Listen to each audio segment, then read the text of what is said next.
Ladies and gentlemen, welcome back to the Bar Pro League, and today is the day, September 30th. We're going to be having our main event, and we have 16 players ready to go to play down to one champion. So, my name is BARCastTV. I am joined by our lovely observer, LSR, and our wonderful co-host, Professor Bar. Welcome, guys.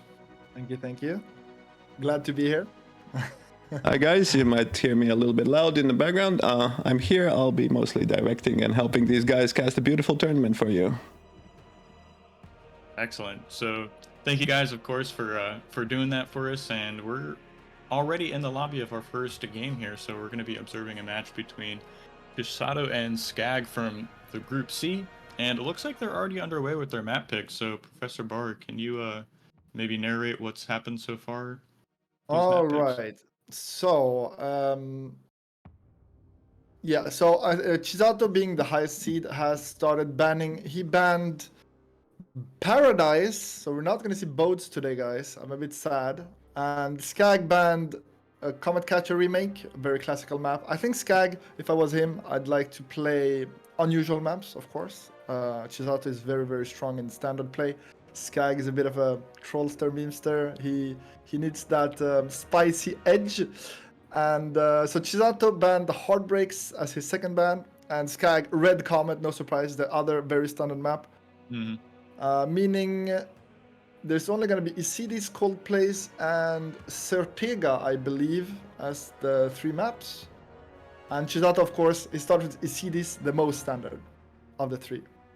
Absolutely. I don't see a Skag actually picked a map too, but perhaps we can get into that once this game is actually over. He'll have a chance to pick. Maybe I'll just actually ask him to. I think they were talking. Let me just read chat. It does look like he picked Cold Place as the second. Oh, I see. Yeah, nobody likes Sertagata. I don't know why. Something about the map, right? It's a big open map, so a lot of things to cover simultaneously. So it looks like these players are ready, and we're going to be getting into our first match here. All right. Professor, do you have any predictions or expectations of some things you'd see today? I think, and I hope. No, I think it's going to be 2-1 for Chisato. I hope it's going to be 2-1 for Skag. Because Skag's my boy and he's very fun to watch. But I do think Chisato has an edge. I expect Skag to take at least one game, though, using some cheese that Chisato might not be ready for. But I don't think he's going to get cheese twice. So, yeah, I'm expecting 2-1 or 2-0 for Chisato. I'm hoping Skag proves me wrong. That would be wild to see. I know Chisato's been practicing a lot here. He's very strong.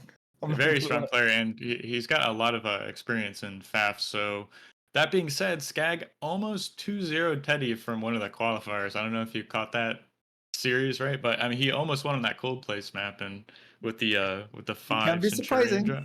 He can be surprising, which is why we're watching him as our first match. There were very, very good matches to watch, but I really wanted to see Skag versus Chisato because I think it's going to set the tone for their group. And if Skag can get the upset, and he's the one who can take Chisato down, in my opinion, it's going to make for a very interesting group for sure here. Maybe we can spend some time looking at the bracket after this game and give our viewers a chance to see what's at stake or make their own predictions about who's going to be leaving each of the groups.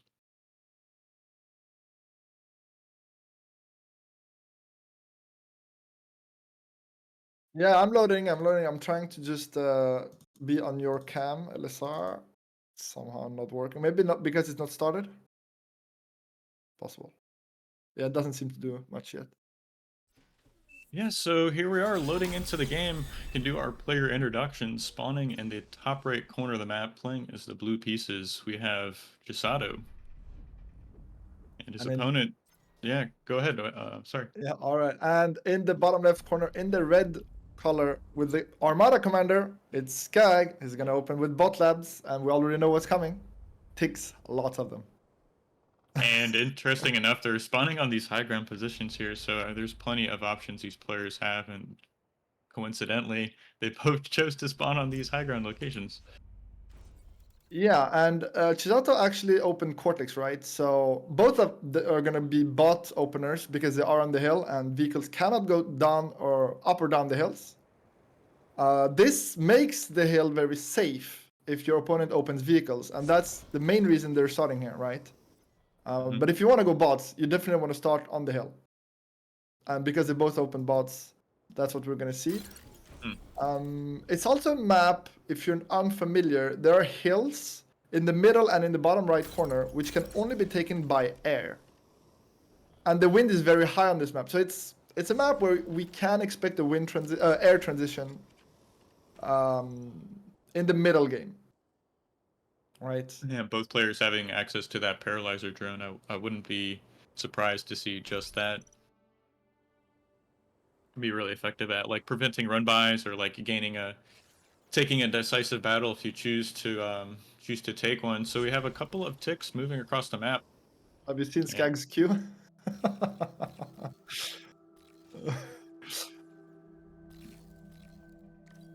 Yeah, I mean, I knew Skag was gonna try some tickening. I wasn't expecting to see it first game. I'm gonna be real.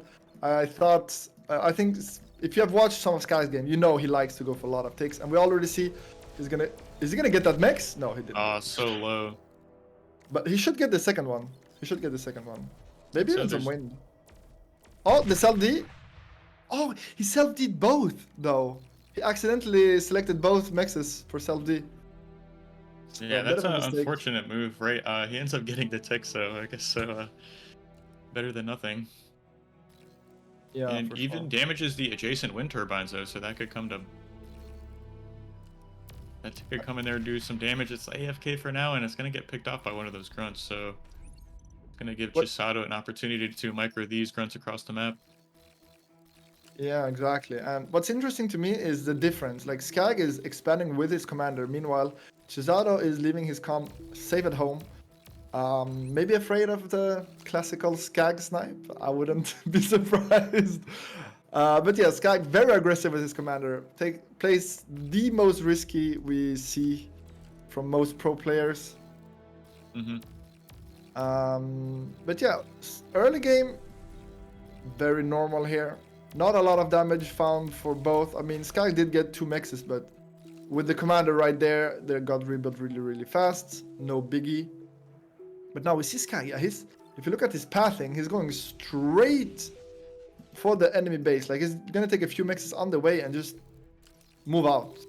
He even ignored the bottom left mechs and that little 3-spot cluster there with his commander. So yeah, like you said, he's just trying to get to the middle as quickly as possible and ignoring a couple of mexes on the way there. Yeah, exactly. And we do see he built a lot more pawns. But behind this 400 ticks, I mean, I don't think he's going to build all of them, but it does set the tone for what he wants to do for sure. Yeah, it's coming, but I mean, the thing is, he wants to wrap around and go in the back to see if there's anything, but there's nothing there to actually defend. And with the laser towers, it's not a super dangerous attack, to be honest. And you might does need end a up getting radar. a couple of mexes here. He does need a radar. He finally has a radar in the middle, and now he's gonna see it. But with a few units and the laser tower, this should be defendable.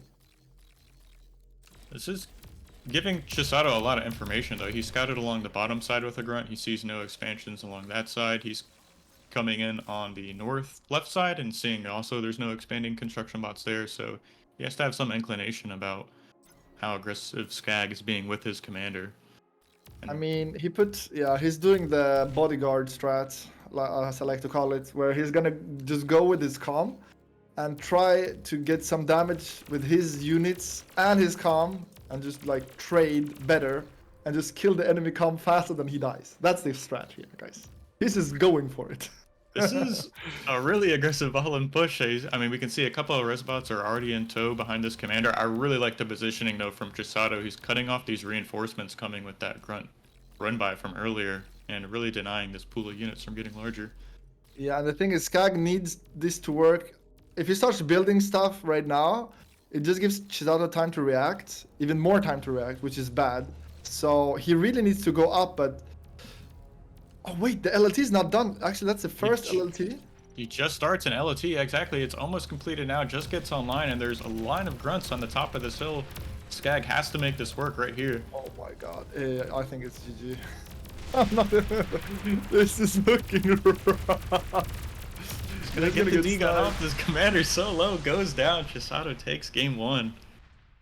Yeah, as expected, short games. The thing is, as you said, Chisato had all the information he needed.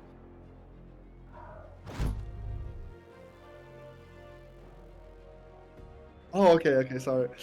So yeah, as you said earlier, Chisato... Hmm? Oh, stream can hear you. Okay. I'm sorry. I wasn't sure how everything worked. I'm speaking to ghost guys. Don't worry about it.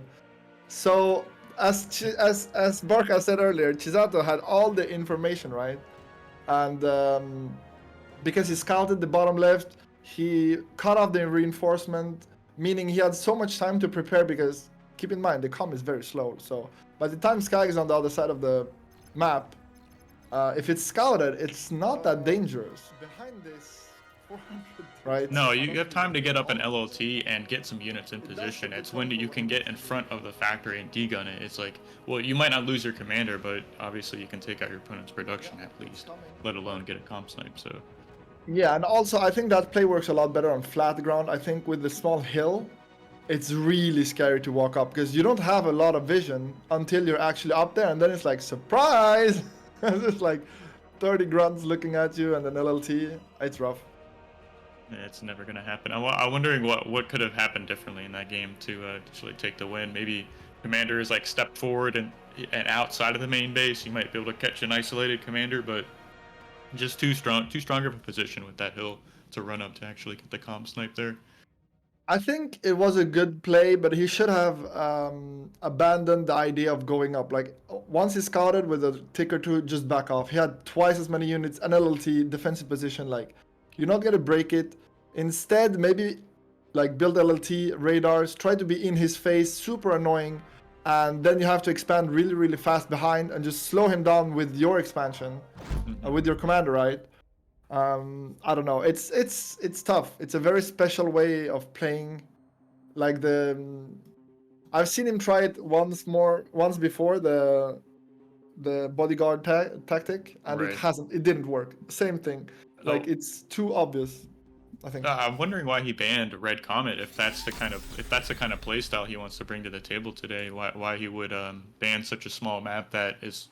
I believe that build would be much more viable on it with a smaller rush distance, but... Oh, that's actually true. That's a good point, yeah. Yeah, I think he wants to take maps that are a bit unusual in how they play, like the cold plays, right? It just started.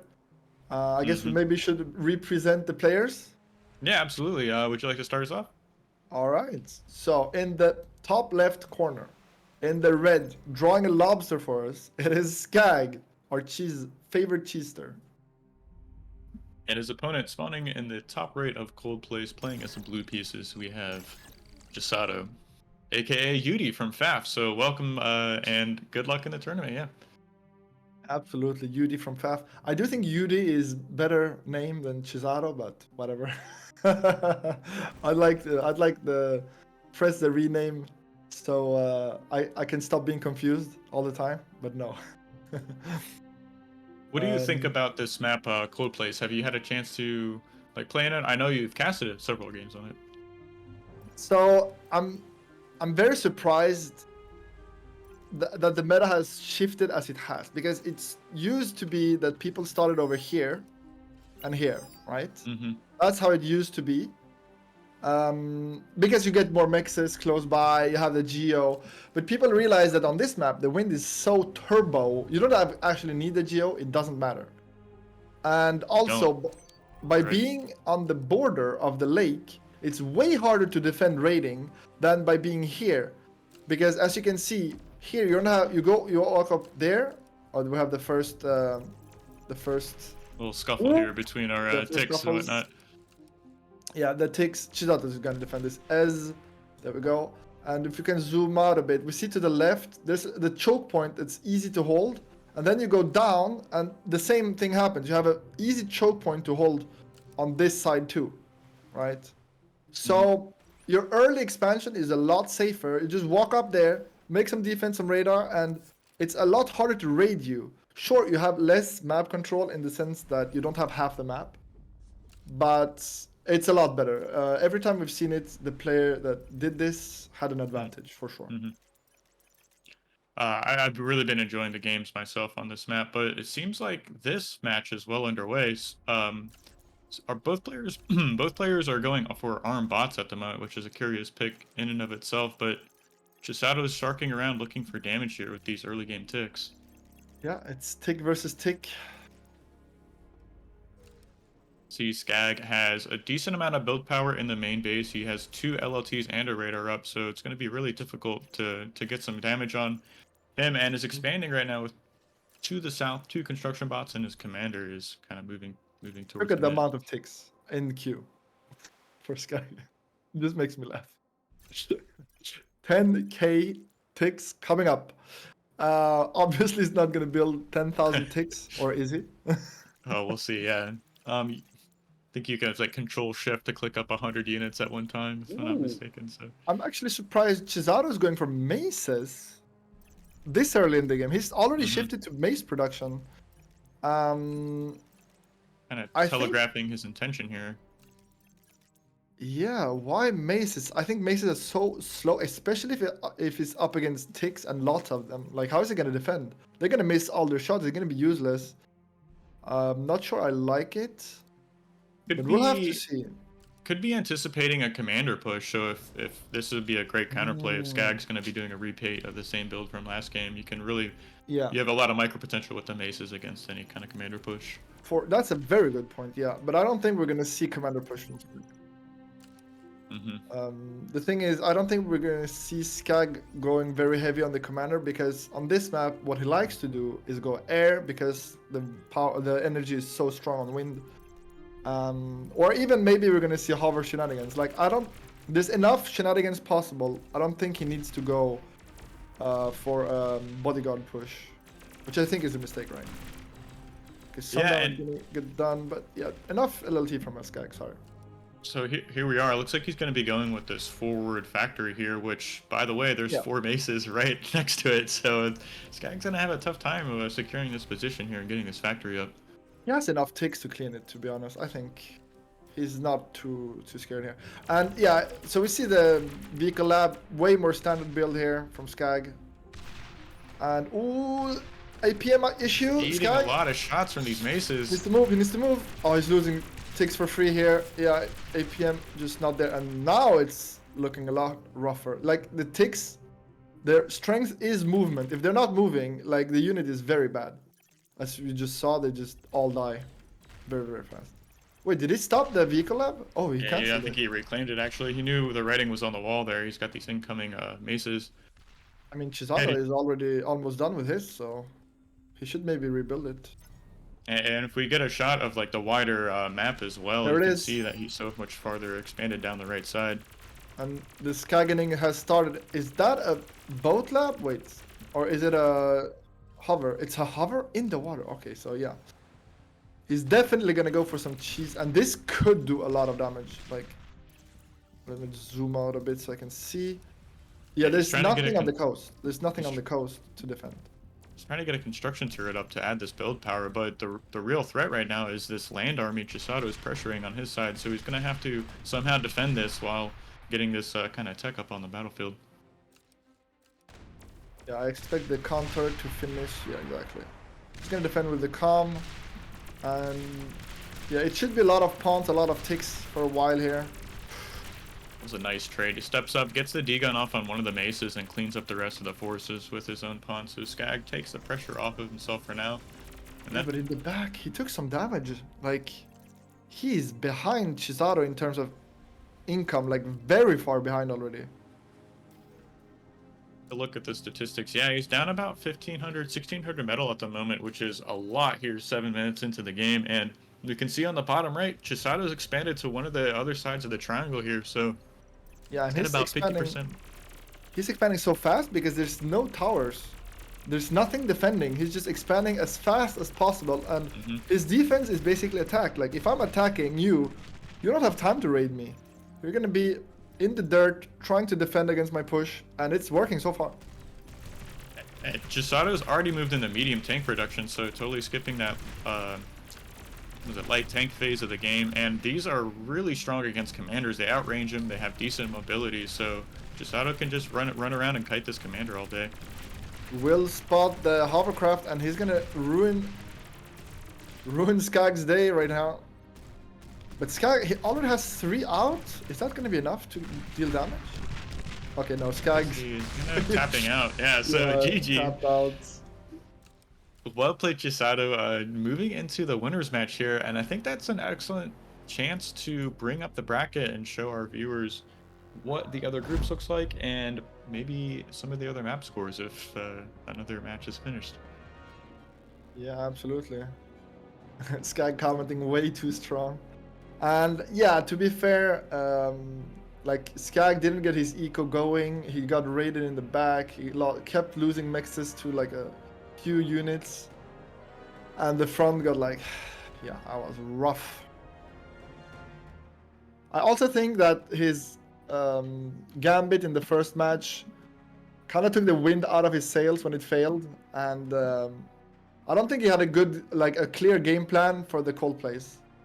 It felt like he was hesitating a bit what to do. Do I go standard? Do I play what I do? And I think that hesitation really put him behind too.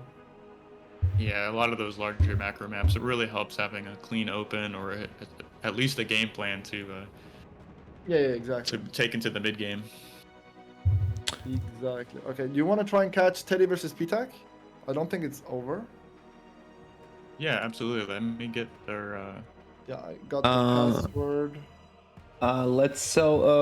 Do we guys have any clues on the access course? So this means that the Skag moves on to the Group C bracket, right? To the losers, and UD goes to the winners, right? That's right. Exactly. Okay, and it's looking like PTAC versus Teddy is still in game 1 because it's 12 minutes in, and they're still playing it on Comet Catcher. So let me just share passwords. There we go.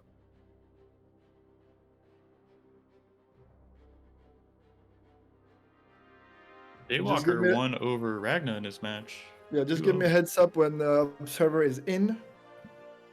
I'm gonna take a look in the meantime. I'm trying to update the brackets. Alright, did I get the... Alright, you gave me the password. What's the lobby name? Just jump on me. I can't. Teddy versus I can't jump. Teddy versus PTAC. Jumping doesn't work. With passwords.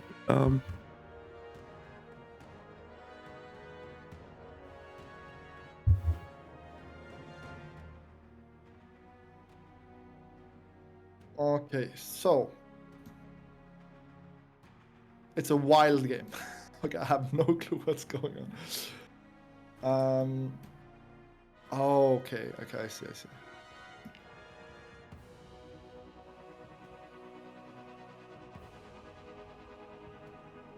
Okay, I do believe this is still the first match. Are you jumping in, LSR? Yeah, man, guys. Likely gonna put the camera to you. Maybe work on brackets. Since if anybody maybe from the chat wants to volunteer and adjust the brackets and has the knowledge too, okay, be welcome. I have a question. When you talk, now I'm for everybody. Yeah. Now okay, you come so now everybody hears. Yeah. Because earlier you did some sneaky. Catching up. Okay, so it was looking. Yeah. So with the catching up for me, it was so fast I barely got to see what happened. But PTAC was on the back foot at least the last minute, but he did a tremendous bombing run here, and the air switch really bought him some time, and he did so much damage to the energy of Teddy that honestly, it's kind of even. It's looking pretty even right now, which is crazy when the game's been going for 14 minutes. Okay, I see you're in the game. Still catching up at the moment. Yeah, so Teddy kind of has a secondary base where he's rebuilding ASAP because his energy was bombed really hard in the back base, the first one, and it does look like he has advantage in terms of units, in terms of amount of stuff on the field. In terms of eco though, it's kind of even. It's technically P-Tech's advantage in terms of metal, but Teddy has access to so many breakages that it doesn't matter too much. That's why his army is so big. Sorry. He's got some res bots out on the field already going to town on those wrecks, so Yeah, not just exactly. scooping up the metal, he's going to be fielding these units back against his opponent. Yeah, but also because P-Tech has shurikens, it is a bit tricky to raid him. Like if you raid at a bad spot, he's just gonna get all your units for free. But he's struggling with the amount of units that he has. And he has a good defense, but not enough of it, simply put. Oh, this could be dangerous. Yeah. He is trying to get enough drones or shurikens out in the air to stop all of this, or at least push him back, but See a couple of anti-air bots already on the field, so Teddy's just trying to consolidate his army at the moment. Possibly for an even larger approach, these shurikens are doing what they can to clean up these retreating forces. yeah, but he lost a lot of mixes, and we can see in the income that unless Teddy is reclaiming, P-Tech's actually ahead. But again, does it matter when your army is so small compared to your enemy? Like, he just needs to stabilize. P-Tech needs to gain a minute or two of like respite, and then he's gonna be back in the game. But I'm not sure Teddy's gonna give it to him. Oh, that's yeah, that could do a lot of damage. He has shurikens to shut this down though, and a few LLTs might be enough. It's looking like he will catch the top raid. Barely, should be enough to kill. Yeah, the LLT should be enough. That's only pawns, or maybe it's barely gonna be enough. Yeah, huge line from Teddy like that. It's scary. A lot of shurikens. We can see 13 shurikens on the ground. Already 14. Yeah. I wonder why he's not committing those onto the field. Field at the moment. P-Tech's trying to get an army in position. We see Teddy is moving down to the south with a really large force, but there's at least one anti-air drone here. Yeah, but it gets stunned, and anti-air doesn't matter if it's stunned. Shurikens OP confirmed.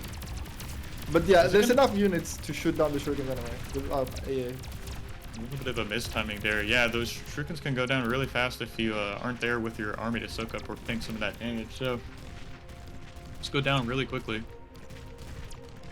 Yeah, it is definitely looking Teddy favored when you see the amount of units, the swarm. It looks like a Zerg.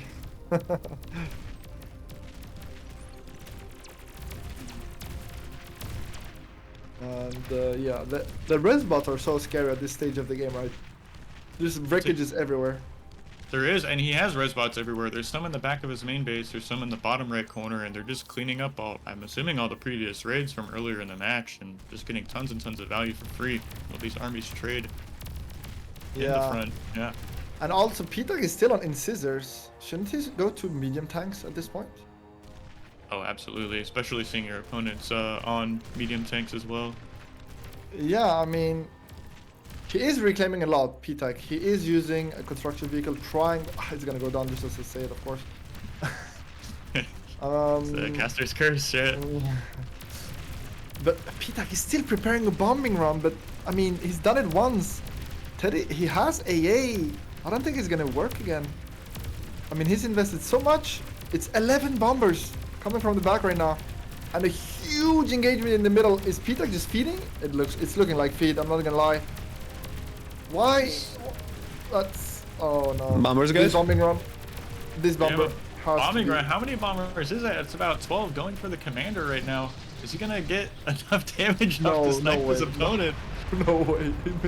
No, it's too easy to dodge. It's too easy to dodge. Yeah, that's a lot of bombers, but there's enough AA already. I don't think it matters. It's unfortunate they couldn't get a second bombing run off on that. No, but he's really going for the calm, but no way he gets it with bombers. I don't believe. Oh, it's a lot of damage though. Yeah, it is a lot. He's down to 50% health, and there's still a lot of bombers in the air. Yeah, but it's not. It's not. He's moving up his res bots to start repairing this, but they get destroyed in the AoE. If this works... No, that's crazy. That doesn't work. That's never worked. I've never seen this work. No, he's missing too much now. And Yeah, he's missing a lot of shots, and a lot of these anti-air bots are yeah, the coming A up, is up and running. Yeah, it's clearing not out gonna those work. bombers. Yeah, so really nice attempt. There's 2 bombers left, 3 bombers. Can he get enough damage off the commander? That's a crazy try, but yeah, that's GG. Wind out of his sails here. Enough AA around Teddy, and he's just moving in random patterns, getting repaired. No shot, and huge reclaim fields in the middle. Yeah, P-Tax base is dead. I'm expecting the GG in a second. Yeah, absolutely. I mean, his entire base is getting destroyed by Teddy's forces. And he still could have the chance. I see a couple of bombers getting another run off, but the commander is not dying, so... Commander is stuck. P-Tax commander is stuck. He needs to D-gun. Nah, he's just gonna Yeah, wait for it. He's not even moving. Well played, Teddy. There we go. GG is called, and Teddy takes game 1. It looked rough though. Not an easy game. Not an easy game. Like if you look at the graph, it was even like almost all game in metal used. I think the real kicker was the res bots. Like he got so many res units, Teddy. Just snowballed out of control. Yeah, a little bit of banter going on between the players at the moment. Taku saying he has no idea how Teddy survived that. Teddy commenting, dancing's OP. So before we move into the second game, I suppose we could talk about the map picks from earlier in the series. Looks like it looks like the bands win as followed. Teddy band, excuse me, PTAC bands, Paradise, Surtagata, Teddy band, CD's Crack, and Red Comet. So we're gonna be moving into game 2 on Cold Place, and game 3 should be Heartbreak Hill. I'm surprised he banned Isidis. It's one of the maps I think I've seen almost in every best of 3. Like people seem to like it. Pretty standard map, and it's a strong wind map as well, and there's some terrain variability, so you know bots and vehicles are both completely viable, so I can see why it's a popular map. Yeah, Coldplay is also one of the maps we see a lot of. I think people like the super air, or super wind I should say, not air. Like wind on this map is nutty. 10 to 25, give me. Like 10 wind is already decent, and that's the minimum. 25 is ridiculous.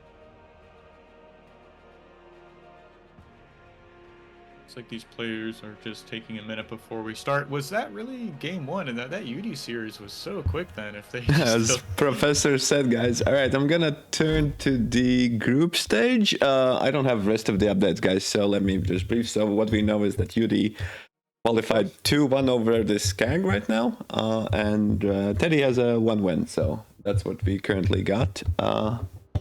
Let me try to work in the background to put more of the scores as the players might report them. Of course, of course. All right, back to the casting booth. Oh, they started the game, so back to the casting booth, and I'm joining up. Very nice, and what a treat! We get to see another Cold Place match. I wasn't really expecting to see 2 of those straight off the bat. Not surprised. I'm not surprised. I'm just hyped to see some Paradise gameplay. Well, Paradise do you think Log. we'll actually see that today, or what? Oh, for sure. Somebody's gonna pick it. Or I guess ban something, because that's the only way. It's like it doesn't get banned is how it gets played. I That would have know. been a good pick for I know Skag. one person who really likes Paradise. Yeah. Yeah. I know more than one, actually. Who would first pick Paradise? CJ would first pick Paradise for sure. Oh. The Ragnar too. I don't think Ragnar, yeah, you're right. Yeah, Ragnar hasn't dropped a game on Paradise. So. Oh, really? But I know CJ really likes Paradise. Like, it's his quote-unquote main map. Oh, really? All right, here we go. Need to switch the scenes. Sorry, guys, and should be game visible on the screen. Let's go. All right, so I guess I'll start Yes. in the top right corner, in the blue color with the Cortex commander. Gonna go bot lab first. It is Teddy. His opponent spawning in the top left side of the map, playing as the red pieces. We have Taku. Exactly, and already we see P-Tech or Taku, I should. I'm gonna say P-Tech, guys. Okay. P-Tech, he is in the quote unquote standard spot that people used to go before.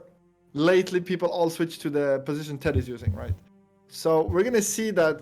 Sure, he gets a more powerful start, more access to the bot side, but keep in mind, like all his front lines are gonna be very wide, which makes it more difficult to defend. Yeah, that's my addition. I played versus Teddy on this map and I realized I like the dual spot more. I immediately understood why there's dual spots after I played one game versus Teddy on here. It's just, even the first expansions, the first mexes outside, they're just singled out. It's not like you can LLT, while on the other side, you can, like that 5 cluster, you can easily LLT and your base has troops usually, right? So it's No, exactly. much more defensible. And North can easily expand as it wants. All right, I'm gonna let you guys continue now. Yeah, no. So we're definitely gonna see a showcase this game for both of the positions. I think the bottom position fits P-Tech because he's very, very aggro. Usually, like he's gonna spam grunts for at least 10 minutes. I wouldn't call P-Tech all in. He likes a lot of constructors, man, and you can already see he has 2 out, and we'll have like at least 5 more really soon. Yeah, but that's not a lot on this map. Because the energy is so high on this map, I've seen people start with like 8, and because the distance is so far, you can get away with it fairly easily. Like you go 7, 8 constructors, then you produce a lot of units, and it's actually fine. And then you expand like crazy. Now you can see that AFK queue he's making, expanding up the left side of the triangle. Yep. Yeah, Commander's gonna move. Teddy's main base here for a second and see how he's going about with this open. Yeah, I mean, we know P-Tech is gonna go air at some point, right? Especially on this map. He really likes to fly, the Birdman. He's been going for those cheeky bomber snipes here recently. That's not the first time I've seen him do that. So yeah, he's been going a lot of air lately. I agree. And on this map, air like a bombing run is devastating if you hit the wind farms. Like if the wind farm is not well placed or too grouped, GG. Like if you lose all of them, like your energy, like because the wind is so high, when you lose, it also hits that much harder, right? Absolutely. So it makes it more viable to do those types of bombing runs just because you know how dependent your opponent's economy is on the wind. Yeah, exactly. I'm surprised Teddy is already doing a second construction tower. That seems a bit early, but... He has 5 expanding construction bots, though, and this is something I've seen him do a lot recently, is he'll just, as he's adding on construction bots, he'll start the construction turret and then continue expanding and just finishes it with the commander, so... Oh, for really sure, but like, he's not building any wind turbines right now, which is a bit scary. Like, I know they give okay, now he's finally gonna move out with the comm. Okay, the comm is gonna be the wind guy. Makes sense. Built really fast. And we see a scuffle gonna be defended on the bottom side, and on the top side, let's see if P-Tech is gonna get away with no damage. There's tower right there, so he should survive. Nope. Oh, so close. Oh my goodness. What a catch. Like, and he's gonna just instantly reclaim the crescent grunt. Yeah, he's like, thank you for the medal. Let me continue my mission. 2% HP. And those are the kind of like little interactions that can win you a game. Honestly, it's like losing a construction bot can set you so far behind your opponent. And P-Tech should know now that Teddy's base is on the top right. I mean, he's scouted the other position. So he knows it's an unbalanced starting position. Right. Yeah, how do you think you would adjust to this, noticing your opponent is kind of not in one of the more standard positions? Hovers. Hovers. Honestly, I think hovers is not a bad play here. Especially on the high wind map. Yeah, like you get so much energy, and hovers are expensive in energy. So it's not a big deal to build hovers on this map. Like could be completely viable. Like, and you can see on like Teddy's Teddy's mexes are completely undefended. I mean, he has a couple of radars here and there, but if you Yeah. just run right across the pond, you can get a Yeah, lot no, of but damage. exactly. And even if they move to defend, you can just go back in the water and be like, haha, can't touch me. And now you have to like build defenses along the coast. Right. Even if you stop building hovers and just the threat of it is like really annoying, I think. Yep, that's the same kind of threat you see in the terrain. Those rocks behind the main base present the same kind of threat. You can park, bots Yeah, up there. exactly. So perhaps we'll see more of that as players kind of feel this map out and play more games on it. Taku trying to get. Oh, you cut out? Sorry, go ahead. No, you cut out. You were saying Taku, and then I don't know what you were gonna say. Oh, that little harassment right there in the bottom. Oh, yeah, okay, gotcha. Teddy has a res bot out. That was really clean. He's able to get that construction bot that went down already back on the field expanding. Yeah, and we can see that Teddy, he wants to shut this down. Like, he wants a front line over here because it's narrow comparatively to the rest of the map. And so far, PTAC is getting more of the map, but he's more susceptible to raiding, right? Which is the issue with his position. That was a really nice attack right here. 5 grunts taking out 2 construction bots and a couple of building structures. These exploiters at the front are really locking down the position though, so. Yeah, but he just went around them, and honestly, like, this is doing more damage than I thought it would. I was even gonna get another mix? Oh my god, that's disgusting. Right. But the position is still Teddy's though, so all he has to do is just make a couple of res bots. He can come quickly. Yeah, but keep in mind, this is pretty close to Teddy's base. Like, he's not taking half the map if he's taking only this. So, PTAC's... Ooh, that's a huge raid on the south.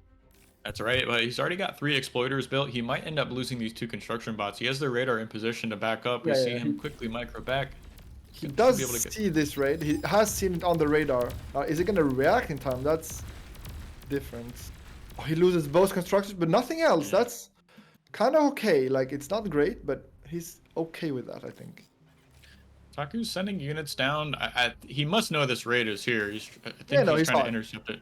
You know, he saw it on the radar. So much wind. Splitting. That's right. But PTAC does catch it on the radar, guys. He does catch the split on the radar. He's not going to respond to the left side just yet, but he does know about it. I want to point out that both players have also attacked to the vehicles right now. Haven't been chance to cover, but... Absolutely. Oh yeah, Teddy has vehicles, PTAC also vehicles, but Teddy... He also have air, right? More. Yeah, even more than vehicle. He's going air right now, earlier than PTAC. And he's actually... Wait, he started reclaiming his vehicle lab, but stopped. Yeah, he's cancelling that. So he's gonna go into air here, for sure. It's kind of hard to support 3 factories immediately. Yeah, it's a bit early. But, I mean, he's gonna reclaim vehicles. Like, he's gonna show a few vehicles. Wait, what did he build? Like, 1 medium tank? That's it? And then went into air? A couple of incisors, yeah. Oh, wow.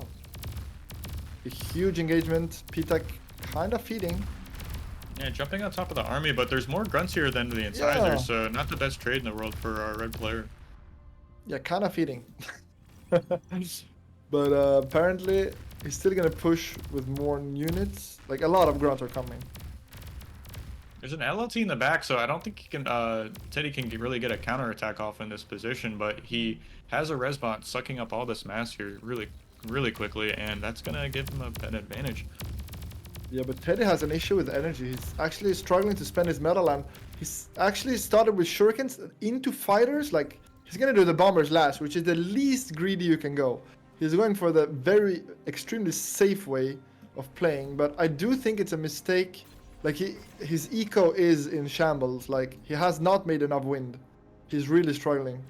We can compare his income to his opponent. He's down about 600 energy per tick compared to Taku, and I suppose the one saving grace is he's getting this raid off on the bottom. I'm not sure exactly how well medium tanks fare against exploiters, but he's gonna try and target down this construction bot. Still kill it, yeah. Medium tanks are kind of strong. And for Teddy, he has a really strong vehicle lab placement there at the top, and he already has it surrounded by construction turrets, so he's going to be able to tech into whatever unit he wants very quickly. Still no bombers from Teddy though. Like he went air and no bombers. I'm surprised. I mean, he is kind of winning. Pitak hasn't managed to do a really efficient raid. Oh, but he's gonna show air, or he's gonna show shurikens, okay. But still no bombers. He's not even trying to get Teddy bombers trying to off. split off some units here and get this counter raid going, but he's going to be chased back to his side of the map. A couple of grunts sneak past. And yeah, Teddy's finally showing these air units, so going to try and paralyze this run by here on the south side of... Honestly, I don't like the show. Like, he's showing it at the worst possible location. There's no units to kill the EMP, and he's showing air. Like, sure, it's slowing down the push, but all the shurikens just get cleaned out by the grunts. And, like, I don't like it. I don't like it at all. The real pressure is at the top side of the map. We see Teddy has moved into pounder production here. He's already got about 6 or 7 onto the field here, and is going to be consolidating his forces with a grunt pounder paralyzer drone push here shortly enough. Yep. We see more shurikens at top. Gonna paralyze a lot of grunts here, but we do see air fighters come out from Pitak. He also snuck an air lab, but only for fighters at this point. And the raid on the south, doing some damage here, and it's gonna continue. I really like Taku was able to get his own air factory out, and it really lets you contest the skies here. He's not gonna get bombed to oblivion like perhaps in the last game. Exactly. He's gonna be able to take care of these paralyzer drones, which go down very quickly to fighters. And yeah, but North is so scary right now. Teddy has a huge army. Pitak is gonna try and use the grunts, but into pounders. Grunts are useless. That was a nice trade there. These pounders are leading the charge here. The grunts behind has got a lot of DPS left over for this, and that's gonna be GG. Yeah, this push is unstoppable from Pitak. I think a huge push. He needs to use D-guns or he's dead. Wait, Teddy's gonna pull back? Why? Isn't it GG? It's looking so GG. No? There's quite a big reclaim field. I think he's now kind of sensing the position he's in. He's like, where is your army, sir? There's nothing here to stop my forces, so I'll just keep taking ground from you. Teddy trying to deal with that run by on the bottom right side. We just got a shot of that. It's getting cleaned up. Okay. Yeah, he's smelling blood and water. He seems to finally realize there's barely anything here. Maybe I can push. And he is pushing. I'd like the tanks to go first, though. I think we might see the push kind of peter out there. Taku is able to get up a couple of twin guard turrets. He's showing his own paralyzer drones here, but Teddy already has some lashers in the back to take care of these. Yeah, Pitak needs his south raid to do more than it did though. Like he's reclaiming a lot, rezzing a lot of stuff down south, but he needs it to deal damage, a lot of damage, because north is gonna fall apart. You can see Teddy was able to fix his power issues. Both players are very even on energy right now. Yeah, he really caught up. I mean, Pitak's been busy trying to catch up in other departments. Might have overbuilt E, and there's a huge reclaim field right now. What is that, like 3 or 4K mass sitting right there between these two players? You see Teddy already has a couple of res bots, rezzing units. Pitak really has to contest this field if he wants to. Yeah, Pitak has a lot of res bot, but on south, and he's finally pulling them back up north where he actually needs them. He could res a lot of units because he has enough to res really, really fast. But he needs to have access to the field. How's it going to push in? These lashers in the back are doing so much damage to these shurikens. The shurikens are getting 0 value. Didn't even stun a single tank. And now we see the pounders. Pretty good, but they're not magic like they're not completely broken. Okay, we see Pitak. He's gonna try and go forward with his commander to try and secure this reclaim field. He really needs it. Taku's finally bringing his commander up here to really contest this. Looks like he's adding on a lot of LOTs. I mean, he knows he has to control this position if he wants to stay in the game. And Teddy's resbots have already made their way to the front line here. So these pounders in the back from that earlier trade are making their way back to the front line here. Yeah, the thing is, Pitak is trying to push for so he gets access to the reclaim, but his resbots are kind of far back. They're finally coming up now, but like they had the whole map to walk, and that means he's losing south now instead. You see, Teddy's converted a lot of this mass into bombers, so we're gonna be having a large bombing run. He's already up to about a good half dozen. And looks like T2 is coming up, so Teddy was able to reclaim his T1 land factory and is be going into an advanced factory. Ooh, wow, that's not every day. I mean, with the bombing run and T2, I'm not sure how P-Tech is gonna come back here. With the PTAC only has a chance right now to maybe reclaim all of the fields, and I mean he could res. He's like, getting a lot of value for sure. I yeah, mean, he's getting a res nice push off right now. But Tsar, baby. Yeah, he's gaining this position back. We see a decent grunt trade here on the top side. He's able to stay away from those pounders, and Taku has control of this reclaim field for now, and he's getting a lot of value out of those res bots. Yeah, but the Tsar is gonna Teddy make bringing all up of his these own T1 paralyzer drones to finally clear up those grunts on the top side of the map, and is consolidating his forces. He's pulling back a little bit. It's nice having these missile trucks can kind of trickle out the DPS as you pull back, but Tsar coming in, baby. I'm not sure P-Tech can handle it. He doesn't have anything that's good against Tsar, and he's not gonna have for a while. He is rezzing so many units, which is very nice. Yeah. we already have these Zars out. Okay, he spotted it. He spotted. He knows. He knows T2 is done and Tsar is out. Yeah, he's gonna try and hug the Teddy's unit so the Tsar deals friendly fire, which is what you need to do. Oh, but the Tsar already got stunned so fast. That's a great pick off right there. Holy. Comes in, stuns the unit. Is he gonna be able to pick it off? It's down to a It's low very 50% tanky. health. It's very tanky. I don't think he can.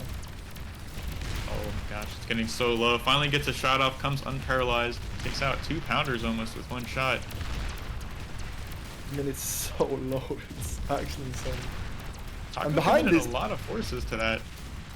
Behind this, the bombing run on P-Tech's base. Oh, so much energy is going down.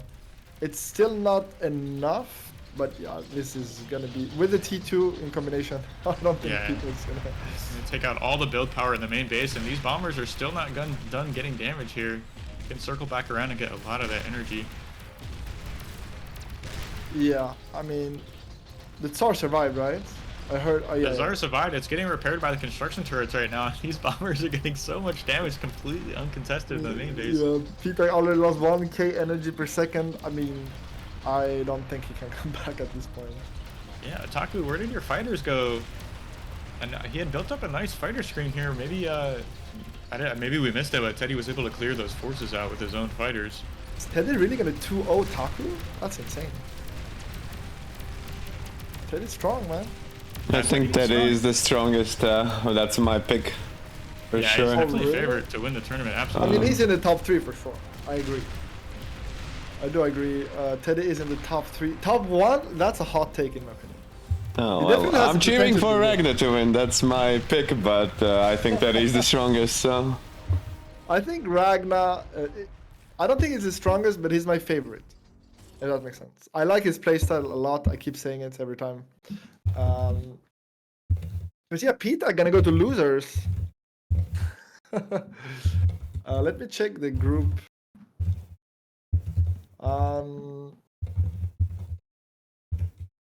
So yeah, P-Tech is gonna go to losers. So it's gonna be either versus CJ or Lopatka. Both match he should have be favored in. But of course that doesn't mean he wins. Professor, where did BARCast go? I'm here. Could you reshare your camera? Professor is now covering both both Oh, of the. hello? No. Yeah. All right. Now you get your boxes at the casting. booth. Yeah. Cool. Well, that was a interesting result. Teddy definitely a favorite to take the tournament here. So we're going to be seeing Teddy move on to the winners match of Group A, and Taku moving to the losers match of Group A. Yeah. I'm just wow, CJ and Lopatka are playing on cold place 25 minutes. What the hell are they doing? That's Alright. super long. Looks like someone's actually helping with the group stage. So looking at the group stage, we can see that someone has updated that X Factor Live has 2-0 Turksy by the looks of it. And We have our Group D round 2 matches already going on. In the winners match, we have Goopy versus Daywalker in the winners match, and in the losers match of Group With D, we have Zlo versus Ragnar. do So we do Zlo Ragnar or? yeah, let's jump into that. One of those two players is going to be eliminated, so it's kind of unfortunate. Wait, they're already playing the. Holy. Wait, Zlo is already playing Ragnar? So Ragnar lost? In the to losers, and Zlo. Zlo also lost, yeah, versus Goopy. I do think Ragnar should beat Zlo. Yeah, never Like, in sleep Zlo- on Daywalker. I played him once. That guy has the effective APM so high, it's big brain. It's big brain. He doesn't need a lot of clicks. His clicks just like hit a lot, but Okay. His clicks has AoE. AoE, yes, exactly. All right, so can That's- someone mind? Yeah, I'm looking for the password. I got it. Is it BPL? Is anybody? I see CJ versus Lopatka. Did they name the lobby? No, that yeah, I was catching up to CJ Lopatka, but if Zlo is playing Rag, I want to see it. They're 26 minutes into a match on Heartbreak Hill at the moment. Can report their bans and map picks here for us before we jump into this. Wait, let me find Rag. Anybody has password on it? I Yeah, posted it in it's the last one. It's the last one. Posted. With 26 minutes, and Ragnar said they said GG though. They said GG. So the first match seems to be over, guys. All right. GG is called. I'm not sure who won. Ragnar won. Match 1. Zlo gonna take it. Ragnar's gonna take first match here. And they started on Heartbreak. That's kind of crazy. Yeah, I'm trying to find their map of bans and picks here. Oh wow. Lopatka versus CJ, just there's T2 and they're duking it out. They're T2 chilling. versus T2. They're chilling.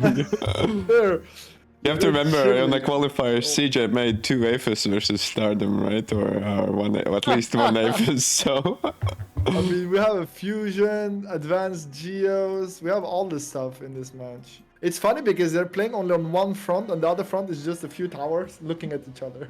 They're just duking it out in one front line. That's crazy. So it looks like this match is actually over. Ragnar won the series 2-0 in the Group D What? losers match. So Zlo, unfortunately, is going to be eliminated. What? They actually played both? Yeah, that's right. 2 games done, yeah. Jesus, they're fast. Damn. Okay, we need to catch. So wait, the Goopy score. Okay, but they walk a 2-0 drag. That's crazy. That is actually crazy. I see Andy versus Stardom is still going on, but we also have the X Factor versus Chisato match we could jump No, into. Andy versus Stardom. It looks 2-0. It's somebody wrote 2-0, so it should be over.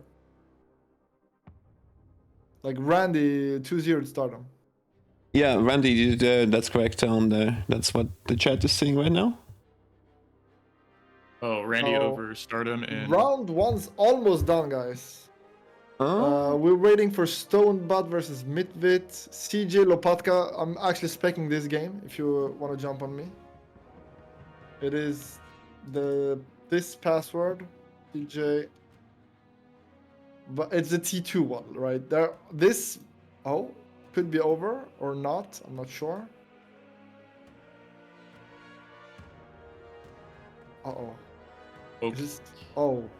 A huge bombing run by CJ right now, as we speak, which might be game ending. How good it is! Holy shit, he killed so much. Lopatka, does he have a fusion? No, he doesn't have anything for E. Oh, he's so behind. Yeah, this should be GG. I think CJ is gonna take it. Oh my lord. right back, guys. Excuse me. I know you can't see, guys, but CJ just did a huge bombing run. Kind of put Lopatka in the dirt. And now with no energy, and CJ, he has so much. alright. Comparatively, this is looking over. But there's ducks coming. Oh my god, this is actually crazy. Elisa, are you able to jump in? I'll try to CJ. Is it the game long? I thought you wanted to watch the Skag a little bit now.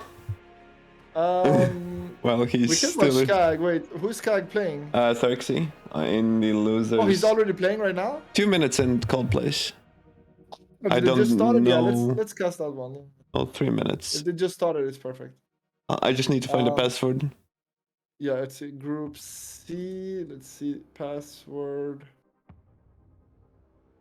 Wait, he's playing Xerxes. Yeah, it should be Xerxes losers. Waffle. Wait. They didn't post the password? I'm not sure. Oh, lols, maybe this one is. Maybe they didn't change the lobby. Yeah, I think they didn't change the lobby. I think it's a. Lols, I found it, I think. Let me try I think to I join. found one. Let's see if it works. Exactly. Where is Skag? Wait, where's Skag? I think the battle is locked. I think they locked it. They locked it? Oh my god. We don't get to see juicy I think so, yeah. gameplay. That's crazy. Yeah, they don't want us spectating them. What a pity. Oh, it's locked. Yeah, you're right. It's locked. It's locked, yeah. I tried. They're being mean. Okay. So we can't watch Sky versus Xerxes. You guys wanted Judy versus X Factor. How long ago did that start? Let I me think they check. just jumped into Comic Catcher match. 16 minutes. Roasted. Yeah, I should have X Factor. Waffles is covering that, so. Okay, I'm trying to get a hold of Daywalker and see if they started their Group D winners match because we could jump into a fresh series. Yeah, they're in 13 minutes in on this together right now. Let's jump into that. Which one? Which group was I'll it? just follow you. I'll just follow you. Group D. Yeah. I'll just follow you, Barcast. What's the password? I can't find it yet. I don't think they've started their match, to be honest. They but are that's good, that's 13 minutes in the together. They're doing the match. Unless it's bugged or something. How do you know they? I mean, I see Provoker battle. Word.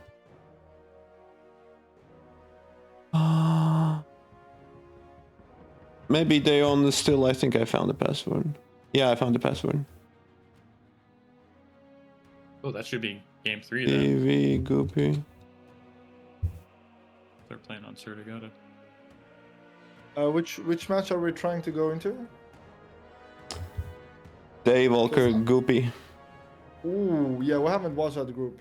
Those are the winners of the death group so far. Daywalker Goopy, yeah, I want to see Daywalker Goopy. I agreed. We just need the password, right? Yeah, I copied it. Oh, you copied it? OP.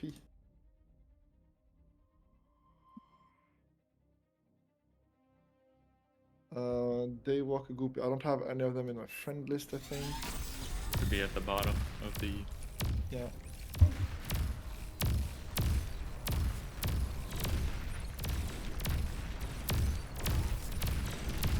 Daywalker. Yeah. Found you. Barcast. Alright, so Yeah, the game.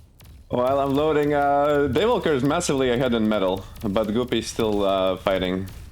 About 5,000 ahead.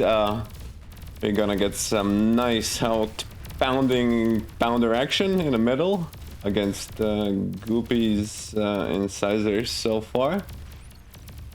Yeah, it looks like Daywalker's been on that secret practice session with Randy with like 40 games per day and is just like Honestly, smashing so far. Daywalker has been top 3 on the leaderboard for a long time now. Like in this season, he's been top 3 for a while. And while I know a lot of very OP 1v1 players haven't been tryharding this season, like that still means they're gonna be rusty, even if they're technically better in their prime. I don't think it matters. Like Daywalker. Yeah. Well, that's it. Yeah, game 1 for Daywalker. Or is it game 2? No, this is game 1, right? This was game 3. This was game 3? How did you know? So it. They put their map list in the Group D Discord. All right, so that means that the Daywalker is one of the first guys to advance, right? Just To let me, the Oh, we missed everything. yeah, I so thought it was the sorry. beginning. So Daywalker 2-1 over Goopy, and he's going to be our first player advancing into the round of 8. yeah, unless we miss somebody. All right. Jesus. Goop, Daywalker OP. Absolutely. So let me get these brackets updated. So now it's Please. gonna be Goopy versus Ragnar in Group D, right? That is right. So that's going to be another spicy elimination match. One of those two We can fights watch is going to be. Goopy and Ragnar now. I think that's interesting. Match for That'd be sure. a great series to start on, I think, too. I'd agree. Unless there's any other one. I mean, I can't see one in the round of 16 that I'd rather observe, I want to say.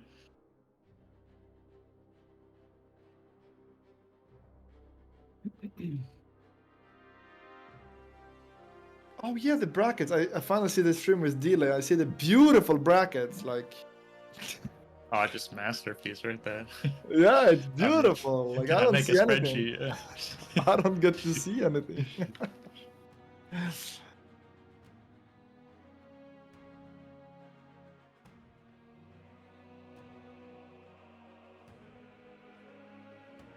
Yeah, exactly. Chat's talking about the GSL format. Yes, it is exactly that. If you're familiar. And Trying to bring the best quality games to y'all. So I couldn't think of a better way to do that than the GSL format. You know, we're starting the round of oh, 16. it's great. I love it. Such an original idea, yes. Hey, Hey, what works, if it- works, right? Yeah. Yeah, if Yeah. it works, don't fix it. You don't. That's like StarCraft did a lot of right. I don't think it's a perfect game though. There's lots I don't like with it, but what it did Brood right. War is a perfect game. So. What So do you what say? was the score between Ragnar and Zlo? Ragnar. Ragnar's low 2-0 for Ragnar. So it's gonna be Ragnar versus Goopy, right? Yep, that's what we're waiting for. right. We're waiting for Rag to get in here.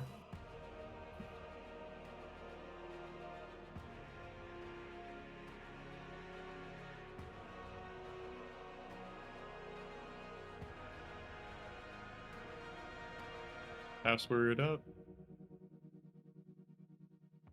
Is it the same Daywalker lobby? Oh no, or Probably. He that's just the, needs to boss Goopy and get out. I think. I mean, maybe Ragnar's gonna do another lobby. We'll see. I mean, Ragnar is a moderator. He can just cheat and jump in. Yeah, so much power. Yeah, I had those privileges Sorry. when we do the 3v3 did tournament. Zlo take a game from Ragnar or was it 2-0? It's 2-0. Alright.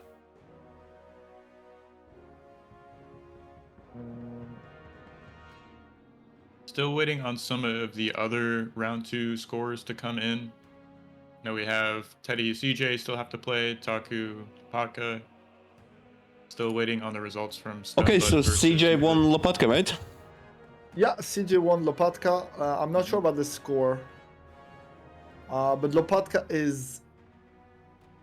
I was gonna say out. No, wait. Their group is the slowest, correct? Yes, Stonebutt was a little bit of a late arrival, so their match started a little later than the other players. Wait, Teddy versus CJ. Yikers, poor CJ. That's a rough matchup. He can do it, but that's rough. Teddy's scary. I think he said in the Discord he gets to play against one of his favorite players, so this could be you next season, right?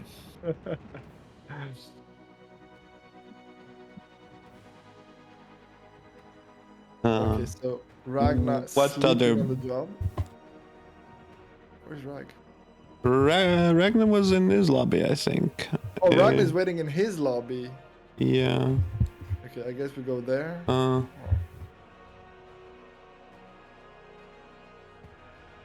I mean, he has power. Can't he just come here?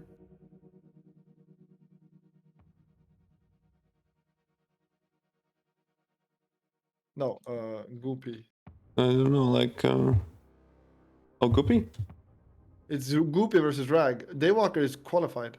I mean, he's Oh, yeah. advancing.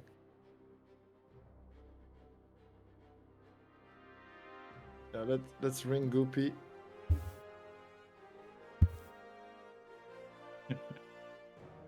Let's try and find the. Do you have the password for Ragnar's BARCast? I do. Oh, I think it's this one. Yeah, I think I have it. We posted it. That's what we managed to update so far as the records go in. Teddy versus CJ. Lopatka plays Pitak, right? Lopatka plays Pitak. I expect Pitak to win. I expect Teddy to win. And then it's going to be CJ Pitak, if everything goes according to what I believe, for the last part of Group A, which is favored for Taku or Pitak. But yeah, Lopatka. Yeah, it's a tough group for him, I think. I do expect Teddy Pitak to get out of Group A, but CJ could upset one of the spots, but we'll have to see. We'll have to see. So looks like Goopy made his arrival. The Eagle has landed in the Group D losers match. So they're going to be getting underway with their map picking, or banning in the picking phase. And we're gonna get to see a whole series from start to finish. Absolutely. Casting So is hard, guys. It looks like with his first pick, Ragnar banned Surtagata. Oh, so this is the first map? He actually gets Surtagata? Yeah, it's going to be banning it, so they still need to go through their banning and map picking phase. Oh, here, he so. banned this one. Yeah, yeah. Nobody likes this map. That's right. We're looking for Goopy to make his first. He's going to be banning Paradise Lair. Smart pick, yeah. Yeah. Okay, he's banning Paradise. For those of you who don't know. Okay, they're gonna go the standard maps. Yeah, they're gonna play Yeah. Red Comet, Comet Catcher, and maybe see Pretty this. cool. I think Goop is gonna ban Heartbreak. I think if they want to go standard maps, Heartbreak is not. It's the hardest one to play of the 4 remaining. I think so. Oh, Red Comet. Okay. So we're gonna see Heartbreak, Isidis, and Comet Catcher. Pretty standard. So Pretty what is your normal map, predictions for this one? Let's hear it. Goopy Ragnar? Oh, that's a hard one, to be honest. I hope Ragnar wins, because I'm a Ragnar fan. But Goopy is very strong. Like, they're evenly matched, I think.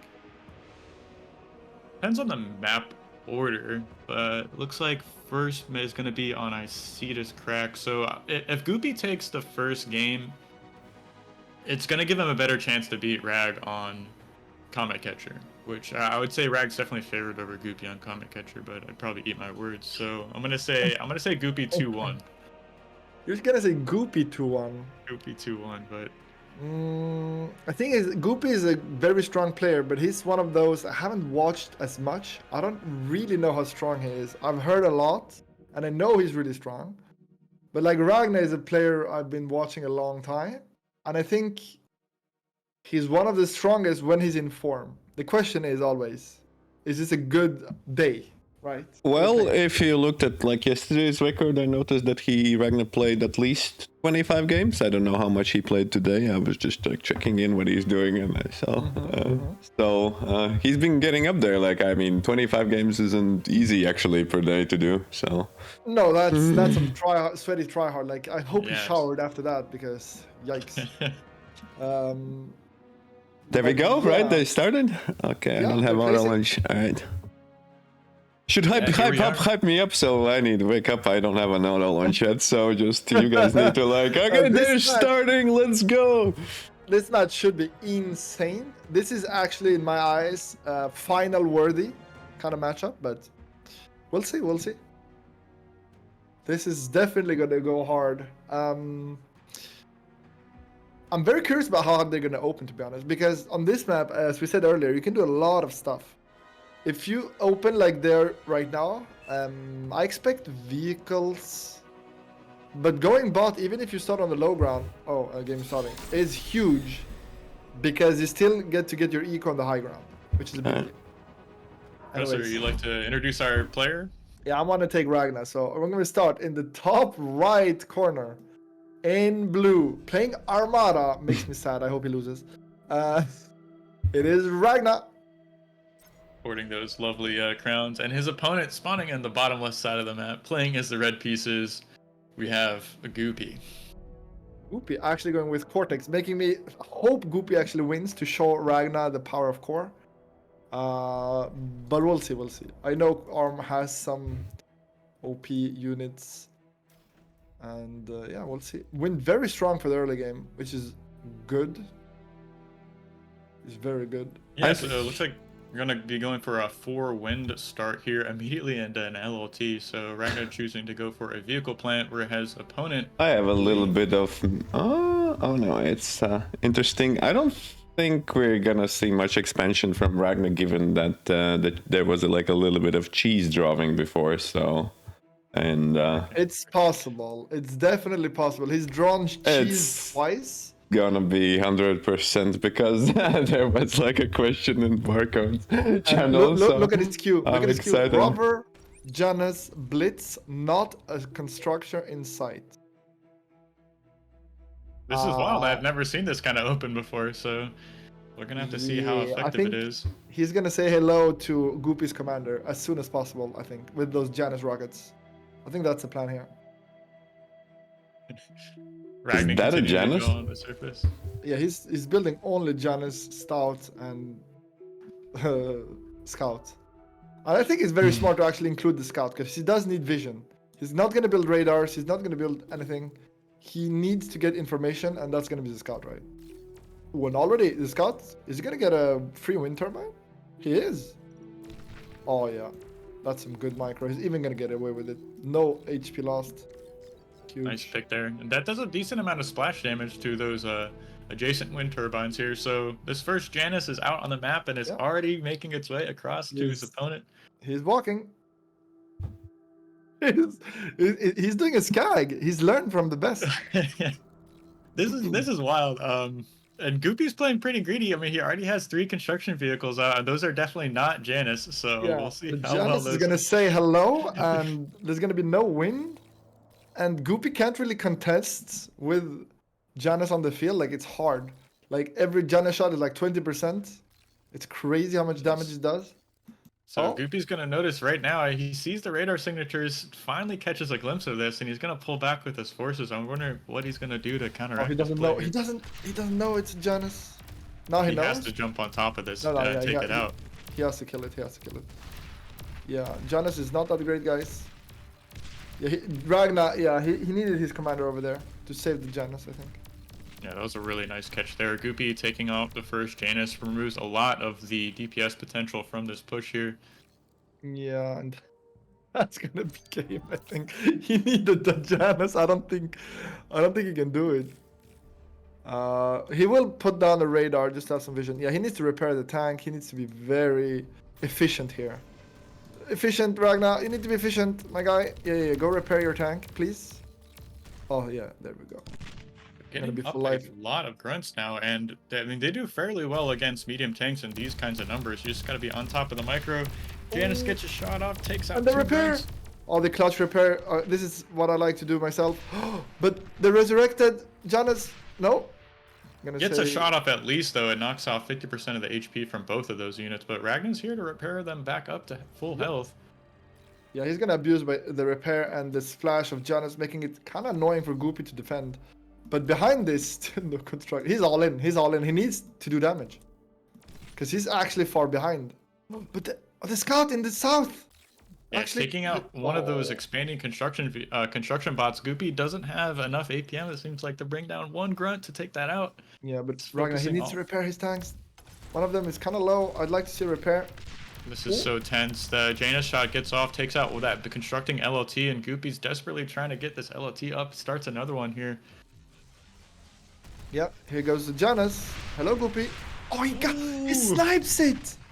Oh yeah, that should be GG. Like, he's gonna defend just because he got the snipe off. You have one more coming back up on the field, but I mean that's 2 so far he's lost. He's gonna lose the tanks. No, okay, barely. He barely didn't lose. But he's getting low. No, that's game. Ragnar's commander is on top. No, he's not committing. He doesn't know how low he is actually. He should realize when he sees the movement of the grunt that maybe he's really low. No, he doesn't actually know. He's so low actually, Goopy. You're right. He could have walked at him. I think he could have won the game right there if he committed to an attack, but he's going to give his opponent a couple of extra seconds to maybe get up another LLT. We see Goopy's body blocking for those turrets as they're being constructed. But there's a new Janus in town. Gonna say hello very soon. I like this switch to move into aggravators, and we see Ragnar's rotating around the factory now. He's getting on the other side of these LLTs. He wants to put... Yeah, but he doesn't have he doesn't have LLT to defend here. On the other side, he does. He had. I mean, it's gone now. Yeah, but... those aggravators did a nice job of sniping those, and I really like the choice to put these on the field. They do a good job of outranging the Stouts and Janus. Yeah, for sure. But now he's still gonna deal a lot of damage, but he needs to do more than a lot of damage. He needs to do all the damage. He's all in. And he's shaving off a couple All he of wind needs turbines here. to do is kill all the wind turbines, to be fair. You don't like where you're gonna spend your metal.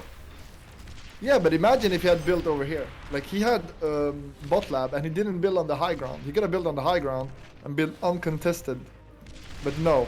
Goopy didn't respect that's the only thing that I said that's not gonna work for this strategy if somebody starts on a hill and just don't let the vehicle, because the vehicles can't do nothing on a hill, right? Yeah, and Ragnar is kind of low too now. He needs to be careful, but he did kill almost all the units. So to be fair, he is killing all the thingies. And Goopy, he's just walking away with his comm actually. He doesn't care. This base is dead, he knows it. Another Janus has made its way to the front line here, so it's up to 2 Janus, 3 tanks. They're adding this commander. Yeah, it's more than enough to clean this up though. Like, there's barely anything left. He just needs to repair the Janus. Don't lose it, Rag. Please repair. Repair the Janus! There we go. Barely in time. This Ragnar puts us in so much stress, like my heart also pounded. Okay, the cheese kinda worked. He needs to... Wait, is he gonna build over here now? And then you're gonna switch I mean, sides? there's metal here, right? You see, there's like almost 500 metal. And Yeah, all but the like, frog corpses. I guess we're doing this. Wait, Goopich is gonna walk and Deegan is lab though. No? Looks like that's exactly what's going to happen. Yeah, he can stay outside of those LLTs, so he can definitely get the factory, but Ragnar has enough units on the field to take out Goopy's commander. I think Ragnar should self-destruct the lab soon. Or at least think about it. I don't know if... No, wait, maybe he can kite with the maybe tank. he wants to capture, I don't know, what's the plan? Ragnar's watching. Deegan's. Wait, that wasn't the Deegan, really? Was No, it? that was Deegan, yeah. Wait, that I mean, had range? how do you deal with the medium tanks and Janus, though? I mean, Yeah, especially the Janus is a menace. He's going for it. We see Ragnar's units all going for Goopy. Yeah, I think Goopy is. I think it's GG. He's gonna actually take it. Skag, take notes. This is how you cheese. you're swapping mains with your opponent here, and this is kind of unfortunate. Goopy chose to abandon that position next to his factory. He's trying to place this to confuse the Janus, but it's not. Yeah, he's gonna click. Yeah, he doesn't fall for it. Go boom. So that's going to be it. Looks like Ragnar's going to take game 1. We're going to be heading into our second map here shortly enough. That's a crazy game 1 though. I'm like, this was hype. I didn't think it was going to work as well as it did. Like, Janus Stout, kinda OP. Oh, he could hide on the hill, but no, it's too late now. Yeah, I mean, your opponent's commander is making a factory in your main base. 1 HP. Oh, finally dead. Janus shot takes down the commander, so really nice game 1 here. Setting the tone for the series. Holy kaplowy. That was insane. Like, he didn't produce a single constructor the whole game. Like, if you have low APM like me, this is a cheese you could try at home. Like, it worked on Goopy, for God's sakes. That's insane. Well, you have to be Ragnar for it to work on Goopy. So. I mean, you have to have good micro. You have to have good micro. See what's happening. So it looks like Thurxie 2-0 over Skag. So Skag well played, but unfortunately is going to be eliminated. And Thurxie moves to the winners match of round 3. So he has one more chance to make it into the round of 8. Yeah, but Goopy sounded frustrated in the chat, so he needs to pull it together before the match starts, or he's gonna be like. The emotional damage was being felt in chats, guys. I'm just gonna say that much. He needs to reset mental and go. And I know Goopy actually picked Ragnar to be in his group, so with his qualifier, Right, Ragnar right. had a 16. There was such thing. All right, guys, I'm loading in the game. The game should be. Ragnar's It's pressing. placing. All right, here we go. He lost versus Daywalker though. Oh, really? so Ragnar pulling out a Daywalker build here. I think there is like somebody recently talked. Okay, like grunts are really good, but like maybe with like incisors it's easier to hold. I don't know about the Janus. It didn't look actually really good versus Ragnar. I was like scared. I mean, the first Janus loss was massive, right? Yeah, I thought that would have Yeah, been. no, so Ragnar tried the same cheese on Daywalker, but it didn't work. Hey, well, you know, if it doesn't work, just try it again. What is like? That's the definition of insanity. What do you mean cheese? This guy. Wait, what? Okay, so yeah, it's not Ragnar's first time doing Janus Stouts. But it's his first time in the tournament it's worked. So yeah, I'm glad we're here for it. All right, you guys do the directions, please. All right. Once you. On the right side, I'm not gonna say corner because it's in the middle. In the blue color, gonna start with a triple mix opener. It is Ragnar. And his opponent spawning in the top left side of the map on his last tournament life. We have Goopy. Also doing a triple mix opener. And I've said this recently, but X Factor has showed us by opening 2 mix, even into vehicle, that it's technically better than a 3 mix opener. I'm surprised people are still doing 3 mix after the science has proved my point. But yeah, maybe the meta will take a bit to catch up to this. Like when your commander has to walk this much, it is not worth it to actually walk to the 3rd mix. Yeah. It's always better to get an earlier construction out. It's interesting. I tried some variations and tried to even improve on a couple of concepts I haven't still yet made on my mind or did the practice run, but it was quite interesting, yeah. I'd have to agree with you, Professor Barr, because you get the build power up more quickly doing the 2 mix factory start, and you can spend your starting mass more efficiently. So Yeah. You're later on the 3rd mix, but your 4th and 5th mix are going to be faster because your constructor is out earlier, and so your expansion is continuing earlier. Because like sure, now you get 3 mix for longer, but it doesn't actually make up for getting more than a 3rd mix faster. If that makes sense. Exactly. So that being said, looks like Ragnar has got is that a scout or a tick moving across the map? I can't tell. So yeah, he opened up with the vehicle plant. He has 1 scout moving across the map. And from what I've seen in Goopy games, he actually favors these mass scout style. So we should see him fielding like 10, 12 scouts here in the early game. I hate it. I die to this all the time. Like I can't handle scouts. It's too much. But yeah, the Ragnar, I'm not afraid for him. He's definitely gonna handle it like a champ. And interestingly, both playing Cortex on this map, like the solar power, baby. Vortex has the exploiter. I really think that's what these players are picking that for. We saw that's true.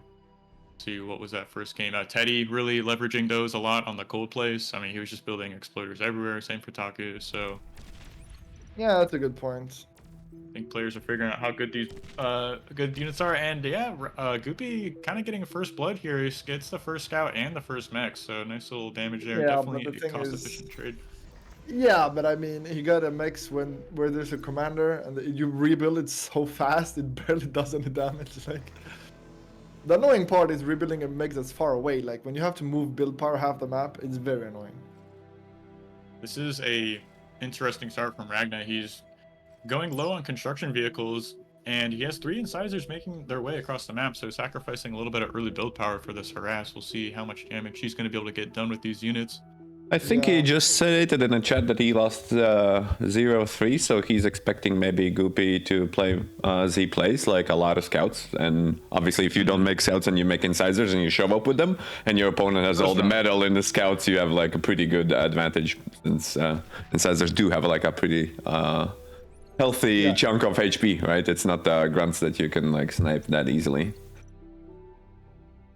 I don't remember who told me. I think it was PTAC who said that to cheese properly or to troll properly, you first have to make sure you're winning. which I find funny. Because like I see Choice, I love Choice, but he's gonna do some weird builds in a non-winning position, and I think that was insane. Micro Ragnar kills almost 8 scouts and will just not lose a single unit, and gonna kill everything, including the built LLT, the constructor, all of the scouts and 2 incisors. yeah, they trade. And the Still damage getting continues. That's ridiculous. I'm really he's gonna- fanboying for he's the gonna bring Ragnar them right back. now. He's actually gonna bring them back. If he repairs them, that's like incredibly worth. Yeah, he's gonna repair them. It looks like he's bringing them back so he doesn't lose them for no reason. He knows they're so low. He doesn't want to throw them away. And I don't think the incisor spam is gonna stop right now. It looks like he has a couple of construction vehicles. I would just, push it. Maybe have one expanding, maybe a second. But you can just like pressure off this damage, I think. Yeah, you can support a factory assisting or commander assisting a factory. Has to be careful right here. Yeah, I was gonna say depending on. Perfect. Yeah. Honestly, a few more incisors, he could have gone for the calm. I think. I don't think it's a good idea. You just hit the next expansion with tanks and then come. I think going for the commander is the only thing that you lose right now. If you just play your cards right. No, I He's mean, finally able to get if he had enough incisors, like Goopy could have just got sniped for free there. Like he was so naked. No, incisors are incredibly bad at sniping, and also you're playing Goopy. Yeah. I don't know how much you play Goopy. Those guys don't miss Degans usually. Oh. No, that's true. That's true. And I think this is gonna go for Goopy a little bit better. Ragnar has army, but yeah.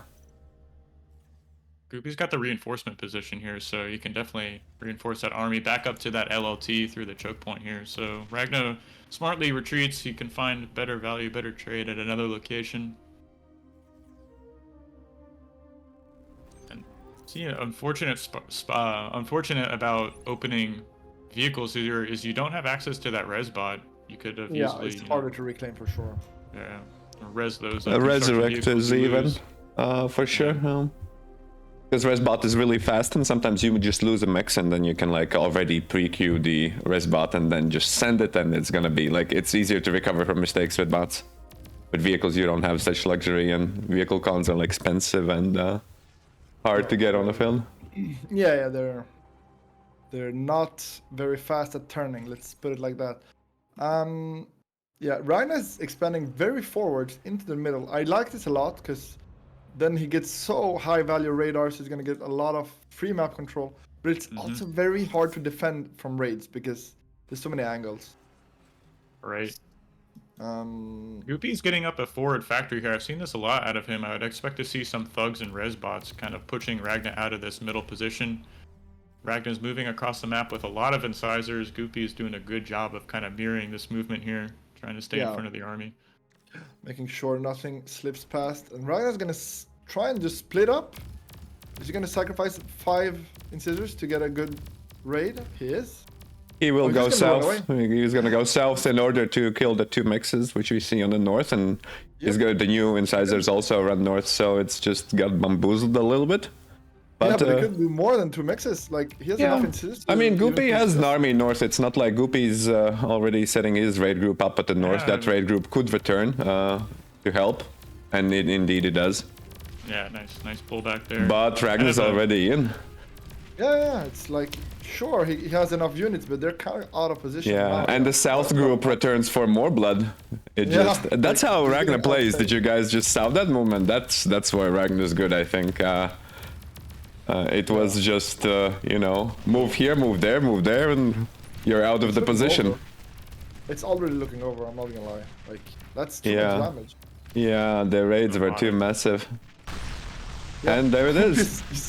Goopy calls masterful maneuvers by Ragnar, and I think the early micro was really, really good. It's I don't know how you go versus like the 2 mexes, 8 scouts, and 9 incisors and not lose a single unit and just kill everything. Yeah, that was insane. Awesome, insane. All right, back to the casting booth. So well played, Ragnar. He's gonna move on to the round of 8. Unfortunately, Goopy getting eliminated in that losers final group of death, though, of course. So we can't Can't really blame them for having a tough time getting out of their group. Definitely the most competitive group of the series. All right. So from Group D, we have Daywalker and Ragnar that made it out. From Group C, we don't know yet, do we? Or Let me put the group stage. Yeah. All right. pretty sure Group D is the one that's been the fastest to finish. Take a look at some of these other X Factor saying Right. Chisato won their series. I wonder if we can get a map score. What's happening with Group B? I think that's the group we haven't updated the most. Yeah. So Right. we got the Midvit Stonebutt result, and that was what the round 2 was waiting on. So we should be early on in the series. Randy Okay, versus Randy Midvit. is playing Midwit. That means the midwit advanced. All right. So wait, why is Randy playing Midwit though? That's so weird. Yeah, it was the Midwit winner of won. both. Okay, that was winners Right. winners. Okay, so not to diss Midwit, but Randy should probably take that. I was thinking round 3 would be a really good match in the Group B losers match because we'd end up with Midvit for Stardom. So that would be a great series. You don't believe in Stone, my boy? Stardom's a really strong player. I was watching I him, know, I know. watching I'm him just play joking. yesterday. Yeah. I mean, to be fair, Stone has been training. He told me he has been training a lot, but he's Yeah. a fairly new player though. So. Yeah, I checked him out yesterday. He looks like he hovered around 35 TS, and yeah, that's no joke. I think. Oh yeah, I think we would needed to see especially how he without did you. versus Midwit. Yeah. Mhm. I Oh, mean, he took a Midwit. game off him though, at least, right? Yeah, So- that's really impressive. I mean, when I started 1v1s back in my days, I mean, I also fought Midwit for like 11 games straight, and then only won one finally, and I was happy. But yeah.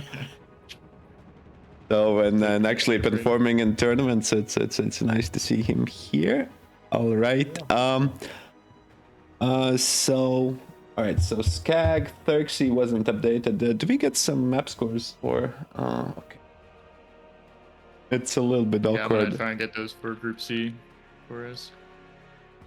Yeah, I'm also looking around for. So you passwords the and stuff.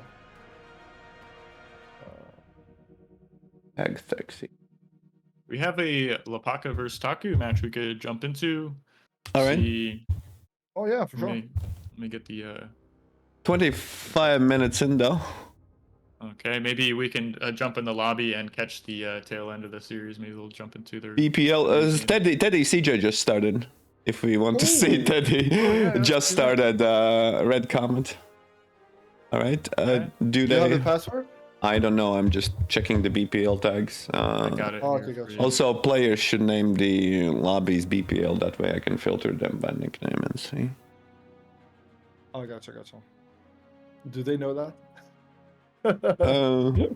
Yeah, I think Waffles made it a post in the Discord about labeling your lobbies. Yeah, 1 minute. It just started. Perfect. Yeah. Parfait.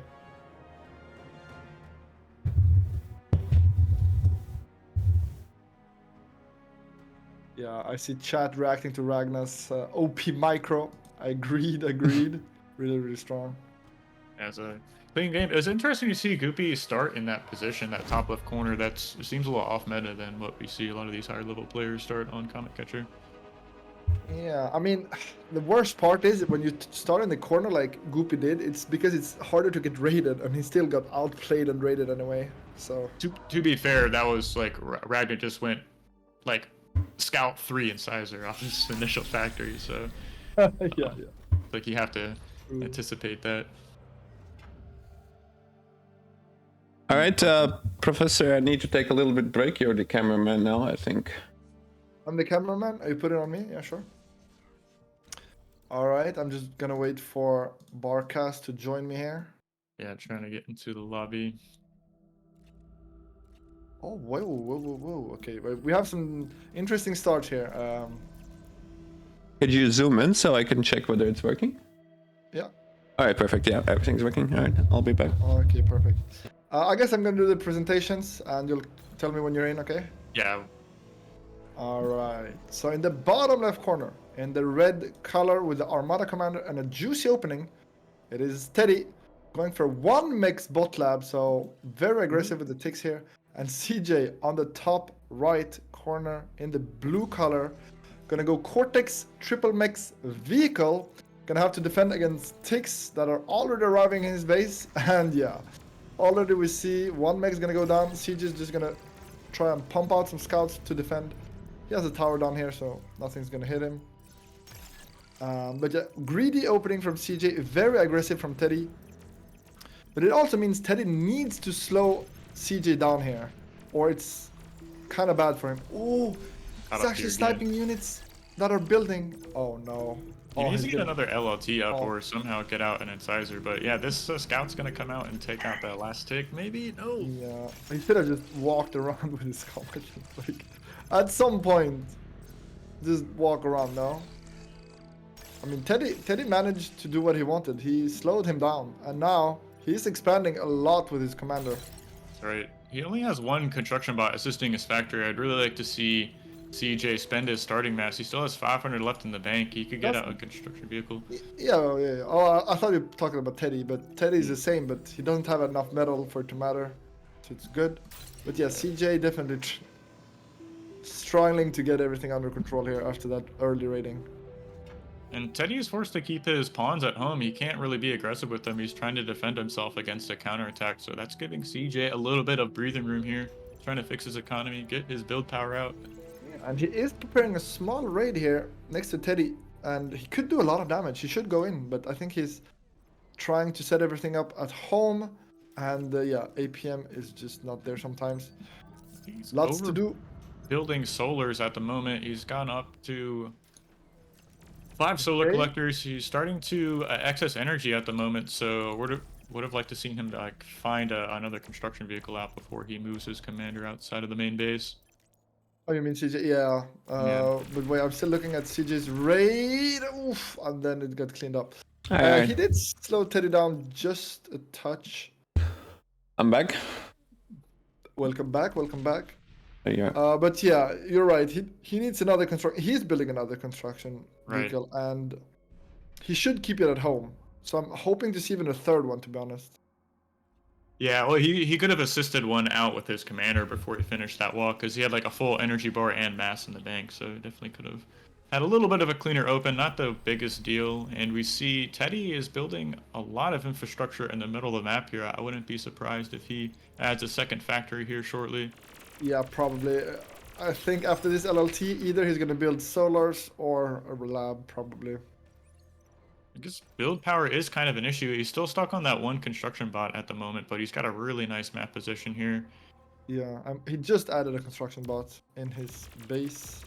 I don't know the order, because he just added it, but not on the front of the queue, which is weird. But a huge radar from Ted in the middle. He sees like almost all the map. Like he sees everything. Everything he needs to, at least. Gonna see these couple incisors moving towards his little outpost there in the middle. That LLT is doing a good job of shooing those units away. Yeah. And CJ lost his little raid there on the left side. Yeah, both played defending quite nicely here, and now we finally see Teddy with the secondary middle lab. It's very smack dab in the middle of the map here. Both lab, I'm surprised. Yeah, not choosing to go into a vehicle lab to get that extra tech out, but I'm wondering if he's going to be making just maces here at the front and using that, you know, shortened walk distance to get them to the front line even faster. Yeah, I mean, it is maces, as you said. Maces and res bots, which, let's be fair, very dangerous combo, but he's lacking energy, actually, Teddy.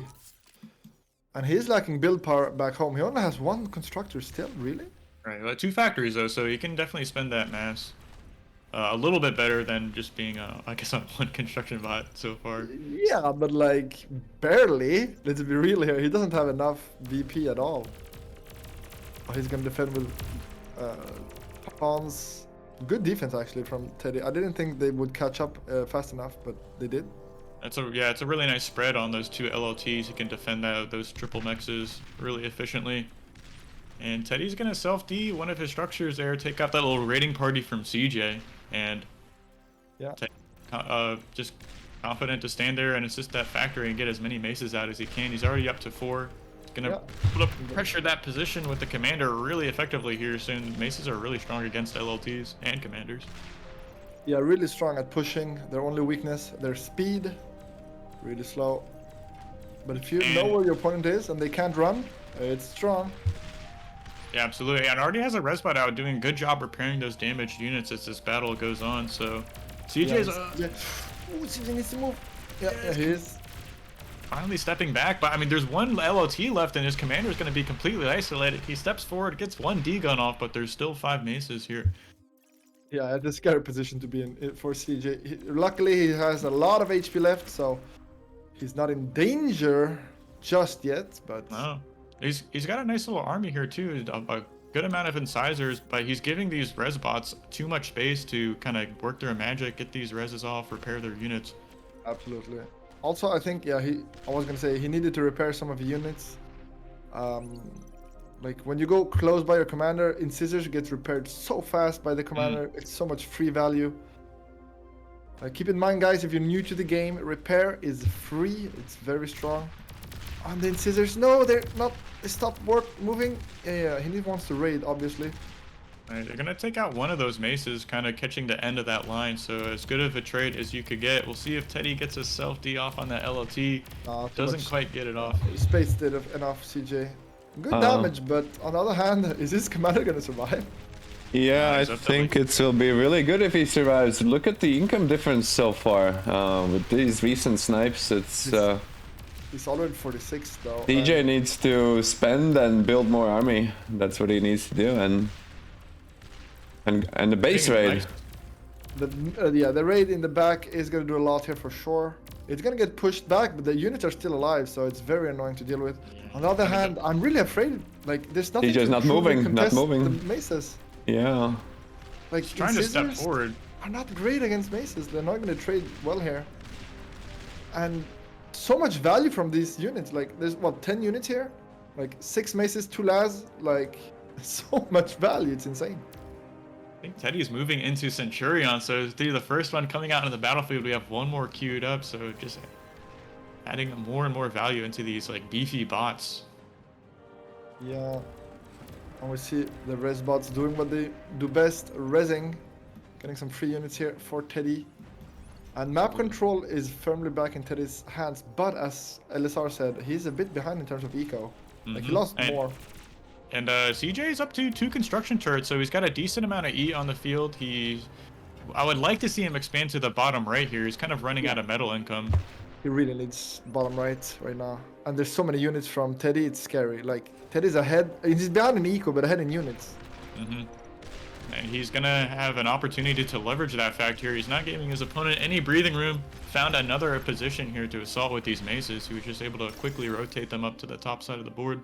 Yeah, and just 1 Centurion, 2 Centurions in the mass of maces is just going to be so good value against all the smaller units or even Incisors, simply because they do not miss, right? So CJ's moved into medium tank production, which can really leverage their range against the maces here. So he's going to be able to hold on to those 3 LOTs, that position a little bit stronger than otherwise if he had just stuck on the incisors.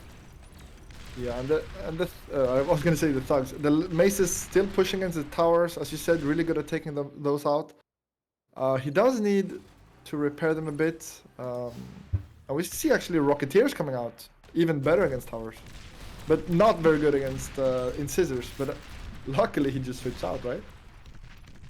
Yeah, absolutely. And we see a Twin Guard turret is going up here to help protect that position, so they can use their superior range to push back these even Rocketeers. Do Rocketeers outrange Twin Guard turrets, or?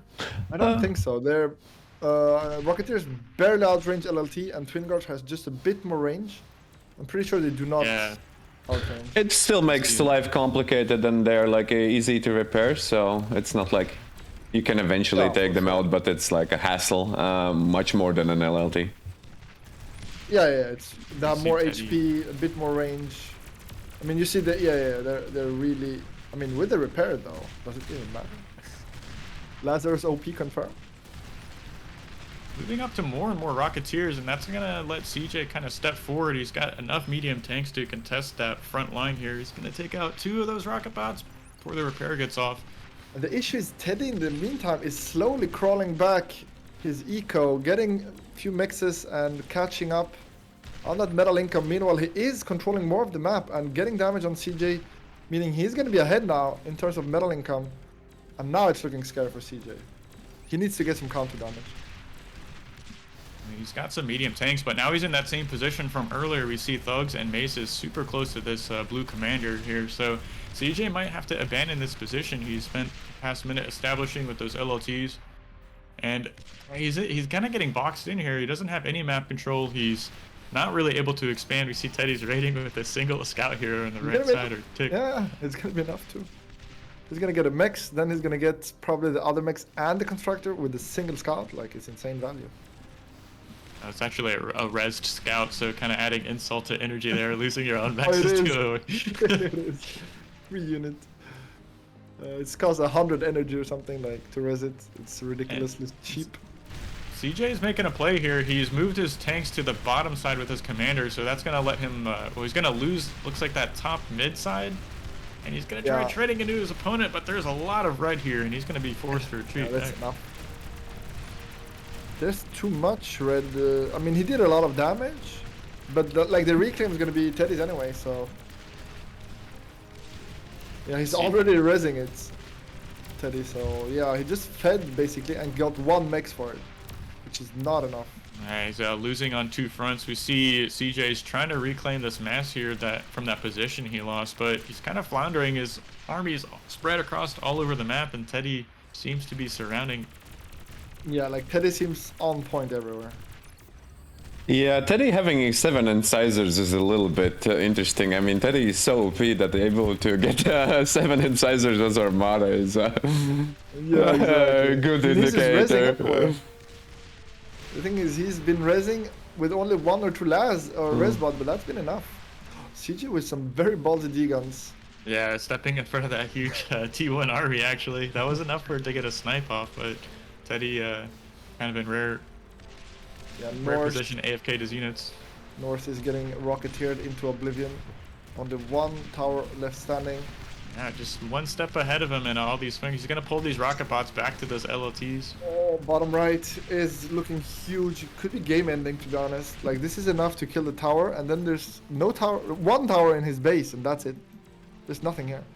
I see those nano turrets are kind of trickling their build power into the factory. That means CJ's stalling on mass at the moment. They can't get the full use of their build power out. Also, keep in mind, CJ doesn't see this. He doesn't have a radar. Now, he knows there's a few units. He doesn't know how much just yet.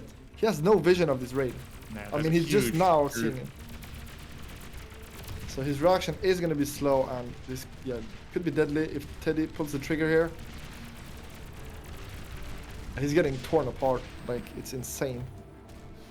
Yeah, Teddy's going for the base. It's not going to be enough here to defend 2 tanks, 3 within scissors, and an LLT, but that's enough to kill the LLT and wreck the solars, which he sorely needs already.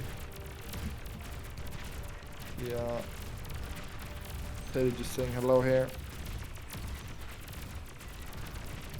I expect GG any second from CJ. Look at that fantasy GG timing here, just processing the loss, I'm sure. Everything's gone. Yeah, he's a dumpster.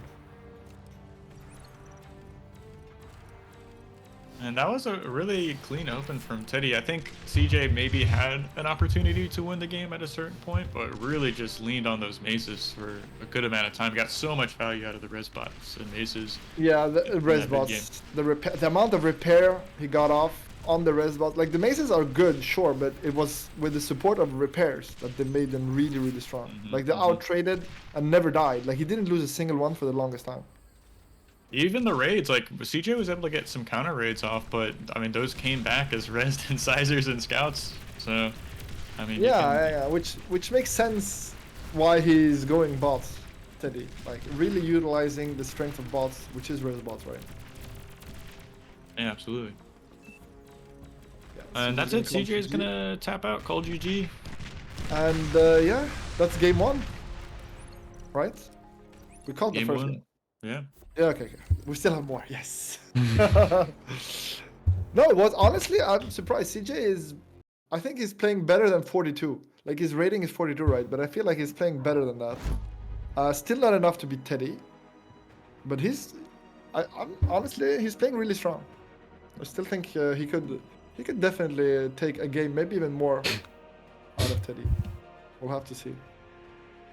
So some quick updates on the bracket. Looks like in Group B, Stardom won the losers match, so he's gonna have his tournament. He's gonna have an opportunity to move into the round of 8. Fortunately, Stonebutt was eliminated.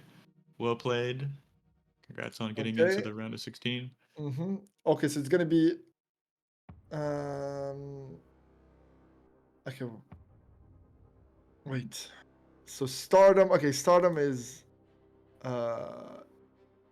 Wait, Stardom. Okay, he lost against Randy. Okay, so now he's in losers. Mhm. This is in round 3. Okay, gotcha. And it's probably gonna be against Midwit, unless Randy loses. And Teddy, CJ were watching. Takla Patka probably playing right now. Okay. Do you remember? Do you know the map bans for this lobby? For CJ Teddy, I can tell you 1 second. Looks like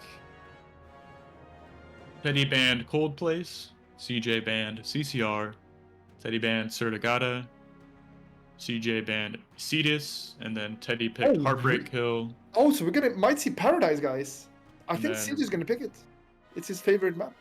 no, we're gonna be going in. That was actually game 2. So I think CJ won game 1 versus Teddy on Heartbreak Hill. We moved into game 2 on Red Comet that Teddy won, and now we're gonna be moving into game 3 on Paradise Lost. So Wait. CJ already took a game of Teddy? that's right, yeah. Oh, This wow. is map 2, yeah. So we're gonna be going into the time where Teddy could actually be going down to the Oh. losers bracket, and CJ would be our first player Oh. advancing from the Group A. You know, CJ has told me Paradise is his map. It's his. Teddy's pretty Home- good on Paradise now. I mean, Teddy's good Yeah, but- everywhere, but I No, don't know. of course. Teddy's OP. I hope CJ has like watched some, I don't know, Teddy replays maybe as something to put up.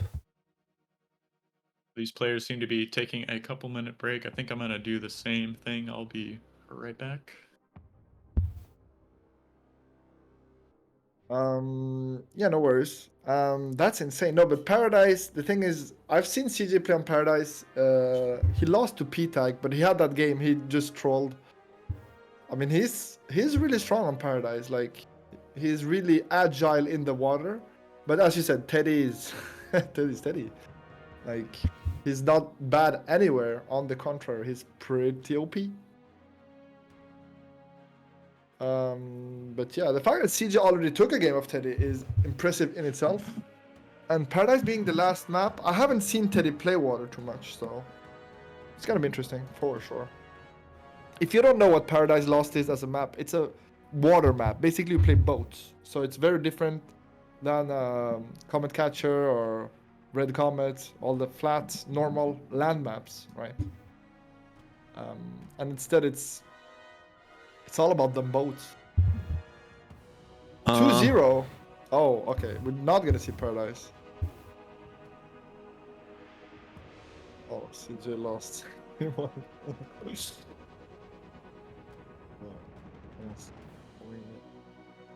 Okay, so apparently Teddy already won 2-0. CJ is in losers. Apparently CJ actually lost the first game. So that means that the Teddy qualifies, right? Yeah, Teddy won 2 matches, so CJ is gonna be in the round 3 losers against either Pitak or Lopatka. Alright, let me switch to the group stage and try to fix a couple of these things here. 2 wins for Teddy.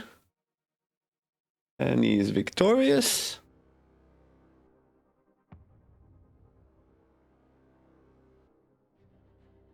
And does anyone know what Pitak Lopatka is doing? I know they're playing. I saw Pitak in game. I don't know where it's at though. For if that's what you want. And back. No, he's in game against Lopatka. And Barcast, CJ lost map 1. You're trolling me. Okay, that makes a lot of sense. Why they wouldn't be moving into game 3? Yeah. Yeah. All right. Why did CJ not play Paradise? I'm so sad. Let me see who's doing BPL. So X Factor Turksy just started. Waffles is covering that though. Mitwit versus Randy, and there's one I see with the BPL tags on, and yeah. And that's covered by Brightworks. So I mean, we're out of job, guys. They took it. Most of the streams getting covered. So what happened? So it did Stardom. I think the Stardom's bracket needs some work right now. Okay, so basically what we know is... oh, we don't have the score yet. Teddy is qualified. Daywalker qualified. Ragna qualified. Turksy... Wait. Turksy won, but he wasn't loser, so it's not over. UD X Factor are playing, I believe. They're still playing, right? X Factor is playing Turksy. Okay, so UD probably won Chisato. Meaning X Factor is playing Turksy for the last spot of their group, and Chisato is also qualified. Okay, let me get that map score and I'll update the bracket. I mean, I don't see the brackets, the thing, Ligma, Sigma, whatever. It should be embedded somewhere on the site. No? Yeah, I could probably find it. I've seen it. I would just keep it maybe in the background. It would be a little bit easier to help me out. So X Factor versus Turksy for the last position, going on the group C. Maybe we'll try to. Oh yeah, but the main guys are there. The ToastedWaffles is covering that. I don't know if he has stream on. Yeah. Either him or TNT should have their streams up. Oh wow, this is so much easier than the Google Doc to see what's going on. Yeah. Wish Barcast could just directly put the scores in the Figma thing. Figma. Oh yeah, it's Figma with it. Not Ligma. I'm a noob. Okay, so Randy. We don't know Randy. Wait, we don't know about Randy Mitwit? No, that has to be. Do we have scores on UD? Just UD X Factor, and we know X Factor lost. So Wait, Randy's still playing Mitwit? Okay, that's insane.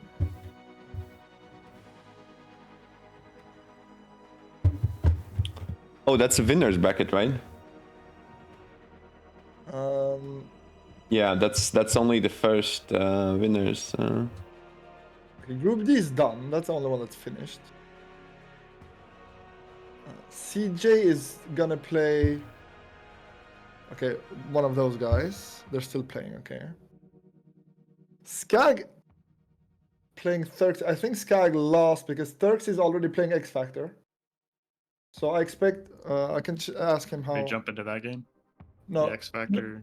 yeah, we can jump into that game, but we can ask them for the score for the Figma. That is Group C.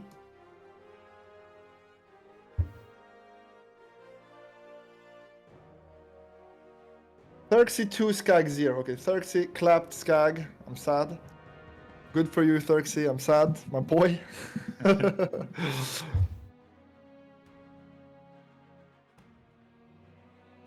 And X Factor is playing Turksy, right? Do I have... You got the password, I can put it here. Yeah, I think it's this one. Which game again? X Factor Turksy. All right. Again. Give me password then. X It's Factor. We haven't watched X Factor today, have we? no, and he's been showing some really strong games in practice. I've seen him playing recently, so I believe this is the beginning of the show series, no? This Well, is but maybe double game check. 2. It's series right now, so it's let me Turksy. check.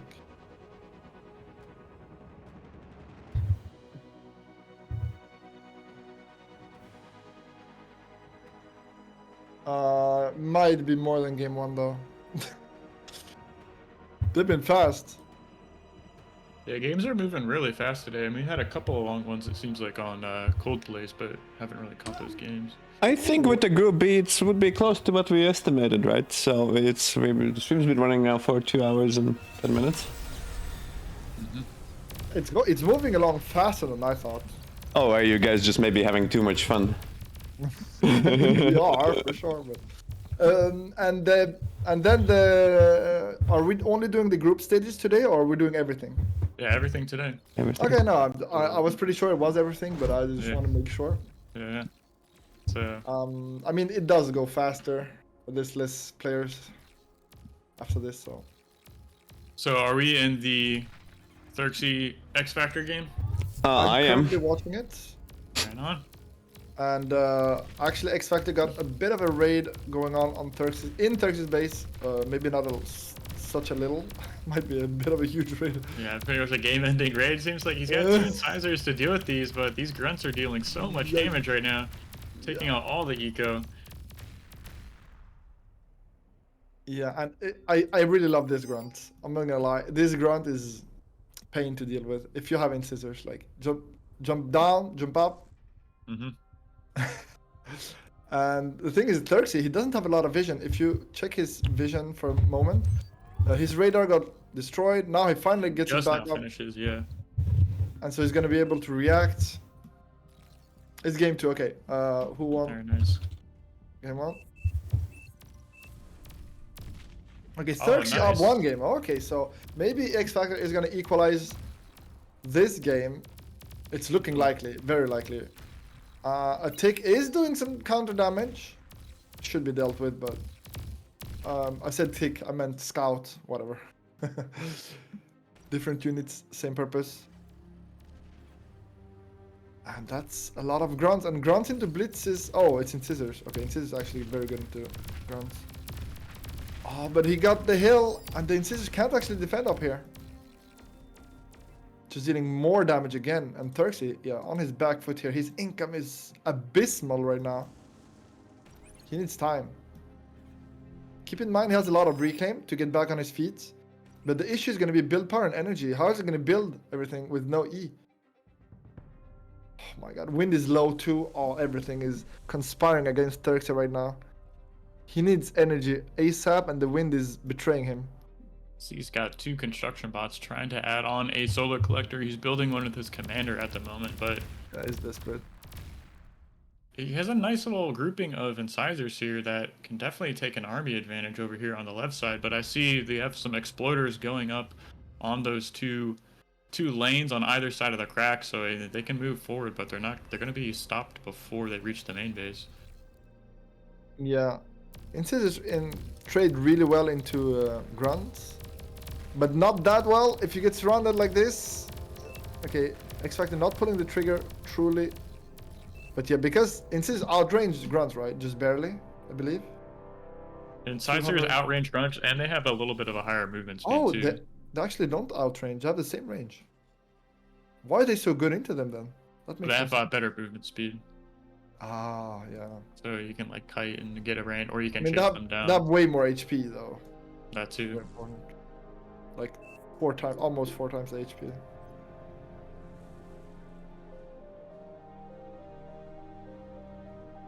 Okay, yeah, Xerxes, he is trying to rebuild ASAP, but I mean, he's so far behind. Look at X Factor. He's expanding, like, look how far forward he is. Like, the He's, map is his right now. He's got the like bottom left quadrant totally secured, and he's kind of expanding into both of those lanes on either side of the crack. Yeah, and he's expanding with exploiters right now, which I really like. We've seen them a lot this tournament. They're just so strong.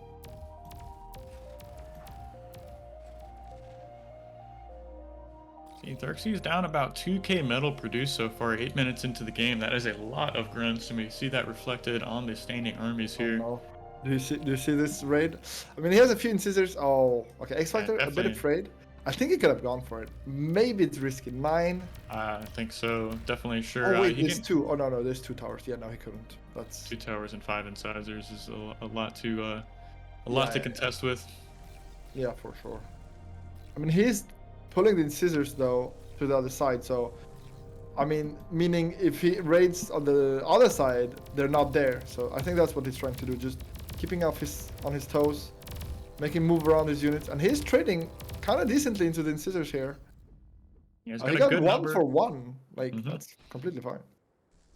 He just needs to expand though. I mean, X Factor is in like a really commanding position right now, so he's doing a great job of containing his opponent into this Oh, quadrant. there it is. The air switch. And we see, yeah, he's decking into air, so he's going to be putting the nail in the coffin here. I'm wondering if he's going to be making some bombers or paralyzer drones. I actually think it's a mistake to go air when you're this commanding position. I think you just go tanks and kill. Yeah, Like- get a forward lab up and just put more. Yeah, more because- pressure on. Because air can flop completely. Tanks can't. Like tanks is always useful, but air, like sure the surprise of air is like really annoying to deal with. But like it can fail completely. I will say having access to an air transport is like a get out of jail free card. Like the only way he loses a game is getting his commander sniped, right? So it's like if you have the air transport out, that should never happen. Good point. But Yeah. I mean, he could even take these with an air transport in his comm. mhm. That is. Oh no, he's gonna show. He knows. Turks got a scout here. Did Right. see the bomber. Meaning He's gonna- he knows. And now air might flop completely. Wait, he's actually going straight with the bombers? He's not waiting? Oh wow. I guess Okay, the trouble is there's not a wind farm to really bomb at the moment. I mean, there's a couple of wind Yeah. farms spread across the map. More solars than wind turbines isn't what you want to see. I'm not sure I like this. It's so early. And there's already AA and yeah, now I wish he went tanks. He's gonna still go for it. Oh no, X Factor. Why didn't you just go tanks like a normal person? Yeah, and this is not doing a lot. He's gonna snipe a mech here, mechs there, but he's not getting a lot of value for his bombers. And now his ground force is gonna be weaker than Xerxes, meaning he's gonna be able to take ground back. Instead of X Factor pushing him in, right? hmm I still think it's really just X Factor's game to lose. I mean, Xerxes being stubborn here, trying to make a game of it, trying to get back in the game. But I mean, look at the exploiter creep moving out onto the map. It's like, how can you take control? How can you take control of the map again here from this position? Yeah, and we are gonna see tanks coming out. He's finally seeing reason, like, okay, maybe air was a bit stupid. And finally, we do see tanks. Can you start just pumping medium tanks? Just run him over. I don't think he can do anything against medium tanks. No. Like, there's no way.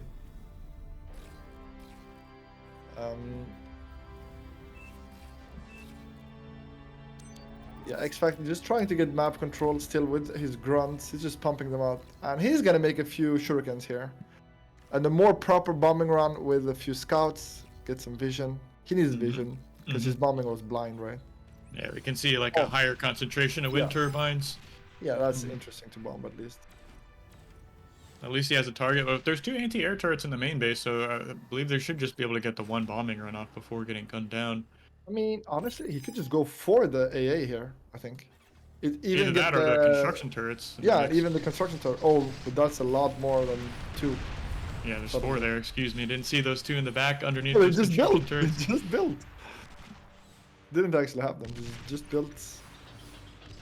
And yeah, he could have gone for the build part. I think would have been even better here. But he did get some damage, I guess. And the shurikens will stop him from moving out, though. Like, as soon as he's going out here, shurikens are going to stop these incisors. Boom. Get stunned and see you next year. And behind this... Oh, he's actually going with incisors and not medium tanks. I don't like the choice. I think medium tanks just crush everything here. All right. The one nice thing is they can move in conjunction with the grunts, so they have a kind of equal mobility there as far as moving these armies across the map together. Yeah, I get it, but I think you already have grunts, which is basically the same weapon as an incisor, just no HP. And so if you just add medium tanks, like you get so much more value, I think, out of the grunts because the medium tanks will be tanking, and then the grunts can deal DPS for free. I just think it goes well together, honestly. Oh. These shurikens are going to go down to the AA, and this looks like maybe the last push of the game here. We see incisors and grunts stepping forward towards the main base of Xerxes here. Is he going to be able to defend both these armies? There's one on either side of the main base at the moment. Oh look, he's messing. Yeah, I get it, but I still think medium tanks. Thank the Lord, he's finally switching. But he's gonna get damage here on the top side for sure. Gonna stop the expansion once more, and yeah, look at the creep, like you said earlier. It's rough. Just exploiters everywhere, moving up to about half the map now, covered in red at the moment, and the income spread is huge. A 70 mass per tick to 22. Oh yeah, the only way I think X Factor loses at this point is if he does something stupid with his commander. So let's see, and it's Turksy who's doing something stupid with his commander because he's surrounded at the moment. Yeah, he knows it's lost. He's suiciding at this point. Trying to get a couple of D guns off, but the commander's gonna get surrounded and taken down. So X Factor taking it to game 3, holding on to that tournament life. Yeah. BO3 going the distance. I wonder what map is gonna be the last one. Wait, why did Turksy just leave? Maybe he didn't win game 0.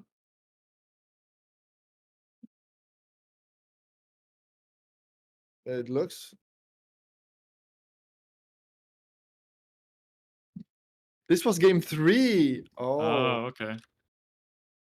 So we could move into the Stardom Midfit match that just started while I update this bracket. Stardom Midwit. Oh yeah. So wait, Stardom Midwit. That means. And Brightwork said he wasn't casting, so so Randy, he said feel free to join. Yeah, okay, so Randy in Group B won against Midwit, and Stardom Midwit fighting for the last spot of Group B. P-Tech CJ fighting for the last spot of Group A. And here, okay, we finished Group C. Group D and C are finished, and we're in the last rounds of Group A and B now. So yeah, Stardom Midwit, that's gonna be interesting for sure. Do you have the password? Should be in the group chat between you and LSR and I. Oh yeah, perfect. So congrats X Factor moving on to the round of 8. Also well played Turksy. He deserves it. To round 3. Yeah, absolutely. I know both of them have been practicing a lot. So well played. Yeah, I mean X Factor has been training like crazy lately. So yeah, it's gonna be really interesting. It's gonna be really interesting to see him in the best of in the round of 8. Right. His start boxes got messed up. Game trolling.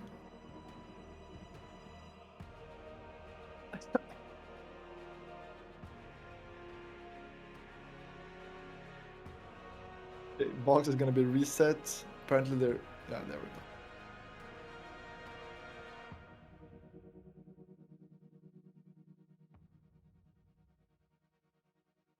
Oh, is this game 1? They haven't started their series? Yeah.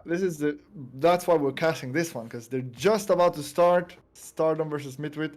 CJ P-Tech, I believe, are already playing. Also, we've kind of casted their games a lot. We haven't seen Stardom or Midwit yet, so I think it's interesting to fight. Okay, P-Tech is in a battle by himself. I'm gonna just ask him if you want. Yeah.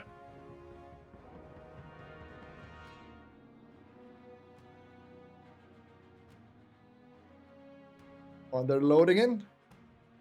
Do we need LSR to join us now for the camera? Yeah, absolutely. I guess it. I'm around. I didn't put the BPL on as usual. No worries. Get in here. It's just started. It's completely fine. Alright. There's probably still placing and stuff. Yeah. Sorry, chat, for the brackets. I cannot we needed a volunteer for update brackets. Icequicks has been doing a little bit, so you guys just have to cheer for P-Tech to drop out and or someone. The brackets. Yeah, but on the Figma, did you know how to update them? I logged in. I was trying to update the round of 8 I've done players. it once, but I don't remember.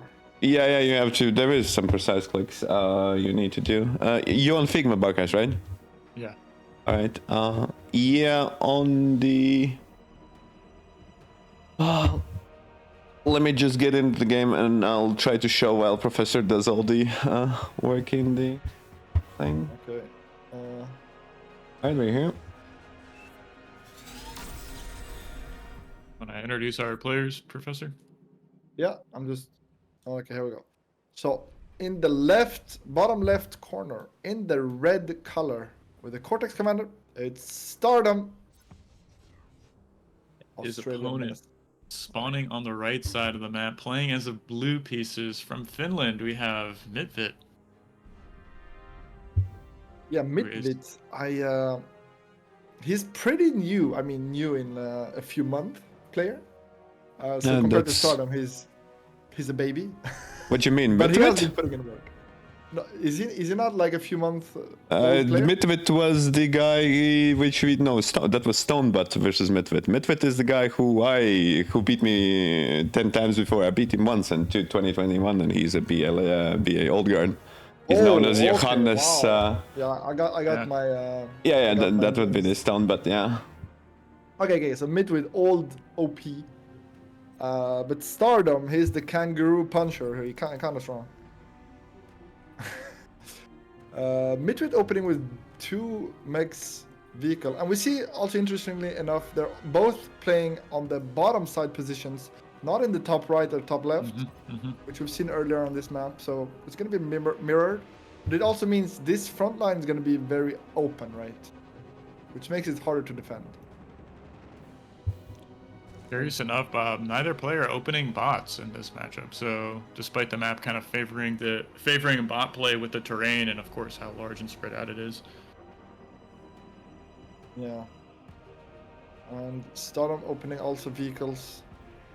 But he's going wait, it's Armada versus Core, right? Yeah. So Stardom with the Cortex, the superior faction, of course. You heard it here first. Oh, he's gonna defend the scouts with scouts. Okay, he's doing the ballsy thing, and he barely manages to hold on to that mix. Yeah, he's gonna hold on to all of his mixes with only scouts. Yeah, not even an LLT in his base. He's repeating scouts right now. Is Stardom. Man is a menace. On the other side, Midwit already 2 comms out. Yeah, kind of chill. Wait. Midwit building an energy converter, first energy converter of the tournament, confirm. Yeah, taking advantage of that extra E at the moment, was spiking there up to 25, so kind of overbuilt a little bit of wind there for a second, so trying to compensate for that by adding on the energy converter. I mean, I don't mind it too much, but it's like it's so rare you want to build energy converters in 1v1 because you always have more mixes to take, kind of.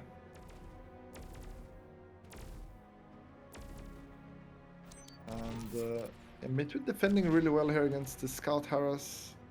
Oh, his blitz is trying to get back. Yeah, I just built a few scouts to deal with it. But yeah, Midwit actually opened more greedy than Stardom, meaning he's gonna expand faster and get more eco going. But Stardom with 3 scouts on the top side, looking to be a menace to that lone constructor. Very, very lonely right now. He has queued up an LLT, but it's not gonna be up in time at all. 3 scouts are going to do a great job of harassing that. Yeah, he's gonna see it and react to it. Probably. Maybe. Stardom. Or not. So a lot to go on here at the moment. We'll see, like, what is... Oh no, Stardom's gonna get even more damage. He crept scout through. Gonna get the right, and there's constructor. Oh, 4 no. mexes here completely undefended. This is so much damage. And he gets the constructor and all the mixes up top. Then another oh. No, wait. I don't think we start around the way. Yeah, no, we wait for the end of the groups for sure. Oh, but a run by Midwit, it's blitzes are faster than incisors, right? Just a bit, but that's makes them annoying to catch up to for sure. Yeah, you do not want to slow down Midwit. You just run. You don't want to fight the incisors here. Oh, he's actually gonna pull back. Yeah. Yeah, I kind of missed the opportunity there to take out that construction vehicle, I think. He got It was- slowed down by the mechs because he didn't spread out. Instead, he ran straight into it. So his tank slowed down. Oh my man. What? Streamed. I streamed nothing. For a second, I'm getting distracted. Sorry, I guys. mean, it's okay. It's okay. Okay, mid with the blitzes. He survived with 3 of them. Ooh, look at this. That's so interesting now. Yeah, I wanted to point out that he's like so far up in north. Yeah, I think he's trying to just expand over here, so it's easy to defend raid and just do a lot of defense. And then he's gonna fix all the mexes slowly behind. I think I like that a lot.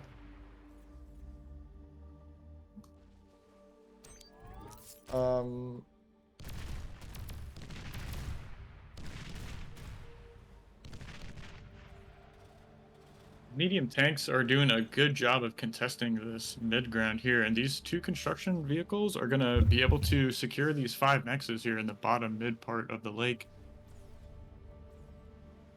But Stardom is doing a really good job of getting far up on the left side of the map. Midfit is going to scout this with a couple of his own scouts, and Stardom is going to be able to clean that up before moving on to his Just had to opponent's say side. he's gonna clean it because Caster Curse, it's alive. Yeah. There's one left.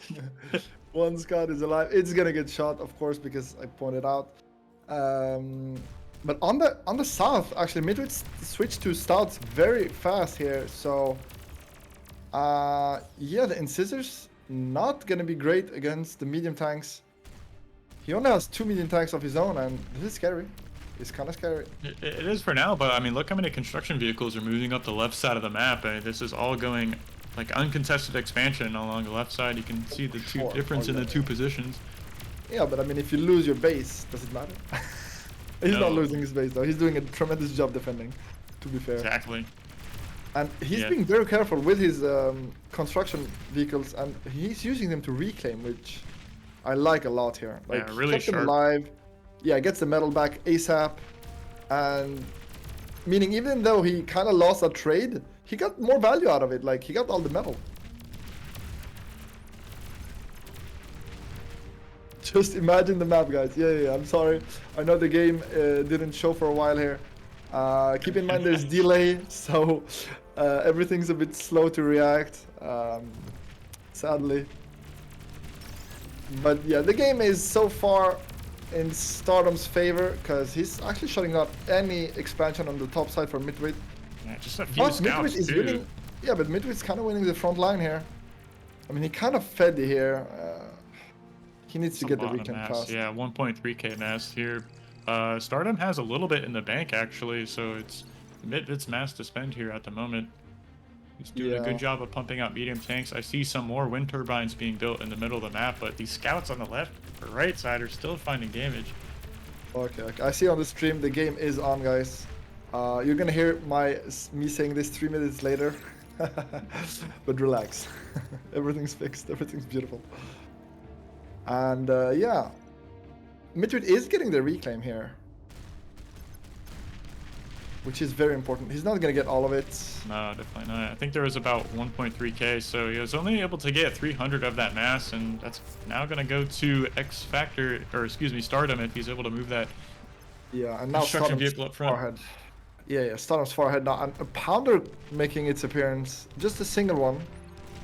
And honestly, it's a great move. I think for every 5 medium, a Pounder is actually decent, because at that point, when there's starting to be enough tanks, they're always going to be massed to a degree, and then Pounders are going to get huge value. Yeah, you know, as we see more and more players favoring Cortex in the 1v1 matchups, I believe we'll see the Pounder become more of a staple in the meta. Yeah, I Local agree. meta, I at agree. least.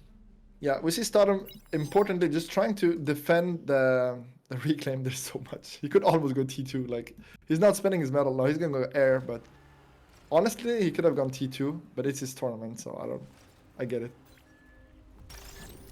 Yeah, definitely a little too early to go T2 in this position, and like you said, I think he's kind of neglecting making air for a moment, or neglecting making power at least. Wait, Both players have already airplanes. Yeah, I pinged one of the Midwits one, but Stardom also is on air. I'm gonna start with shurikens. Yeah, but look at Midwit. It's an all or nothing. It's a cheese. He's gonna transport his commander and two Janus, 3 Janus.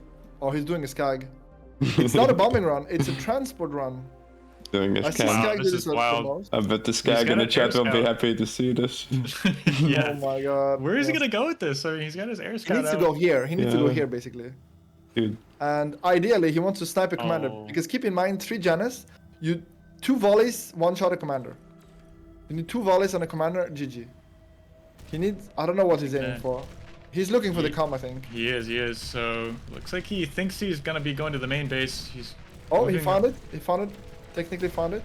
He knows it's in the main base, at least. Oh my gosh. So Oh my god. there's an no. anti-air turn already. Land! Commander's gonna go down. Oh, the micro is terrible. He could have landed 10 years earlier. Oh my god. That Okay, was yeah, well, I kind mean, of he knew wild. he was behind, far behind. He needed to do something, and this was something. It just executed pretty poorly. Alright. I'm sad because that could have been so hype.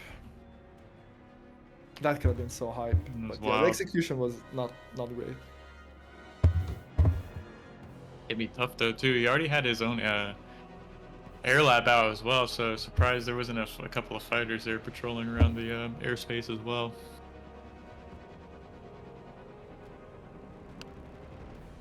I felt like I was more behind than I actually was. um, yeah. Yes, Stardom was doing. He was adding on energy, and then he just would have had to solve his build power problems and would have been able to really put himself ahead in that mid game there. So.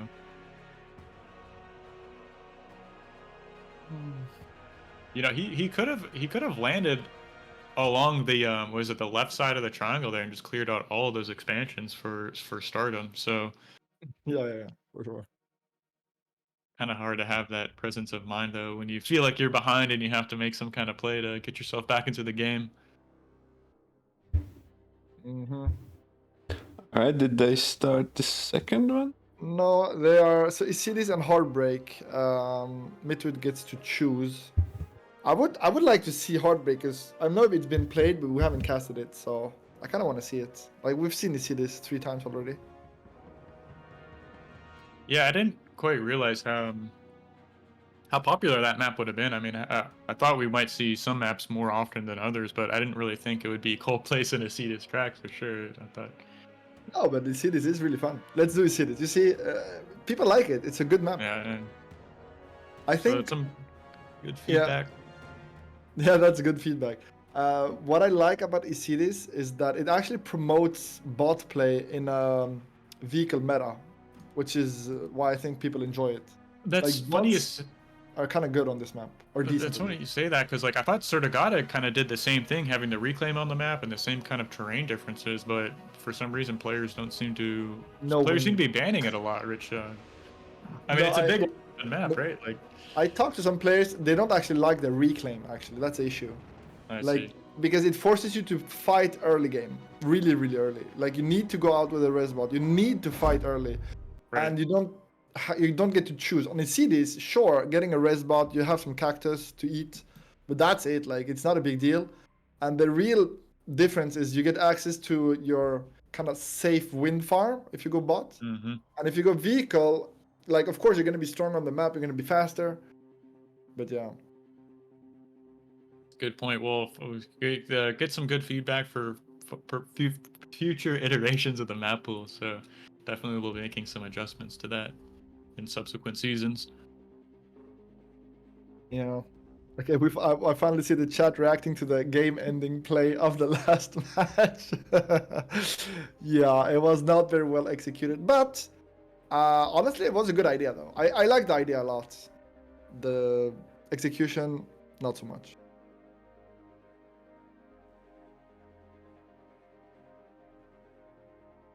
Okay, wow. These starting positions are interesting.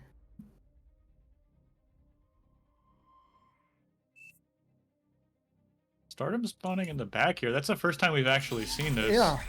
Yeah, exactly. Would you like to introduce our players, Professor? Yeah, all right.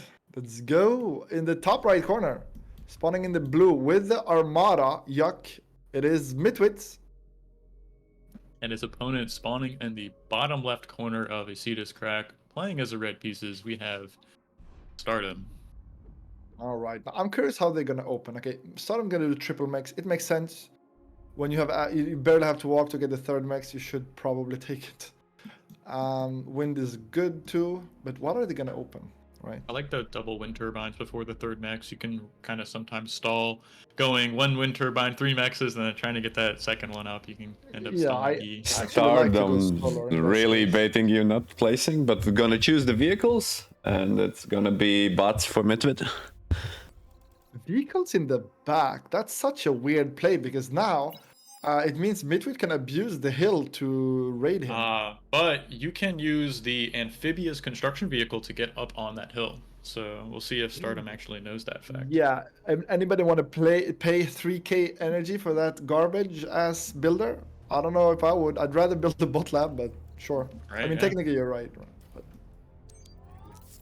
I don't think he's gonna do that. He's just gonna go with the comp probably. But he Yeah, needs he to could walk reinforce there. it. It's a He needs to great reinforce it. spot. Great spot for a radar up there too. So I wouldn't be surprised, like you said, move his comm up on that hill. Yeah, for sure. But he especially needs to not let it be under Midwit's control. Otherwise, like if Midwit just places a few pawns up there, they can just go any way. It's super annoying to deal with. Like you can't let this high ground fall into enemy hands if you're playing vehicle. Like you can never dislodge them. I mean, of course you can use a commander and stuff, but Who do you think has the better open here on the map? I know we have a couple ticks moving across right now, but like which one of these positions do you like better so far? I like Midwit's position better because I think being in the back is admitting weakness. It means you don't want to get raided as much, but it also means it's harder to control the map because you're going to be further away from everything. I would It's easier to agree a expand little bit.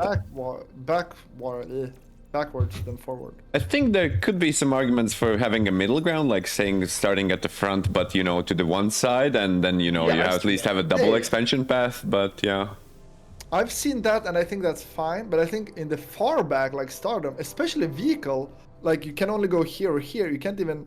yeah, like, the you're not bots are flexible. scary, right? With the vehicle, you want to start as front as possible. That way, you have like the radars, and then you can intercept before any sneaky Yeah. pawns get on your hill, right? Yeah, exactly.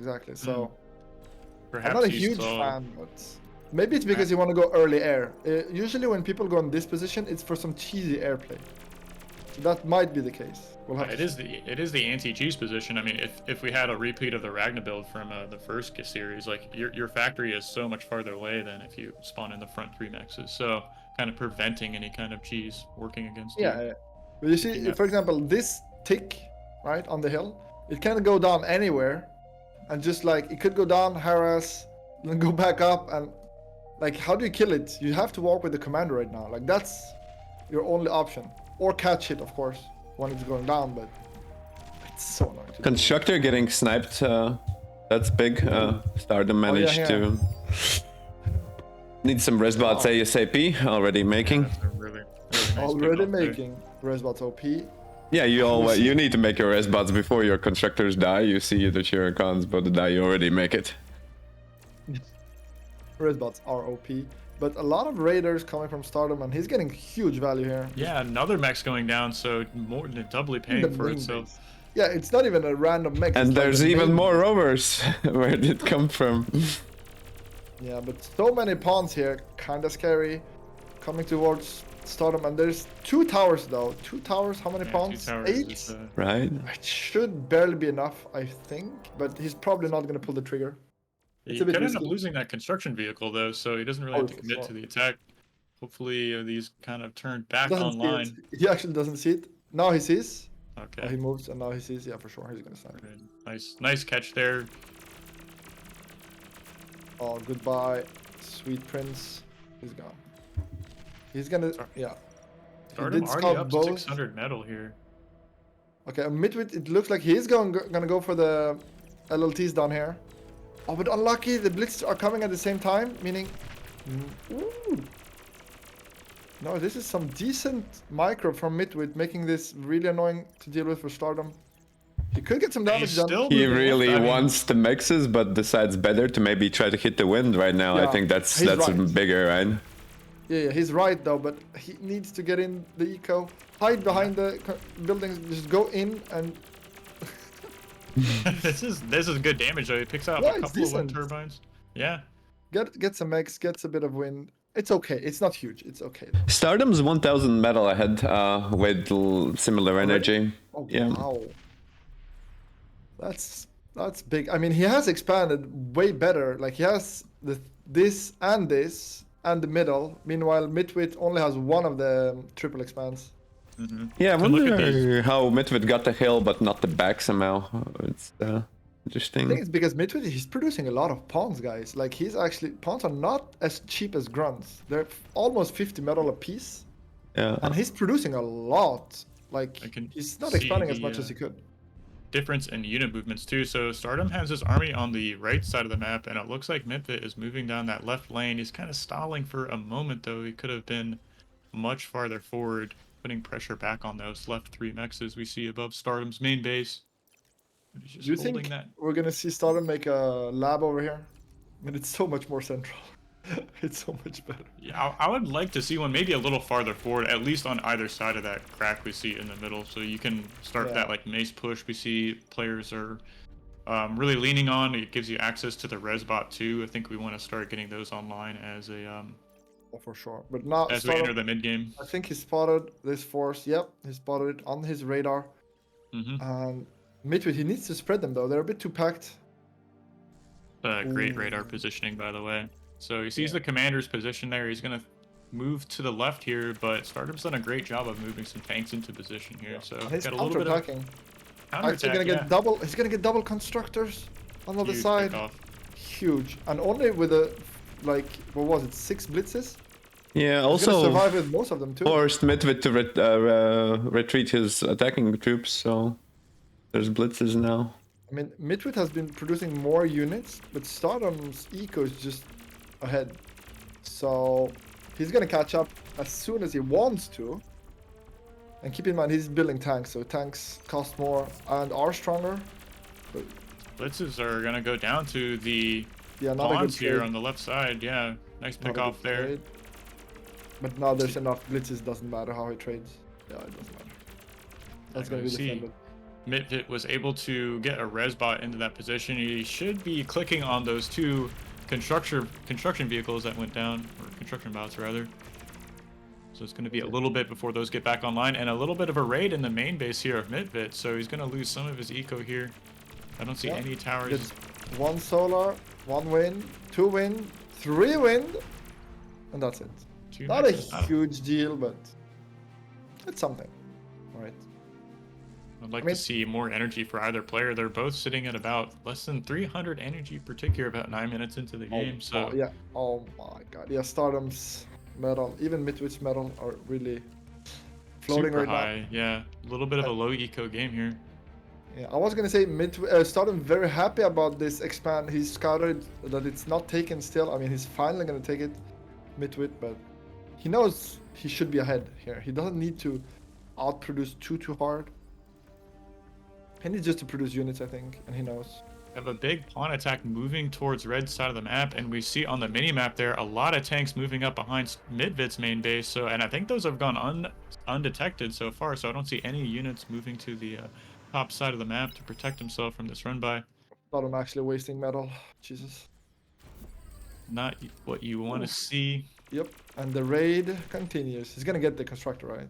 Does he see? He Yeah, sees it. for He sure. reacts. And you know, you really want to have this quadrant of the map locked down this far into the game. He's gonna turn down and towards Oh, the no. main base, He right needs towards some the D-guns. commander. Midwit needs some D-guns. Just D-gun your shit. You don't. Just D-gun. He should have D-gun through his stuff like earlier. He didn't want to lose his building, but who cares? Like you're losing so much more if you So a don't. repeat of the Therxy game we just saw versus X Factor, coming into the main base, taking out all the eco. Yep. And honestly, that's I think game. That was too much damage, in my opinion. Yeah, sitting at about half of the metal income, half of the energy income here. Yeah, So Yeah, the constructor plus the eco plus like it's just too much. Like and now he has a few pawns on the other side, but it's not enough. Stardom has more than enough to deal with this. Yeah, it's moving to match. And the blitzes, they catch up to the pawns, so even if you're a bit out of position, it's more forgiving than playing pawns into blitzes.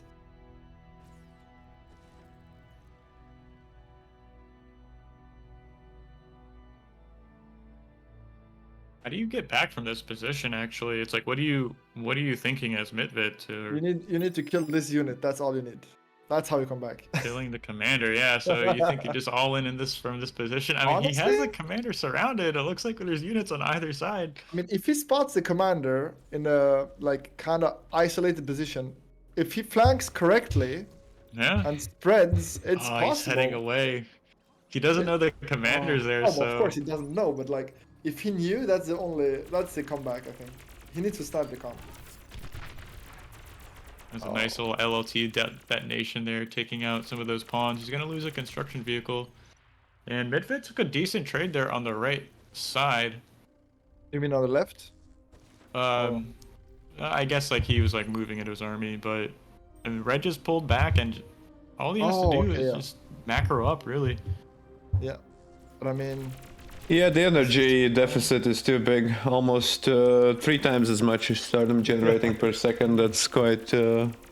it's a yikers. Yeah, definitely.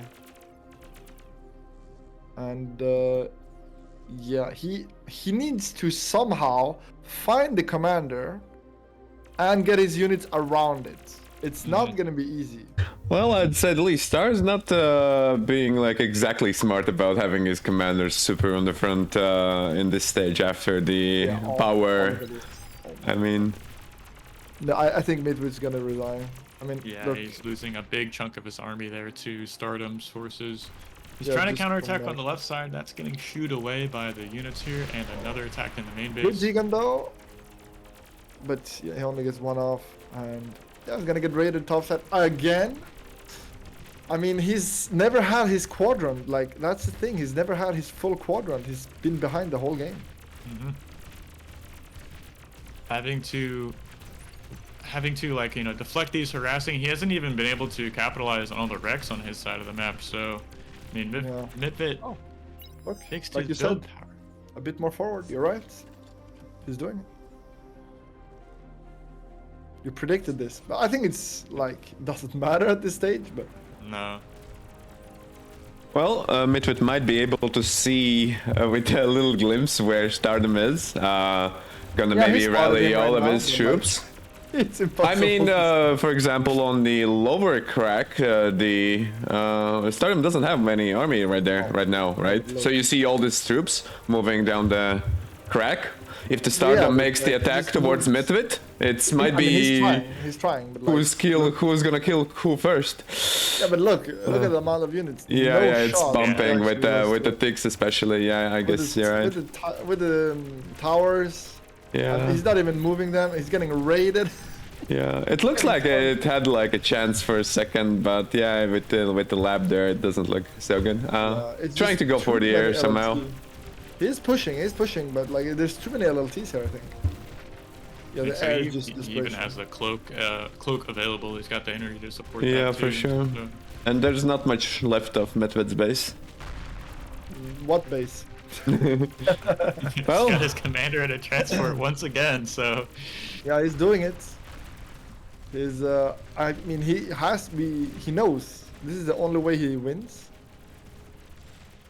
And Stardom's AA trying is to get up gonna- the anti-air turret, so it's gonna be Yeah, it's up gonna in be enough. time. It's gonna be enough. It's gonna be impossible to drop on top of him. He has two Oh, AA actually. 2 and shots boom, go off, 3 shots. boom. Transport goes down. Ay, That's GG gonna be is this called. series. Yeah, that's a 2-0, and there's one more match that might still be going on. That's PTAC versus CJ. We might be able to catch the end of it. Can get you guys the password for that. Yeah. If Unless we it finished very fast. That's group A. Okay, check group A. Password. Okay, there it is. Okay, they still seem to be playing. I don't know if it's match 1, 2, or 3, but I know they started kind of late because CJ was doing something. Let's jump in.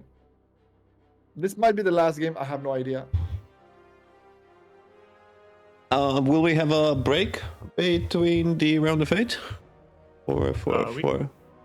I didn't like officially schedule one, but we can definitely take Well, one between we the can't keep even with the live brackets, right? I don't think the group brackets. We need to understand what's happening on. Yeah, we can do like an update. And yeah, we need to update the brackets for the final brackets, or like the final, I don't know what to call it. The elimination brackets, I guess. Right. It's best of 3 still, right? Until finals? Until the finals, yeah, it'd be a best of 5. Okay. First seed, Andy. So we're just waiting on one more player to get into the round of 8, and we'll have our brackets. Yeah. Okay. This match is looking crazy balanced. No. Okay. It's a little bit PTAC favored, both in terms of energy. Yeah. I was just watching the colors on the map, but then I watched a bit the eco and stuff. Yeah, okay, PTAC's kind of far ahead, not gonna lie. Okay, this is actually game 1 still, so we're catching technically the whole series. I mean, minus the 14 first minutes of this game. And we can see PTAC actually has air and tanks and bots. He has all T1 and a lot of shurikens. CJ seems to be struggling with them. He does have AA with him in his army, but yeah, clearly a lot. He hates it. And CJ, he has res, he has tanks. But yeah, as you can see, the bottom right is uncontested from CJ's part, and PTAC's advantage mainly comes from there, I would say. Oh, the shurikens. And the A is gonna come forward, but I mean, he's still stunned a lot of units. Wait, PTAC's actually pulling back. Letting all his shurikens die. Oh, that's rough. He's pushing forward, and there's not enough ground units to actually hold back his army here. I think. Oh no, this EMP is gone, and now it should be CJ favored. He needs to retreat back into his towers, defensive towers, but this is a lot of reclaim. And PTAC's actually eating the reclaim already. He has a res bot on the field. I mean, CJ is pulling up his own res bots, but ooh, bombing run, aiming for CJ's base. Ooh, he sniped a lot of the bombers. But still, a few bombs land. Oof. Okay, more bombers get sniped. But the PTAC so far ahead on the right side. He's being... Yeah, that's... Wow. BARCast, are you in the game? Yeah, sorry, are we observing through Professor Bar or Laser's view? Or LSR? Lasers, yeah. I'm watching, yeah. LSR is always the one giving the stream the view, right? Okay. Yeah. Yeah, if you want to focus. I'm thinking we should cheer for CJ, right? Because PTAC needs to help us with the brackets. That's the only way. Like, he's literally, is this the last one, right? Which we have from the games? Yeah, this is it. Yeah, I mean. This is the last from the groups, yeah. So one of these two players is going to be eliminated from the tournament. Even if PTAC wins, if we have a short break, he can still help us out. Yeah. The other players gets to have a break and he gets to help us out. OP. But yeah, Siege is actually pushing through here and he's gonna get all the reclaim. And we can see he's already resurrecting some stuff. He needs more. He has more reserves in the back, but honestly, shouldn't he just eat a bit of it? At least the forward part. Eat the forward part and res the back part. Have another group of paralyzer drones kind of already made here, and look at the energy difference between our two players, about doubling the eco so far as wind drops. He has 41 shurikens on the field. Okay, yeah, that's an obscene amount. That is actually an obscene amount of shurikens. What's the deal here? He loves it so much.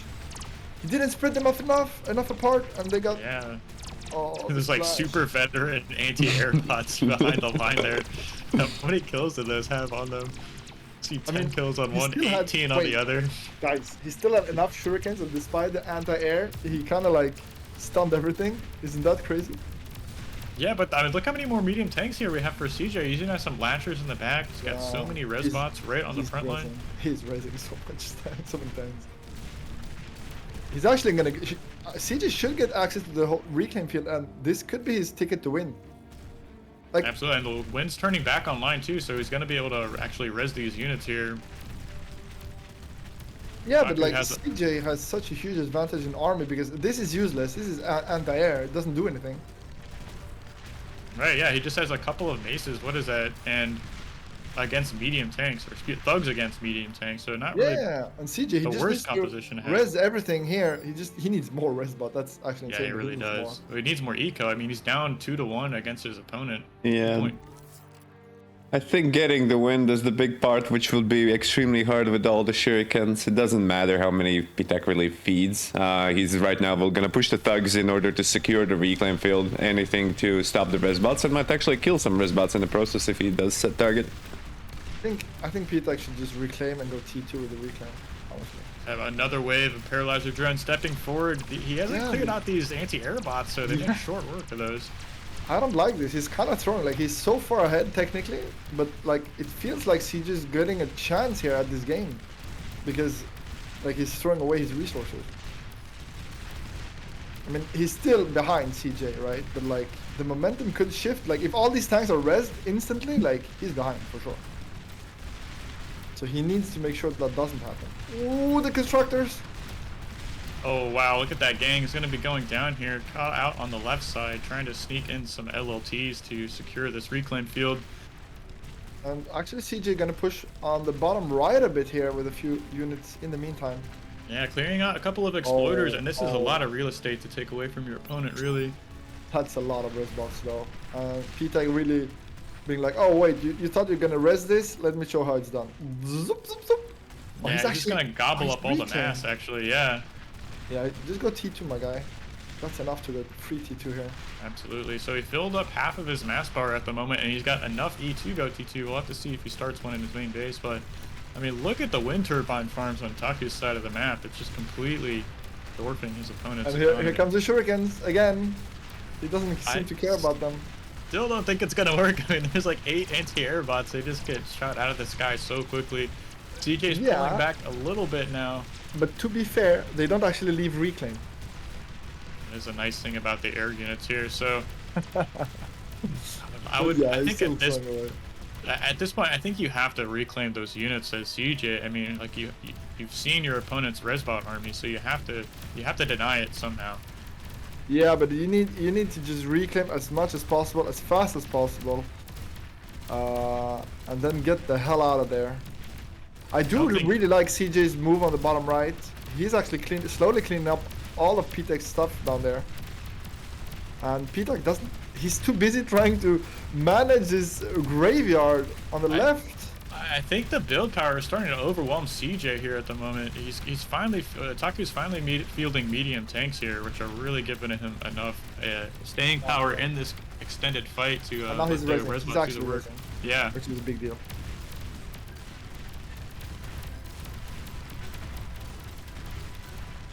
He's rezzing and he has so many actually res bots right now.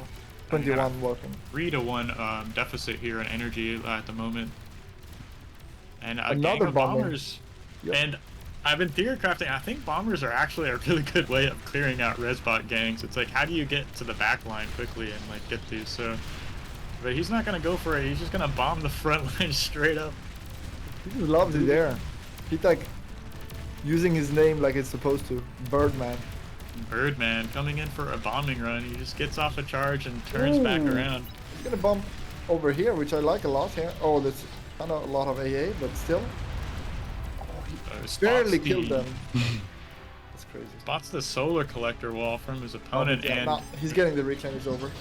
Now he's getting the snowball, and CJ is too far behind to get back from this, I think. yeah, so it looks like, yeah, like you said, Taku's won the reclaim field. This Resbot army is in the back line doing their work, getting their value, and Yeah, just not- breaking he's through not the front stopping. line. Yeah, he's not Just gonna stop producing. And with so many free units, it's like he's already like twice ahead or 3 times ahead in terms of eco, and now it's just like ridiculous with the reclaim. Somehow CJ got T2 out, so I didn't quite realize this. He's going to be fielding a couple of these Tiger tanks, but I don't think that's going to be enough. There's too much T1 heading towards his main base. Yeah, I mean he has 3 tigers out now. There's medium does tanks it rolling matter? past his army. Yeah, Yeah, finding does the it wind matter? turbine farms. I mean, the medium tanks are getting so far behind, he can't even defend his lab anymore. He's gonna fall here. So yeah, T2, a risky gambit from CJ. He was already behind them. I understand the Will like wanted to go T2, but Jesus, you know, that was Just a train of units making their way across the map, and that's gonna be it. CJ taps out, Yeah. calls GG. I think what he should have done instead of T2 is just like P-Tag, he produced more units, and then what he really needed was just his resbot. He lost so many of them. He should have just built more resbots and taken greater care not to lose them to random shots. Because it was really winning him the game until he started not fighting as hard for the reclaim. And then suddenly Pita got the reclaim and he was like, oh, thank you. I'm going to use all of it really fast. I think that was a little bit of a throw because like Taku couldn't break through with any of his air units. He had those like super veteran air bots in the back of his army. So the paralyzer drones weren't working. He had control of the reclaim field. I think going T2 was a blunder there if he was trying to get that off without fixing his eco and controlling the reclaim and it's field. also like when there's such a huge graveyard on the in play, going T2 means you know you're going to lose pressure. You know you're going to lose that, so there's going to be a huge clashback of units, especially against somebody like P-Tech, who like, obviously is going to res the units. So, yeah, you know he's going to push like crazy now. Absolutely. So, looks like both players are ready. We're going to be moving into Game 2. Can CJ take it back? He's on his last life in the tournament. One of these players is going to be eliminated. One is moving on, the final player in the round to be added to the round of 18. So, yep. Let's hope Taku loses so we can update our brackets. I guess that's the meme going. So, yeah. Also, it's going to be the cold place. Interesting map here. I wonder how they're going to start. It's interesting now that we've seen more games on the the dual spawns. It's like if your opponent goes on one of the legs of the triangle, it's like you're so far away as far as rush distance, so you can play really greedy, getting out your build power. You can expand in both directions really efficiently. So, and the more games I see on this, the more I'm really liking these two mechs positions here. But these players have decided against it, spawning on one of the two apexes of the triangle you can start at, or vertexes. All right, the players are placed, and yeah, I guess they're gonna just ready up, and we're in. Taku, seeing the writing on the wall, calls GG before the game even starts. He doesn't want to play on the east side of the cold place. All right. A little bit of friendly banter.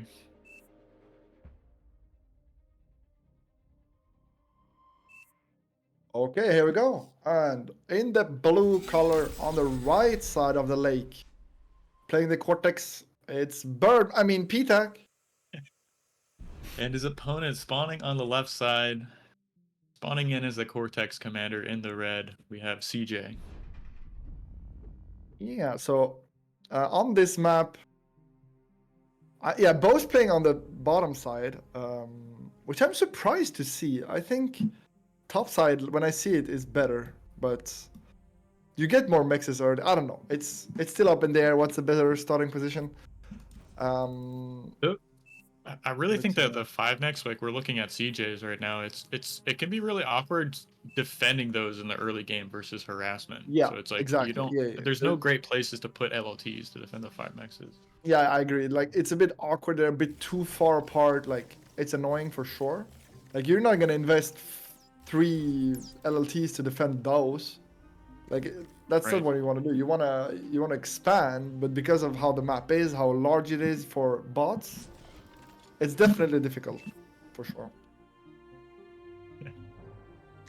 P-Tech actually only 2 mechs start here, and I've seen him be very greedy with the constructors on this map, so I expect to see like at least 6, 7 before he produces his first grunt. So let's see.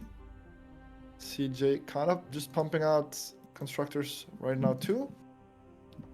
It's being pretty greedy with his building position on those wind turbines. I don't really like that. It's super vulnerable to run bys, and he's even blocking his commander from rotating around the factory on the left side. I don't think he can kind of get between those two buildings. So Absolutely, but it's pretty. And guys, if you play this game, you know you like it to be pretty, but the prettier it is, the less efficient it is. You want it ugly, guys.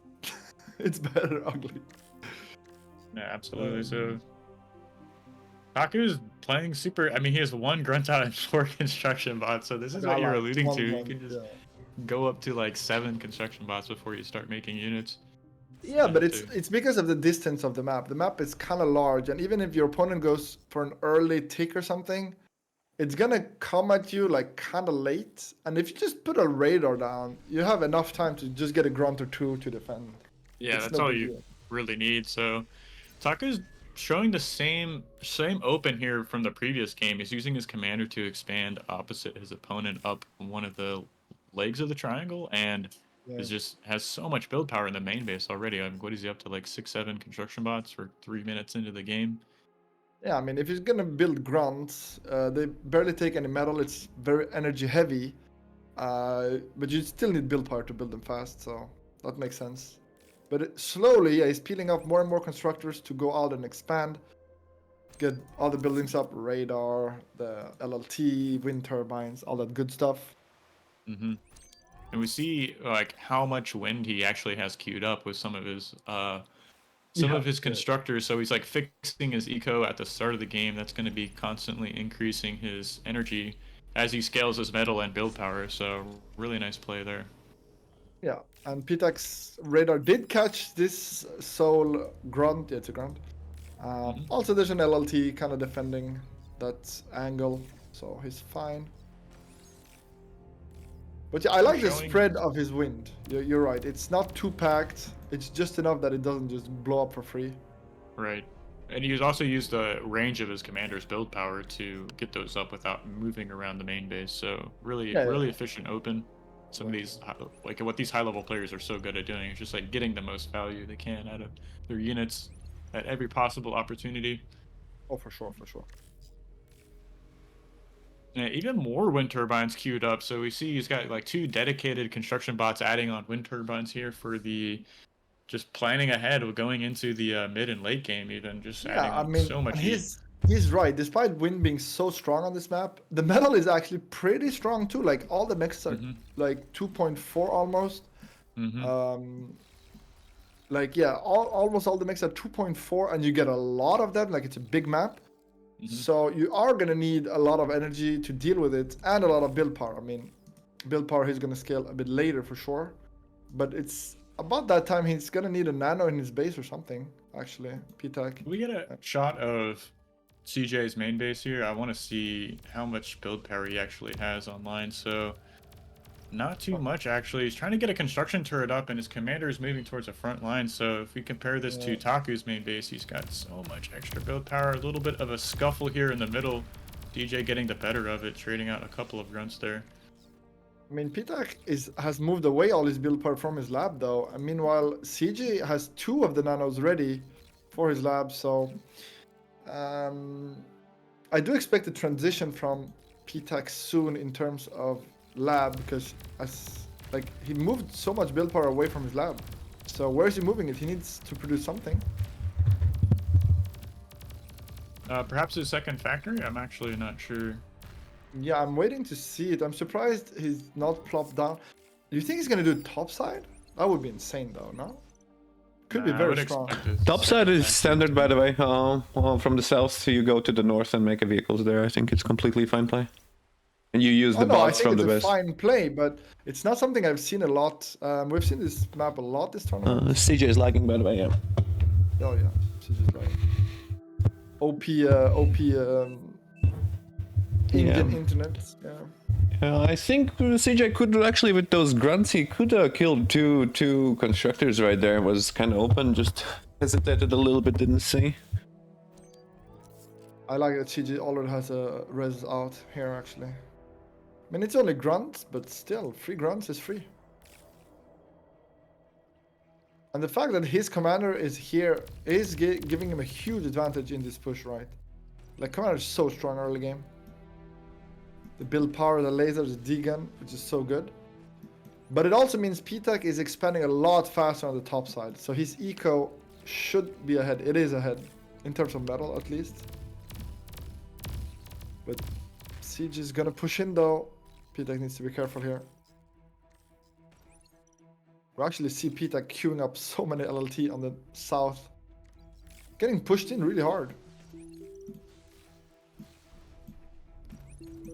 And Pitak, he's floating a lot of metal. He needs to spend ASAP here. And CG is gonna do, yeah, CG is gonna go for the forward lab here, as pointed out. And yeah, Pitak on the north. Pause? Yeah. Why?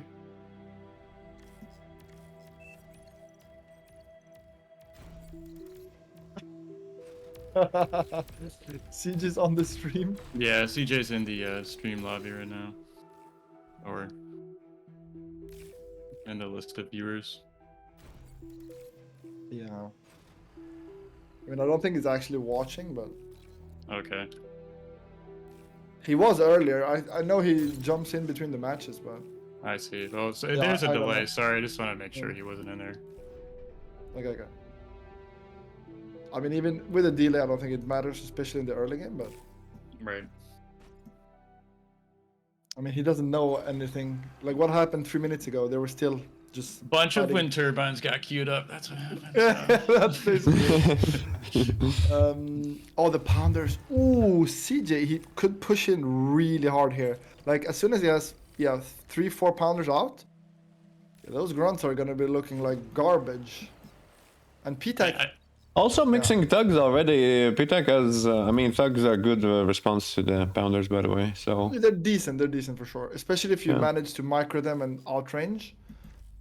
But Pitak, he needs his vehicle lab up top to put pressure ASAP because he has so much metal. He needs to spend it. So I really like that exploiter kind of anchoring the position for Taku here, right outside of that Yeah. middle of the lake there on the bottom side. So that's going to give him a lot of staying power. It looks like he's rotating all of his guns to the bottom side, maybe anticipating that he can't use them against the pounders. So yeah, Yeah, just gonna do not for the smart. raid for CJ to Yeah, intercept. yeah. He's seen pounders. He spotted this one. So The siege is gonna happen. Let's see the missile tracks.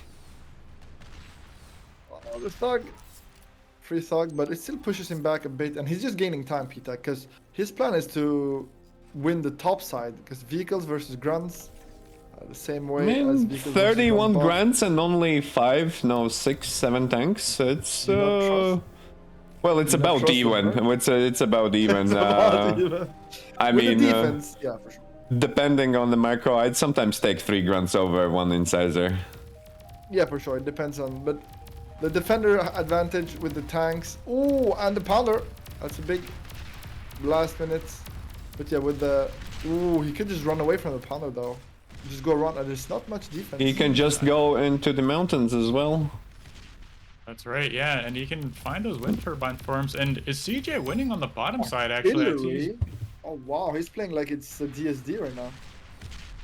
Yeah, I mean, He's got the RD out. He's got the Hillary is gonna help against thugs. I mean, thugs with res is so strong. Like, it's stupid strong.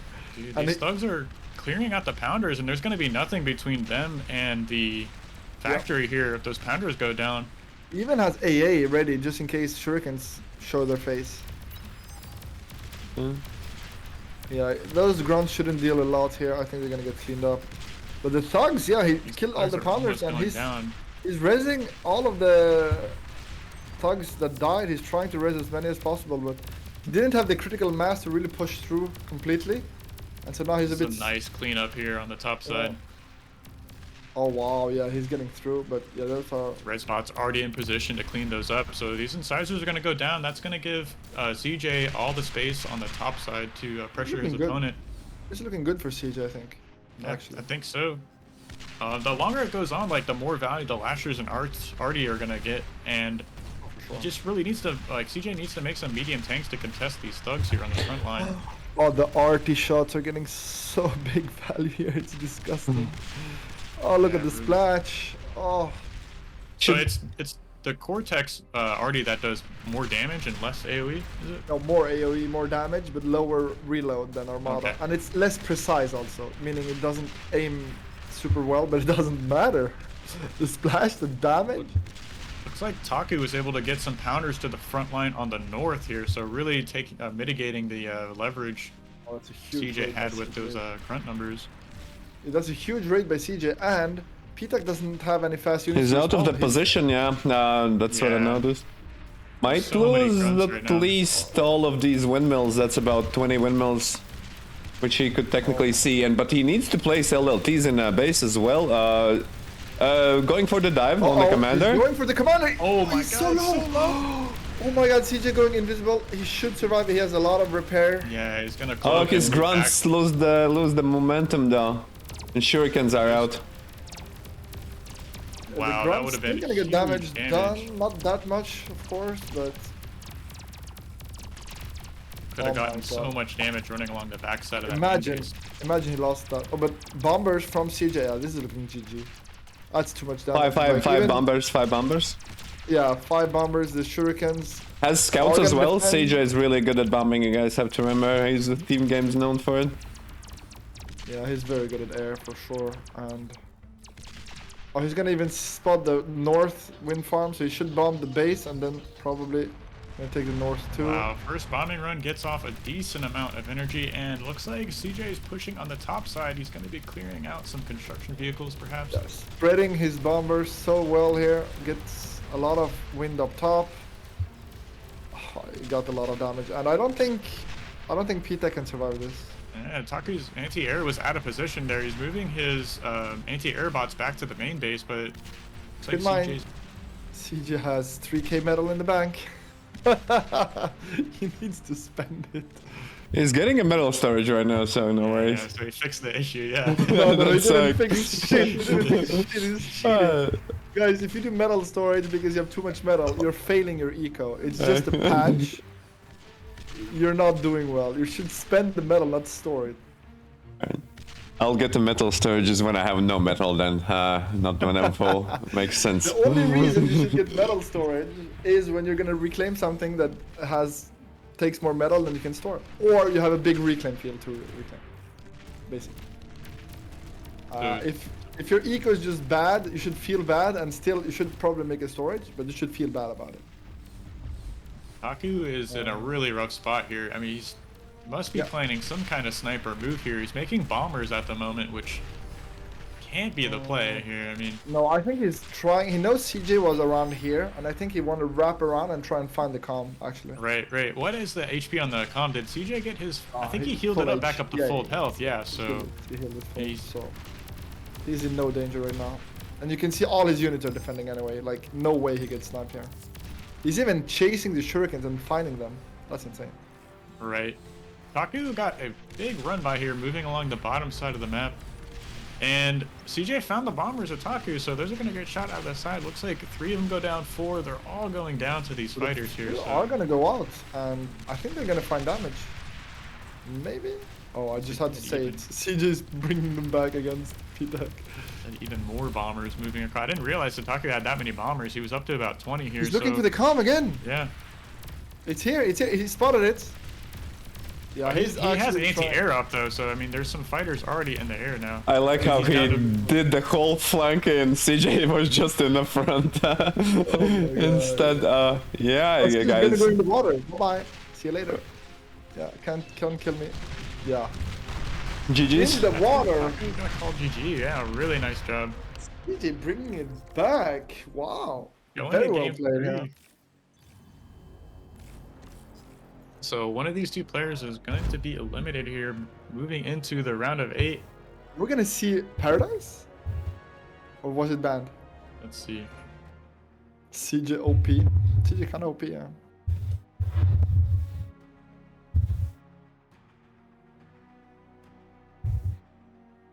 Honestly, that was just solid play from start to finish. Like, there's no one point where CJ did a single, like, super outplay. It's just slightly better at every turn on this match, and just showing us that, yeah, he's actually really, really strong. Like, he hasn't played as much 1v1 this season. That's why he's only at 41 in terms of TS, but he's actually really strong.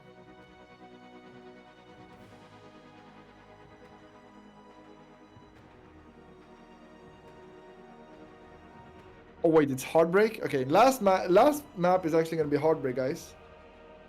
We haven't seen it. I've seen it played, but we haven't casted the game on Heartbreak today yet. So it's definitely going to be interesting. And here we go. They're loading in.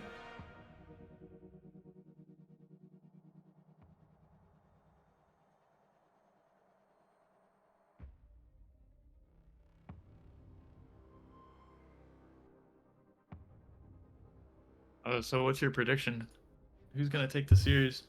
On Heartbreak, I think it's going to be P-Tag. But both definitely has a chance.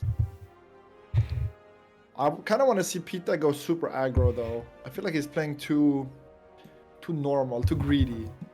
I like P-Tag's very aggro game style.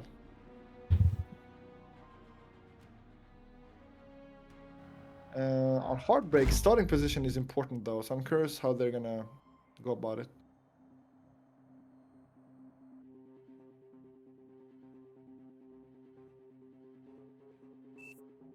There is some variability in the spawning positions on this map too. It seems to be kind of figured out, but there are some options players have, and I think it kind of lends to what you want to do in the mid game here. So I see CJ spawning in the more standard position here in that little like a low ground cutout area. They're And both see gonna vehicles spawn. can only get through that low ground. Yeah, they're Sure. both gonna spawn in the pretty standard position. Yeah. But I have seen people start here actually, which I find Right. very interesting. I don't think it's as good because like that low ground CJ's in now, it's like you have that terrain that works to your advantage. Like you can't get in there with vehicles. You have that entire like cliff above your main base that you pretty much can't get raided at. So you just have like the left and the top side you need to protect against early run bys, Yeah, no, which for is sure. super strong position, I think. All right, good luck, have fun. It's called, and the game is starting. In the bottom right corner with the blue collar, the Cortex Commander. It is CJ. And his opponent spawning on the top left side of the map, playing as the red pieces, we have Taku, who brought it to game 3, or excuse me, CJ brought it to game 3. So this is a elimination match here. One of these players is getting removed from the tournament. One is moving on to the round of 8. So definitely something at stake here. For sure. And Pita can open 3 mechs into wind into, I don't know yet. Meanwhile, CJ only 2 mechs into bot lab. I think I prefer CJ's opening here. I really value the 2 mechs into early constructor, honestly. I think it's really good. It's going to be an interesting question to answer. Like, I don't really know the answer, which one's better. It's like kind of have to find it in the lab here soon and do some playtesting and see which one is actually better of course. over the other in context. The answer is really simple. It depends. Yeah. It always does. It always does. It depends. The only answer to any question in bar is it depends, right? Exactly. And P-Tech actually. Or did it's OP. too many wins. That's the second answer to everything. I think P-Tech did too many wins. He slowed down his lab so much. Like CJ already has a constructor out, and P-Tech's not even done with his lab. Like now CJ is gonna start expanding. Sure, he has less metal, less mexes, but he should be expanding already. He I mean, as tagged in soon a as little he's bit done of a with walk with his commander there, kind of not having an optimal little open there. Yeah. And CJ again with the very, very packed early wins. He likes these 8 raid me wins. Kind of like a bait, I guess, right? It's like he's gonna place those there. Yeah, that's a big risk. I mean, it's really good, but it's a lot. It's a big risk. You can lose the game in first 5 minutes of that. Yeah. Like 3 ticks, and then get chain reaction on your wins. GG. Have you been adding the LLT on the opposite side, like so on the right side of those wind turbines? Yeah, just but like place the LLT. And... if you're already placing wind like a greed ball, I mean, you cannot afford the LLT if you're greedy, right? I mean, yeah, if you you just start, like if you're greed, well, you should polarize like heavily. Either you greed fully or you don't greed halfly and then make LLT. It doesn't. No, Not efficient that way, right? Yeah, you want to pick one extreme or that. Don't do one thing half-ass. Exactly. As they say. If you're gonna go all the way, baby. We see double constructor expansion from CJ, and already he has some grunts on the other side. Gonna take a look at what P-Tech's doing. P-Tech doing the more normal build. Already so many commanders from P-Tech though. Like a lot of grunts from CJ, honestly, for early game. He built quite a lot of them, and P-Tech very greedy with his constructors.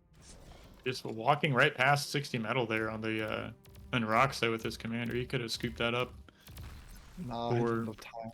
pretty much no time. We have a single grunt found its way in the back, but that's going to get shooed away by the LLT here for our red player. Yeah.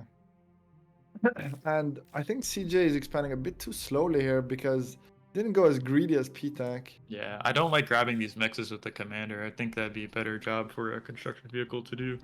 Yeah, if I walk away with the commander, I want to walk it to the middle or somewhere aggressive. Mm-hmm. And I never like expanding backwards with the commander. It really feels bad. I always send constructors backwards. I mean, in 1v1, you could argue it's good because it makes it safe for your commander. But I don't know. Yeah, I mean, not like 4 minutes into the match, too. And it's like, it's so much build power to be walking around. Right, Yeah. this could easily be done by a construction bot. Yeah, exactly. See it a lot. Taku stepping forward in the middle. He's got a bigger concentration of grunts here, so that's going to force CJ to pull back, meet his production output here. And It's interesting that CJ he was so fast to expand to this side, right? Because it's so easy to hold.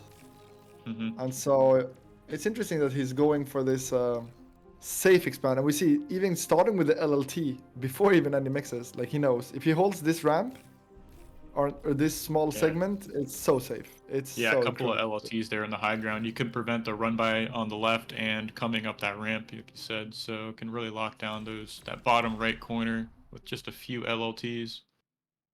Yeah, exactly. You can go so far as to making a radar already. So radar LLT before mech is super safe. Doesn't want to lose anything. Oh, and it makes sense because this is such a good, safe mix position expansion.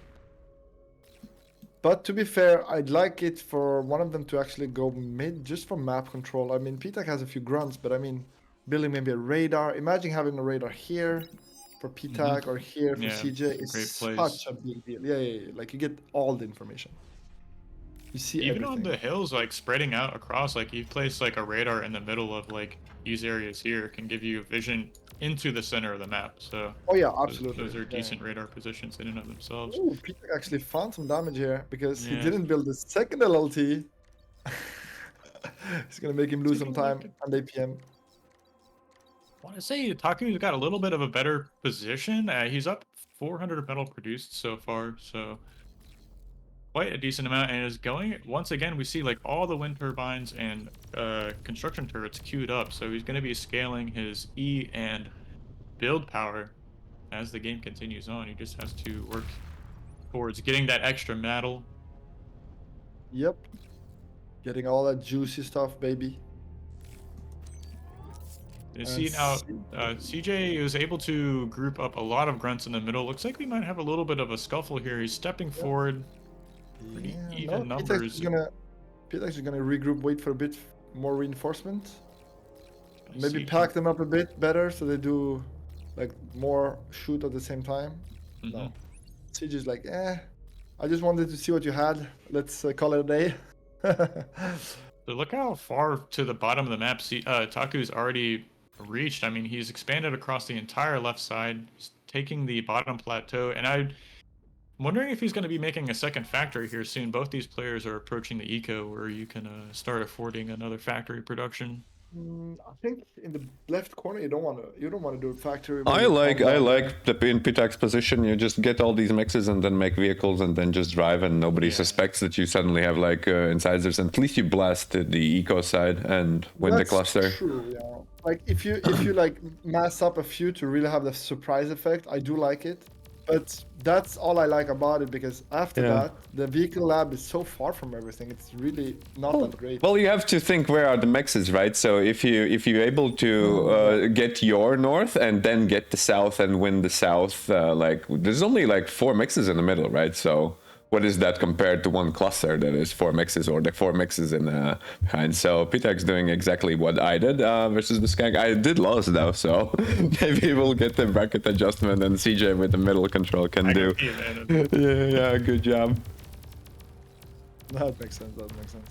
Yeah, he's fixing his E too, so like I really like that. He's got a bunch of constructors making energy right now, so it's gonna be. Yeah, no, but Spaltbrick is an interesting map in that all the mixes are on the borders, right? In the back, on the sides, and the middle, as you said, is only for map control, but it's not for metal. Like you don't go middle for eco. Yeah. But yeah, you need to leverage the middle to attack one of the bases, right? You need to be able to cut off and isolate the troops. That's the only way you win. Oh, that's a big exclamation mark. Yeah, for sure. Sorry, you can like put a factory there on that high ground. What I see a lot on this map is like, yeah, these construction towers, and then later, like a vehicle lab over here that they reach. I see that a lot, and I like that because this is high ground and the tanks can go straight to the middle without like going up and down hills. Oh, and we're gonna actually see it, as I said it, from CJ here. Yeah, really nice construction turret placement there. You can service like both factories. Exactly. Yeah, you add one or two more, and then boom, you do the lab up there. And he needs to get his vehicle lab because he needs to spend metal, and grunts are not going to be spending enough of your metal here for sure. It's a good problem to have, though. I mean, you can quickly add on a second factory and like, get rid of that bank. So it's a good problem to have until your enemy has twice amazing. I think Pitak has been rocking the solid metal income lead for a while, and also being able to spend it. So yeah. No, Pitak's ahead in my eyes. And holding the middle. Starting to mix even AA bots that early, expecting just to be safe for him. Yeah, I actually like that a lot. Just in case a few shurikens try and surprise you, boom, you're ready for it. Yeah, but they haven't raided each other yet successfully, and now I think we see the first successful raid on the top by Pitak. Kind of sending a lot of grunts, get a mix, get 2 mixes. Should get kind of stopped here. Might even get the radar, which is annoying to deal with. See those incisors finally show themselves on the bottom ledge. Yep, he's gonna go for vehicle lab in the bottom left. The fact that he's actually getting top side is actually insane. Like, that's why he's ahead. He gets top and bot right now. Yeah, he's locking it down too. Those are all exploiters. He's got a couple of LLTs, anti-air on the top side. He's got anti-air bots in the mid, so really protecting himself from any kind of air switch. Yeah, now incisor, he has enough incisors here to even kill exploiters, so he could like push through the bot side of CJ, like, and that would deal so much damage, right? He's macroing so well right now. He's up to like, I mean, he's 5% energy excess, less than that. He's got no mass in the bank. He's got half of the map.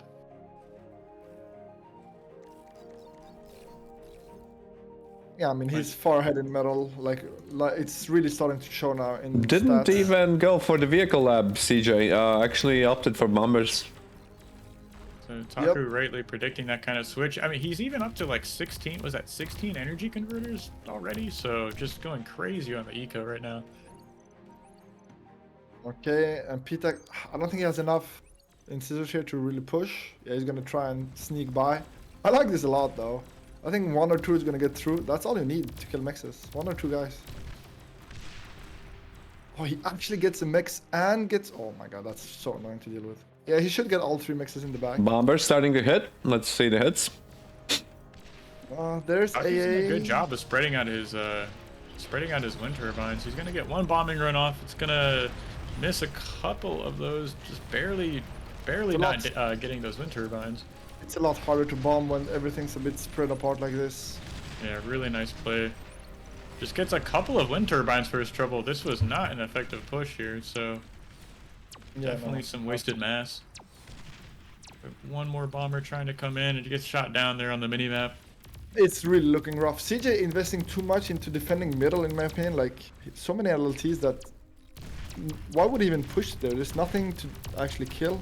Just go around and... he did that because he pushed with his calm there, so he felt vulnerable to, you know, basically he's already feeling a little bit flanked, so he just doesn't want to lose his commander. That's why so many LLTs. Yeah, but why would you just put your commander there? Then why would you not just back off? Well, you said about the aggressive middle pushes, right? So I mean, it kind of flustered but if you're out just with against I like Pitak's it. macro. I get it. I like it if you like push forward with units, but if you only has a commander and then you have to build LLT and you're not pushing, like might be. it's kind of counterproductive, but I get it. Yeah, I think he tried, but by the moment it was too late. I mean, on these big maps, you really have to like be greedy early and then immediately switch the units to match the perfect time, right? Yeah, actually, Pitak has no energy and his towers wasn't shooting for the longest time. It looks like CJ might be able to get around this reclaim field, but yeah, no, it fizzles out actually. Yeah, Taku's gonna turn around with those medium tanks. He's gonna Oh, catch these. raising the... Yeah, the exploder might... Nah, it's 3 tanks, no way, right? The guy was getting healed up a lot. Takes out one of the tanks and No way. should end up going down. That's a huge reclaim field. Like, I hope he's gonna build some res bots. It is technically, but not a lot. He has 1 and 8 res bots on repeat, so...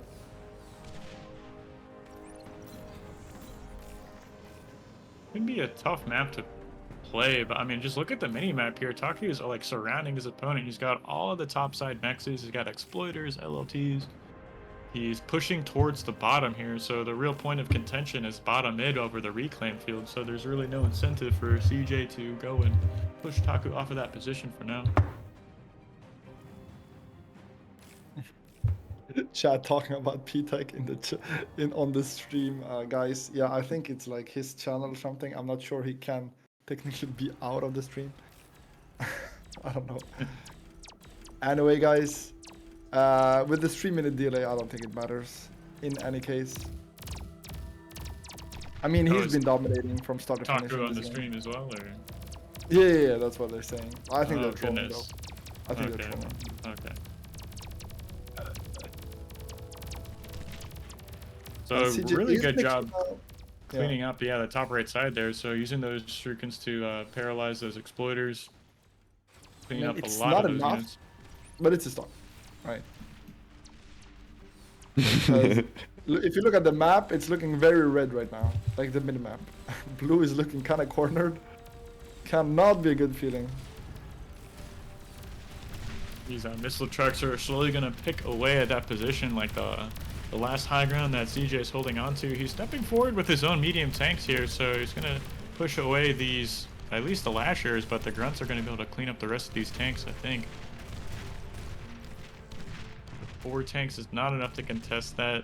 Taku steps forward to pressure these medium tanks, and he's doing a decent job holding this position while those aircraft constructors reclaim all of that mass there behind the line. I was gonna say it's good that he's holding, but he lost all the metal. So Pitak is T2. I was gonna say he's gonna go T2 with the metal. He is, and he's so far ahead. Oh my lord. T2 bot lab going right now. He's got too many things building at once, and like look at all those energy converters. CJ doing a really good job of keeping up with Taku as far as like E per tick though, and you have a big battle here in the middle, grunts versus grunts. A couple of medium tanks mixed in the field there are really going to swing the battle towards CJ's favor. With so many medium tanks in the bottom and only towers in front of them, he pulled them off from the towers, and now the medium tanks. That's right. They're gonna plow through these towers. There might be twin guards. Oh, there's some of them are twin guards. Yeah, 1 twin guard and a couple of exploiters are going to do a lot of work there.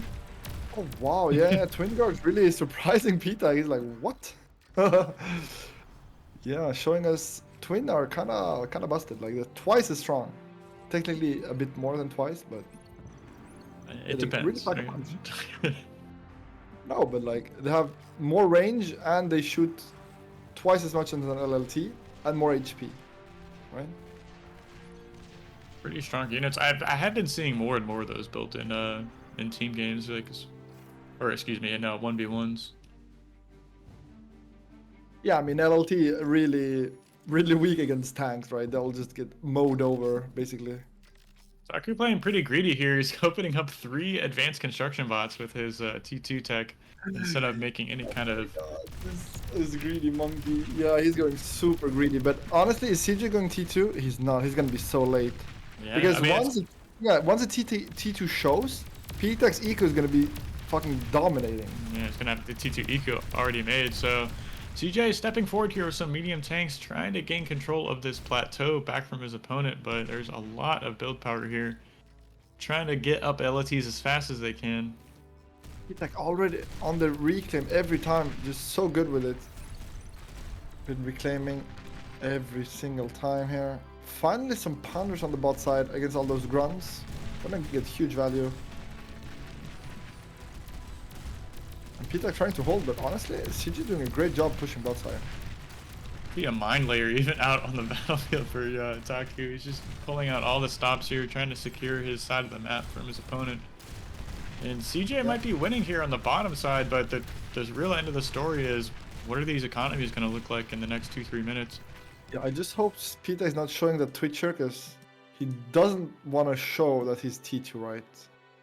Oh, but CJ actually already did his T2, and we're going to see a real T2 matchup here, where both are well into T2. But I mean, CJ is technically behind. That's his first T2 constructor, and he's going to want to do all his eco. Meanwhile, P-Tech already has a few T2 mixes, building those sexy Sheldons with the EMP bots. Like, he's already a step ahead, but CJ is going to be close behind him here, for sure. I mean, CJ is far behind in terms of metal. Like, he's 10k behind, if you look at stats real quick. Yeah, that's so much. He's down 500 energy per tick at the moment. Yeah, he is definitely behind. But honestly, T2, you can get some kind of crazy things going on. So we'll see. Like, a snipe is not out of the question. Like, you get 5 fiends around the commander is going to die super fast. Yeah, he needs to discover that the P-Tech's on the bottom. I think P-Tech's position isn't surprisingly like deep, right? He's still boosting the vehicle lab, so... Yeah, P-Tech's still in the bottom side. Wow, yeah, I forgot about that. There isn't that much... some units can't move up the ramps very efficiently, so you might get some chances to outmaneuver. Yeah, for sure.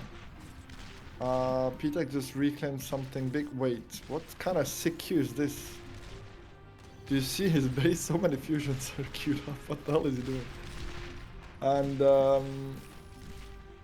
oh wow, he reclaimed his T2 lab, so he's only using a Twitcher right now for the fiends. And he's gonna go full eco here, P-Tech actually. And CJ responding. Fusion reactors queued up. Yeah. Yeah, CJ responding. Sheldons with Sheldons.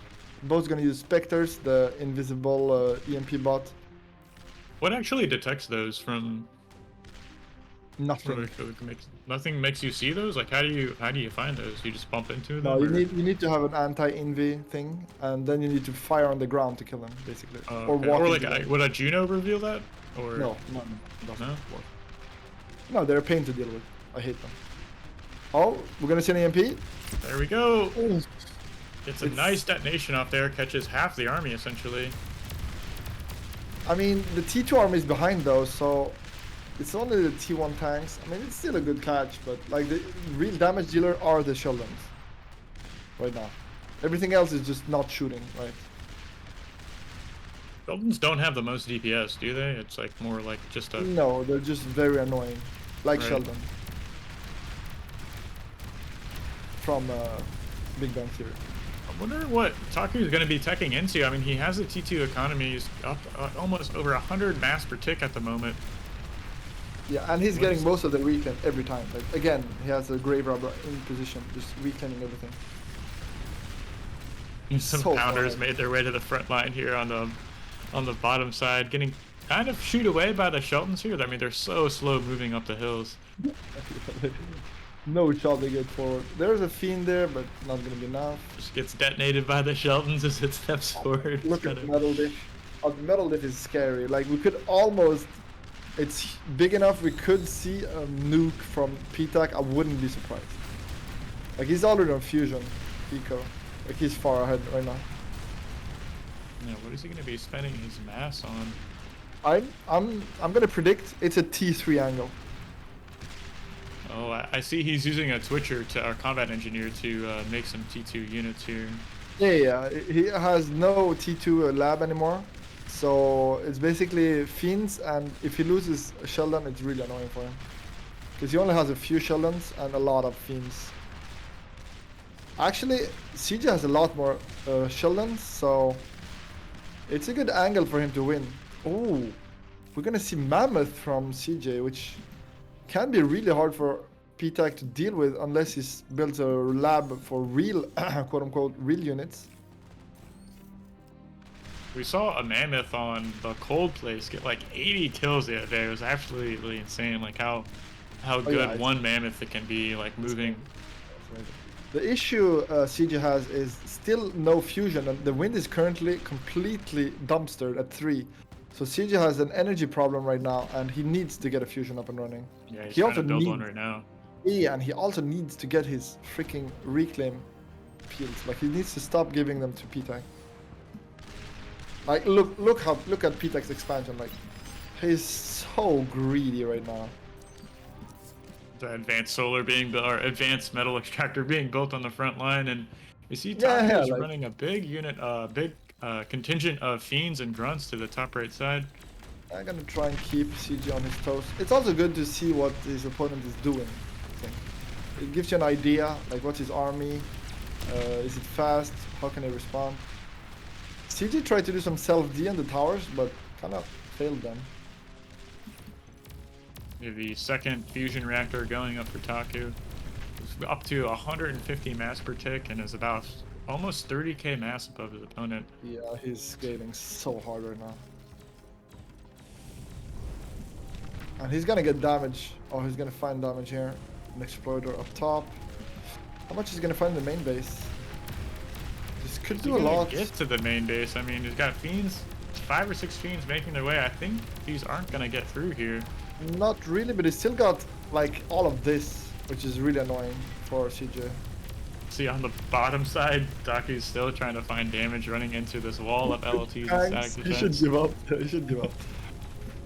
Wow. And yet, he's Persecutor. broke through. I'm super surprised. Oh wow, he did break through. Oh, and the fusion is almost done. Now CG finally got the fusion up. But yeah, that angle was really strong, and Sheldon's too slow to react, too slow to defend. Yeah, and PTAC hasn't even been producing units really hardcore. Like, he's been scaling his eco for the longest time. And if he just starts producing units like a crazy person, like, his income is insane. Yeah, he has right so much. He's like almost triple the I'm income telling of his opponent right T3 is now. coming. I'm pretty sure T3 is coming. He's kind of memeing on CJ right now, I think. Maybe he doesn't know how far it is though. Maybe he truly believes he needs to scale. To be fair, in Nation Wars when I played PTAC, I saw him trying to scale in a match where honestly he shouldn't have been making units. Like, he was memeing. Like, he scaled too hard. If that makes sense. I hope it's Classic not team gonna game player, you know, just yeah, stop scaling, make units. And I feel like right now that's what he needs to do. Stop scaling, make units. Like, he's really doing 2 fusion at once. Like, just go T3 or something. to be fair, this map can get pretty stalematey if depending on the situation. So if he thought the game was gonna go long, you know, 30 plus minutes, then he is making the right choice here, just scaling his economy. Yeah, and CJ, yeah, there's so much reclaim. He really needs Resbot. He's building some now, but he needed them yesterday. And, I mean, he doesn't know how far behind he is, I think. He doesn't realize. He's gonna see T3. He's gonna see a freaking Juggernaut soon. He's gonna be like, wait. This is what's going on. Okay, we see the T2 lab back up. I'm a bit sad we didn't see T3 instead, but okay. I'm wondering what kind of unit we're gonna see out of PTAC Could be here. just fiends on repeat. I mean, he has so much eco right now. There's like 20 construction turrets in the main base, 15. Yeah, wait, he's building Twitchers? That's why he's building a T2 lab? Okay, he's mean. Twitchers and Sheldons. Okay, this is sad. Just build T3 like a man. Yeah, I dislike this from PTAC. So more grunts trying to get into the main base here for CJ. He's got plenty of And he fiends in is getting position. in. That's the crazy part. He is actually getting in. If only these fighters could shoot down onto the ground, it'd be really easy to clean up all these units, but CJ doing what he can. He's reclaiming all this metal that Taku left outside of his main base. These Sheltons are doing so much work. 64 kills between all those Sheltons. Yeah, I mean, 4 fusion almost up for P-Tech. He's just so far ahead. Wait, is that an Aphis? No, that's still a fusion. Yeah, not going for the Aphis, not really wanting to risk the big boom. Makes sense. But yeah, P-Tech really needs real units. By real, I mean not Sheldon or Fiends. Like Mammoth is a real unit. Even Sumos, I'd be happy. With Mass Sheldon, you like it? You think it's gonna work? Probably, but I mean, Sheldon's. I mean, he can overwhelm his opponent with any tech at the moment. yeah, he could afford. Yeah, but he could afford Catapult or Mammoth or I mean Shiva or like he could afford something fun to watch. No, he's making boring Sheldons. I don't like it. Where did that Mammoth go, actually? I thought CJ produced one of those. I think he cancelled it. Yeah, too expensive. He did make an anti-Envy, but yeah, I don't think it matters. And so many fusions being built by P-Tech everywhere. Except Pawns moving into the back of the main, or Grunts moving back to the main. It's 30 minutes into this match. We see Wind Turbines going down to Grunts, trying to get cleaned up. I mean, Eco dies to everything regardless of what tick it is, right? Like, you can be a Grunt, still gonna kill your Eco. I think this is the beginning of the end. We see not a lot of movement going on coming out of CJ's main base. Yeah, and so many Sheldons gathering on the bot side. I don't think he's gonna be able to stop it. Like you can see the flow of Sheldons going bot. It's gonna be rough.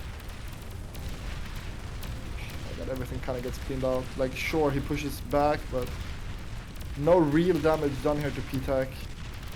And now the amount of Sheldons here is getting scary. And he's only producing Sheldons to be fair. So it's 7k. If you look at the income, it's actually insane. Almost double metal produced here between Taku and our blue player. Oh yeah, right. Have these Shelton versus Shelton battles, and this is where the economy is really going to come into play. Taku can just overwhelm his opponent with the same amount of tech, given the fact he's got 300 metal per tick going on, which is absolutely insane. Honestly, you do 2 Kargs, 1 Catapult, and just push. Like, I think you're uncontested. I mean, ideally, you want 2 or 3 Catapults and then just Kargs in front is my preferred way of doing it. Mm. But no, instead we're gonna see lots and lots of Sheldons. So many, in fact, it's kind of disgusting. He's continuing. It was just 32 Sheltons to his opponents, like 10. Kind of overwhelming here as far as just the scale of the armies. There's so many Sheldons streaming across the map with their Grunts. 53 red Sheldons already. And look at the amount of fusions he's built. Like, he's built them all over the map too. Yeah, you get the center fusion, the north fusions, the actual base fusions. Only Lex on the south base, to be fair. That's where he doesn't have fusions. He's going T2 though down there. He's making tigers. Yeah, T2 vehicles coming out from Taku on the bottom side. This will go T3 instead though. I'm like a broken one. Like, Yeah, you have 300 metal per second. You can go T3. I know, but like what T3 core team, like Tortex units is actually good. Catapult is actually Catapult, amazing. okay. People sleep on the catapult. It's like so much Like a better long than range siege bot, right? Yeah, the one that shoots shit tons of rockets. BARCast wouldn't know. Yeah, I don't know. I'm wondering. Like, what you said? Yeah. He was already confused about the T2 units. T3 Yeah, is exactly. Oh yeah, I forgot. You only play 1v1, right? You rarely see T2 or even T3. Oh no, all my games go to T3. No one wants to finish the game at T1, so it's getting better and better. I'll be the most OP team game player here in a month. Just wait. Wait, P-Tech is actually pulling back here, even though he won the bot side. Why? Okay, he's memeing. He's definitely memeing at this point. Oh, we're gonna see a nuke.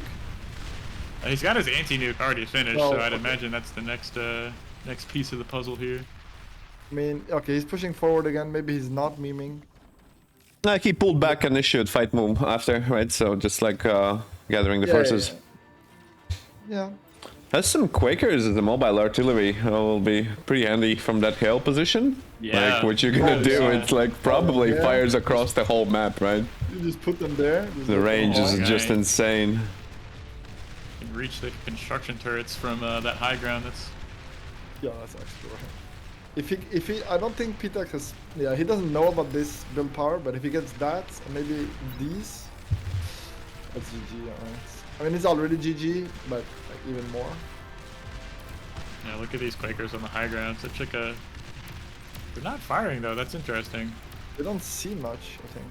CJ is trying to make as much bombers as possible. Gonna try to find the commander. You got vision with air here for a moment, and they fired. Yeah, this is looking. No I think he's gonna T3 be able though. to get through the fighter screen though. Taku already has a pretty nice fighter screen. I mean, who goes all T2 left? Yeah, I think you T3. you can kill fighter screen, right? You just have to move. I mean, now Pitak has removed his fighter force because he saw, but yeah, if enemy doesn't suspect, you might get one chance to break through, but he have still T2 needs here? to. Oh, there's a lot of Pitaka. bombers. This is the last Yeah, last attempt. call. Imagine he finds Pitak, snipes the commander, GG. He's looking for it. He doesn't know quite yet. I don't see any air scouts out Pitak right is now. closed though. Pitak is closed. And yeah, there's actually wow, he must be so happy he found a fusion. He doesn't know there's like 10 of them. What's this fusion doing here? Yeah, we'll see the bad news now with the scout. Oh, he doesn't even get to scout. Everything died so fast. Yeah, GG is called. CG is gonna tap out. He's gonna see the graph. He's gonna be like, "What the hell just happened?" Like, look at the graph. Chat saying Oof. Pitak is trying to drop us the bracket with fusions, probably. Alright, we're gonna head back to the casting booth. Well done. Congrats, Taku. Moving on to the round of 8. Well played, CJ. Doing very well here in the group stage. LOL cannon. Yeah, LOL cannon would have been funny though, even though it's unneeded for sure.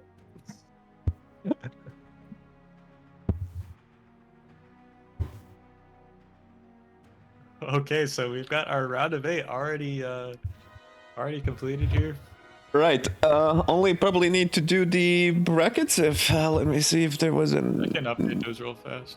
yeah, The, first segment. like we need to update the groups and then we need to update the... Okay, Pavel, Pitak is here. Yeah. Yeah. I'm just gonna be right back. I'm gonna take a quick break. I need to get some water and toilet break. So I'm Right. gonna leave you boys to it and come right back. Alright, so, Why didn't that update I put there in the stage 1 round of 8? okay,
Ladies and gentlemen, welcome back to the Bar Pro League. We have arrived at the round of 8, and I am joined once again by our wonderful co-host, Professor Bar and LSR. Thanks, guys, for Hey joining. guys. Hello, we're back. We have eaten some sustenance. We're ready for some Got it. very OP games. Absolutely. So, do we have the round of 8 bracket pulled up, or? I'll think- put it on the screen right now. It was chilling all the time right now, so yeah, you guys can talk about it a little bit. Yeah, so congratulations to Teddy, Stardom, Chisato, Ragna, Taku, Andy, X Factor, and Daywalker. Well played, guys. You've made it to the round of 8, and we should be seeing our champion today in a very short amount of time. So, I'm not sure, very short, but Yeah, we're about halfway done, as I expected for 4 hours. I mean, it was looking good until people started to be way too greedy. Yeah. yeah. So, who do you think is gonna take it? Who's your number 1 seed, guys? to win the whole thing? Yeah. So for now that you see the final names, what are your top? Like, what's your, let's say, your 1, 2, 3 to win the tourney?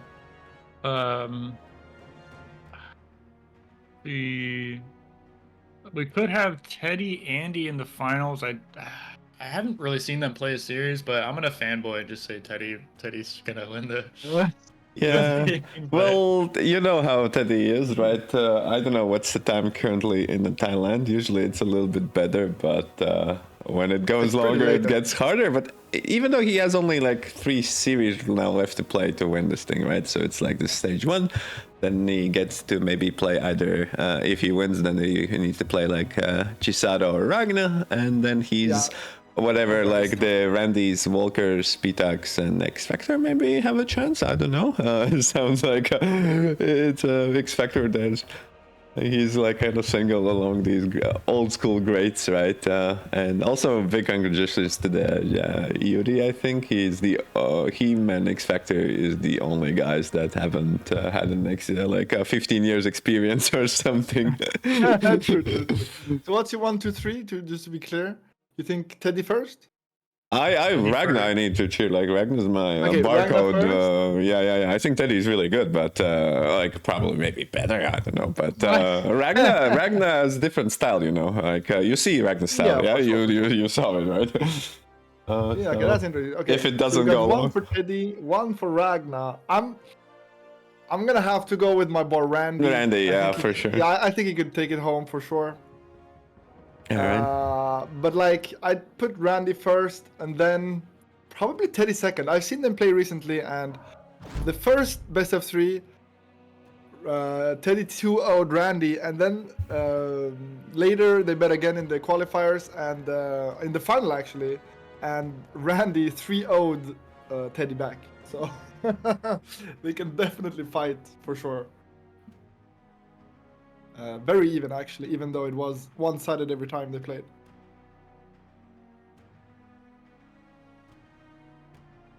Trying to get the password here for the Ragna Yudi game. Yeah, so we're gonna watch, I believe, Chisato Ragnar, right? That's what we're agreed on. Yeah, that's right. That's right, yeah. There was a password somewhere, so maybe no. I On Ragnar maybe posted it. Oh, I see. 1221. Never mind. Okay. You have the password. Yeah, I do. I can put it in our. Well, it's in the. round I of have eight it. I tab. have it. It's in the round of 8. Oh yeah, that's perfect. There's a round of 8 thing. Oh yeah, perfect. Yeah, I can just go here. OP. Okay, I'm gonna have them do the map banning and picking in the lobby, so everyone can see. Okay, let me jump on Rag.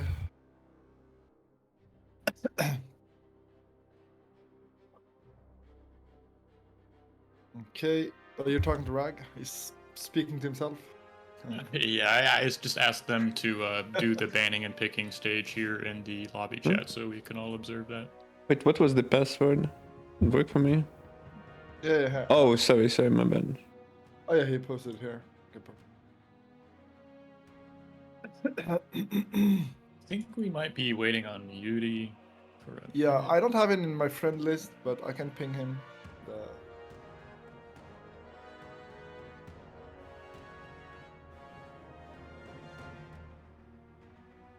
There we are. Sato showing up.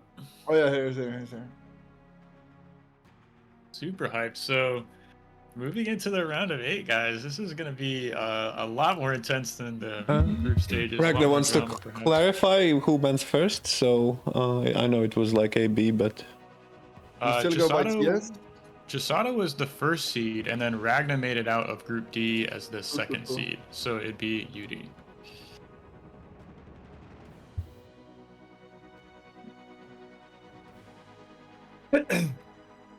Okay, Paradise, thank you. Instantly banned Paradise. No, I'm so sad. So cold place, all right. Chisato bans Heartbreak for his second pick, and Ragnar has one more map to ban. Searching. Okay, so we're gonna see very standard maps. Wait, we're gonna see Comets? Yeah, we're gonna Both see both Comets. Comets. Yeah, both Comets and Isidis. Like the most standard maps ever. I don't hate it, but I can't do it. Oh, I'm wondering if the next event, if I should like just tell them what maps to play on in each order for certain rounds. It might not have like the same maps being played every time, but the players have like an opportunity to like, you know, show their preferences or deny their. No, I like this system a lot. I think though there should be a tiny less amount of quote unquote standard maps. I think the like pool maybe- was really good. I mean, we Yeah, thought good. long. I mean, I thought long. BARCast thought long. I mean, what were your suggestions? What do you think we're missing? Because we looked at like a lot of options, right? And you have to No, I confine think it to it's 7 very maps. I think it's very, very good. It has a lot of different things, but I would probably have switched out one of the comets, Right. whichever, and probably put in FTL, Fast and Light. That's a very special map. Just to like, have more map variety. Yeah. Because in the end, it does feel like we see Like win maps. kind of flat maps, a lot of flat maps in the end. Yeah. Like, I mean, the players love the flat maps, so that's why we do see them, because there's there's a lot of non-flat maps in the pool, but they tend to pick them all the time, which is fair though. Like they're easier to play, and yeah, I get it.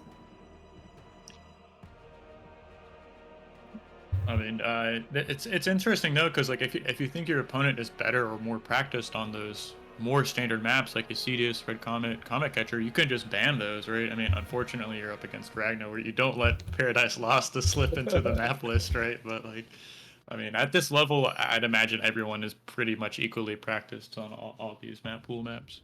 Yeah, no, for sure. They practiced for about a month now, I think now. Yeah.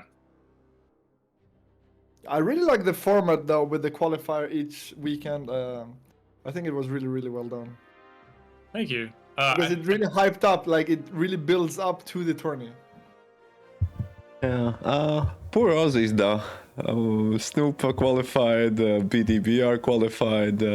Only Stardom's the only degenerate that could actually attend at like whatever it is the clock there, like 4 a.m. right now. I don't know. Wow. Yeah. All right, guys, we're gonna be going into the first elimination game now.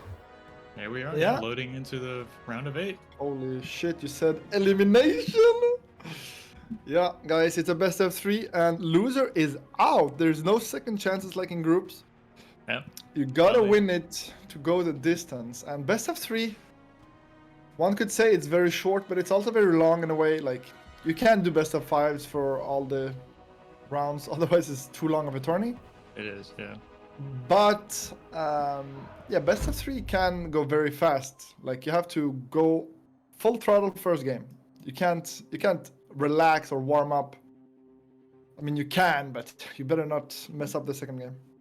What's crazy is like now that we're in the round of 8, like all these players these high level players are going to be eliminated, like these big names like Oh yeah, course, for like sure. Ragna, Andy, like these players are going to be dropping out. Professor, you want to introduce our first player? All right, I'm gonna pick my blue guy on the right side, not bottom completely, more middle. It is a Ragna with the Cortex Commander and the triple mix opener. And his opponent spawning on the left side of Kano Catcher, playing as the red pieces. We have Chisato, aka Yudi, who's coming from FAF to play in this bar tournament, and I want to say good luck. Absolutely, and opening a very greedy. I mean, it's technically not greedy yet because there's no way your opponent has units, but no mix, no nothing, just running. And this means these mixes are very exposed to raids. And is he gonna make an MLT? I've been mixing that in between, and I'm wondering how much Chisato actually studied Ragna's play, because you have to feel really confident to not make that LLT, right? And Against Ragna, I mean, I know Yeah. Ragna will make at least 5 scouts, and he's gonna find a mix that's not defended in the early game for sure, 100%. we might see that. And Ragna has a pretty wide range too, so it's like kind of gambling with this. Naked wow, this is expand, this pretty naked cute. walk is definitely a good open, I'd say, for Chisato. Wait. He's gonna. Look at this construction queue. He's going like this with it. That's so weird. I love it. Yeah, I've been seeing more and more of this actually, and what this allows you to do is you get that top left corner for free essentially. Like, so instead of seeing like spreading out into the very middle of the map, where you Yeah, have like yeah, those yeah. vulnerabilities on the top and bottom side, it's like when you cut the map like that, you just get the free expansion behind it. Oh, so. for sure, for sure. We actually see Ragna with a very early scout before constructor, but because Chisato didn't do an LLT, he's just a bit faster in everything. Constructor's out, like he didn't lose quote unquote time building a useless LLT. But on the other hand, it also means there's nothing really stopping the scouts, and yeah, already Right. being really annoying.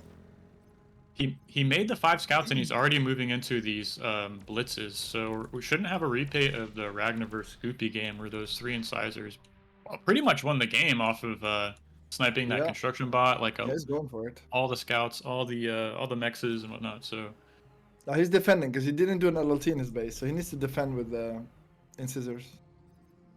see Chisato's moving around Ragnar's side of the map, looking for damage, trying to find some vulnerabilities with these scouts. I don't think he's gonna find any. Ragnar has these incisors placed really well. Yeah, he's even gonna chase one of the scouts here. Ragnar making a little mistake. I don't like his constructor isn't on low priority, meaning he's stalling a little bit with his on his mixes. At least that's one micro optimization. Your builders on the lab should be low priority, right? Unless you really want the units, especially when you're making mixes with commander. Right. Yeah, you're 100% right. I don't know if Chisato is also on high priority, so yeah. Move out. Yeah, the thing that's is- something. As long as Chisato is greedier but aggressive, he should be ahead, right? Because he's gonna force Ragnar to be on his side of the map.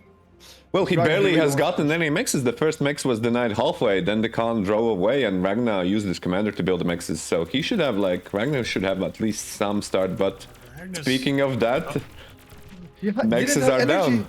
Yeah, he was stalling on E right there, and he's like takes out the LLT for free, 2 mexes and a solar. Really nice Yeah. pickup there. The no E diff. But Ragnar should see this constructor. He sees everything right now. He's a scout.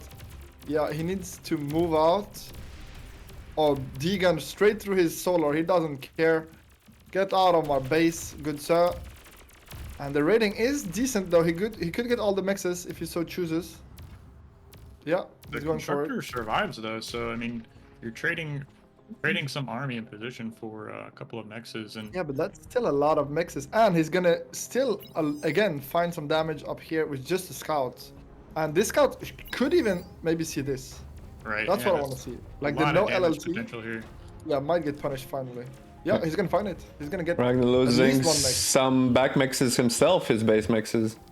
Speaking of that, but yeah. Oh, wow, yeah. They're gonna be left at this rate. They'll have no mexes really soon if they keep killing each other so much. Yeah, Look at them. It's like crazy. 8 metal income versus like 11. Like 5 minutes in. Imagine.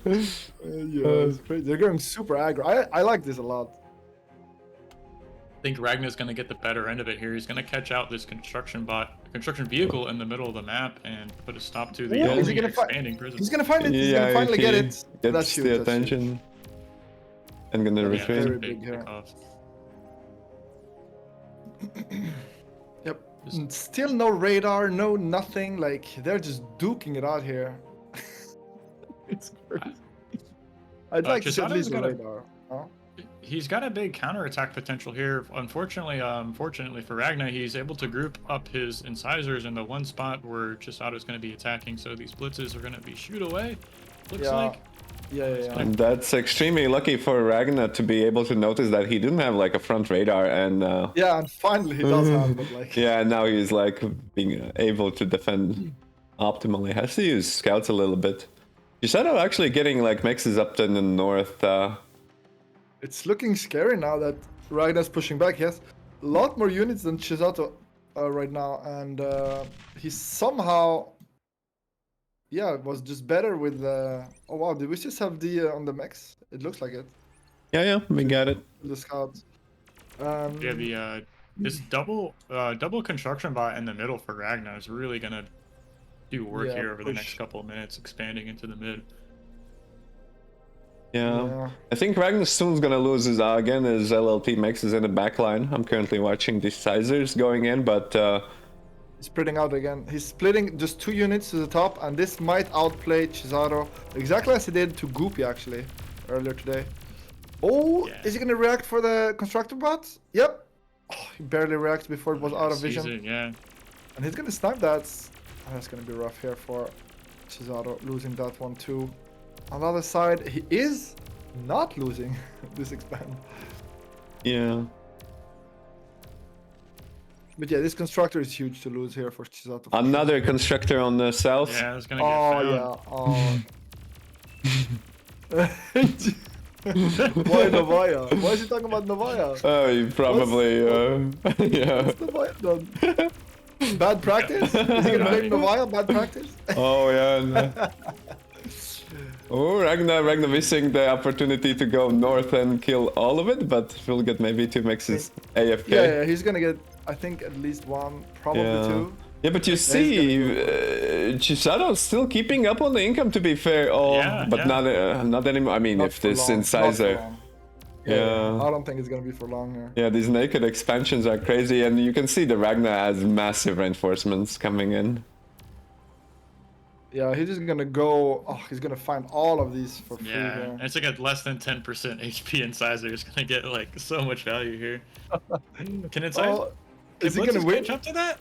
Oh, It's so baby. close. He Oh my did. gosh. But here comes the second attack. Oh, Chisado might be on this attack. Ragnar's this a is little a bit better caught position. off. Blitz is Yeah. actually catch the incisors, so that's gonna leave a lot of metal important. Yeah, but this is the important part, and there's nothing defending it. Yeah. Like, there's nothing to defend bot side actually. Yeah, Ragnar driving again in the north, uncontested. Oh yeah, he's gonna get so much value Yeah. here. Oh no. Oh, he's gonna get everything, I think. He's spreading out. Well, Yeah, one scout he is was gonna take playing out. with fire, doing naked expanse. He already felt behind. I mean, what do you even do, right? You need to be able. But against Ragnar, it's hard business. We already saw in previous games that the Ragnar is able to just, outmaneuver you with like small Yeah. little movements. And Yeah, now the Ragnar the gonna naked catch expansion- even. Had paid Yeah. attention and will catch the instruction on the top. Getting Yeah, the exactly. mix. The naked expanse is just too greedy, and if you get punished for it, it's like you get too far behind, I think. Yeah. One thing is like, I think it's probably fine to expand with bots naked expansion. Then you can argue that yeah, you can resurrect, res bots kind of Yeah. fast. But with vehicles, it's much more punishing. Yeah, Yeah, that's a losing very the good construction point. vehicle. Yeah, that's actually a very good point. Take a look at these statistics here. We see Ragnar's up about 1.5k metal, Yeah. so Yeah, quite a big 1.5. difference. Definitely a decent diff here. Just thought it was keeping it super even, but like losing all those mexes in the top left really put him far behind. We see Ragnar starting that LLT wall here in the center, so classic Ragnar The fashion. classic, yeah. There's an 80 LLT spread out all across Comet Catcher, so The big wall of Ragna instead of China. Yeah, it's coming. Love the Ragna's And- play protecting the metal scraps there. All the raid corpses he left, he's kind of protecting them. Yeah, exactly. Not But that also letting- mean they're gonna add more to it soon. Yeah, maybe. Yeah, you're right.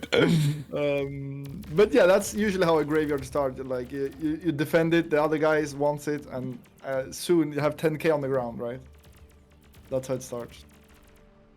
Keep attacking the same position, adding more The thing is, they're both doing like slow expansions, but like Ragnar's not getting punished for his, and like he's just scaling right now. And Chisaro's 8 metal per second. He's struggling. This is rough. You see Ragnar's already moving into exploiters there on the top mid side.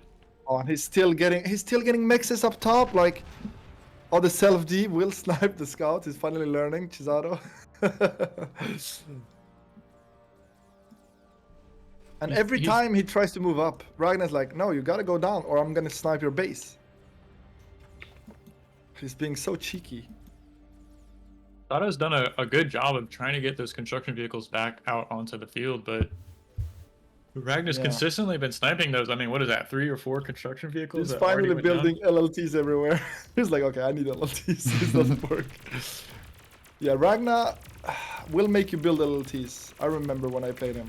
I started building LLTs more than I usually do.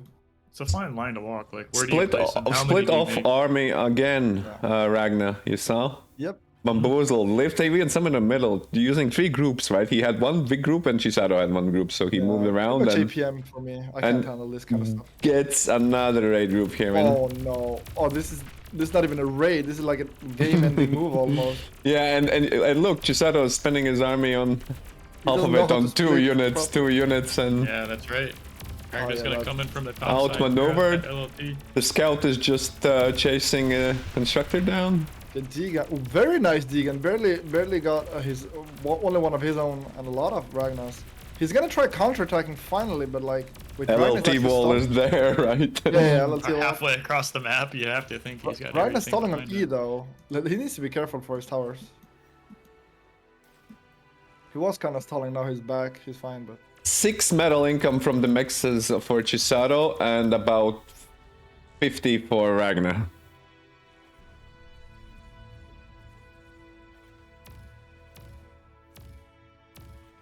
yeah, this is looking very much over right now because Chisaro has like 3 mixes, and Ragnar has like 17. So, yeah. To 70 metal per tick. But it's so funny because in the early game it looks so even. They were like exchanging sniping mixes left, right, center, both on 8 metal, trying to expand desperately, and suddenly Ragnar just so far ahead. Like he got more value out of less units. He got just I mean maybe a surviving Incisor with 10 HP. Maybe that was the difference. And then it just snowballed. I think it's like he just got caught with the wrong matchup, like incisors versus blitzes. I want to give the advantage to the incisor player just because like the tanks have more range, right? Yeah, they have more range, less speed, but it doesn't really matter because it's not that big of a deal.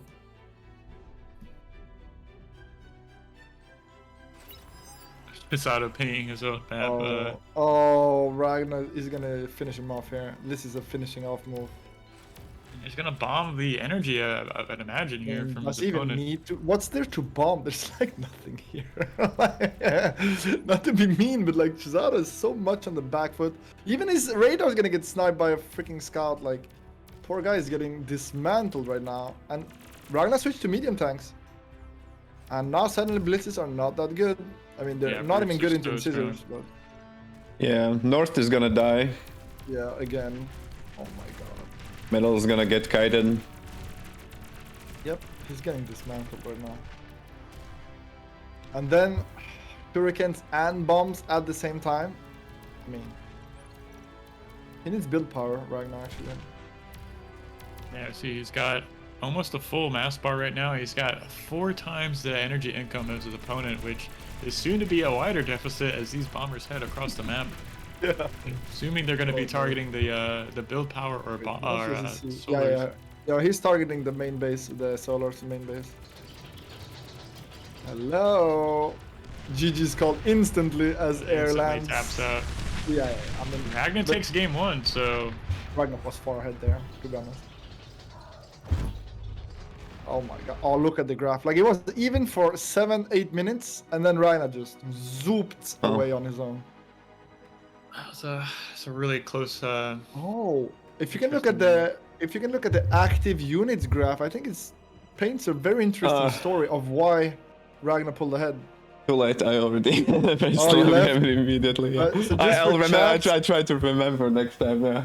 Yeah, it's fine. But like at about 5.5 minutes, there were even in units active, and suddenly Ragnar had more units active, and like at 8-minute mark where he started pulling ahead, he was like about twice the units of Chisato already. And I think that's how he got his eco advantage. Just more units on the field, better micro. And yeah. All right. They started really fast. They already pressed start next, so Yeah, it's yeah, already they're- loading. It's like Yeah. go next. Let's go. That's the tilt for you when you're like, no, let's Yeah. start the next game. Yeah. Yeah, no complaints, no nothing. Nobody had time to write like, oh my god, I can't believe my cat stepped no, on my no. mouse at this critical moment, you know.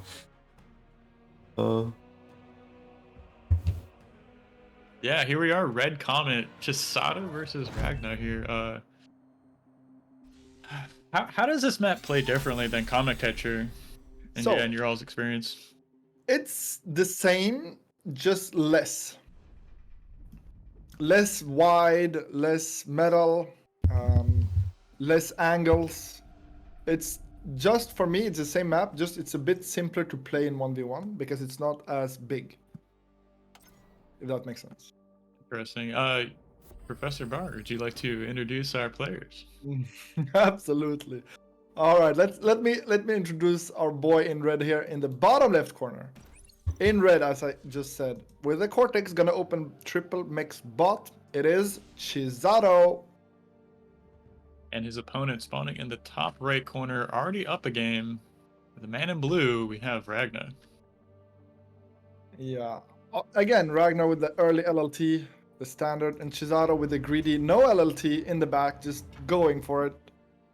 I actually think I like Chisato's opening better. Yeah, for sure. But I think he does need to add an LLT back there at some point. Why? Do you think Ragnar's gonna raid or something? I don't know. I don't believe it. Yeah, exactly. I mean, about 2 or 3 minutes, maybe 3 minutes, you need an LLT. I mean, to be fair, you said earlier, LSR, that if you're bot, maybe you don't need, and that's a good point. Yeah. Like, you have more grunts than you get tanks. Yeah, so- yeah, the scouts is good, fine. Everything's fine. You can res if something dies as well, for sure. Yeah, that's a good point. So he is going bot, so maybe this time it is fine. Right now, gonna go with the scout. And yeah, Chisato, he's fighting for his life here. He needs to win. Ooh.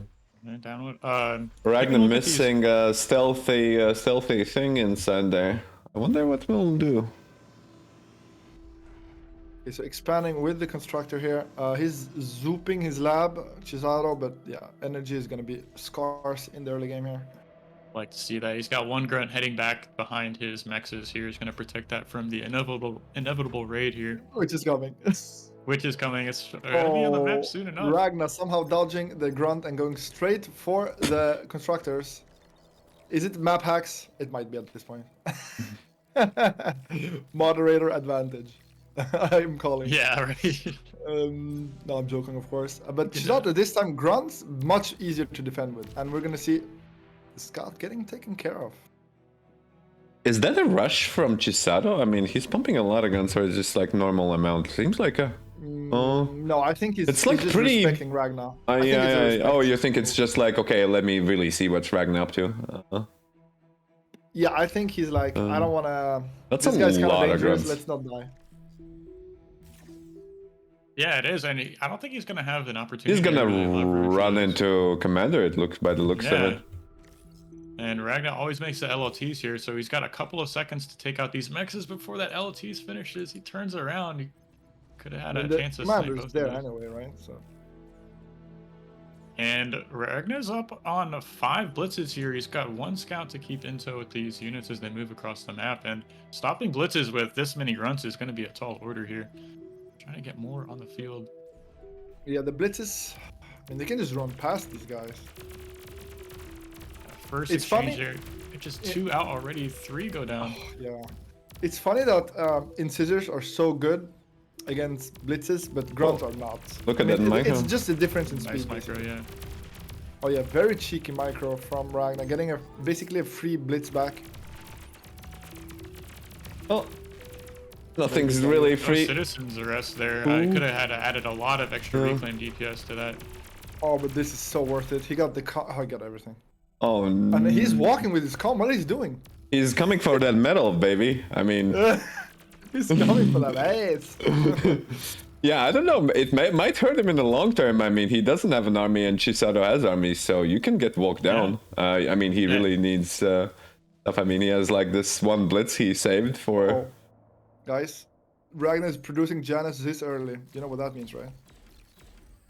Gonna be in a good position. I really like Yeah. Chisato. He has this lone construction bot expanding on the left side of the map. He's capping those double mexes, so just could wrap Oh. around and He decides better this time and actually makes an LLT there. I Yeah, really like that. Maybe there's something with his LLT that's Ooh. pretty good. The resurrection will be nice from Chisato on the double mix. Oh spot. yeah, he's getting so much free value here. Yeah, I would start with maybe a construction bot. I guess you could argue that the bot is fine, but With this radar from Ragnar, I Nice. think it's so big value. Like you see the whole map. This is map hacks, basically radar in the middle. Like if you look at his vision for a moment, like he sees basically everything. fine. Chisato's adding an LLT. He doesn't know Ragnar's moving into medium tanks and It's useless. Janus here. So that's going to be wasted mass here in about 10 seconds, but definitely feels more secure. He's going to add another one here next to these 2 mexes. I really don't like that, but there's no way of knowing that your opponent is moving into a higher tech. Yeah, I mean he's gonna notice there's not a lot of expansions behind though. And yeah, Ragnar gonna repair, get so much value. Is he going to spot this Janus? He's pulling his grunts back. He's not going to see that in time, so... Not gonna see it. I think he wants to cover his bot for against any scouts. So I think Chisato is moving into this thug production, which is really fortunate for him. He's going to be able to contest these medium tanks, and commanders a lot better with that. We already see one Rocketeer up front, but gonna have Yeah. an engagement here starting very shortly. Honestly, yeah, I like that he did a Rocketeer. I think he should do at least 10 against medium tanks, honestly. Like if he wants to hold. Rocketeers are better, I think, than grunts, thugs. Especially when you deal with LLTs. If he could get one D gun off on those medium tanks, that would Oh, just be yeah. huge. And Yeah, that's is his dream. Ragnar vulnerable to a snipe here? Maybe not with that Janus coming up, but I don't think so. There's enough. The thing is, the issue. There's enough LLT behind. He can just back off. Like 4 LLT in the area, it's really hard to push up. is that veteran LLT coming up? Is he gonna get sniped? No, it just drops down below 10%, but it's gonna get repaired back up to full health. And got some veteran LLTs on the front line here. Oh, but the snipe on Chisato. Ooh, that's some damage. It's not OP, Yeah, but yeah, I mean, Chisato's not gonna have to be 20. careful with his commander here. Two more Janus shots come out, take out a couple of grunts here. What do you do from this position here? The issue is that Ragnar is not expanding behind. He's not doing anything behind this. Like, So, if this with doesn't this- work, he's actually lost. Yeah, but Chisato is gonna stressing about the units. He needs to like start making solars, and if he's used to. Yeah. Okay. One D gun misses a shot there though. Takes out Yeah. almost both of those LLTs. It's gonna repair one of them back up to full health here. Chisato kind of playing with fire here. His commander is getting into the danger zone, but has an overwhelming force of bots here on the front. It seems like it's gonna force Ragnar back a little bit. I think Ragnar should just send 2 medium tanks somewhere. Yeah, he had a maybe chance more? earlier. He sent the scout and did just drive past the mechs. If he had used fight move, he spotted both the construction and expander. So that expansion on north never should have happened. So Yeah, okay. Ragnar's choosing Maybe to exploiters up there, outmaneuver, do something else. Not gonna siege the mean, position. Chisato's calm is Chisato's whole AFK. army is Yeah. super slow. Chisato's whole army is super slow. It's only slow units. He's just gonna walk around them. Just ignore them, go for the main base here. And I don't think Chisato has a fast enough response here. but he's bringing back his thugs and rocketeers from the center. He really could have pushed Ragnar off of that position. He's completely distracted by these medium tanks. I mean, I would be too. Janus in the back taking out a thug, and this is a lot of firepower here. 2 Janus, 6 medium tanks. I don't Getting know. close to the factory. This is kind of deep though. It's if this doesn't go well for Ragnar, I think Chisato could come back. I'm gonna be honest. That's a lot. I mean, Chisato is full of the metal, and Ragnar has no metal. But what will Ragnar do if he doesn't break? Ragnar needs to start expanding. He finally has a constructor out, and he's gonna start expanding. Noticing, well, actually, he built lots of. Leaves constructors behind. 2,000 metal behind there. Yeah, but to be fair, a lot of it is solars too, right? So, but yeah, he definitely fed Chisato. That is a lot of unit. He just needs to fix his E problem. He's trying to get on a second factory right now, but he's trying to spend his mass, but he just really needs the energy. And he can. Yeah, I wish Ragnar would go on north, although it's really hard to hold versus counterattack if he has no money. So. Yeah. It's kind of scary, but he want to reclaim the middle. There's still some wrecks, but his commander, I mean, he's kind of out in the open. But now we see him finally expanding really hardcore behind us. Right. We have So 4 he's gonna red spots catch up. out too. He's so- going to catch up to Chisato very fast here. Yeah, but Chisato's gonna get all those tanks for free, and that's like 5-6 tanks almost. 2 exploiters in the top side of the map hold on to that position for Chisato. He's going to force that medium tank to turn around, head back for the main base. Another engagement in the middle here, and I really like this for Ragnar. He's got a couple of Janus and medium tanks that are going to clean up this contingent of bots here. Oh, he did lose a Janus, which is unfortunate, but yeah, this should be very Rag favored. The Rocketeer's actually very bad in close quarter engagement like this. He backed up to his own exploiters in the top left. He could really add some staying power. And it looks like Ragnar's losing this position in the middle here, so... Ooh, OP radar position. Take note, guys. Oh, that's Very the OP strong. LLT position. It's got the, like, direct fire protection. that's good. And we see Cortex is getting access to the Janus tech here. Those 2 res bots are Yep. getting that res back up. What does its statistics story tell? We see Chisato is up like 1, or was that 600 mass?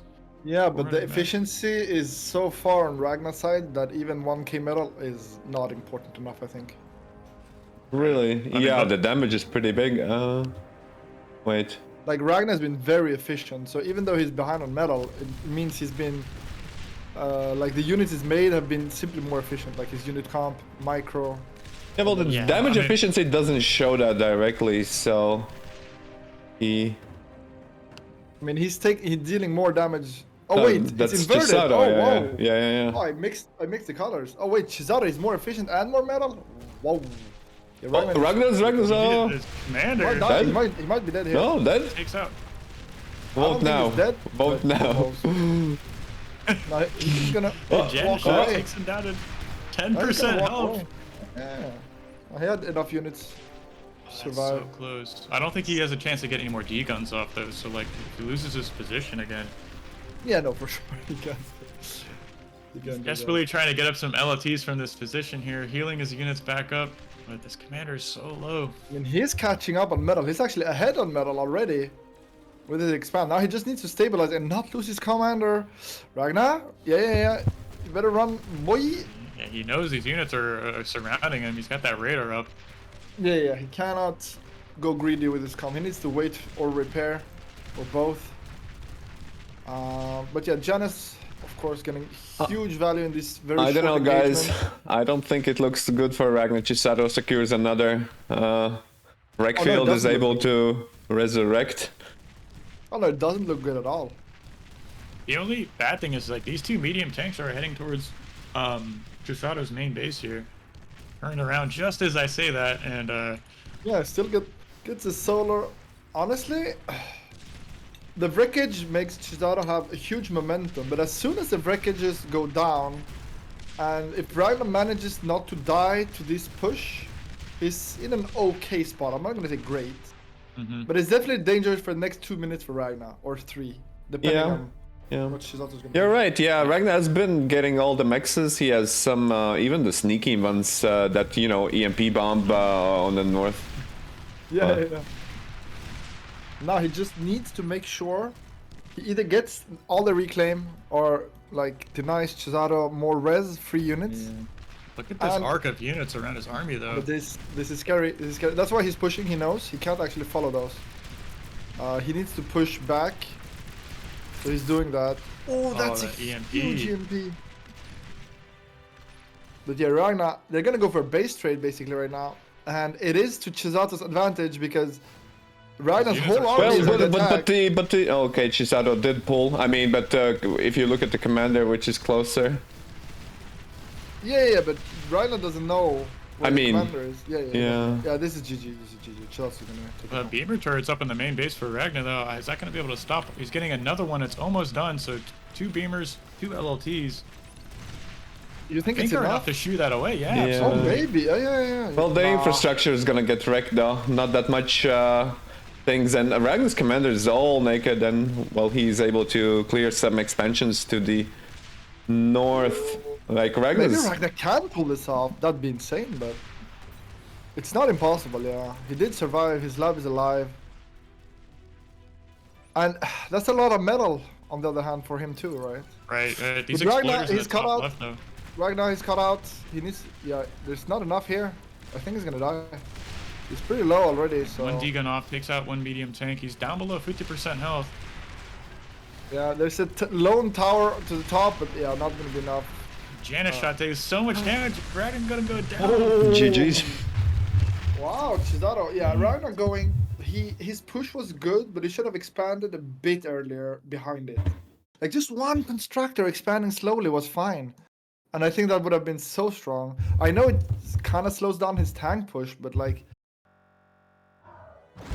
I thought he had that game if he would expand just a bit behind now.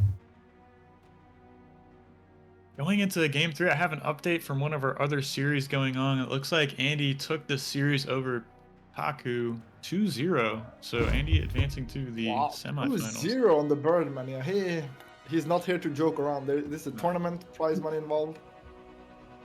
Yeah, so Andy locking up at least $125 moving into that round of 4. So congratulations, well played Taku, making it to the round of 8. Yeah. So super competitive tournament. Honestly, this was better than I expected as far as the amount of high-skilled players we attracted. I'm happy watching this, like 1-1. This is a hype match actually, very hype. I mean, they all are, but like, I'm happy we picked one that went the distance. Yeah, right. Yeah, it's a best of 1 at this point, right? So it's Yeah. you got to put it all in here, really. All right, they're both going to start in the front. I do think it's the best position, but I like here. It's like you still get to that high ground quickly, and I your do ladder's a little farther actually. away. Yeah, there's a point to this that also makes it easier to hold the bottom map because then you can just hold this off and just expand here, right? Because yeah, you gotta play around the crack. You see this crack, right? Well, here we go. Our players are ready. We're moving into game 3. All right, and in the top right corner, in the blue color, with the Cortex Commander, it's Ragnar with his Viking helmet. So sporty. And his opponent spawning in the bottom left, playing as the red pieces. We have Yudi, aka Chisato, playing as the Cortex Commander. Hell yeah, baby. And if you noticed, every time I introduce a player, the one I do wins. I'm just gonna say that. The map fixing here. So yeah, in theory, Ragnar has OP advantage. Okay. Yeah, Ragnar asking if Chisato caught the stream from earlier. I'm assuming he's referring to the game versus Oh! Oh no! Please don't do it! I took a sneak.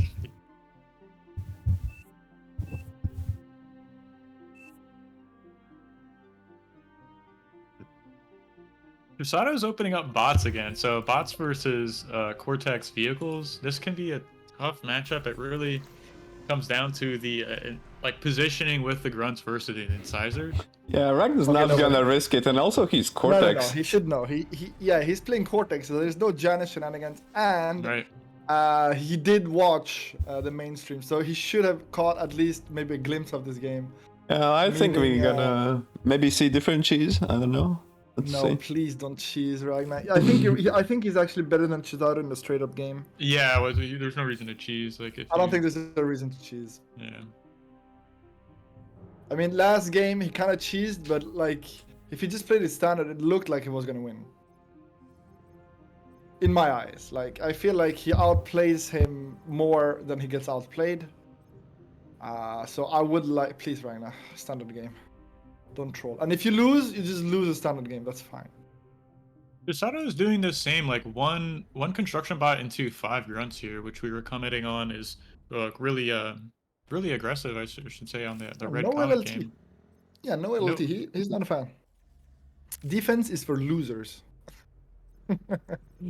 I'm joking, of course, but that's Right, I'm this just saying what Cesaro is thinking. He's got, what is that, 3 more grunts than 2 construction bots, and I would like to see him play a tad greedier. He hasn't. I mean, he's seen the rover, so he knows his opponent's vehicle. He could easily get another construction bot on the side ground here and take those 2 free mexes. Oh, And this LLT is gonna finish. yeah, but he had time to hide, so he's gonna get the mix. Is he gonna Barely. go down here? Yeah, but he's gonna get it. Okay, he was able to reclaim that. So sometimes you can get the LLT to destroy the wreckage of that mex if you're sitting behind it with a rover. It was a nice cleanup. Yeah. And scissors all around for Ragnar, just defending everything. Yeah, just gonna take care of the grunts. So The one huge advantage with Incisors versus grunts is like you can always clean them up because you're faster than the grunts with Incisors, which is not something that happens a lot for grunts because they're kind of fast, right, for a unit. This it's build really nice. reminds me of one thing. This looks like what I played. This is what I steal from Teddy. Like really similar opening styles. Maybe with one constructor less and more initiative from Ragnar. I mean, I think Incisors will gonna do great against the grunts. Yeah, for a long while, Ragnar should have He advantage. just The only thing is grunts can split more because you have more units. Yeah. So if you have very good micro and APM, you could be really annoying to deal with. But yeah, other than that, I believe Incis is better. I But- like this positioning from Cesaro here. He might I catch think these so, incisors yeah. on the wall here. and also his expansion pads are nice. Ragnar does get one scout in. Nice. Cesaro, he's building LLTs though. Ragnar's getting to it. Yeah. Cleans. Kind of like Cesaro's position here. Wait, did you yeah, just say you liked it? Well, yeah, he's got 4 expanding construction bots now. His commander's still assisting the factory, so he's got plenty of build power. He's Ragnar's got in the initiative middle. with the grunts. Ragnar could get sniped. Like that's a lot of grunts. A 7? No, he shouldn't be able to get sniped. Right? No, 7's not enough. Or is it? I don't think so. They're pretty hurt, to be fair. Yeah. I You don't can think so. you can laser down like the weak ones. Then it's not If you that. had like 5 more, yeah, for sure he can snipe Rag. Like 12 naked, you can snipe. Man, It depends. I mean, the wind was 20 right now. You really, when you go for these snaps, you have to look at the wind. That's a really big metric on whether you're really successful or not. Because if Oh, the that's a good opponent can press repeat and hold D gun and just like fire, then no. Yeah. Just yeah, for sure, that's a good point. But Ragnar really aggressive here with his command. Like he's taking the top side of the crack, baby.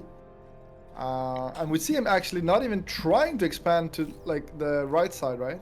Yeah, I'm interested why he doesn't that. I think he just assumes that he wants to lock the first decide. Yeah, the Raid thing in is, Ragnar's if base. he Ooh, holds that's him big. here, That could be Two game grunts. changing. Getting so much damage here. that might be GG. That's so much damage actually. That's extremely but yeah. unfortunate.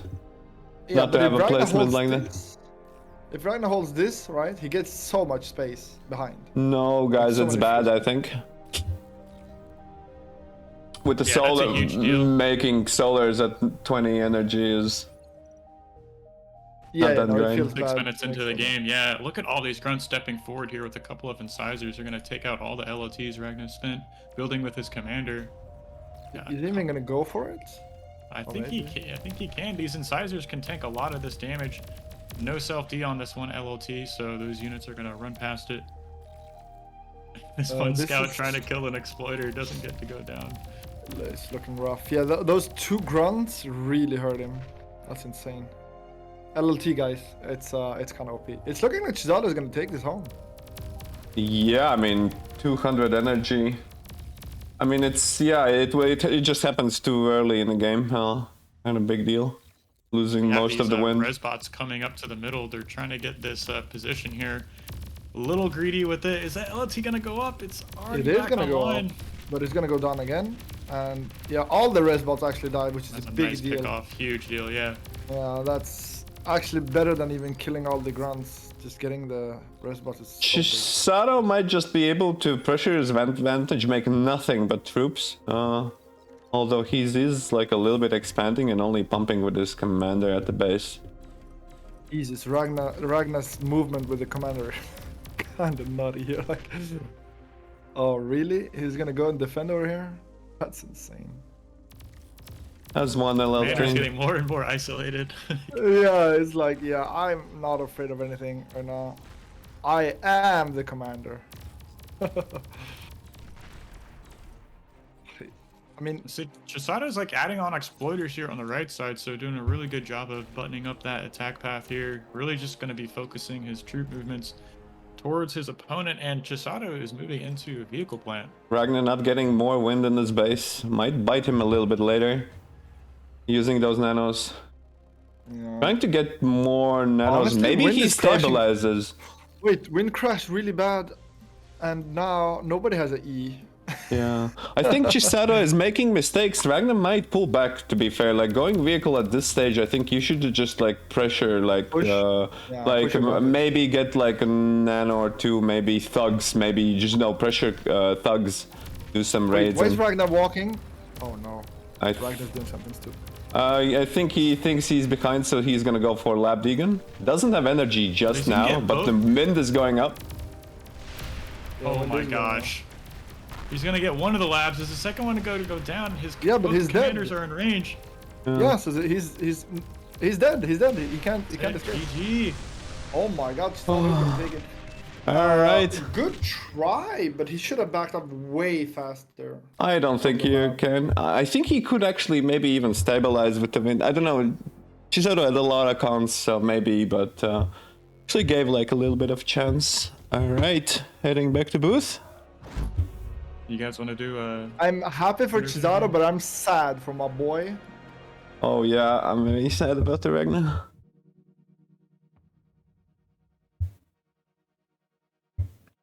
Oh, BARCast has disappeared again, and Professor is covering both of the things. All right, let me open the elimination. Right. Let me do.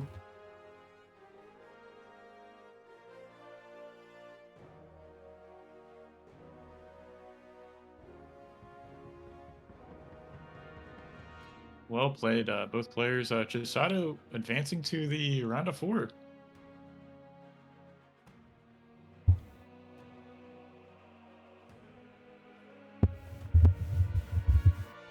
Yep. I'm just giving Rag some tips for next time. Do we have any updates from Teddy in Stardom or X Factor in Daywalker? I see Randy is not in game, so I think he's done. Yeah, Randy we covered. Randy we know. Oh yeah, P-Tech is in battle alone. He's Pitak played versus Randy. Yeah. Oh, I'm stupid. So I'm interested. X Factor Stardom live. is in game versus Teddy. All right. On Paradise. Oh, we're missing a Paradise game. I'm joining. We're missing a Paradise game. guys. Oh, you're going away? Yeah, you're joining. All right. What's I just the? need to find the password. I'm in. Was it Stardom? Yeah. Yeah, Stardom. He's playing. Who's he playing again? Teddy. Teddy. Did one of them put the password in here? I hope so. T-Bear. Yeah, there we go. Teddy put a password. Thank the Lord. Do you Here, all want to here. do like a There we winner's go. interview with Chisato? Guys, 1 minute into Paradise. Get in here. Mm.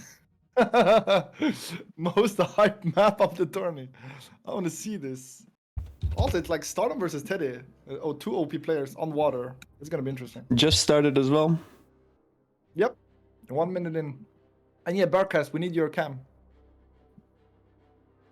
Oh, excuse me. I was putting on the brackets right now, but yeah, here we go. The boost. Right. There you go. Here's Ooh. BARCast. He hasn't left. No worries. Yeah. I'm trying to find that password for. Oh, your Paradise camera Lounge. died instantly, Barcast. I don't know Oh, what that's you're weird. doing. Yeah, Turn it on. it's just shutting down for no reason. Oh no, I clicked. Oh, okay. LSR, tell me when you're in so I can introduce while we wait for Barcast. Wait, Barcast already here? No. Looking for the. Ooh, Teddy with Password. the OP opener. I see it.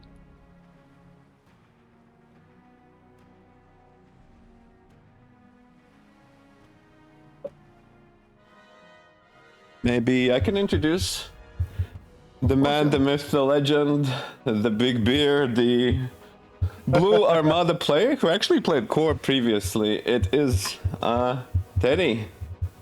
OP, absolutely. And in the top left corner, in the red color, with Armada Commander, it is Stardom, the legend. All right. Actually, he Oh, opened sorry, full water sorry. title. So yeah, Stardom opened full water with title, which is considered weaker on this map because wind is so OP. Mm-hmm.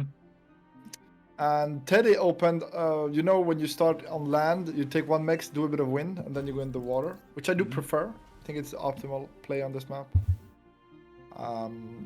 But yeah, and then opting for title, he doesn't want to walk back on land. So Waffles has been telling me this is the game that determines who goes forward. It was. Yeah, this is game 3, guys. It's 1-1. Wow. We're in 3 in this series. So we're just catching in. So the. Yeah. Okay, what's it gonna be opener here for? Okay, Teddy's playing Armada, so he's gonna be spamming Dolphins. Meanwhile, no Stardom, he also went Armada. What a mistake! Cortex is actually good on C right now. It's actually very strong, especially the Riptides, kind of OP, and the subs. So subs and Riptides, guys, kind of OP if you're playing core. Yeah, every time I've seen C on this map, Cortex was kind of advantaged. If you're sleeping on the Cortex subs, though, you can get a lot of value as the Armada player because they have like the higher turn rate. So like Cortex subs are more powerful, yeah. But if you're more on top of micro and flanking the Last time I saw a core sub versus Armada subs, even if there was pro players, the core almost 2v1 the subs. Like the difference is insane. Like just not even close. But yeah, well, I guess we'll have to see. Stardom gonna expand with his comm on land here. Teddy gonna do the same. I expect them to do some wind soonish. Also, of note, you can actually take a lot of land mixes with your boats on this map. For example, you can take this one. there's a lot in the mid you can take. This one here. Yeah, you can Yeah. take a lot of these with the There's 2 boat, here. which is good to know. Yeah, exactly. Because you can ping, it's easier for me to press the button and then just jump to it. Okay. And also we Feel can free note to about ping. this map. There's like the what is it? The pond in the middle can't be accessed by submarines. Like you have that Yeah, there's a in- coral in the way. Yeah. coral reef. Okay, thank you. Untraversable by sub, so it should like it's a huge point of contention, and it can let you counterattack on the opposite side of the map so quickly. So the game goes long. Should see both players really trying to control these 2 channels on the top, and Yeah, of for course the sure. bay in the middle. Sadly, we're seeing Armada versus Armada C, which means one thing and one thing only, guys. We're gonna see lots and lots of dolphins. Dolphins are like blitzes of the water. So they're like 2 yeah, blitzes they're on kinda one. busted though. They're like blitzes on steroids. But yeah, they're basically OP blitzes. If you ever see dolphins versus blitzes because of like shallow water, you're gonna see how OP dolphins actually are. It's kind of nutty. But Teddy's yeah, pulling ahead on energy production right now. We see Stardom trying to fix that. He's catching back up, adding on some wind turbines right now. But Teddy's got a healthy E advantage at the moment. Yeah, but it's because Stardom opened titles. There's a lot of title E, and right now wind at 20. I mean, yeah, Teddy did a lot more wins, so he's gonna be ahead. Okay, we're gonna see the first scuffle, maybe. No, they pass each other on the top side. Two passing ships in the night, completely unaware, and Oh no. Stardom's gonna find oh, this no. He does construction see it. ship. He Well, sees Electro. it. He does see it. Oh, he reacts. He sees and reacts, which is big. he did But yeah, win the two Dolphin- free blitzes on the south. Like that, he just lost 2 ships for no good reason. Yeah, we saw that. Yeah. Oh yeah, and but he didn't get the snipe on the constructor, so I guess it's okay. If I was Teddy, I'd rather have my constructor than 2 dolphins. Oh, that's for sure.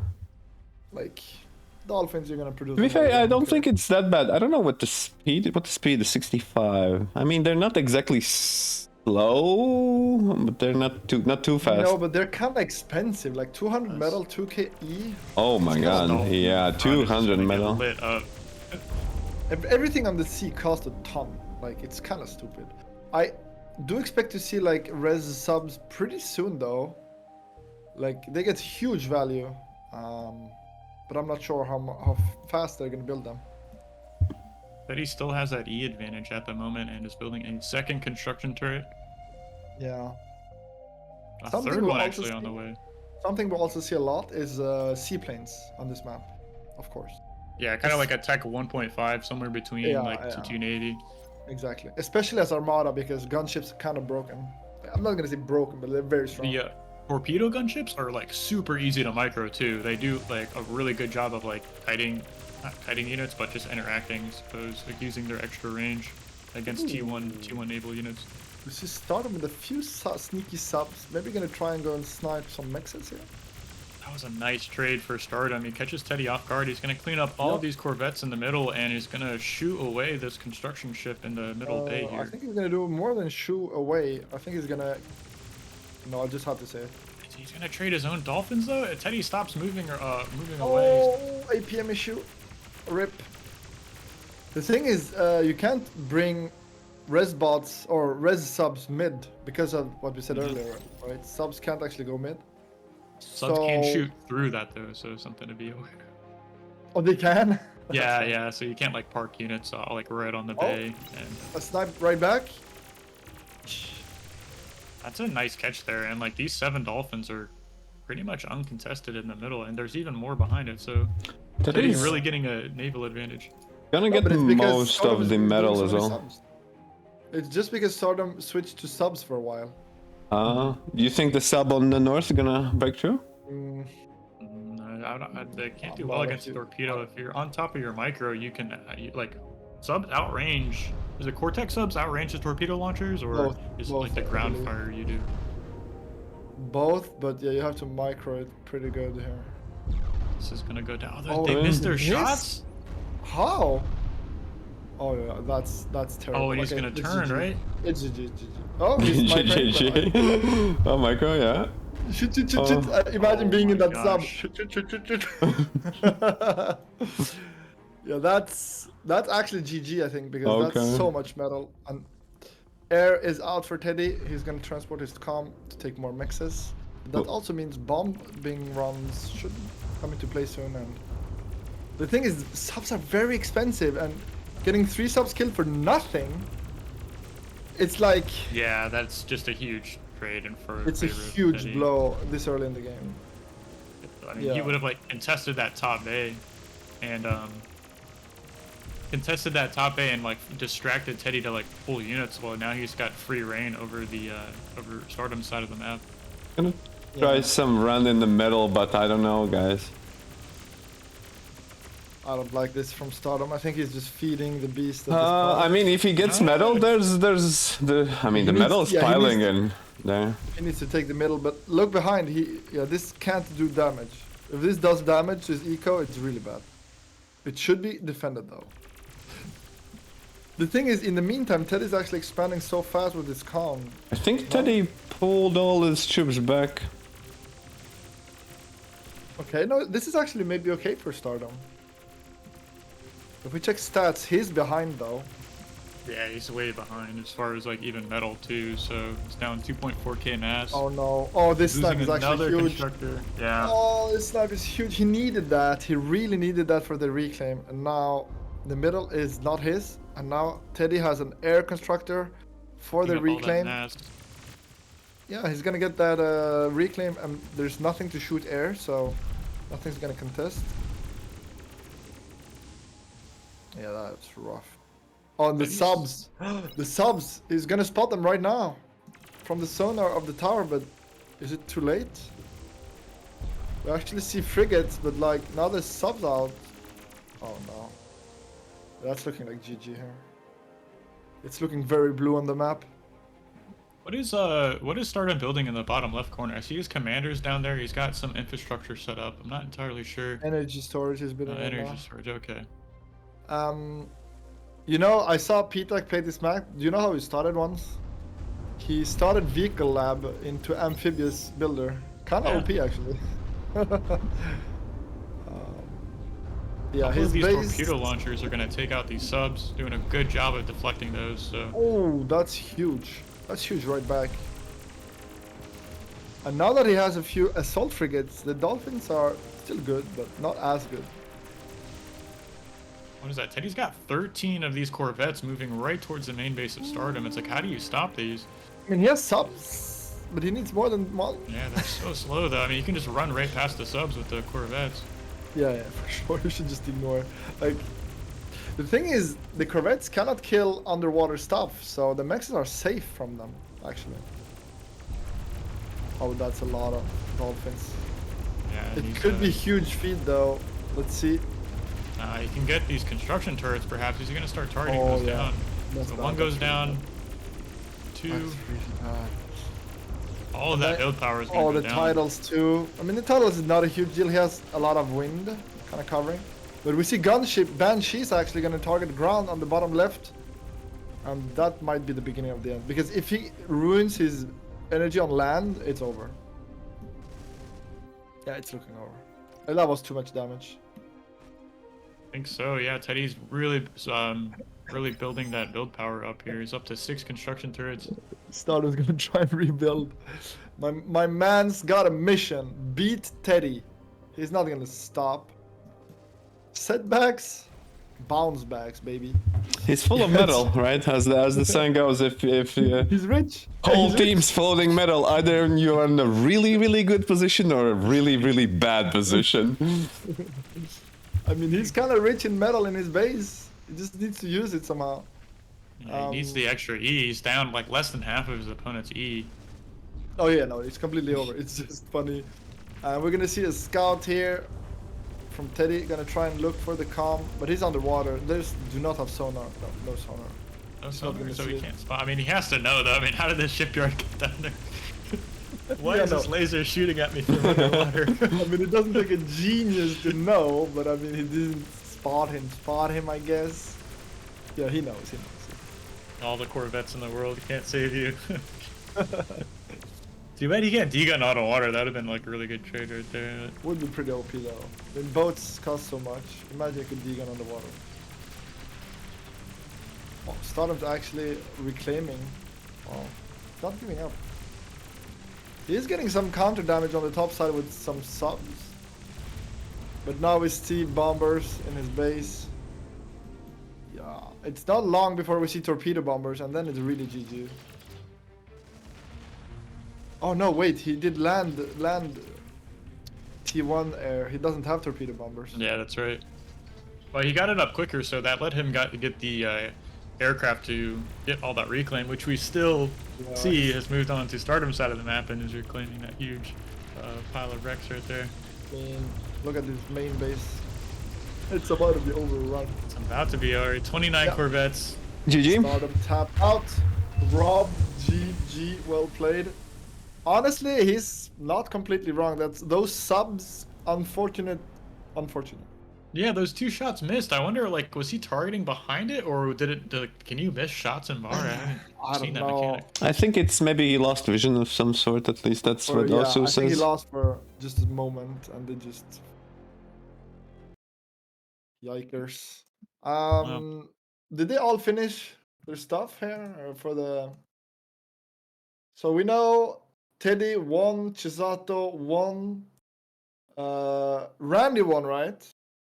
Okay, now I see it updated. Okay, X Factor Daywalker, are they still playing? Okay.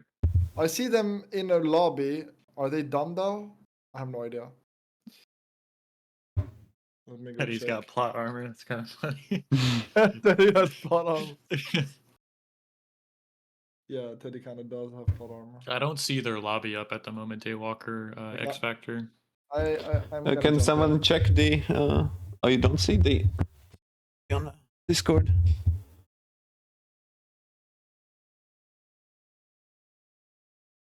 Who won? Okay. I'm in the lobby. They're finished. Oh, Daywalker Gotcha. won.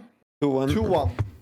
So X Factor is out. Daywalker is in. I mean, Daywalker's kind of like a dark horse here, going really deep. Nobody like. He's not a even- dark horse. He's Yeah. top 3 in the Oh yeah, leaderboard. yeah. I mean, yeah. What are you and talking we about? have I like a don't know. storied matchup here. Daywalker versus Andy, so 2 teammates fighting against each other, and I know they have a Yeah. lot of experience against each other. So I want to see that match actually. Oh, sorry, did I not change the scenes? My bad. My bad. Elimination. So, should What we do you move to guys the think? other side of the bracket here and cast a Daywalker game? Yeah, let's cast a Daywalker game and then we can. I mean, we've watched Chisato, Teddy. We've seen both of them play. We know they're strong. We haven't seen Andy or Teddy. Daywalker. Randy, we right? haven't seen Randy a lot today. Who's Randy? Who is this man? Who's Andy or Randy or whatever. Hey, I but yeah, mean, we keep Randy for the finals. I mean, he usually kind of makes it. All right. I say we watch the fratricide or whatever they call it, Yeah, like yeah. brother killing brother. Okay. yeah, let me get Randy. He said he was gonna AFK for 5 minutes. So Yeah, that's fine. let's see. Wow, Randy versus Daywalker. Technically, Randy is favored, but I think it's like 51% favored for 49%. I think it's crazy. I don't think there's that huge diff between It's Randy and Daywalker. really, really fun. Imagine, because I think they know each other really, really well because they play meme games. They like to practice together, right? And they've been playing probably for like 16 years, right? Being clan members, and it's like these. And the tournament is such a polarizing atmosphere by default, right? So I'm really interested, like, because you might see something really, really stupid if you think about it, right? Because it's like when you mix the mind games with like how do you think the guy is gonna play, and then you mix like a high intensity, you know, we have like 4 people left. You sometimes don't get standard play that much, so I'm curious to see. I don't think the bar is the game like where you can like definitely do some crazy, you can do crazy things, but yeah, you still need like a lot of fundamental stuff first.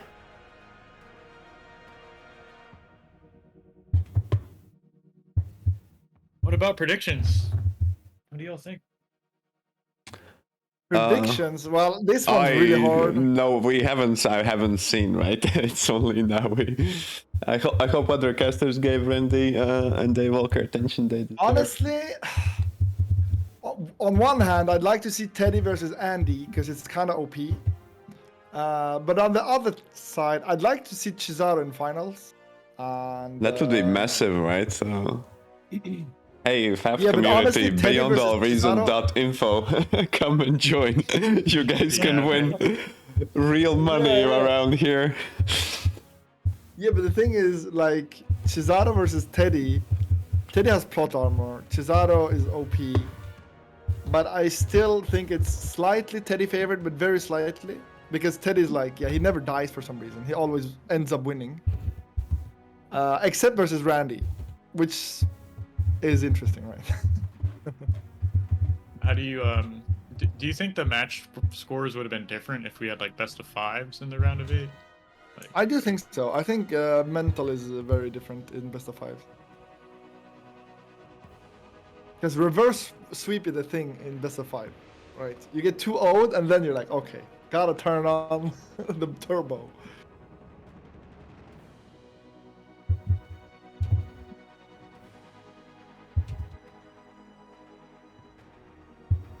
Okay, I need to Ooh, we're actually going hop through our in the pans and map picks here. L. So we have Andy banning Certigata, Daywalker banning Old Place. Andy bans Paradise Lost, Alright. and we have He's one more Cloud. ban. CCR, Ooh, nice pick. CCR. Yeah. Okay, so that means we're gonna see Isiris Crack again. Red Again, yeah. Comet again. And what's the last map? Heartbreak Hill. Yeah. Oh, that's a hype map though. I want to see Heartbreak again. Last map is Heartbreak. Let's do this first since we're on it. Okay, it's gonna be Red Okay. Comet first map. The thing is, I've seen Randy play a lot, and it's strange to me because it never feels like Randy's super far ahead in the early game. And then suddenly something happens, and the other guy is dying from 1,000 cuts. Like, it's strange. Like, it doesn't look unwinnable until suddenly it's over. It was going well until it wasn't. It's Yeah. just every Yeah, game but- versus Andy I ever play. Yeah, exactly. But the thing is, if you watch other people like Ragnar, for example, you see it's completely different. Like Ragnar's gonna put on the pressure since the start, gonna get damaged, gonna get ahead that way. But it never feels like Randy does it. It feels like Randy is very cautious about not feeding, and so it feels even for the longest time. And suddenly he's gonna slap you across the face, and you're dead. Like, it's a bit weird. He's completely different playstyle than what we've seen today.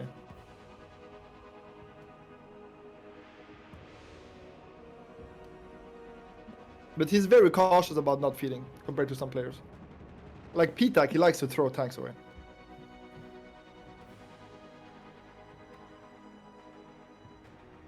All right, we're loading in. You boys in? I took a little bit, but yeah, I'm here. I'm gonna switch to game. Yeah, no worries. Right. The pros, the real pro, the pro clan's gonna Wow, duke it out so here hype. on Red Comet, and yeah, mirrored position as usual. And let's take it away. In the bottom left corner, in the red color with the best faction, aka Cortex, it's Randy.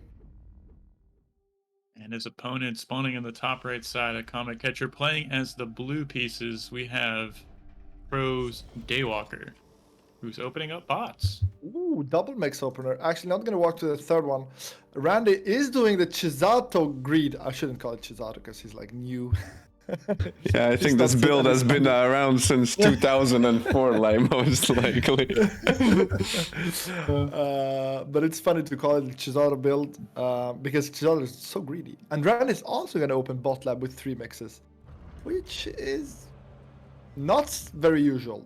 Usually 3 mix means vehicle, but Yeah, I not? have a little bit of story about the why you think the Chisato is greedy. It's really simple. When you come into the game and you're good at another game, like it happened with most of the players like Zlo, they play through the ranks and everyone they play is like so weak that you can just like naked expand, make army, no issue, right?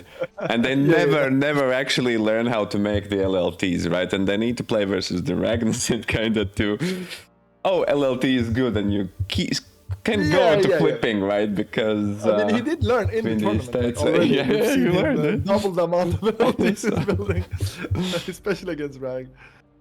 Oh, he did it's pull it off in the end. right.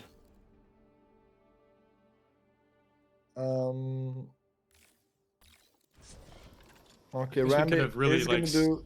Seeing the difference between the 2-max open and the 3-max start as far as Oh, like, this can highlight, yeah.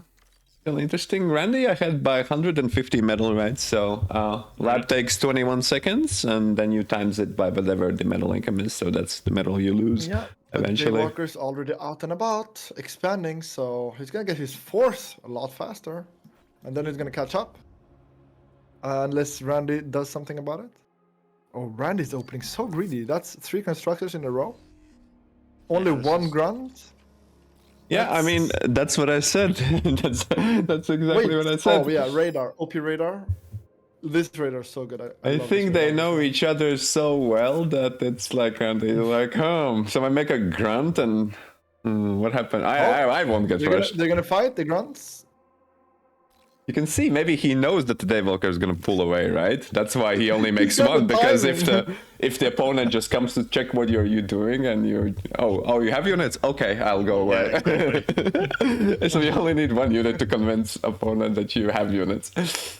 Yeah, that's true. That's true. You're like, oh, how many do you have? I have one. How many do you have? Oh, two? Okay, let me back away. Let me come back with 3.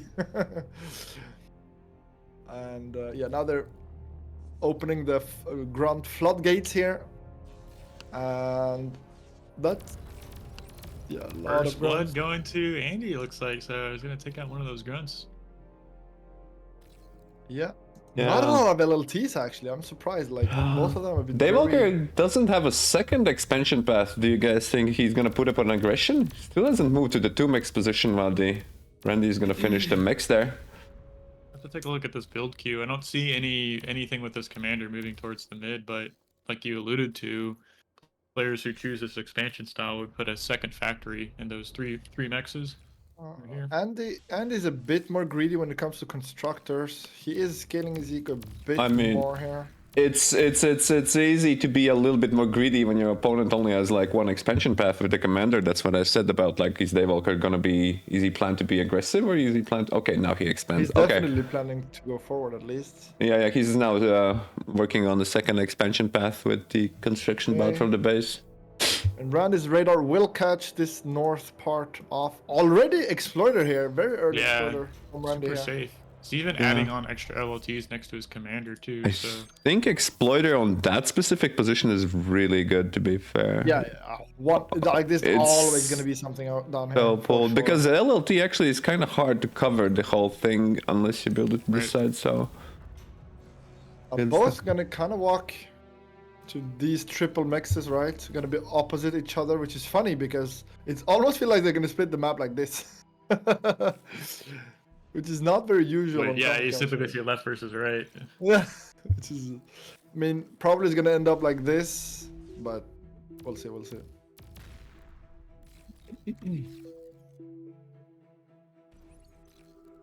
That's a lot of grunts versus a lot of grunts, but Randy's splitting up 2. And he you have more units. Okay, I go away. Same scenario. Not a lot of action so far. It's just like one mix for Andy, one radar. Importantly, yeah. Is he gonna get with some micro? He could get both mixes. He could avoid the plasma shots, but no, he's not micro. I can eat a couple in those grunts. Is it gonna go down? Yeah. So that's still a nice trade though. 1 radar, 1 mex for 2 grunts is. Yeah, but he needs more units. Like Daywalker has a lot of grunts. He knows exactly how many actually. He has a radar. He has full Randy vision of everything. might have outpositioned a little bit. Might be able to get 2 mixes on the side. I don't think the thugs will. Oh, the side's better. Back. Oh no. I think he's doing this just to gain time. I think actually, Randy. His goal here to get middle control, right? Him down. With a bot lane. Yeah. Because he's gonna escape in the crater.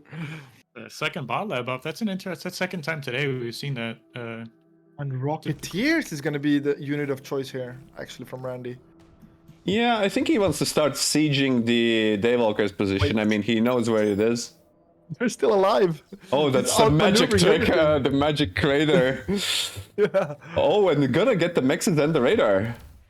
This could be huge. And two grunts in the base. 1 mex. Is he gonna get both? Units everywhere. Oh no, he's doing so much damage. He got the radar, so now he has no idea where he is. I mean, he kind of knows, but like it's a lot harder without radar to chase units. He can just split in the corner everywhere. It's super annoying to find. The funny thing is Randy has less units all this time. Just bamboozling his opponent. Yeah, these thugs haven't gotten any value. I mean, they've been chasing grunts across the map instead of pressuring the opponent's mid. Now we see these Rocketeers making their way towards Daywalker's position, who's trying to get a factory up in the mid. Hello. You have LLT. I have Rocketeers. And suddenly even the front's gonna start falling. Randy, so far outplaying Daywalker, simply strategic outplaying, because it's not even like micro. I mean, his micro is on point for sure, but like simply his movement and like. Ooh, getting the con will be big. Daywalker loses con. Yeah. He did so much damage. He's been so greedy behind this. Like, he doesn't have much. Just making sure his opponent is permanently busy. And snipes another. Oh, he's sniping so much. They were choosing to go for these missile trucks, which is interesting. I don't like it at all. I mean, you need the counter. I think Daywalker's plans got ruined. You could see he rallied the thugs, right? But the thugs were so slow and there were grunts all the time, and he like pushed it back, pushed the front, and he never actually got to do his attack. Randy just with small groups, like taking so much attention and distracting whatever plans Daywalker had. Grunts are gonna jump on top of the thugs here. Yeah, I think that's why you don't build thugs from your base. Like first, it's too far back. Ooh, the trade is so good for Randy here. He needs some res. Yeah, and instantly we see 2 res bots coming out. And Man, he's gonna start resing. Is he gonna be able to kite these rocket bots? No. Rockets do surprisingly well versus grunts. Really? Like better than you expect. I mean, for untracking missiles, right? I mean. Yeah. I mean, you expect them to do terrible. So if they don't do completely garbo, maybe it's okay. That's really unfortunate for Daywalker. If he was able to like meet his 2 armies together, the thugs and the lashers, grunts, he could have made a really strong push against Andy's position, but that opportunity is now gone. I mean, Andy's. It feels like he's so far ahead right now. I don't see him lose this game. He needs to be careful about the reclaim. Yeah, he's gonna punish that. And walk up, take out this construction bot, gobbling up that mass. Is he gonna go for the lab here? He could. They're a bit packed. He needs to spread out. Yeah, very good control here from Randy. Is he gonna try for the calm? That's a bit greedy now. I think Daywalker mispressed button. His lab was on wait. Commander's not active. Oh no. I think he wanted to switch to maybe 2. I don't know. He's not even boosting right now. You need to boost my guy. He's out of energy though. His energy is so low. Yeah, it's about half a heart. Andy's gonna step forward with his grunt army. Yeah, and Daywalker is already so low. He's dead. He's super dead. It was down. And like you said, it was going so well till it suddenly wasn't for Andy, attacking 3 different places at one time. And yeah, you see, Andy wasn't doing early game damage, but suddenly he just comes alive and he's like, oh, you thought we were gonna do this? No, sir. I'm here, and I'm here. And like, suddenly you're just, oh wow, they just launched next game. Okay, Snap goes into game 2, right? Yeah, just another Thursday. Or Saturday, I guess. Yeah, and it's funny that Randy is, or I should say Andy maybe, he's so measured in his way of playing, if that makes sense. Like, he's very not aggro and doesn't overextend, but if he sees an opportunity, he will take it. And like, his grunt movement was actually insane that game. Like, he split into so many groups, and with like, he had half the units of Daywalker at some point, and still he made Daywalker run around the map trying to stop him, and still found damage, which is insane. Could have been like the choice. Like, imagine if all those thugs were just extra grunts. He could have had them in the right positions at the right time. So, and Daywalker was playing greedier. So, like, if the game had gone on in like even positions, I think Daywalker would have been in a much better position than Andy, just because he was foregoing so many LOTs while expanding with his commander. Yeah. All right, guys. Let's present the players in the bottom left corner. In the red color, currently building his 3rd Sexy Mix, it's Andy. And his opponent spawning in the top right side of a Cetus Crack, playing against the blue pieces, we have Daywalker. Daywalker looking to even out the score here, or he's out. He doesn't have, like, this is tournament life, and he's gonna stay on his bots. Cortex bots, Randy gonna do the same. Which is interesting. Both of them really enjoy bots, it seems. Much more stable open on these large open maps.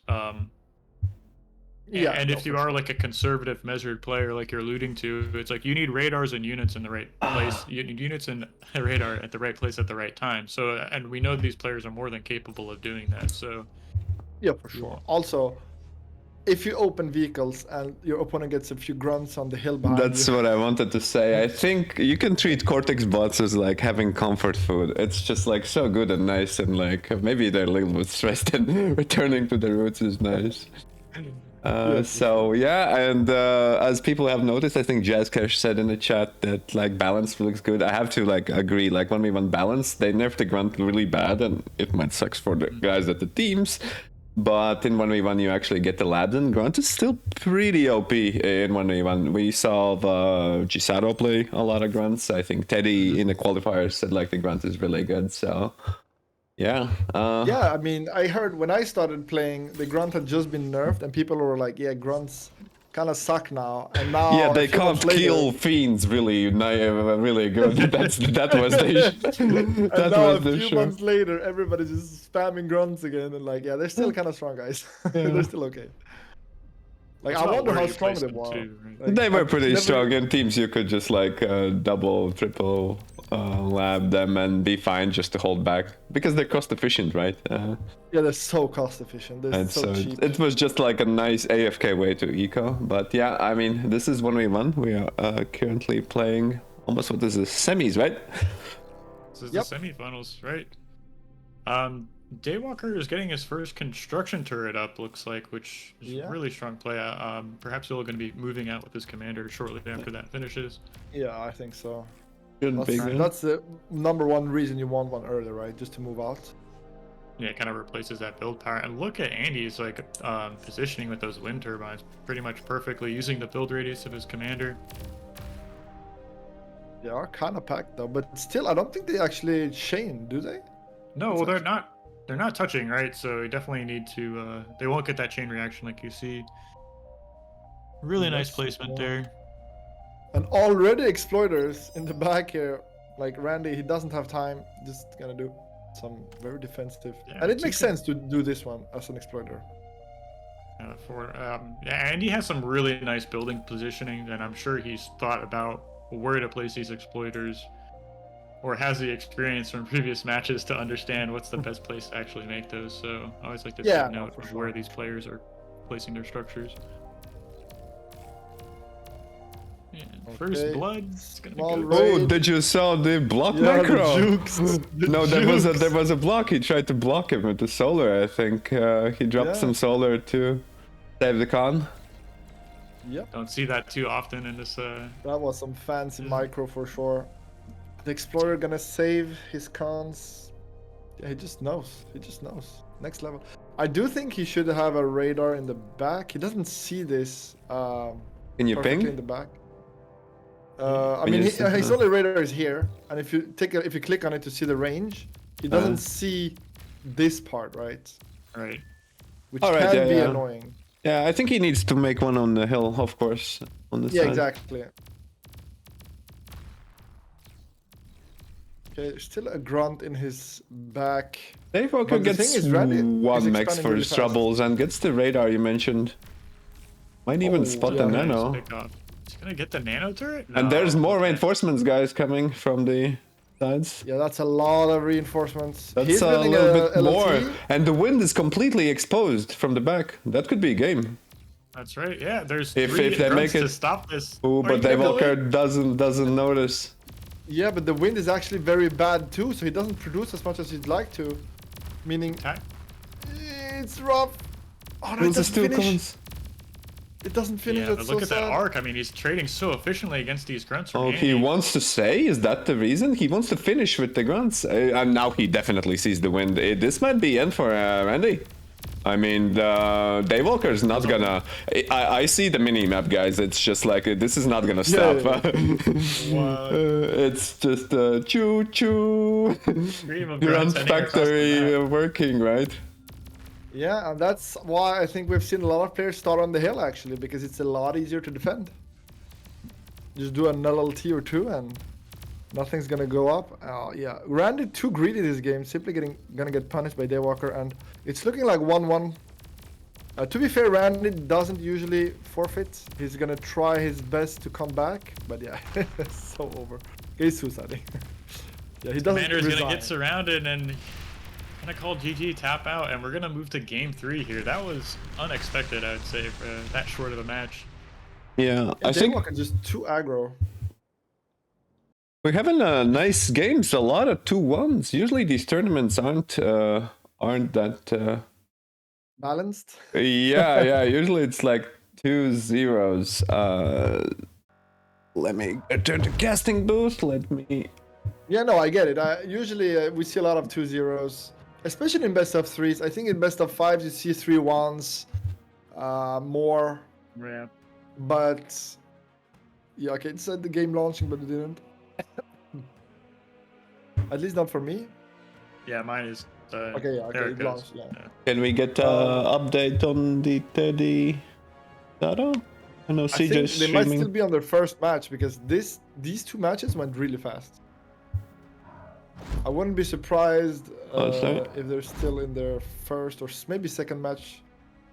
So we might catch the end of those games if it goes the distance.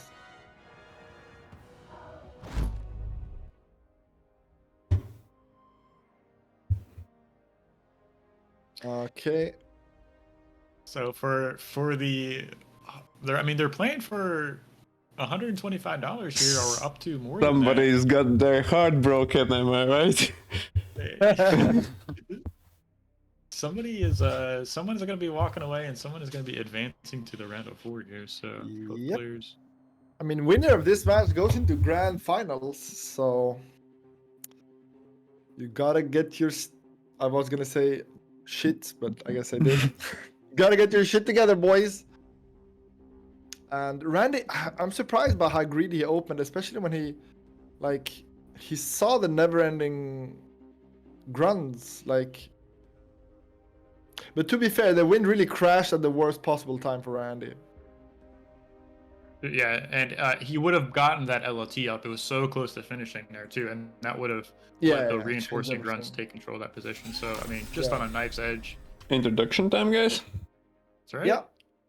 In the bottom right corner, in the blue colors this time, with the Cortex Commander fighting for his spot in grand finals, it's Randy. And his opponent spawning on the right side of Heartbreak Hill, playing as the red pieces. We have pros Daywalker. They're both gonna start in a pretty standard spot.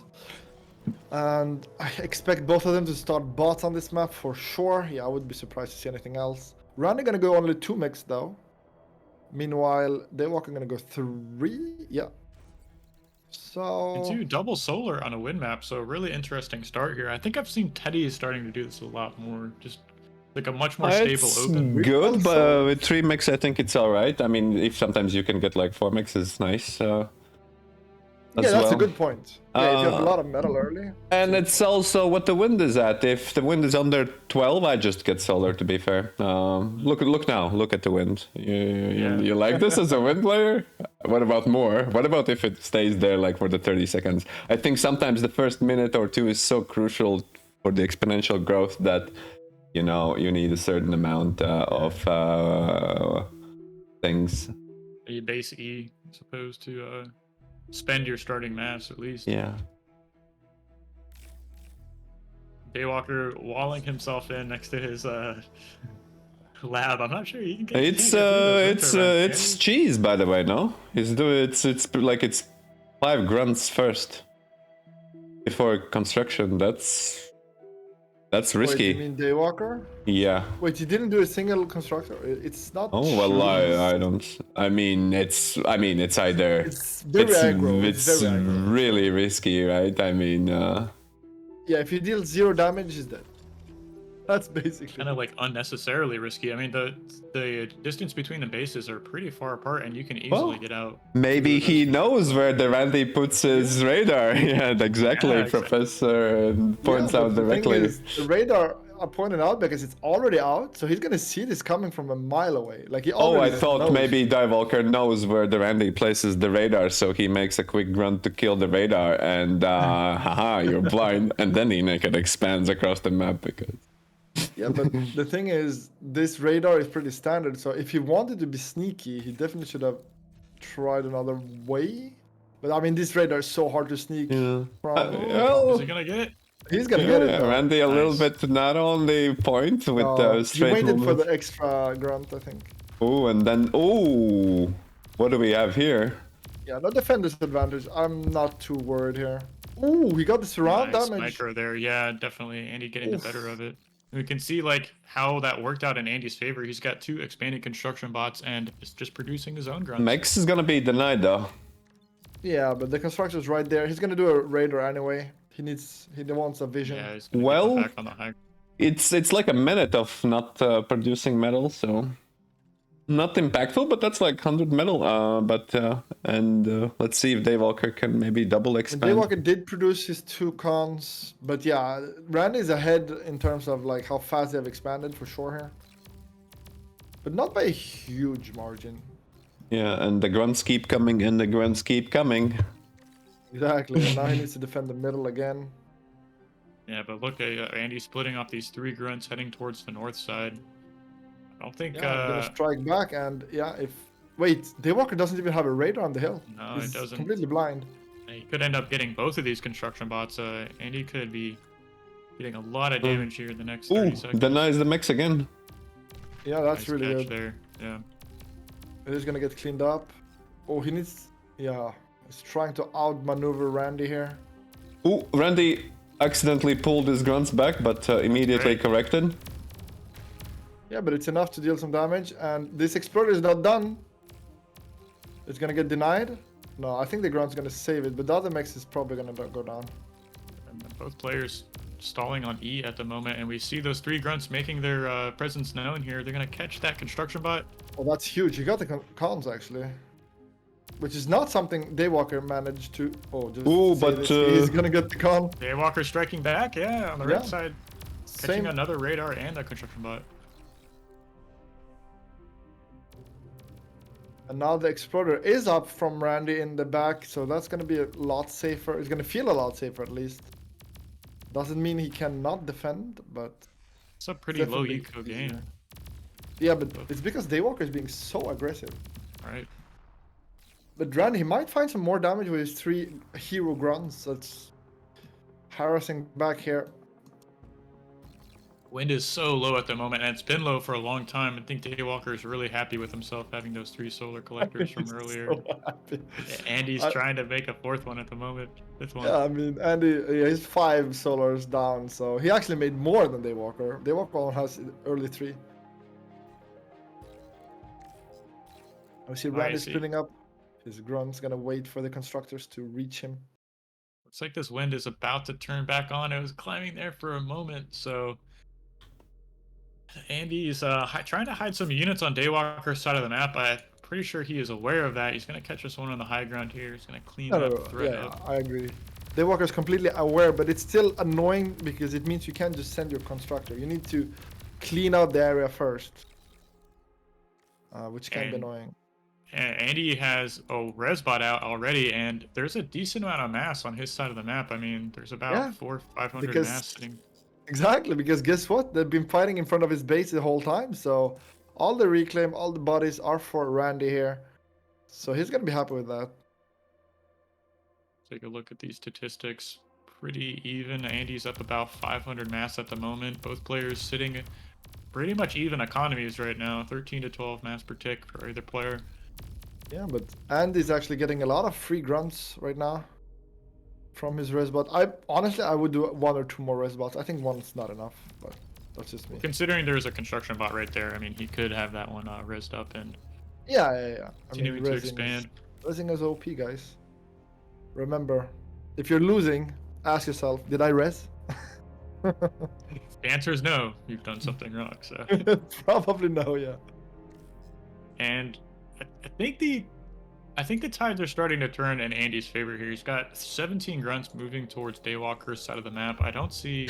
I would That many- slightly disagree from the metal income. Last time checked was 20 versus 20, and even though Randy is producing a little bit more, most of those guns are still on the Randy side itself, so it really depends what Daywalker sees and how he reacts.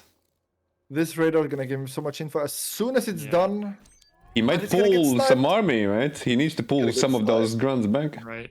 but now he no, knows doesn't everything fall. topside. He knows where everything is, which is Fine. big. Pushes the attack. Got an engagement here on the left side of the map. These construction bots are trying to get a turret up here.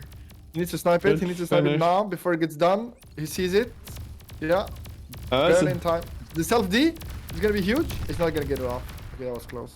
Right. He saves one of the construction bots. A really nice trade there. Meanwhile, on Andy's side of the map, he's getting a clean trade versus these Huge grunts. fight, huge trades, but he still doesn't have these mexes. That's kind of painful for Randy.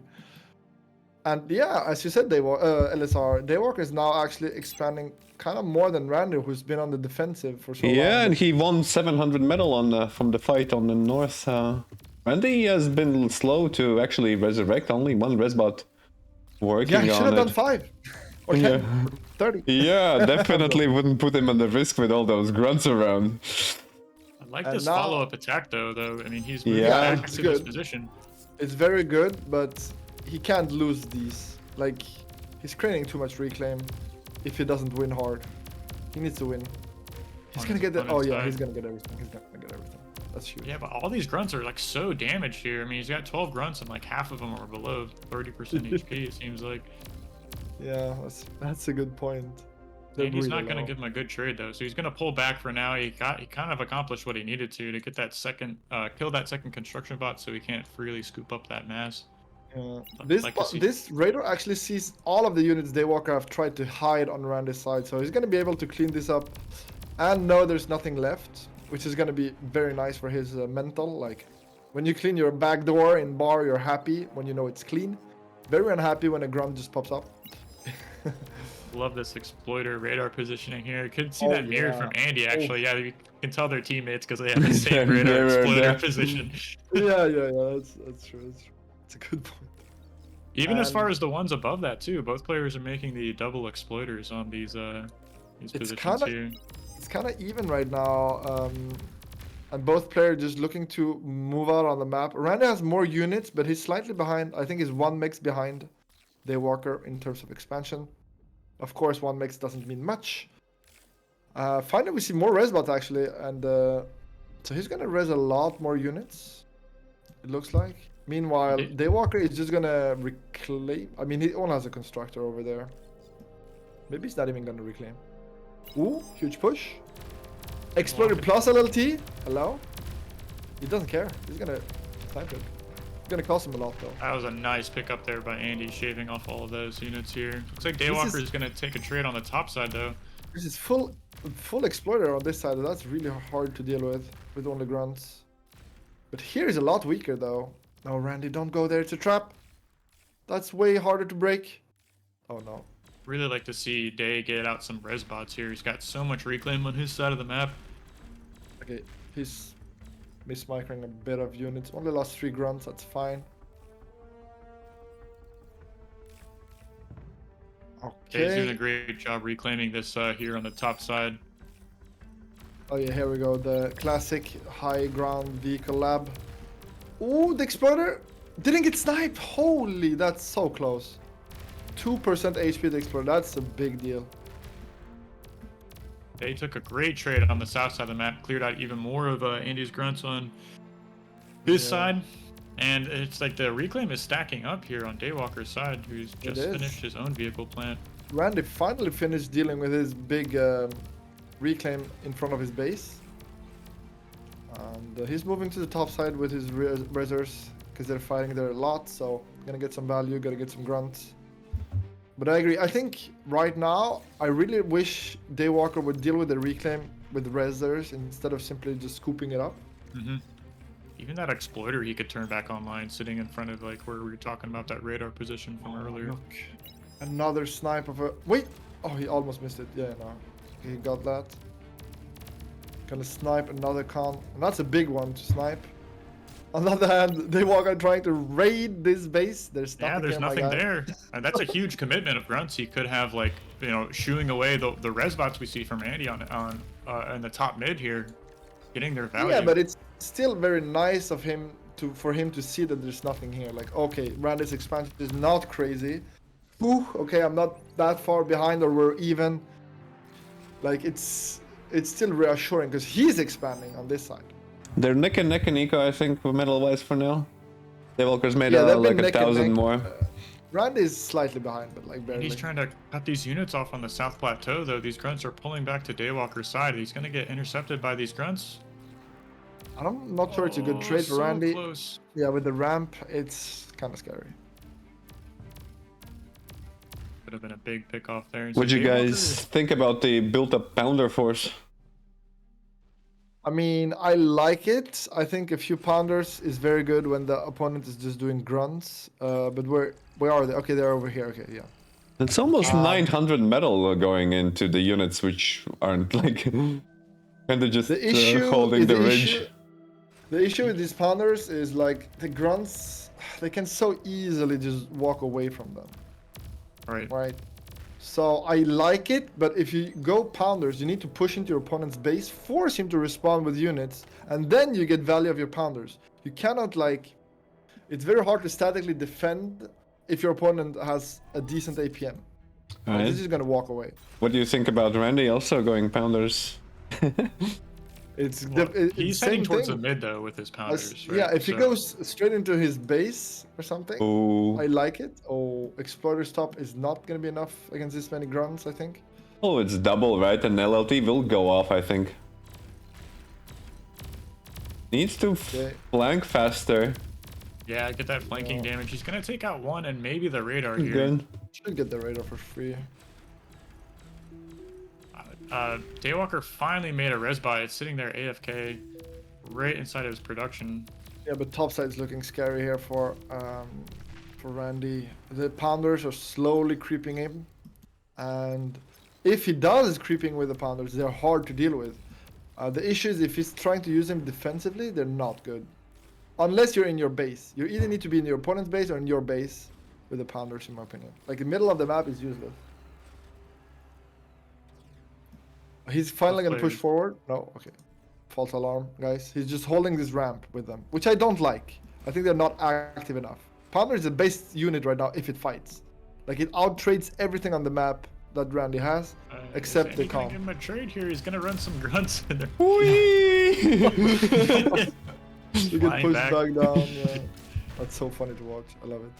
And Yeah, Andy turning around with the exploder at his back here.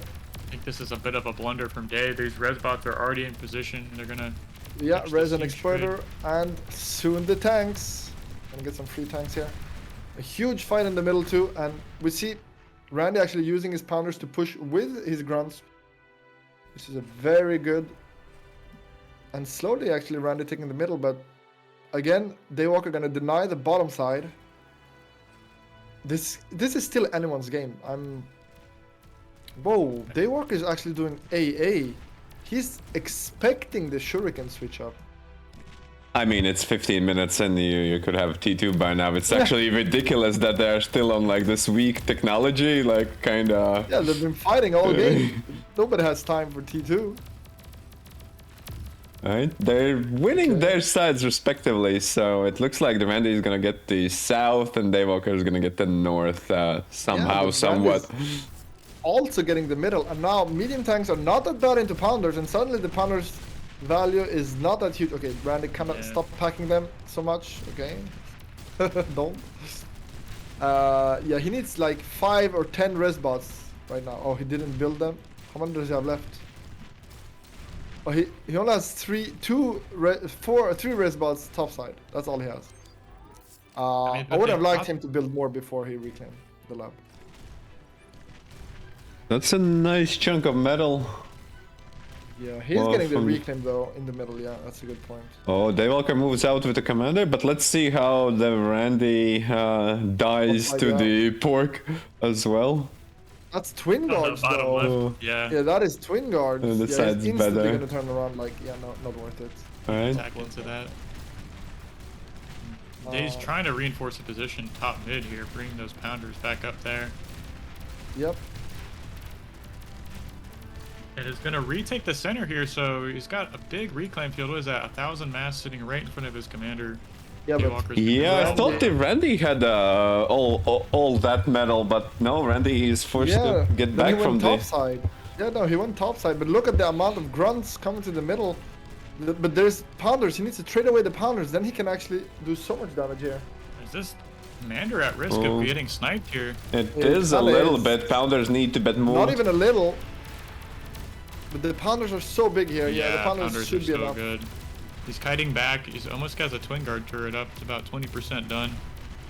Yeah, this should be easy enough. The pounders Sorry. really going to town on the grunts here. That was a tense moment there. Nice trade there for Daywalker. Well, Yeah, without the pounders, I do think he would have gotten sniped for sure. But yeah, pounders OP. But topside is getting rolled by medium tanks. That's a huge pick off there, taking out all those exploiters. Daywalker's trying to bring some grunts up to step in front of these units as they move across the plateau, and I don't think he's going to be able to stop this many medium tanks with just grunts. Oh yeah. That's They, yeah. This stuff is happening everywhere right now. so yeah, Yeah. I wanted to say it feels like we're watching 3v3. Like it's like difficult to focus. Even there's like 3 lanes happening. Middle, but I mean Daywalker's in the middle, and honestly, the one Yeah. redeeming factor for Randy is Daywalker's metal. He's at 2k. He can't actually spend his metal right now, and his commander is kind of exposed, so he needs to be really careful. The medium tanks are going to come down from the top side, maybe into the middle, and they could do a lot of damage unless he prefers to clean out the top side, which could also be very, very strong here. Okay, it's looking like he's going to go for the top. Going to clean the top side out with a few tanks. No? Okay, I just side Randy, please. No. I think those tanks flanking the middle here could be huge. he might be I think he. gearing up to make a big attack here. Yeah, maybe on the Yeah. commander as well. Maybe he's still actually- like kinda. He has radar coverage, so he still knows, if you look at Randy's vision, where the comm is, even though he's outside of direct vision. So he knows the commander is still in the middle of the hill, and I think he's aiming to snipe it. Perhaps Daywalker is resecuring the bottom middle plateau. He's got some medium tanks down there guarding these 2 construction bots, trying to get some exploiters up. And he's doing a good Yeah. job of clearing out the north plateau, so both Yeah, I'm gonna players say kind of- hello here. He's gonna clean up, and that's the only very dangerous defense on the top side. So he should get all the mixes up top, which is huge. Considering he has the middle. 2,000 metal there on the north as well, unreclaimed. Yeah, Right, and metal there's a wise, red spot gang totally like good. making their way towards that position. We see he has those queued up. Well, both players have res bots on the north side. God, the value of the pounders on this hill. There's only 1 or 2, but they did so much damage to the grunts, man. And now he's gonna push to the middle instead. Like, oh, you're going this way? Say hello to my tanks, baby. And he's And- gonna stop. Yeah, but look at the amount of tanks behind. I don't think he can stop this. And there's even a few pounders mixed in, meaning grunts are not going to be as good as they could be. And he's reclaiming everything behind, so he's not even leaving anything for Daywalker to use. Ooh, is he going to get the res bots? Oh, he is. I think he is, and Andy has the res bots behind this, clearing, getting this position. Daywalker just had all those exploiters are gonna come back online for our blue player. It's looking really good for Randy. Like this concave he has on Daywalker, I mean, it means his units are spread out, and oh my god, the splash on the, oh my god. Daywalker's trying to get some extra build power online. He's going up to about seven or 8 construction Wind turrets next to guard? the factory. He's like, I'm gonna defend the reclaim. I need this reclaim. We see actually artillery from Randy, not something I see a lot in 1v1 T1 tank artillery. Daywalker's kind of playing with a fire right here. Yeah, for sure, but He he has needs, to. he has to, yeah. Yeah, I mean, Randy's also could be in trouble if he doesn't get all of this reclaim. It's like, it's getting pretty ridiculous. It's. Yeah, but with a twin guard here, Ooh, and this many Daywalker. tanks, I don't think Daywalker can actually go forward. There's also a He's- little he's- bit of elevation right there.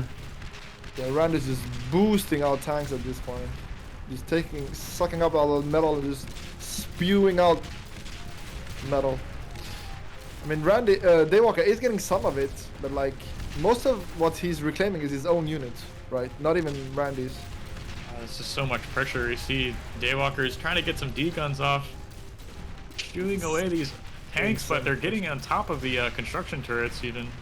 Yeah, and he's kiting so well with the tanks. It's very hard to do.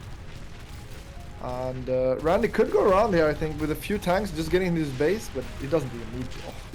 Oh, he's gonna say hello to the Already lab. coming up. Yeah, he's gonna say hello to the lab. Doesn't even matter that he gets D-gun. He has so much metal behind this. Right. He's eating everything. Commander's down to 10% HP, and GG's called. yeah, GG. Very impressive push from Randy. Just that was bringing it neck and neck, together. yeah. Okay. It's an excellent game. Yeah, Randy's top raid really cemented his middle position. Like, he's translated it so well into a mid push. And Daywalker were just a second behind on the south, trying to break Randy too, but then the response was just one step behind. Like, he had kind of the same plan, it felt like, but just a bit too slow in the execution. All right, that means we can congratulate Andy going to the finals, right? Andy Yeah. in the finals. What about What about the other Teddy game? Yudi is going to game 2. All right, let's hop there. Let's waste no do time. we have a password? Should be. I have it right here. It's I can just post it in the round of 8 at the bottom. Okay, perfect. Uh, All right. I'll be right back. Is this game 2 or game 3? Should be game 2.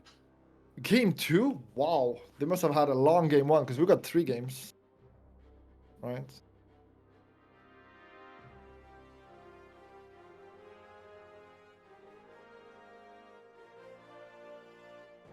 game 2, who won the first? No idea.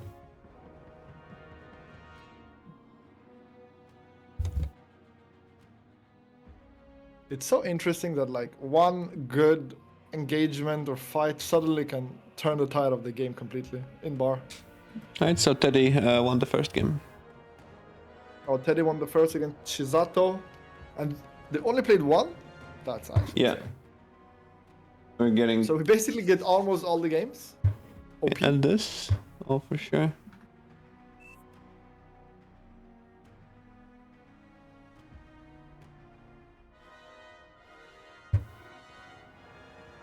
Alright, Barcast is be right back. And he's back, baby, as the game is about to start. And interestingly enough, guys, their positioning is very different from some of the games we've seen earlier. And again, the game is starting though, so let's get right into it, boys. So in the top right corner, in the blue color, we have Chisato. Oh, you're back. Go. I thought you. Spawning in the top left, playing as the red pieces, we have none other than Teddy. Exactly. And so like earlier we saw CJ versus P-Tag, right? And they both spawn in the bottom sides here and here, right? And now both of them starting in the top side. So this is very interesting. I do prefer this starting location, I think. But I'm not sure yet. I'm not sold completely. Seems much more like clear about how you should be expanding in those positions as opposed to those like 5 mech starts in the bottom right. sure. It can be like really awkward to expand to those, as we discussed earlier. It's like, where do you put your LLTs? Yeah, exactly. And this is actually, if you play duel, the starting position you will get. Mm-hmm. And I do think it's better most of the time. It's easier to play, I'd say. I had originally had players spawning in the dual positions on this map, but I kind of removed that rule because I figured players might not remember it every time, so I got rid of it. But it's interesting to see how, despite the fact you can spawn in the bottom right or the 5 mech locations, these players are deciding to spawn in the dual. Yeah, that was. I played one game versus Teddy, and I was like, "Yep, now it makes sense why it's in dual position." Yep, I understand now. But you need to. Okay, Chisato, bot opener. I think on this map, people tend to build a lot of constructors early because it's such a long walking distance. So they tend to open greedy here. Meaning the first scout or grunt is gonna be even later than usual from your opponent, meaning you can go even greedier, which is kind of stupid. But Teddy, first grunt finally out, and I don't expect a lot of grunts, just a few. Who won She's the also first the game? same. Who won it? Game 1 goes to Teddy. Okay, so Yeah. Chisato's on his tournament life here at the moment. Are we really gonna see Randy Teddy in the finals? I mean, not that it would surprise me, but an upset would kind of be spicy. I would say so. Well, I mean, just Chisato making it to the finals would be an upset in of itself, right? I mean, Yeah, exactly. Would be a pretty very new to the interesting. game. Sure. I mean, Not that he's he doesn't have a new, lot. but he's like Yeah, new but not he's a new. try-hard, sweaty try-hard, so Yeah. and very strong already because of similarities with Faf. Yeah, of course, games are pretty analogous to each other. Wait, what does Faf stand for again? Forged Alliance. Forever, right? Is the Forever. it's the Oh, third there we party go. There story. we go. Last time I was on stream, I had no clue what Faf actually meant, and the chat made fun of me. So, there we go. Oh. Like I'm clueless. I discovered Bar 6 months ago, and that's it. Jeez, Louise. You guys hear that? Like F-18s flying above my house. What? Oh, sorry. It was like this jet just like ran over my house. It's super loud. I heard a little bit, yeah. Okay. That's insane. I did hear something, but barely, so I think it's fine. Okay. Oh, pause. Chisato. Is this EU or US? Oh, he feels like it's lagging. Jeez, God. Yeah, it's like a guy from Thailand playing on the EU server. I wonder what ping Teddy gets. It should be the pause button. Yeah. Wait, let me check some.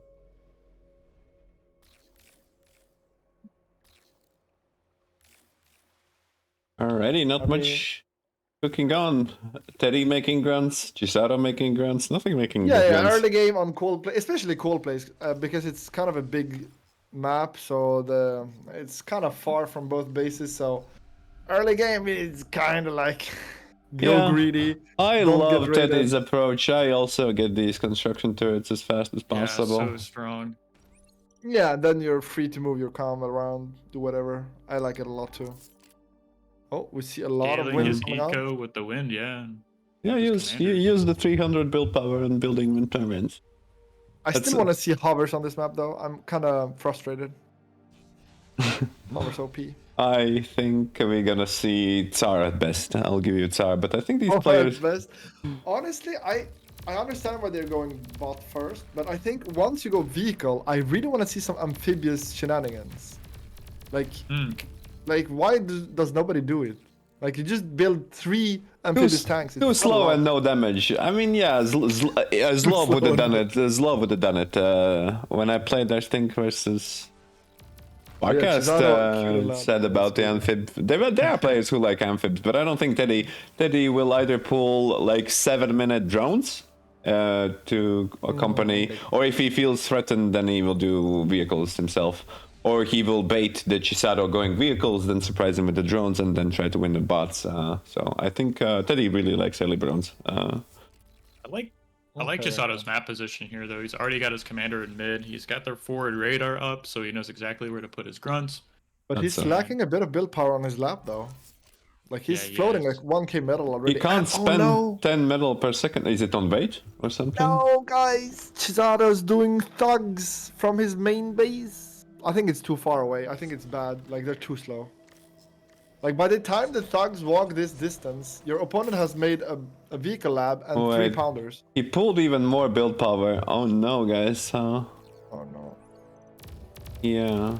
I think Teddy already has a 2 construction Teddy's... turrets up. I don't think it's that late for Teddy to mess up his macro in any way, so... And Teddy has pretty good macro. Actually, so strong. What the hell? Yeah. You see the I never see it, but it's kind of strong. Yeah. Look at the lab. Oh, artillery gonna come out really early. From Pretty Chisato? thug. That's an interesting. Well, he saw combination. the turrets, right? So. Yeah, it's Yeah. not Thursday. Like, okay, gotta get And some arcade. Teddy has his artillery already here, so in the form of dumb rockets. So aggravators coming up, getting one of the LLTs already. Ooh, And get those grunts eating a splashes. lot of splash damage. Ooh, Yeah. he switched to aggravators very fast in the back here, Chisato. On the See rockets that. from Teddy. Oof. Ooh. So I mean, like twin those guard. aggravators aren't terrible against the grunts, you know. Guys, the twin guards, don't you think they're OP actually? Secret, I mean, they're expensive to be fair. 200 is kind of expensive for a tower, but They're all right. artillery out. They're all right. I think Beamer's a little bit. Beamer is truly OP, and double LT is just good. I think. Yeah, beamers are very strong. you think Beamer is better than twin guards? I think Beamer is super strong. Oh yeah. I mean, I've seen only good things. All right. Shadow defending with his calm, but he will have a raid on the north. What about Dragon Maul? Do you like Dragon Maul? Claw is better, right? Yeah, I know Claw is better, but I don't even know the price. Ooh, Chizato's getting rocketeered. He's not moving. You need to dodge. Ooh, he's kind of low here. He's in his tournament life. He can't fuck this up. Gonna clean the- up the right side Oh, from Teddy. but- So The issue is he's gonna lose his lab here from to the Rocketeers. It's too far forward. Yeah, the Rocketeers is gonna say hello here. He's repairing, but I don't think it's gonna be enough. Yeah, he's gonna rebuild. He needs to reclaim. Reclaim, yeah. Oh no. If you reclaim at the end, you get all the metal back, guys. You don't actually lose anything. So, if you're gonna lose a building Yeah. to artillery or whatever, try and reclaim the last second. You Versus might get it back. rocket bots, I think everybody who has played like games where you have to last hit like League of Legends, it's similar, really Yeah, similar to that. you see Teddy's moving into a aircraft plant here. So Yep. he's gonna Yeah, be as looking I to- called, a called little it. bit late, a Yeah, little bit shurikens. late, but okay. Lesar called it. Shurikens already. And it's gonna be devastating once it hits for sure. Yeah, but I think it's even going better for the Teddy than expected, right? Because he expected to defend with the shurikens, but he actually got an opening. So, yeah, I think the writing's on the wall. I can't see that there Oh, no, was no raid, and It's gonna do too much damage now. I don't think it's gonna be defended properly. Casato's got a better amount of aggravators out here and a couple of Wolverines behind it, so he can definitely put some pressure on this mid position that is still No, being for contested. sure. The issue with Rocketeers, right, is it's a paradox. The more Rocketeers you have, the less your opponent needs to beat you. Like, if you have 10 Rocketeers and your opponent has 5, it's easier to defend with 5. And you're gonna take a lot more hits with 10. Shurikens are coming up. Yeah, he needs them to assist in his raid. Yeah, he wants them here. Because if he paralyzes these Wow. and gets through, yeah, it's GG. This rocket bot's if- desperately trying to shoot the paralyzer drones. It's kind of cute. Yeah. Chisato already has 4 anti-air Not gonna be turrets enough. up. Teddy, it should be defended. Actually, wait, he's getting the damage done? Oh no. the wind didn't change that hard, by the way. The wind is still No, holding no, for the it's Chisato. Only the... Kinda okay. He didn't lose the big cluster, and the Teddy's actually diving and lost all of the army at the front. At the north position, he doesn't have much left. It's Chisato with the army. Right, he has 3 construction turrets next to his own forward lab, though, so he's going to be able to reinforce his position pretty quickly. Ooh, he is finding... Oh, I was gonna say he's finding damage on the bottom right, but no, he's not. Paralyzer drone's going to go down to an exploiter. You don't see that every day.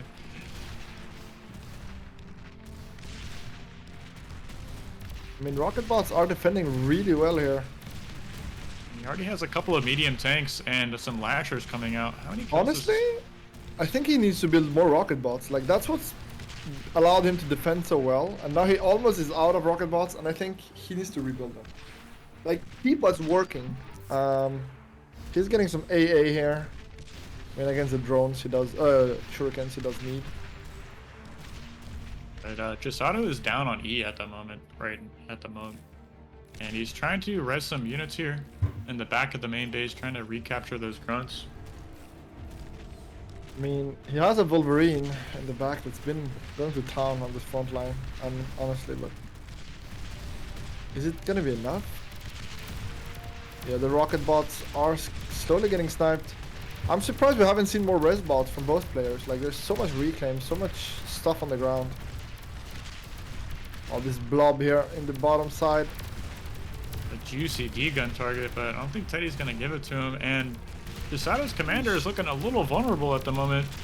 Yeah, that's enough, I think, unit screening, but yeah, definitely too close for comfort. Especially his lab, he's gonna get sniped again, which is very annoying. Wait, Teddy's just gonna move around? He's like... Oh, of course, don't touch the commander, you need to go for energy.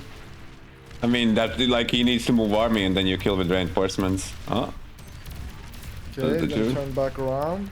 Is he gonna snipe the lab? Yeah, it's this lab snipe angle again. Go down again. All right, and there's so much build power right next to Teddy's Just lab. makes a new lab a little bit lower. Yeah, instantly makes a new lab, but I think it's too little too slow now. Because by the time the lab is up, this fight is over. Ooh, and he's gonna get sniped here. Yeah, too far forward, and GG, well played call by Chisato. Teddy is gonna make it to the grand finals in a glorious ball of fire, boys. Well Okay, played, so we're gonna get... Yeah, it's gonna be Teddy Randy. Jesus, that's a hype matchup. Let me give Randy the pass into this lobby. You guys want to do some player interviews before the match, or just move right into it? I'm completely down. See if they want to do one.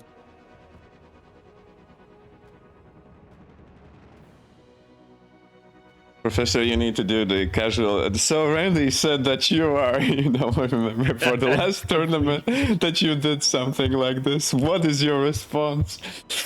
What? Oh, in the last tournament, somebody suggested that you need to have a little talk going between the little beef from the player to have the drama. Remember? I remember you trying. Oh yeah. I want to get both players in here for sure.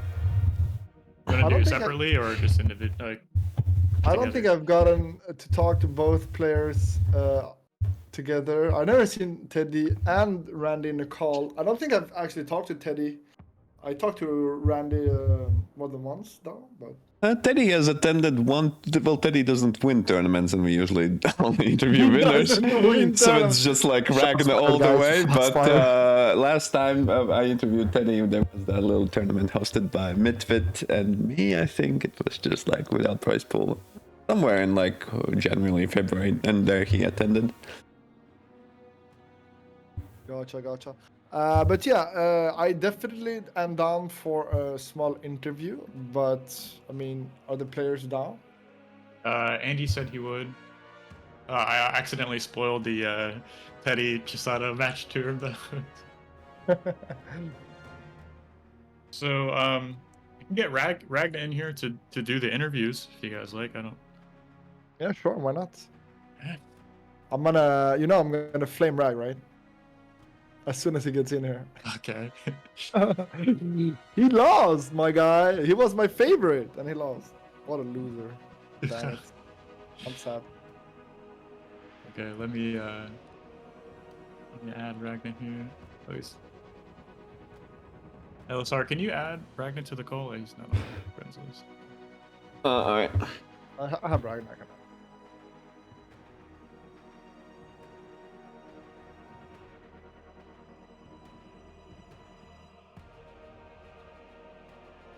He's, I think, occupied or busy, so it's not ringing for him. So we're gonna have to get his attention somehow. I hope this works. It's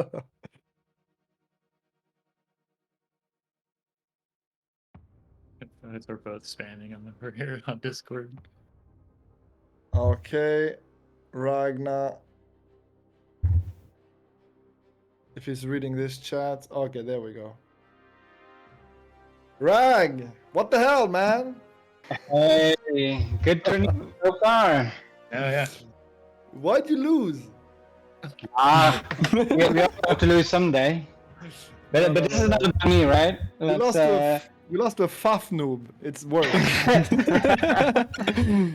Amazing games though, with Randy, Daywalker, Teddy. A lot of 2-1s across the board, even the ones we didn't catch. So very honestly, nice the level's tournament. been amazing. The level's been amazing.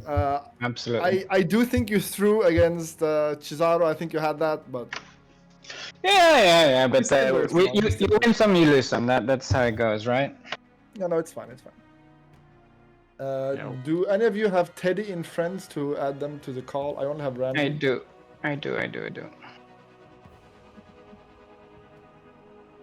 Let me add Randy here. And somebody add Teddy. But hey, Randy, how are you? Hey, Sexy, you ready to win? I'll try. He's so modest every time I interview you. You're boring. You need some spice, Randy. Teddy's. We've done this dance many times, so. I mean, last time you played, didn't you 3-0 him? Yeah, but about 2 hours before that, he 2-0'd me, so. Yeah, but 3-0 is bigger than 2-0, so I believe.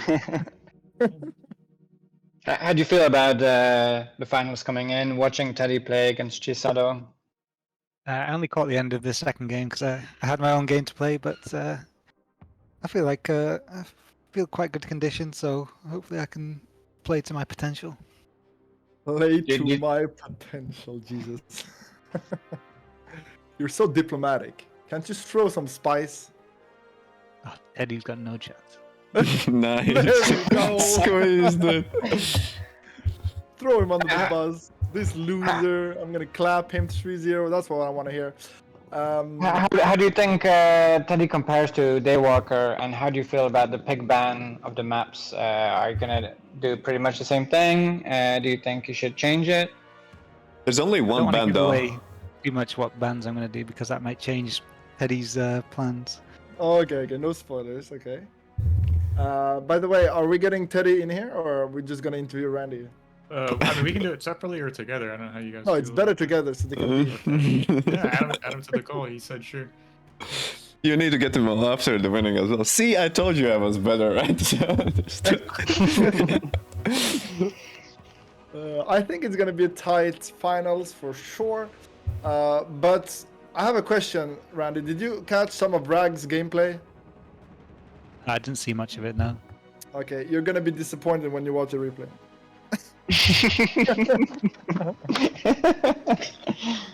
Was he playing on top of moving boxes and stuff with like? No, but he lost to a Faf guy. Like, I'm kind of. I would like to point out to everyone watching at home, Janus is not OP. Janus not OP. Yeah. The Exploiter is OP. It seems like it's like the Exploiter is actually broken. Yeah. In 1v1. Lots of Cortex here. Randy, do you feel like you're gonna keep playing Cortex? We'll see, but there's a good chance you'll see at least some Cortex in the. I love how I he's like, love some not giving away Armada. I haven't seen like last tournament without like going into strategies. We saw Teddy go for zero mix, similar to what Ragnar did with the Janus, just with the Blitz really early on Pawn Retreat. There's gonna be one map extra. Will we get Paradise? Is one question. We probably. Yeah, we want to see Paradise. Yeah, Well, Paradise. Hello. Teddy, welcome. Yeah. Let me boost everybody to 200. I can't hear shit. Congrats on making it to the finals. Thanks. Thank you, Can you Teddy. do, I want to wait. Can I just thank Teddy personally before you continue the interview? Yeah, absolutely. Thank you, Teddy, for cleaning out this faff garbage from the tournament. I'm joking. Chisato, I think you're actually an amazing player. I'm just jealous. Don't take it personally. He's learning so fast. Yeah, he's actually Yes, super yes. dangerous. It's actually crazy. Yeah. It's really Yeah. nice to see the new players come in. It pains me one bit about one thing that pains me about the Chisato, which I can't just. The man has like really bad ping. Like imagine him playing on like EU with like 40 ping and being able to click. Same with Teddy a little bit as well, right? I think that's probably his comfort zone since with FAF everything lags so much. That's why it's like I think the idea is since the delay is so big, you have to really make fast actions because it actually takes like 2 seconds to execute, right? If your actions execute instantly, you don't have to move that much, right? So Teddy, Randy, can you get an agreement not to ban Paradise Lost? Yeah. There's only one ban though, so yeah, Yeah, that's right. just No I comment. We mean, always fix that against I mean, look, guys, the player that actually wins Paradise, even if you lose the series, you're still one in the hearts of the people, because like you're better on C. I mean, that's a big deal. Like, who's the king of the sea? I'd rather be king of the tournament. I think it's very nice. This guy. I'm not good to see. No, of course, of course. Better There's than prize money. There's some juicy stuff. So I'd be curious to know what were your all's predictions for the map score is going to be, Teddy and Andy. what my Well, it's a best of 5. So, like, what do you think? What are your predictions for the series? I How hard are you gonna clap this noob? Yes, me. Yeah, both of you. Gonna be like 2 to 3. It's gonna be a tight. We always. Okay, it's gonna be tight. 3-2 for you or for Randy? Because let's be real here. Who do you think is gonna win? I'm kind of doomed to be the second place always, but yeah, Why? poor Teddy. Eddie, I believe. What's the clock right there? Do you like have more rest than usual, right? Because I think it's almost 3 a.m. But I have coffee. Alright, so you're fine, right? So we're not tired. You also have a little bit break, right? You had a nice break at the group stage, and right now you're having like a little break. So Was Pitak just delayed? He played very long matches and I got a bit tired. Coffee helps. That was Uh, PTAC's 200 IQ strategy to tire out the rest of the top 8. I do have one That's a question. map fixing. So. I do have one question though. Who was your toughest opponent so far in the tournament? So far, Daywalker in the semis. Yeah, makes sense. Daywalker is really, really strong. What about you, Teddy? Stardom was a bit tough, but I think it was because I tried something weird. No, but Stardom is really dangerous. Like if you let him cook, he's gonna destroy you. Sorry. So, Andy, what is your prediction for the map score going into the finals? I think anything's possible, really. So Okay. it's a hard one to guess. Yeah. This guy, just say it. You're gonna 3-0 him. I'm joking. Yeah, either it's 3-0 or it's very, very close. No, it's gonna be 2-0. He's gonna get confident, and then Teddy, you're gonna reverse sweep, easy clap. Maybe.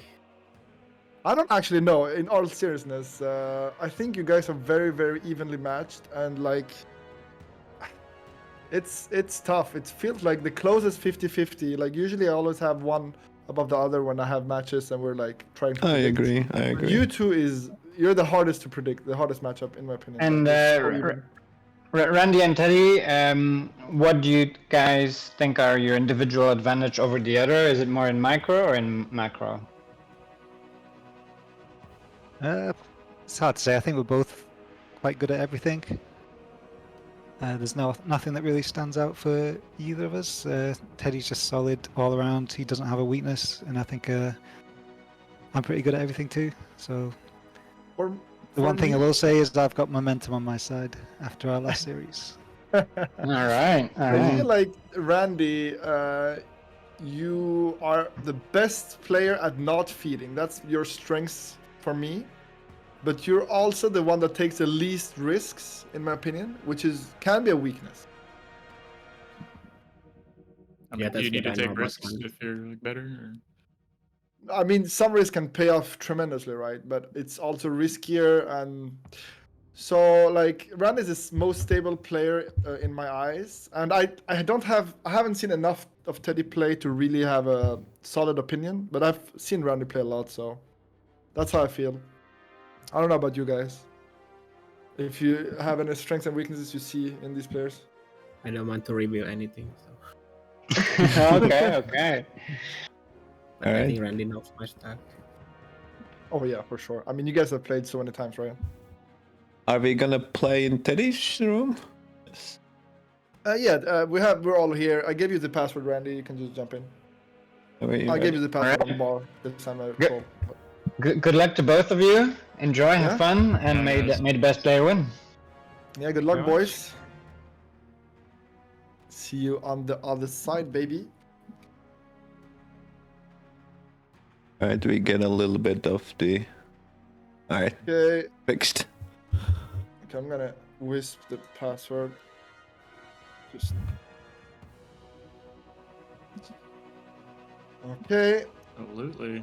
So, who would be the highest seed player then going into the finals? Technically, because they're tied in the brackets, it should be TS wise, but I don't Or think map it matters. score then, right? Like, Oh, you mean how many games you dropped? Randy's higher on leaderboard. I can pull the group stage from elimination or map score. well, like even in like the round of 8, so like Andy just dropped 1 game, Teddy dropped 2, so I'd be more inclined to give it to him. I mean, Ooh, well, yeah, they're kinda... I mean, I Randy don't- beat the Pitak 2-0 and only Right, lost and- 1 game to Daywalker, and Teddy lost to Stardom 1 game. Right? Did Andy drop a game in the round of 16? Or Randy dropped a let game. me see if I have the bracket. Randy, he dropped 1 game to Midwit.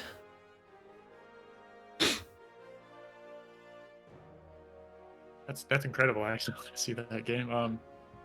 Look at Teddy doing keep track of his. I would honestly just go for Hello, Tiro. TS though when it's like this, but I don't know. Okay, yeah, let's just do that. I mean, I don't think it matters too much. Like in the best of 5. Yeah, like Teddy this. already agreed that Randy's banned first. Nice. Okay. Yeah, okay. there. Alright, so Randy's gonna be banning right now.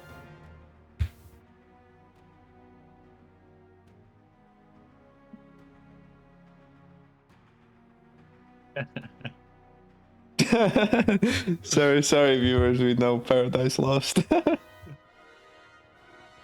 Randy doesn't want to get his feet wet.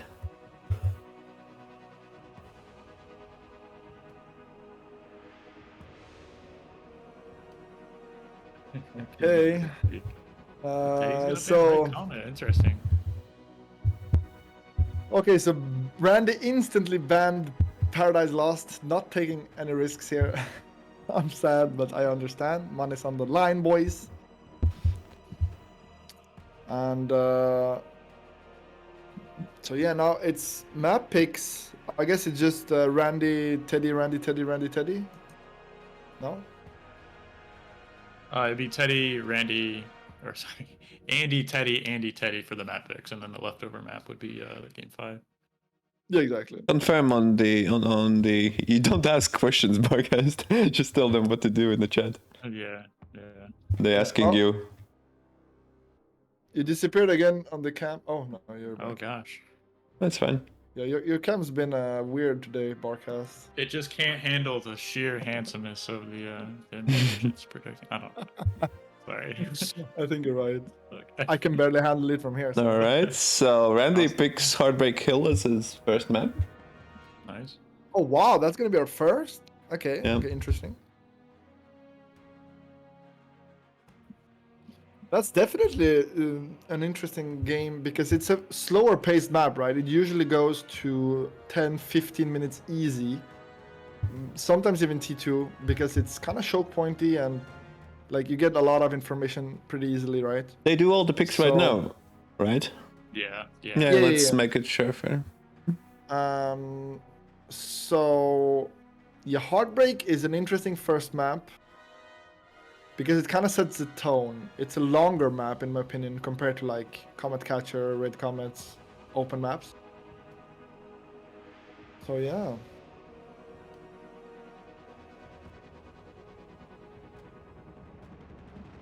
Now to get our player to pick map 2, and then we'll pick map 3 and 4 and have our tiebreaker. Or not tiebreaker. Well, I guess it would be a tiebreaker if it goes to game 5 then. Yeah, it's technically tiebreaker. Ooh. So Okay, map 2's Heartbreak into Cold Place. They have to pick 2 more, right? So they. Yep. Yeah. But Andy, he's currently AFK. injecting those steroids into his hands so he can click faster. CCR from Randy. That's gonna be our third. Okay, Comet Catcher. What's left? What did they ban? I don't remember. It was Paradise Lost and Red Comet. So we Oh, we have done red. Okay, so we're gonna see Sortega. actually. Oh yeah. I mean, we might see it. And then there's Isidis and wait, is it Third, only Isidis? I can't write the name. Name's too hard to write. Sortega. Exactly. I see this last. Okay, so we got Heartbreak, into Cold Place, into Comet Catcher, Sortegata, and Isidis last.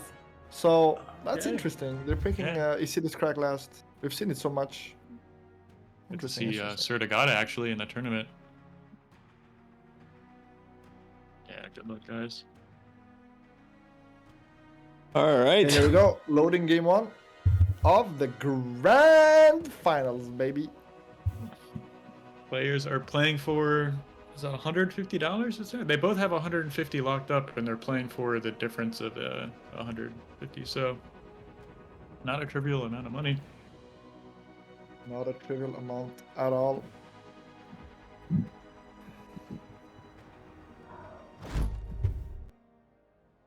All right. So who do you think is going to take the first map? Let's not talk about the whole series, but like on this map, who do you favor?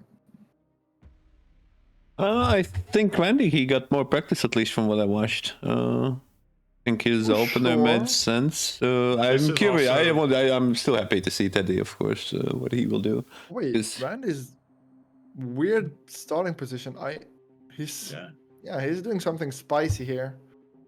This is Andy's home map from the Farmland League, so I know he has a lot of extra games on this map. It should be. Yeah, and also Oh, you have to wow. remember this was Randy's pick, right? Oh, Yeah, absolutely was, 100%. You're right. Yeah. So maybe he's got something cooked up from the lab that he is yet to show us Okay. going What in does this that spawning mean? position. Do we have a Finnish person that can translate this? Let's finish for. Okay, I hope it's something spicy. I'm gonna copy it to. How do I copy in game? I don't know. So we figured out how Andy's so good at RTS games. He's actually Finnish, so it makes sense Yeah. where it checks out.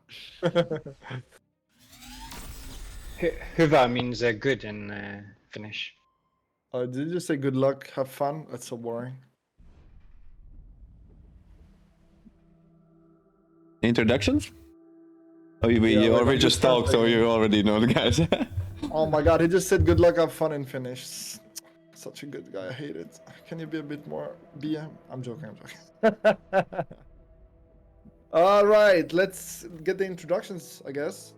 So, in the top right corner, in the blue color, playing Armada in a weird starting position with a bot opener, it is Randy. And his opponent spawning on the left side of Heartbreak Hill, playing as the red pieces. We have none other than Teddy, the former Alpha Cup champion, or finalist, excuse me. So he's made it to the finals of another tournament. Yeah, he's addicted to finals. So forever second place, I think as he alluded to. So I'm sure he's gonna make a match of this one. Let's see. It looks like Teddy's gonna be opening for Cortex bots as well. So interesting to see this 4 bots versus arm bots. I think that's the first time in the series we've actually seen that. I think so, yeah. And Randy gonna show us that Arm is not that bad, hopefully. Or he's gonna show us exactly that. And yeah, we see some ticks already coming out. Very, very powerful early game unit. Get information very fast. It's interesting to see that he's not playing core actually in this matchup when all these high level players seems like they've been leaning on the exploiter or just opening bots and going into exploiters quickly on these large macro maps. So it's interesting to see this choice. Absolutely. Both opening, of course, with constructors first. 5 ticks making their way from Randy's side. Gonna try and find damage. Behind this, going full constructors. And Teddy not gonna find his base. Oh, the radar from Teddy just about to come up. He's gonna see the ticks. Gonna be a Finally, little Teddy. bit too late, but I think Teddy's commander's in a good position. He shouldn't expect, maybe loses 1 mix, that's it. He's gonna Oh, lose Randy 1 mix for sure. goes around though. Oh, the micro on the tick. Oh, not gonna be enough, but Close. almost. Yeah. Yeah. It's good. It he gets the radar, yeah. That's Radar's... good, yeah, that's I really think annoying. it's okay. I think it's okay. Yeah, makes a radar, like putting pressure on the constructor bots. Definitely annoying. But he And, did show his hand, right? His Armada, his bot. and he's going pretty greedy. 3 constructors so far. I'm gonna get the mixes. Into more ticks. I Yeah. don't like it that much because, like, wait, he's repeating 10 ticks, 1 con? How is he gonna fight the grunts? With Ticks can ticks. trade decently Yeah, against yeah, grunts in like that's- high numbers. Yeah, they can completely kill solo grunts, yeah. Yeah, but like 1 grunt kills more than 2 ticks, correct? Yeah, it's just like when you take engagements. Like you can run down grunts with ticks, which is Ooh. different than like pawn versus grunt. No, okay, that makes And sense. and strong numbers. Look, ticks for can- example, these 3 grunts I in the mean, we're center. gonna see. Yeah, we're gonna see. The thing is, 1 grunt is basically the price of 2 ticks in metal. Not energy for sure, but in terms of metal. So, There is and I feel like other grunts are just way better. trade-offs. There's other trade-offs. Yeah, you could say, Speed. but I mean, speed for is example, you're really threatening with like 40 ticks. You can snipe commander anywhere. Like look, like Yeah, that's yeah. It's counter damage actually, so Yeah, he's gonna snipe the constructor and the radar again. that's a huge pickoff actually. Same for Teddy. Gets the radar. All right, But let's. he has see. another radar, Randy, so he's not too concerned, I think. And he's defending. He's ready to defend here. I think. It's like Andy was able to sneak a tick in the back of Teddy's Another- base, snipes a mix. Like, yeah, no radar means all those Look, small it ticks in the was back are hard to 11-4. 11-4. There was 11 ticks, I think, and 4 grunts and 7 ticks. So basically, Yeah, outnumbered. he lost 1 tick per every grunt. That's what he lost. Yeah, because they outnumber them so big, and you can choose when to engage in Mhm. tick versus grunt. Yeah, so it's not that bad as I thought. Yeah. I mean, And to be fair, they were on the mountain, and the grunts get kind of stupid with elevation sometimes. Actually, the biggest drawback is that you need like quite a lot of build power and the energy, right, to fund these tick adventures. Looks like wind is dropping for a minute there. Andy was trying to get a solar collector up, and he's Ooh, trying to not loses his all grunts. of the ticks on the north. While I was watching the base, Teddy Yeah, I was watching the base too. yeah, Teddy completely killed like 6 or 7 ticks with 5 grunts with the fight move. Oh wow, yeah, that's a big Really pickup nice for sure. trade there. Honestly, imagine if Randy had 40 ticks right now. Kill the commander as. I'm joking. Take a look at the statistics tab. Looks like Andy's up about 300 medals so far. Wait, how is he so much more efficient? I think it's because ticks doesn't have HP, so you don't get a Yeah. lot of damage done Yeah. to you. So yeah, efficiency is not a perfect stat, guys. It gives you an idea though, but okay, the LLT with the ticks should be enough. Yeah, Yeah. absolutely. Who was undecisive for a second? Yeah, it's gonna definitely. cost him. It's gonna cost him. Yeah, and now it's Gonna get Throws nothing. up, and that's gonna give Andy an opportunity to get a resbot out, so he's gonna be able to resurrect those grunts. Sneaking in, finding more damage with this tick. He's gonna get another max. Really Tried denying this some expansion. dragon teeth shenanigans. Yeah, trying to block the tick off. Oh yeah, Ooh. he kind of managed. No? I think so, yeah. Well, it worked out. I mean, I don't. Nobody it worked knows what out. he I did, don't- but nobody I'm not knows. sure. I'm not sure the dragon teeth actually blocks anything, but it worked out for sure. Eddie doing a good job actually resurrecting that construction bot that went down earlier. So that's going to be assisting this construction bot as a expansion game Yeah. here. Yeah, exactly. But this is surprising from Randy. I haven't seen this style of play from him, like heavy tick like this, in a long time, I think, or ever. Yeah. Well, I've lost to this in practice games very soon. I think it's interesting to see he doesn't just use it against players. He's a lot Yeah. better than he just busted out versus anybody. So Yeah, that's not really Randy's style. He prefers to just do Oh. his strats, Look try at me. hard against anybody. Ooh. these 3 grunts gonna catch this. Oh, Oh, he got the self D off, and Really that's nice not the catch. ground. Yeah, really, really well played. looks like Because Andy's otherwise he moved would have lost like the mechs and the constructor, I think. below probably. it. Yeah, exactly. And he's moved into another factory here. So he's going to be assistant and has a construction turret up. So he's making some blitzes for now. About to say hello, yeah. Then he's Got 8. piling a little bit of metal though. Also needs to decide something better than... Probably because Wait. the wind has been really bad. 23 Yeah. ticks. I was gonna say, if he catches Teddy with like 30 Yeah. ticks. Yeah, Maybe you can hit. And also there's tanks on the north as well. Okay, he's Like, gonna take this the is- fight to these grunts. He should clean them up here. Wait, how much DPS does a tick have? That's actually insane. How much damage? Really, 42? really long. It's kind of high. It's like we had a little bit of a counterattack there. Teddy did manage to sneak in and grab that expanding Yeah. construction bot on the Well- right side. Kill multiple mixes. Right now the fight is... Teddy pressed they're against the growing. hill. Yeah, I was gonna say, grunts Gonna lose all those outranging grunts. the ticks. Yeah, Randy ended up losing the constructor he saved earlier and everything down there. But on the other hand, he's not allowing Teddy to get out of his base at all here. Oh, is he gonna stop both constructors? Nope. The tower just in time. Should defend him here. Yeah, not moving in as well. Might be a little bit too late. I think the constructors would easily live. Unless blitzes, Teddy though. didn't guard the LLT. Doesn't repair React itself. time. And he's sniping the commander, the constructors. He's going straight for the constructor. Yeah. Oh, another one catches both of those. That's a huge pickup. Yeah, missing some micro. I don't know what he was focusing on. I hope he wasn't making other cues. I think he's focusing on getting coffee in his veins right now. but yeah. Yeah, he's just playing with one hand on the mouse. He's just sipping coffee with his other hand. Looks like Teddy's gonna punch back here. He's gonna catch these 2 construction bots expanding in top mid from Andy. And Really he nice, also not responding at all. But look at this expansion. Like, he's expanding with like 4 constructors. Yeah, and I think 3 more in the middle, right? So Yeah. So like, wait. yeah, three just Wait, walking wait. somewhere.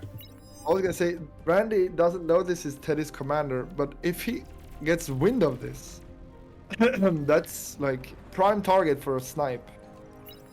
Okay, I don't think Teddy's gonna risk it though. But You have some grunts making, or excuse me, brutes making their way onto the battlefield.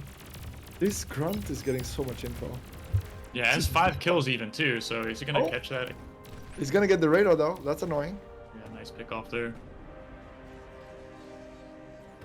Okay, and Teddy is actually gonna reinforce the middle with his commander here, and we see thugs coming out of him, and still no beacon lab.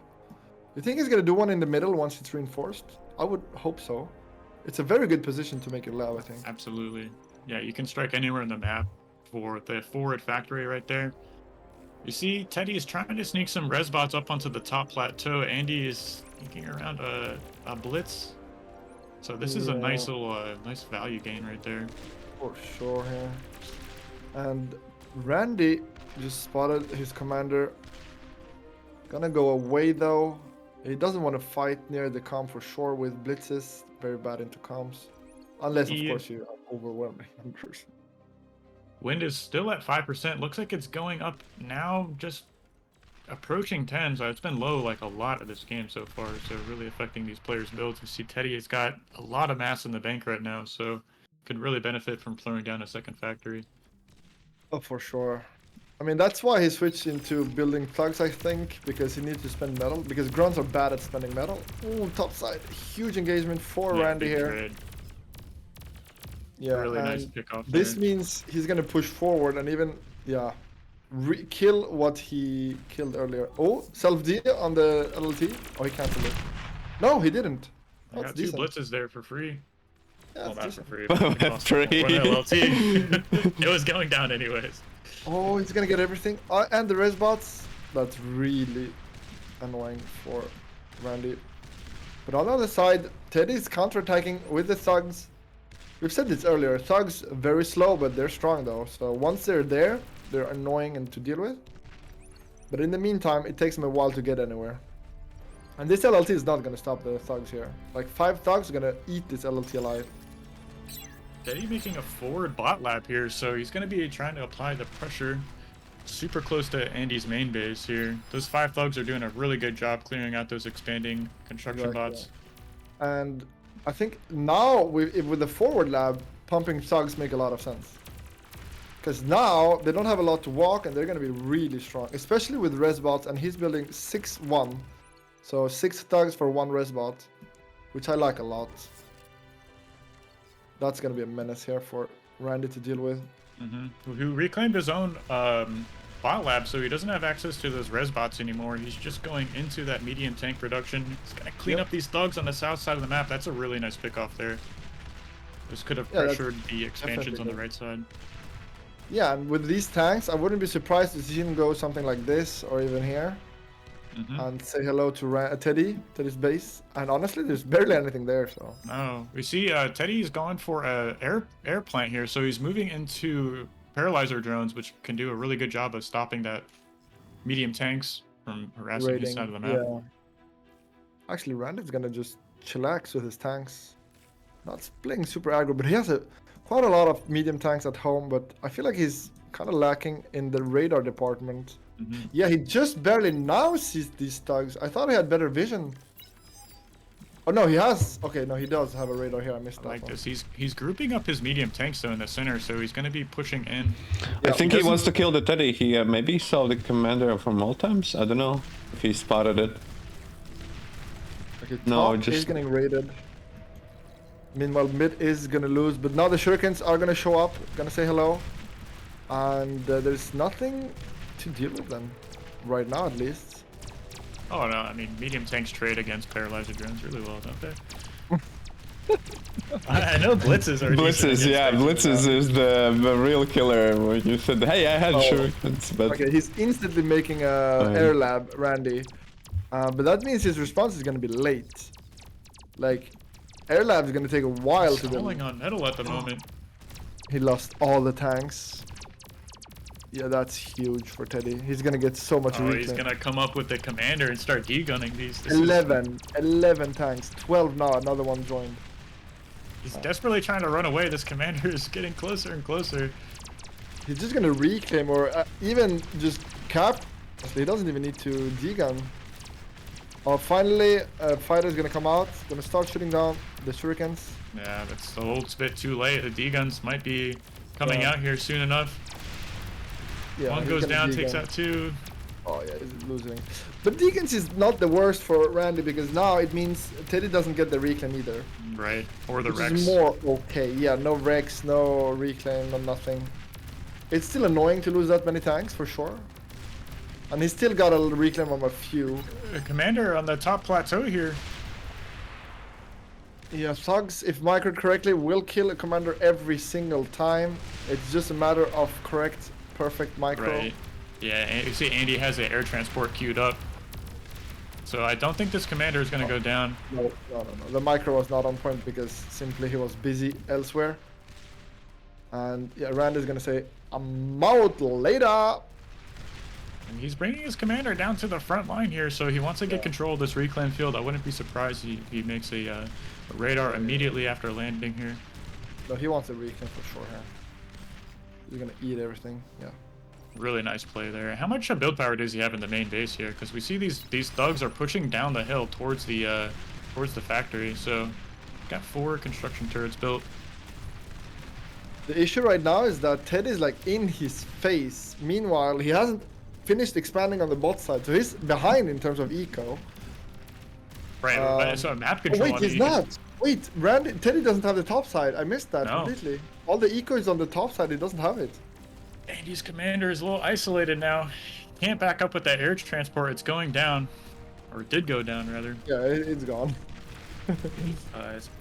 But he has a laser tower and a few tanks, nice and close.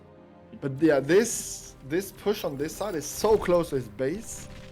Looks like the wind is finally turning back on, so these construction turrets can get their value.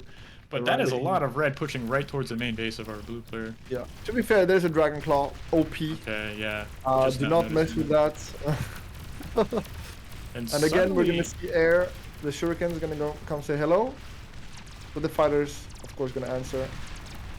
I'm not a huge fan of answering with fighters because, like, if Teddy has AA, which he does, they kind of get neutralized too.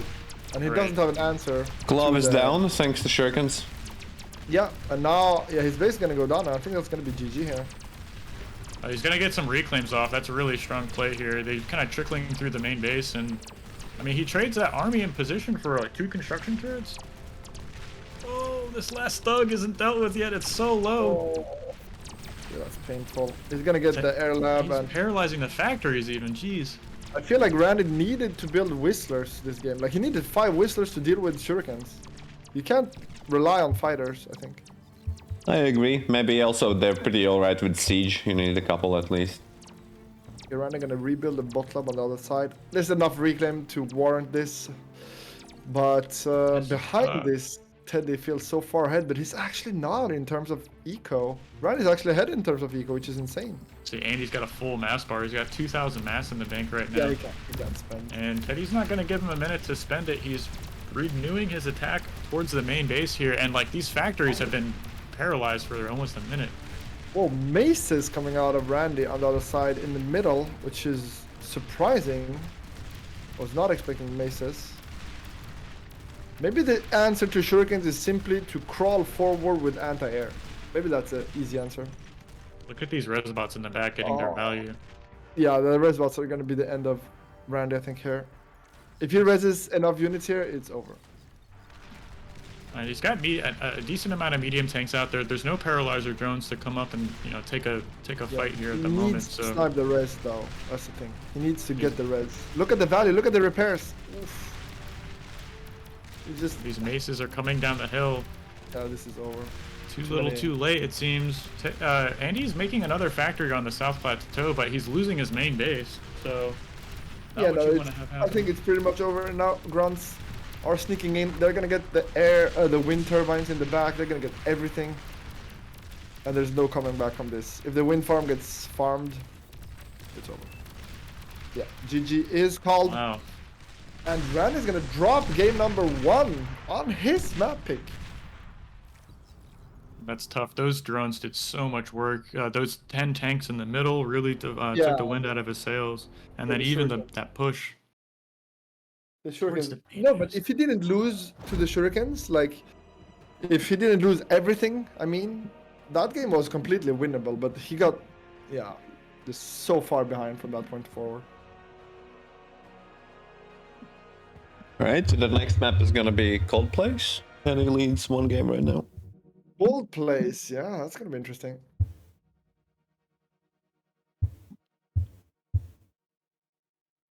Okay, Teddy is right back. Yeah. I was thinking of doing the same, if you'll allow me, after 7 hours of sitting here.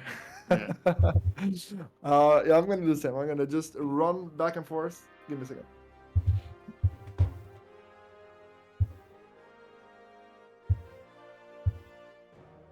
What do you expect for the spawning positions moving into the gold place here, LSR? I mean, I think Teddy likes North for sure. I haven't seen Randy. We sadly haven't seen much of Randy.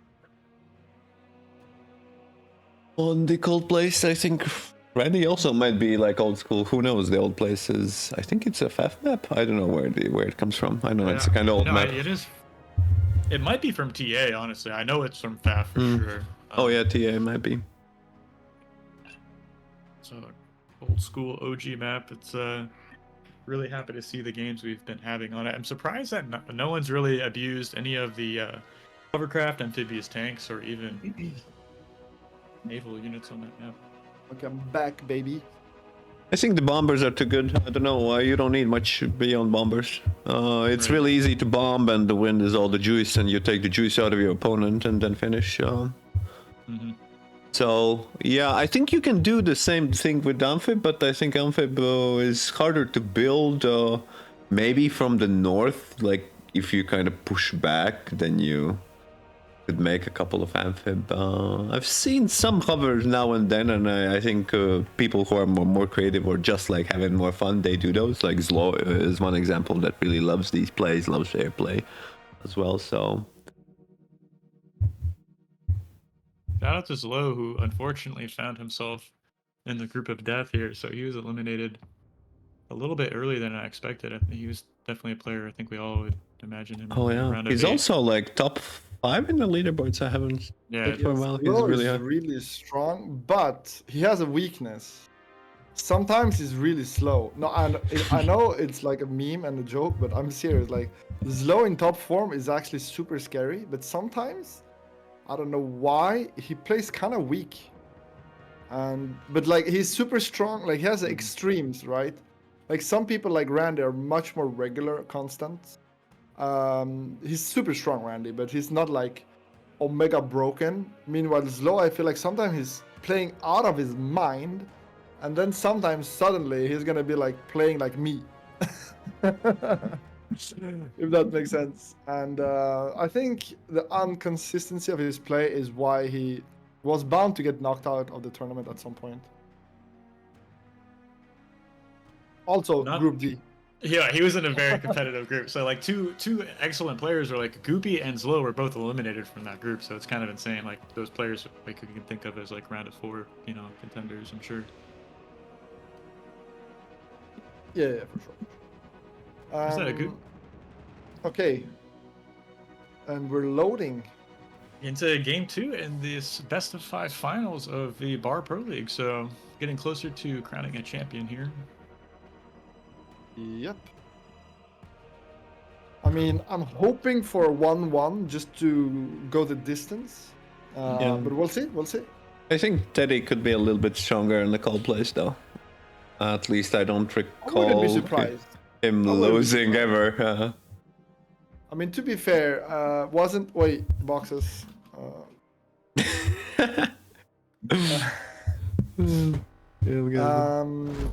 I was gonna say...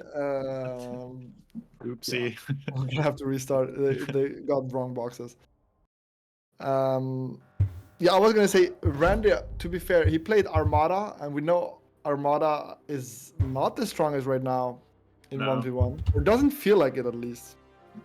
I mean, only Ragnar kind of makes Armada work with his Janus play.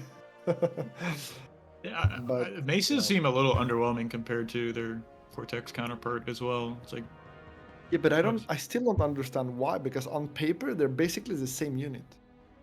yeah, it's It's a mystery. a mystery.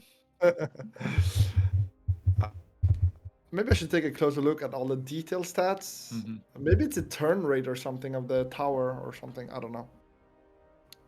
But I do agree, maces feel worse than thugs for some reason. But I'm not sure why. It's the HP as well, I think. HP difference is minimal. Like, it's basically the same. I think it's 50 HP off or something. Interesting. Gonna do a Mace Thug deep dive here after the finals and see. Does it even make sense to make them? Well, no. And look at this, interesting spawning positions here for both players. Yeah, sadly, this makes me think Teddy is gonna go 2-0 here. We're gonna have to hope for a reverse sweep. Oh no, Rand is like, no, wait a minute. This is bad. Gonna adjust his starting position. I'm not sure if we're streaming when they place though, so I mean, there should be a 3-minute delay, so it doesn't matter. it's like a little bit of indecision here from our red player. Yeah, and game's starting. So yeah, Randy is gonna be on the bottom left. Wait, I guess I'm gonna introduce him. On the bottom left corner, next to the lake, it's Randy. And his opponent spawning in the top right side of the cold place, playing as the blue pieces. We have the man, the myth, the legend, Teddy. Teddy. And yeah, so this is gonna be unbalanced in terms of map and expansion, of course. Do you think we're gonna see bots? Wait, are both Cortex? Yeah, both are playing Yeah, Cortex. I have to see. It's just the map's too large to. Okay, both gonna open bots. They're gonna do the classics. So, Andy doesn't know where Teddy is spawned, right? It's like, what lane do you focus on in these positions, like in this bottom? I think bottom left? I think Teddy has been on this north spot all the time, every game. So I Right. think Andy does know. He should have. He should know. have an idea. I think he had that time. Well, let's say he does, right? Which lane then do you like pressure? Like, is it you go along the bottom or you go along the left side of the triangle? Or like, do you focus on both equally, or do you just commit to one side? Or I think if you're Teddy, you pressure this side, simply because you're gonna fight here, and then it's easier to go around and raid. Meanwhile, you can just shut this off. It's kind of easy to shut off now. Yeah, but put a bunch of exploiters there and kind of lock down that attack lane. Yeah, you just lock down the right side and you push the more open. That's easier to go through. Like, it's way more annoying for Randy to hold top side, I think. It's a shame neither player opened Armada, so we're not going to see the 5 Centurion drop. Oh yeah, That would have been a little cool. And Teddy's already has this first construction turret up, and he's shown this so many games. I didn't even know you had the economy to support this. But... Oh, it's really simple. If the wind goes to 25, you just make a contour it. You can even cut some ground. Yeah, That's- the wind says yes, you do it. That's right. Yeah, and you it don't works need out much. perfectly. So really efficient open here from both players. Andy's up about 50 mass here. Is expanding with his commander and already has a construction turret of his own up. So I mean, Andy hasn't made a grunt yet. He has 4 construction turrets. It's like, who's the greediest now, right? He knows Teddy's greedy, so have to No, but- polarize and take it one level higher. Doesn't surprise me from Randy. I've seen him open 7 counts on this map because it's so far apart. Which chat is roasting your professor about not knowing about the thug? It's like 12% more HP, repair 20% faster, 10% lower build time, so you get more, faster, better, so Better, faster, stronger. you can cut your research. Okay, chat, you got me. I don't play Armada, to be fair. I think they're garbage anyway. Oh, in general, right? So Yeah, exactly. Why would I even build a mace? I have thugs. Get out of here. I do say I like Armada for this map, specifically for the gunship opportunity you have to harass these like wide open lanes people like naked expand across. So you can get like 10 or 12 nexus for free with a couple of gunships. wind is also a big boost since you mostly be relying, right? I mean, it's not that you like need a lot of wind turbines, but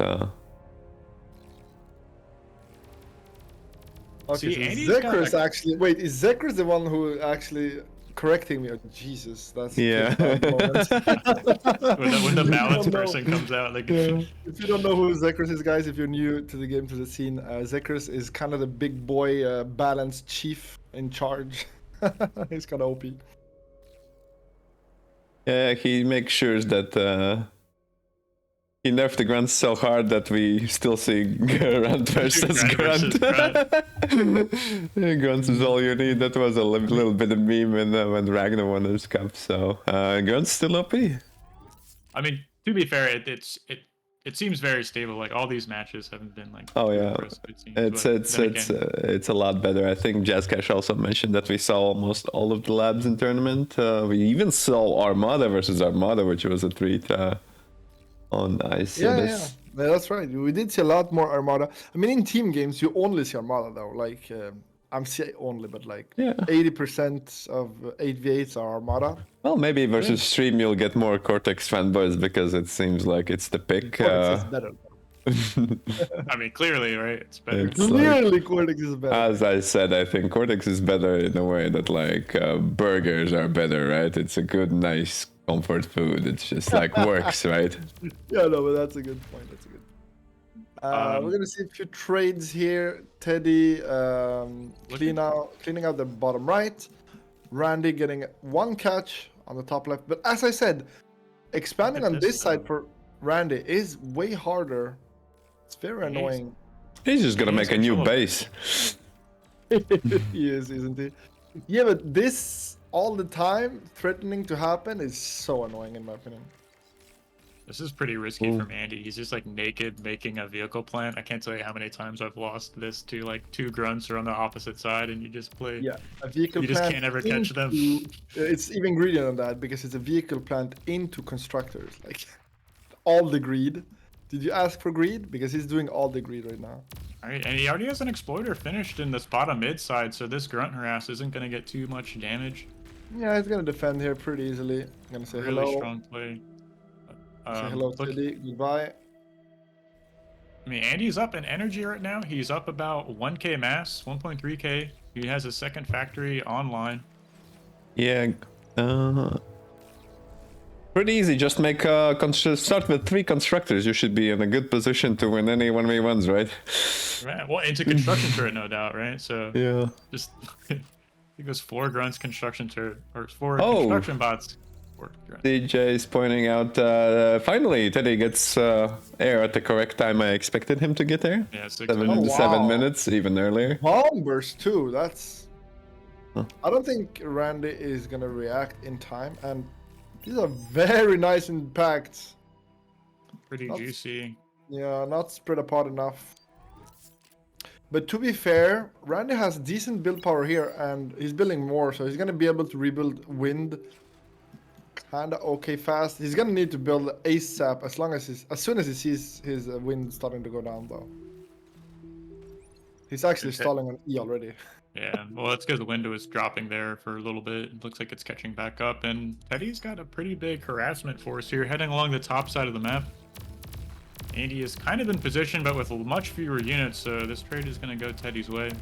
Yeah, but he has tanks behind. Is he gonna recognize? Wait, Teddy's actually building a geo on this map. Not something I see a lot. Do you like it, the geo on this map? Considering how like the variability in wind this game, it seems like he's just trying to fix his E problems right now. I mean, he has 1,400 mass in the bank, and I think that might be the reason he has E problems, though. also too, It helps with the dips, I think. for sure. It's Yeah, that's definitely not efficient and it's not good, but you have to spend the metal somehow. And if you have a build tower at hand, why not? Oh no, the air is getting ready. I mean, he stalled on E for a while building the geo, so it's still not finished. Right.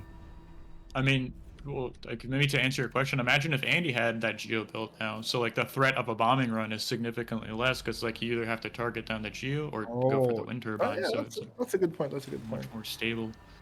And it looks like Andy's expecting something. We've seen anti-air turret in the bottom mid, so I'm wondering if he's going to be making a few more spread out across his bases. I mean, he's not making in his main base though, which is the arguably most important area against air. But he does have a few lashers with his tank Yeah, I see army, that. meaning shurikens are not going to be that much of an issue. Teddy But a raiding in the huge back, raid. by the way, already killed a couple of mixes and LLTs. Might get even more, might be even hit the Teddy Yeah. from the back and force some of the army to not push that hard since Randy's a little bit distracted. Absolutely. And here we see the reason I don't like this bottom left position. You see, he just did exactly this. Like, it's just so hard to defend against. It's so annoying, I think. Like the scouts are coming out across the map, shurikens are making their way to bottom mid, and these bombers are heading across the lake. I mean, Randy knows. Okay, he gets it, Yeah, and he he's already definitely making anti-air, so we have a couple of these thrashers coming out. Yeah, he's building more than a few trashers in his main base here. Anti-air turret is already up, so really nice. Some of these paralyzer drones are going to step forward, take out one of these exploiters, a couple of the LLTs. I mean, there's But enough no. anti-air on the bot side, but his Right. base... Wind fully changed both times. One spacing is not enough, guys. Yeah, don't space one if you want to be greedy. Space two. Wow. And that's like, it drops to 25% of the E of his opponent, so it knocked down to 400 energy per tick. He's going to have to do a But- lot of work. He does have a huge army advantage on this side. He just needs to use it. I guess. Yeah, 5 to little bit 3. Almost 5,000 to 3,000 metal advantage in Randy. But Teddy has quite a lot of pork there. Yeah, Little- for sure. But if he's going forward, he can outtrade him easily here. Oh I yeah, think yeah. Randy needs to go Teddy just needs to forward. hold the choke, and that's it. He needs to do. Tail in the back. Yeah. Randy's gonna throw all his grunts on the bot side, it looks like. A little bit of indecision. He was trying to bring those up around the left side, and it seems like he thought better of it, brought it back down to mid. Well, Teddy also had the same idea, so we're gonna see grunts that into bombing grunts. run did so much Grunts damage. versus grunts. Look at these grunt numbers, though, for our red player. 46 grunts. Yeah, Smashing into his opponent, taking That's out a a large lot. bonus. that's a lot. And is he gonna go straight for the LLT line? He doesn't care. I don't he think should he go can. around. I think he should go around. Like, he has number advantage. Just do this. Just do the same. Andy desperately trying to rebuild his economy. He's up to about half of the energy income of his opponent. Yeah, he's rebuilding decently fast, but like he lost a lot of wind though. Right, and wind is now dropping again. It's getting below 20, perhaps. Not that super uber 25 wind per tick. And Andy has an opportunity to do some kind of counterattack, but Teddy's done a great job of building exploiters along the And right finally, side. Randy pulls the trigger on the top side, and a huge push here from Randy. Just as a like super big tower is done, he needs to snipe it fast. It deals so much damage. He needs to Construction focus turrets fire. in the back are spamming out these twin guard turrets, Yeah, trying to he's- repair as best they can. I mean, this push is huge, but I think he lost. Like he didn't target fire the big towers fast enough, and yeah, just built too many towers too fast with the constructor. He's even winning on the bottom side. Look at that spread of grunts, though. That arc is insane. Yeah, the feed on top. I think this is GG. That gambit didn't work. Like, and now all the feed is for Teddy, and I don't think Randy can get any of the reclaim. He needs like artillery at this point, which is insane in 1v1, but or even just go air, get a bomb. Whoa. Okay, that's his plan. Yeah, he's got a bunch of transports queued up.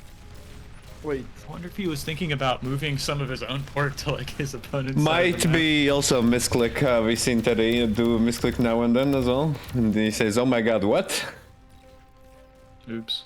At least he has yeah, a but transport to move his commander. Randy, his solution to spending his metal is just go T2. I have the metal. He already placed the blueprint, but that's when the Andy attacked.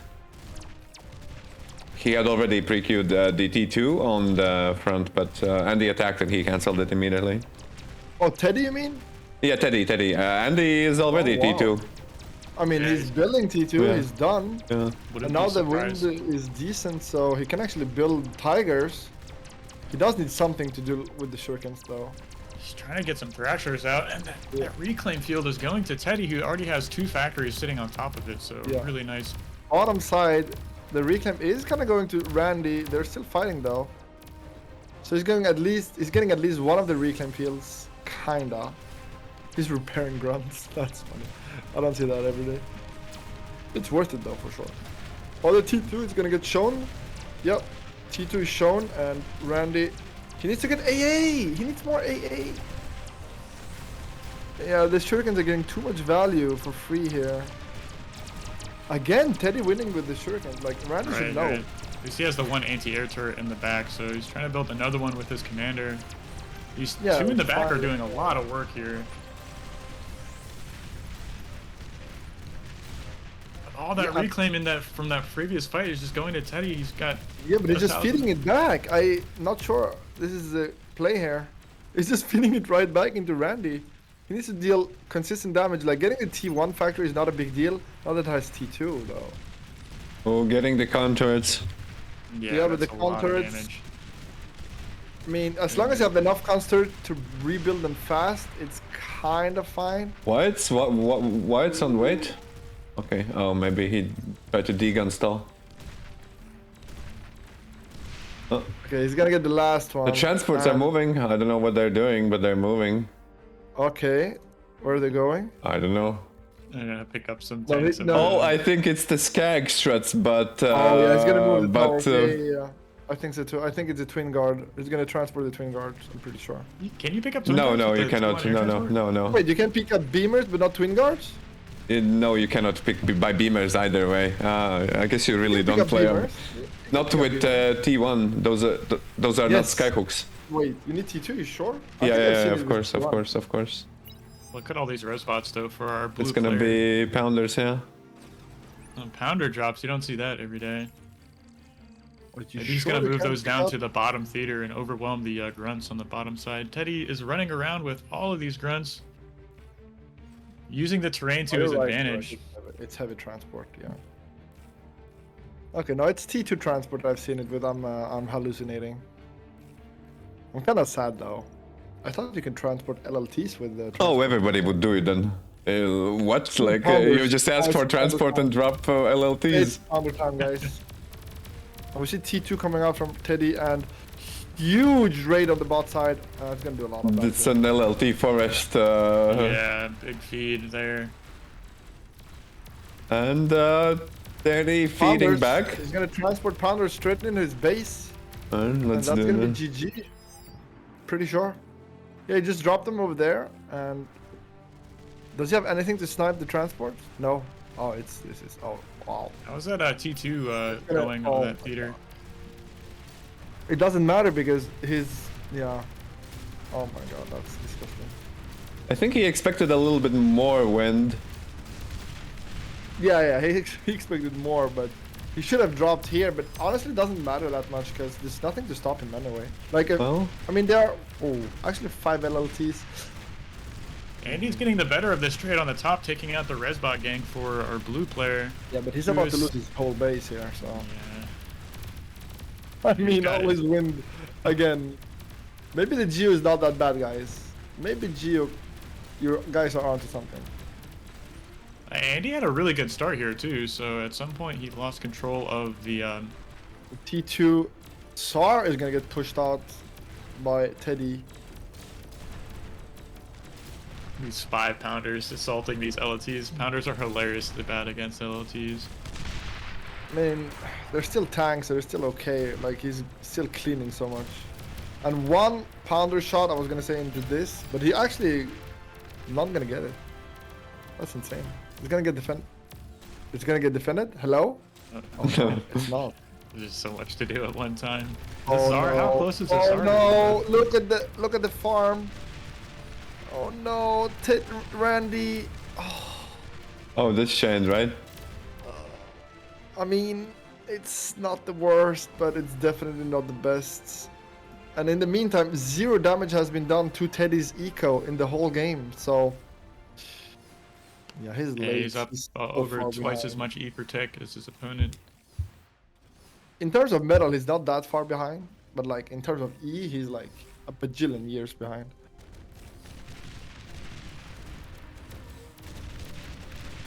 That he's even getting advanced metal extractors out.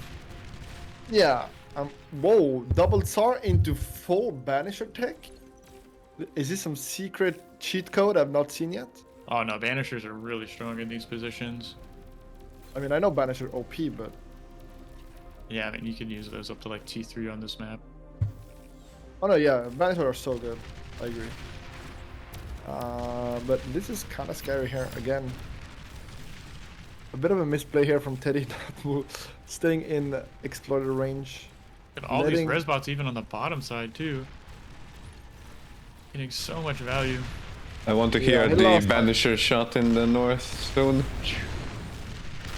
Oh yeah, and the SAR shots.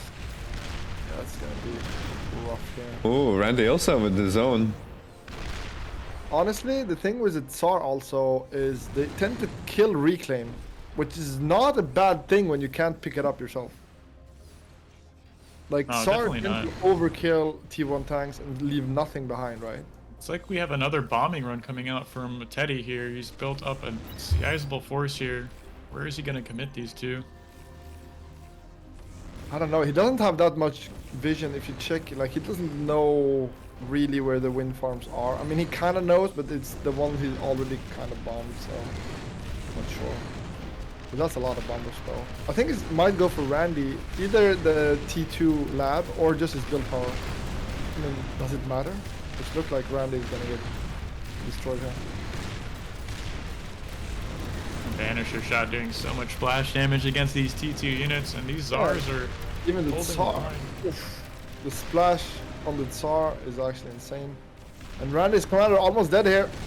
Just one more Tsar splash. Oof. That's, Yeah, GG. Bombers didn't even get time. He really needs to.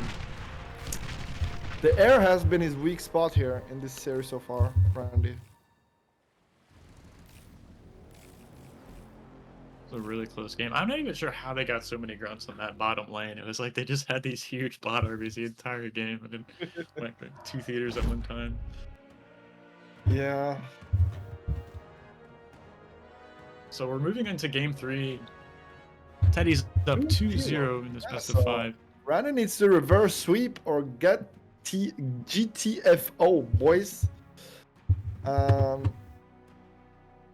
Andy's calling for a little bit of a break here, and we're moving into Comet Catcher with. Correct me if I'm wrong, but like Andy doesn't really drop games on this map, does he? I mean, often. don't jinx it. I mean, he has. I've seen it. But it's definitely a comfort pick for him, I think.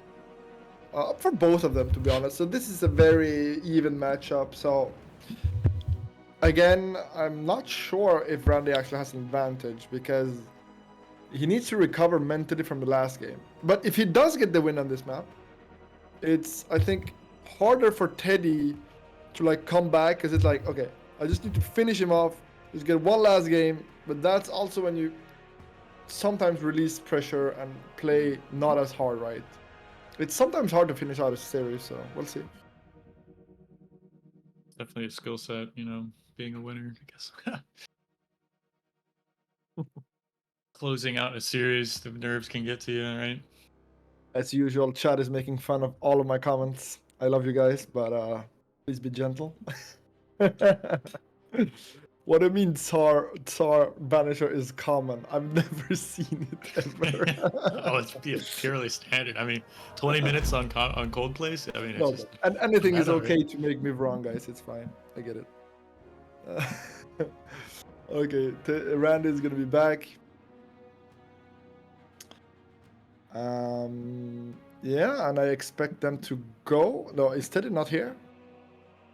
Maybe he went to toilet himself or Perhaps, something. yeah. I'm gonna do this. I'll be right back.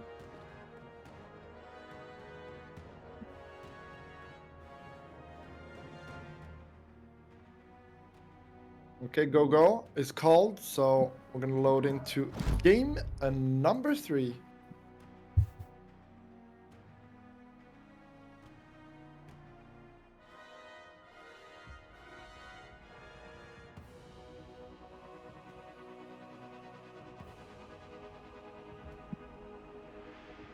I'm just watching stream when Randy got sniped again. Yeah, I kind of missed the last Oh yeah. shot. I thought the bomber was gonna finish, so. Yeah, no, just the Tsar splash and Banisher splash, just too much. Okay, Comet Catcher. It's a rough map to play when you're a new player, cause guys, when you're new and you play a good player on this map, you get overrun. Like, they're gonna come from behind, from in front, the side, everywhere. Leakage everywhere. But for these guys, it's OP. And here we are, game 3 and the Bar Pro League finals. Hopefully not the last game, but possibly the last game. And to present our players in the bottom right corner, tucked into the really corner, in the blue colors with the Armada commander for the first time in this series, it is Teddy. And his opponent spawning on the left side of Comet Catcher, playing as the red pieces, my man, Andy. My man. Yeah, so is Teddy gonna break his curse? Is Teddy gonna beat Andy? I mean, historically, it seems like Andy usually wins versus Teddy. In tournaments, at least. Right. But I mean, any given Sunday, right? It can happen. So both these players are capable of taking W's off each other. So top spot though, being down 2 games in a series against someone like Teddy. And interesting enough, Andy opened LLT first into the comm walk, so you don't see that. I've been noticing he plays really greedy on this map and chose better of it. Being down in a series, he just wants to get himself into the mid game. Yeah, he did. Chances. He is playing Cortex, I think, mainly for the exploiters, as we said earlier. And Teddy, is he going with cheese? Ooh, that's a lot of rovers. A lot, he's yeah. queuing up lots of rovers here. But yeah, both opening vehicle. Just right? a 10 rovers, then the con, then more rovers. Yeah, but 10 is a lot before your first con, no? I think he made 1 con. Oh yeah, one con, no, 1 rover, 1 con, and then 5 more, I think, something like that. And 10, then 1 con, then 3. 10, Jesus. Yeah. And blitzes, and blitzes. He's, So. he's actually gonna full boost with the calm. Yeah, I think he's gonna stay at home. I've seen some variations on this. I think he's just gonna chill. Yeah, Usually when he I goes kinda in the like corner, he likes to stay at Stay at home. Stay at home, Yep. dad. Yeah, Yep. makes sense. We see a scout from Teddy. Oh, he snuck in before the LLT could actually deal damage. But I'm gonna turn that solar collector off for a couple of ticks there. Yeah, I think the threat of a scout is more worth, but of course that wasn't the plan. The plan was to kill it, of course. And this could be a weird spot against the Cortex player who isn't committing to so many scouts. It's like we saw in the Ragna game. I mean, you can just make the 3 incisors and send them across the map, and it's like, oh, how do you stop those with just scouts? Yeah, but you need to make sure you're covered in LLT so you don't actually lose stuff to it. But yeah, for sure. I do like earlier incisors. I think it's very strong. And it's looking like Andy is about to make his last constructors into incisors here. Mm-hmm. And he notices his opponent's spawning position, so he sees that Teddy's in the bottom right corner, a little bit off of meta build. I mean, I think it's been coming into fashion a little bit recently, but most players spawn in those middle mech positions. I mean, I've mostly seen middle mechs. It's technically greedier, but also more risky. Because the corner is a lot easier to defend, but you're also further away from half the mexes. Right, so that's a trade-off. You're further away from everything. To be fair, in bar, you can build your lab, your build power anywhere, so you can move it. It's not a huge deal, but like, it's still your starting location is kind of important. Both players dead even on metal produced, but it looks like Andy's actually accessed about a little under 10% at E so far, so a little bit more of an efficient build going to Teddy. Yeah, Randy likes to rather overbuild than underbuild E. And he's starting his famous solo wall. That's a big catch two constructors on. Huge catch. Can you body block those? If he's gonna save one, I think, actually. Oh my, wait, he saved both? Was bait actually. Oh no, goes around, tries to get it. That's a good thinking. Oh my god, he didn't lose it. That was a huge commitment, and Teddy lost all of his presence across the map. I mean, he's got a couple of Bitslers making his way towards his opponent's side, but that was insane. Like, what? He just repaired it from beyond death. that was wild. That was a huge pickup, actually, and we see that's going to give Andy the opportunity to double expand with these construction vehicle gang. Yep, and now he's gonna see the first blitz. Yeah. Come across, but he should have enough. Yeah, with a little T and scissors, it should be enough. We'll have to see. Unfortunately, he's going to move in between the 2 turrets, and he has the scout, which is a little nice pickup. He can spot where he needs to attack here, but yeah, but Andy not the opportunity. Good enough. He's gonna. Oh, he did get the mechs, but he's gonna lose everything for this. Wait, or not, or he's just going to run right past and then continue getting damage. Wait, why did he stop on a solar? I don't like that. I think he should have just run all the way. 60 energy is pretty massive if you're on like 240. He denied more than third of Randy's energy, so. Yeah, that's. For 8 seconds.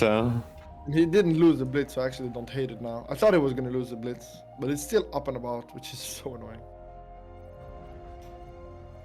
Really interesting positions. We see Teddy has got this bottom right secured on the map where Andy has his commander in the middle of the board here. So we're going to see how this plays out over the next couple of minutes. Who has the better position here on Comet Catcher? I feel like Randy needs to get some counter rating ASAP because he's been on the receiving end of all the rating right now. And oh, for sure. Teddy is using 4 construction vehicles to expand. I just showed to the stream.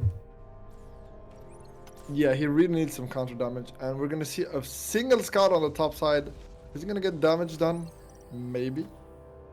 It's gonna be annoying at least. That's so frustrating. Oh, no. That is so annoying for sure. And the counter is not gonna do anything here. Blitzes are gonna catch everything.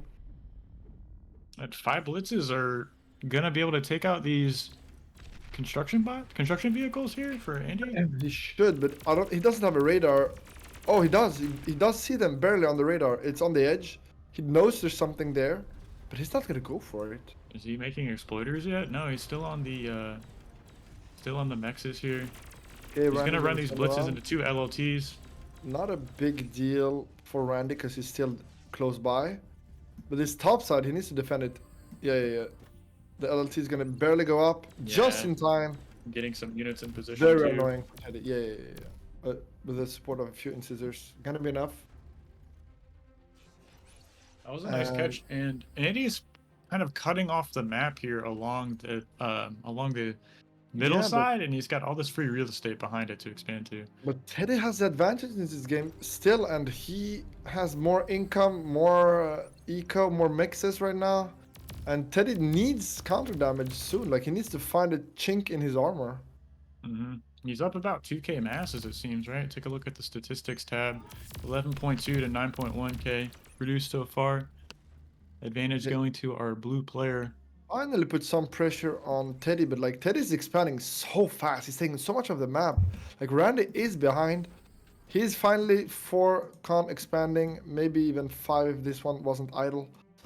Oh, it is not idle. It's actually moving, but like, yeah, Teddy has been expanding so fast, and no damage done by Randy means he is definitely ahead. The one saving grace is he is Cortex, so he's going to be able to make some exploiters as we get farther into the game. But you see, Teddy's already moved into medium tank production, so these LLTs that were created at the start of the game are going to be useless, essentially, to the compared to the medium tanks here. Yeah, and they're gonna say hi in the middle. I mean, there's 2 LLTs, so arguably it's not that bad, but it kind of is. Randy also with medium tanks. He needs to answer here. He's got a big incisor force. He's looking to take a trade here against the blitzes. Is Teddy going to give it to him? A little bit of an medium AFK tanks here. in the middle. Nothing actually stopped them. The LLT is just too weak. 2 fights going on at one time here. One on the left side, one on the right. Yeah, but the one on the right, he's pulling back, and the middle is destroying Teddy here. Oh yeah. This raid, he only lost 2 tanks, and he's dealt so much damage. And Randy has not found any damage in like the whole game. It feels like. I mean, like heavy damage to his eco or anything. A little bit of a nice play there. That exploiter anchoring that position, shooing away these medium tanks for now. Yeah, but he only got 1 more, so it still has 3 medium and more reinforcing. It's looking bad for Randy. And It's he's looking going rough. into a air lab here. This is something you don't see often. Ooh. I hope it And- works out, because I kind of don't want this to be a 3-0. Well, Teddy responds to Air Lab immediately himself. he knows. His own air lab. He knows. Really interesting. Did he spot it somehow? How could he have spotted it? Like, it's impossible. Well, He's actually even making 5. Like, it's... To be fair, I haven't checked whether he's still in Discord call with us. No, he's not here. No, he's not. He's not. I didn't know get he's to. But yeah, it's funny. Like, he just smells it somehow. He knows. I think it's time, right? I mean, if you're feeling confident, if it's going good for you, just get like fighters, right? And yeah. Yeah, you can relax a bit. Like, how do you Fighters. lose the game, right? It's like, Yeah, for sure. we don't really see players making, like, moving into bombers and trying to get E on this map too often, so... Randy just- doesn't actually know about this. Like, all this bot side, he doesn't even know. He doesn't have radar down there. Yep. Teddy is check. getting fighters, just the fighters for now, it looks like. 10.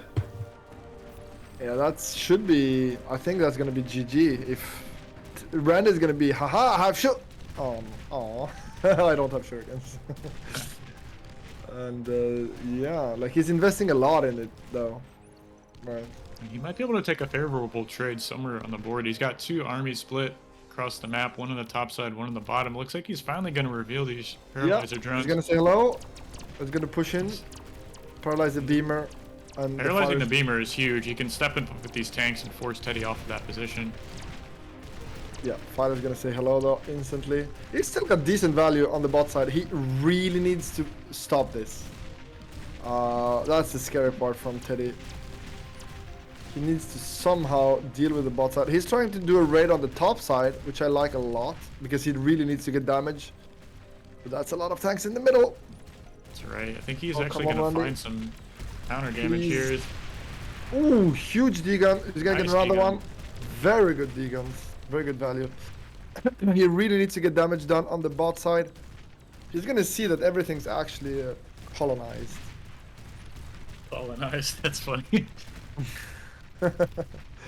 We see actually gunship's gonna protect the top side. They're just going to tickle these incisors for now, and Arguable how good they are at this, but yeah. Andy, you need to turn around and catch those construction bots or construction vehicles. You got the LLT up. yeah, huge raid on the top side. But Twin Guard is actually with exploders. He's gonna be enough to stop the medium tanks. In the meantime, the incisors finally getting some damage for Randy, but like they're still gonna get cleaned up here.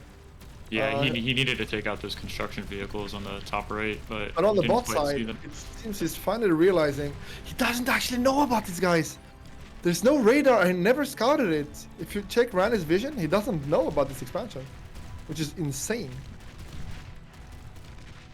Oh, he really needs a radar. Yeah, he's building one here that's gonna reveal it over here. So as soon as this is up, I expect to see a few tanks go down, say hello, because seriously, he needs to stop that expand for sure. Here. Yeah, though there's Now he sees it. Yeah, he knows about it. He's like, wait, he expanded that far down? Yeah, he needs to deal with it. It's like Andy is doing a good job of cleaning up the air from Teddy here, so he has his own fighters out for now. He cleaned up the gunships. It's gonna let him get some paralyzer drones back onto the field and start trading favorably, like these tanks down here. Yeah.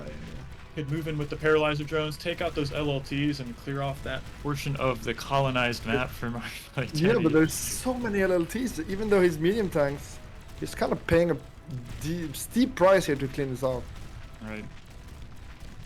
We see he's Oh, also no. fielding his own construction aircraft, so that's going to let you quickly move around the map, get to the reclaim where you see it. Wait, Randy actually almost caught up in metal produced? How? That's right. He won reclaim, I think. Yeah, he must have reclaimed a lot because he was behind in production for the longest time. Yeah, but energy matters, I think, more at this stage. I mean, Teddy's kind of floating, so it's not that bad. It's only like 13%. If Teddy Andy's didn't floating. float, He has a full mass bar right now. Oh, I mean, with the energy, like Teddy's accessing a lot because I think he went to the solars. yeah, if you look at his, if you take away his excess, they're very close in energy, so it's kind of even though it shouldn't be. But yeah, another huge fight, and he's finally gonna decolonize the bot side of the map, and That's a great suddenly- trade for Andy, yeah. Yeah, it's looking like Andy's in a commanding position, and it was looking so bad a minute ago, or 5 minutes ago, I should say. I'm not even sure how he pulled it off. We can see, though, that Teddy has moved into a bot lab, so he's going to be fielding these res bots soon enough, and that's where he's gotten a lot of value in these previous games, is using the using that reclaim res Yeah, absolutely. And to his advantage. huge fight on the bot side, just a huge graveyard getting created in an instant. And we see actually Randy, he has a sneaky air boy here reclaiming. Yeah, that is so much value. He's got a construction vehicle right behind it, so he's going to be able to get this position here, camp this reclaim field for now, and should take the metal advantage Spending with his metal that. fast. Yeah, he's not spending fast enough. He needs. Oh, he's actually going T2. The Cheeky little blueprint- exploiter there. Blueprint is on the map, guys. I don't know from where or who is building it, but somebody. Okay. Yeah, okay. It's gonna come out later because the constructor that queued it is building an advanced solar. It's gonna take a while, but he's Yes. thinking about T2 at least. Exploiters versus... Oh, that was an interaction. You could just... Yeah, Randy's been cleaning up the north side with just the two vehicle constructors. There's been like a lot of scuffles there. I zoomed in there for a second. It looks like Andy split off a big contingent of tanks and moved them north, somehow like yielding that reclaim But field. you guys, you think this is a perfect split if you zoom out? Yeah, It's at looking very 50-50, balanced. yeah, it's fair. It's very balanced right now. Right, both players same E. I'm surprised Teddy hasn't tried to go T2. It seems like is Randy gonna go ahead with his queued up T2? It's looking like Teddy's actually kind of broke. I mean, Yeah. those air cons is just like sucking up but now- everything. Yeah, but he's gonna get everything now. What? Yeah, he's got this reclaim field Not now. so It's- much. Like that's 4K. Yeah. It was for. I mean, it's still He's kind of just spamming these beamer turrets up in front of these or behind these Lazarus. This is a free T2 if it wants to. 4K is T2 and a few units. So that's And he really spent good. his bank. Did he finish that T2 factory? No, he didn't even start it. He's starting it now. Oh my gosh. What's happening is he's sending tanks topside, so he's actually gonna maybe crush this, honestly. And there's Yeah. not much Teddy can do. He's out of position, and he's actually floating metal now with all that reclaim. It came in too fast. But he's already T2. His T2 lab is up. Teddy's T2 already? Wow, Yeah. is it T2 again? Yeah, he does. He already has That's a. Fusion There he queued goes. up. Yeah, the shurikens are gonna equalize the bot side. He is gonna get a favorable Wow. trade. Yeah. And T2 is just done for Randy. But he's no bank, and Teddy had a bank, and he's spending it on a fusion. Which is huge on this map. I mean, you need to turn Yeah. mass into E, essentially. Teddy doing what he can to stop this run by on the top right side, but that's no match for these medium tanks that are going to clear through a lot of these mexes. Yeah, that's big value from Randy. Gonna finally slow Teddy's economy down, but It's going to pull his attention away from this reclaim field in the bottom middle side. the T2 is so far ahead from Teddy. I'm a bit scared that the T2 is gonna make the difference Yeah, here. but he's got no eco though. He has no The mass. at the fusion's moment. gonna make the difference. Teddy just needs to eat a couple of old. Yeah, exactly. As Basics soon as and the that's fusion is it. up, Yeah. it's so scary for. Although Teddy used to still access like a lot. But look at how far these tanks went. Like they cleaned up so much. Yeah. They made a hole on the top side. Like they really slowed Teddy's metal down, and now they're actually dead equal in terms of metal. Energy produced though. Wait, energy produced with the excess. Also they're a dead little bit even, yeah. I think even Teddy is Yeah. ahead. Teddy is. Oh no, they're dead even. Yeah, you're right. So Yeah, with the excess, they're actually dead even, which is Yeah. insane. But more metal getting sniped by these medium tanks. They got so much value, these So tanks. that fusion finally turned back on, jumping Teddy way ahead of Andy in energy produced per second. Yeah, we're gonna say a fusion from Randy. I've never seen him build a fusion, I think. I mean, Interesting. in 1v1 I'm talking. we see have seen- Pitak did some fusions earlier. Yeah, Pitak loves fusions though. So this is a huge line of tanks. I would like to see it moved up though. Yeah, exactly. I think he needs to use it before. He has even T2 tanks with this, so. Yeah, you see a couple of Tiger tanks in the front line, and he's going to be moving his own paralyzer drones Ooh, down. yeah, he's gonna bear everything down here. Gonna say hello. This is gonna should be a good trade. Is he gonna take these? This is a really nice This is trade. a really great trade. He got a few very important EMP for sure here. Like just paralyzing a unit for a few seconds is huge, right? He's got control of this reclaim field again. He has one construction vehicle in the back already reclaiming this. Pretty Just sure he saw recon- this too. Not 100% sure if he saw it. Alright. Andy's moved up into a bot lab here on the front line, so he's going to be fielding his own res bots, but of course he is behind on the east so far. You see, did he make his own fusion? I mean, he's like to No, he's just 1.9 building to a lot of 2.3. solar. He's just building a lot of solar. No fusion. Okay. That's I think Randy's Teddy style. reclaimed a lot of his own solar collectors as well.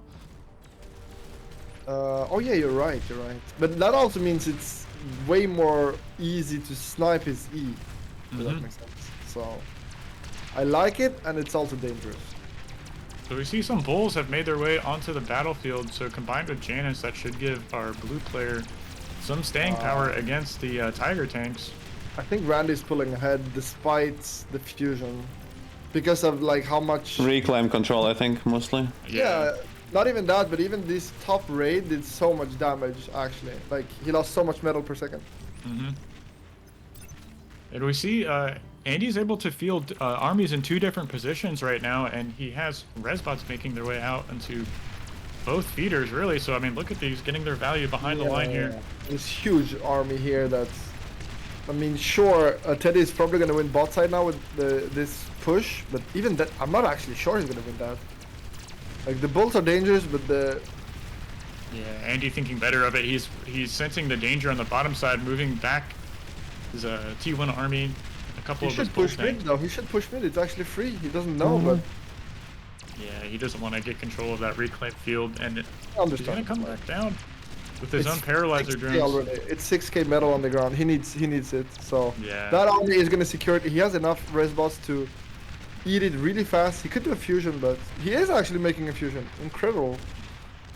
Yeah, he has to know the position he's in. He's got to get that. He's got to get that energy up as his metal income increases. And as you get into like T2 metal income, you need to. Yeah, make a but is he fusion actually reactor. making T2 mixes? He is. Wait, Yeah, he is. Wow, he's actually building a lot of them. Yeah. Yeah, he's got 2 gang, and Oh, that's gonna shit. give these resbots a chance to Oh, he's do their actually magic rezzing. here. I think he's gonna eat that, most of it, but he's trying to res. Questionable decision when you're like rezzing T1 tags into bulls. Right. Yeah, it's like he thinks better of it. Switches into the reclaim. Yeah, he needs to reclaim. Yeah, gonna push back. I would honestly, I don't mind if he kind of quote unquote suicide his unit just to push the bull back, get all the reclaim. But no, he's gonna think better of it. He's gonna back off. To be fair, 3k metal at this state when they get like 150 per second is not a super big deal anymore. But he's gonna push back now.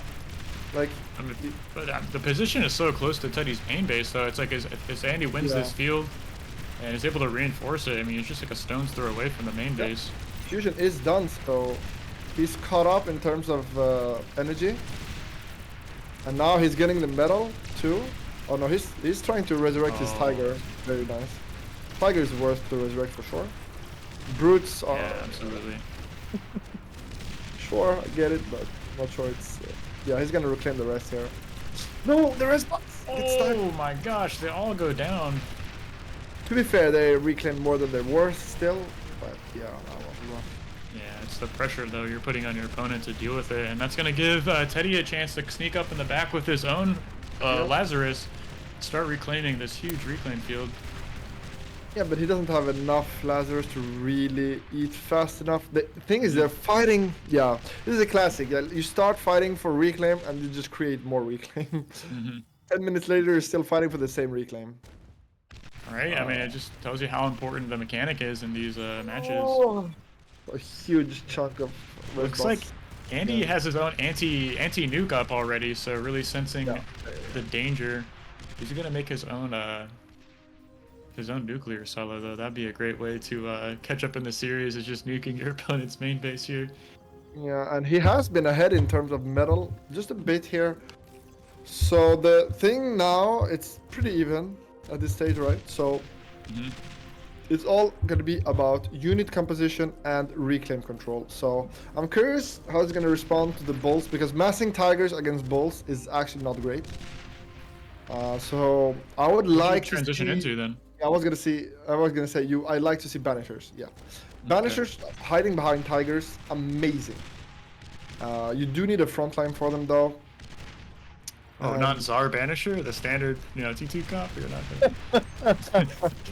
Yeah, where the Tsar's at? No, but Yeah. tigers banisher are very standard though.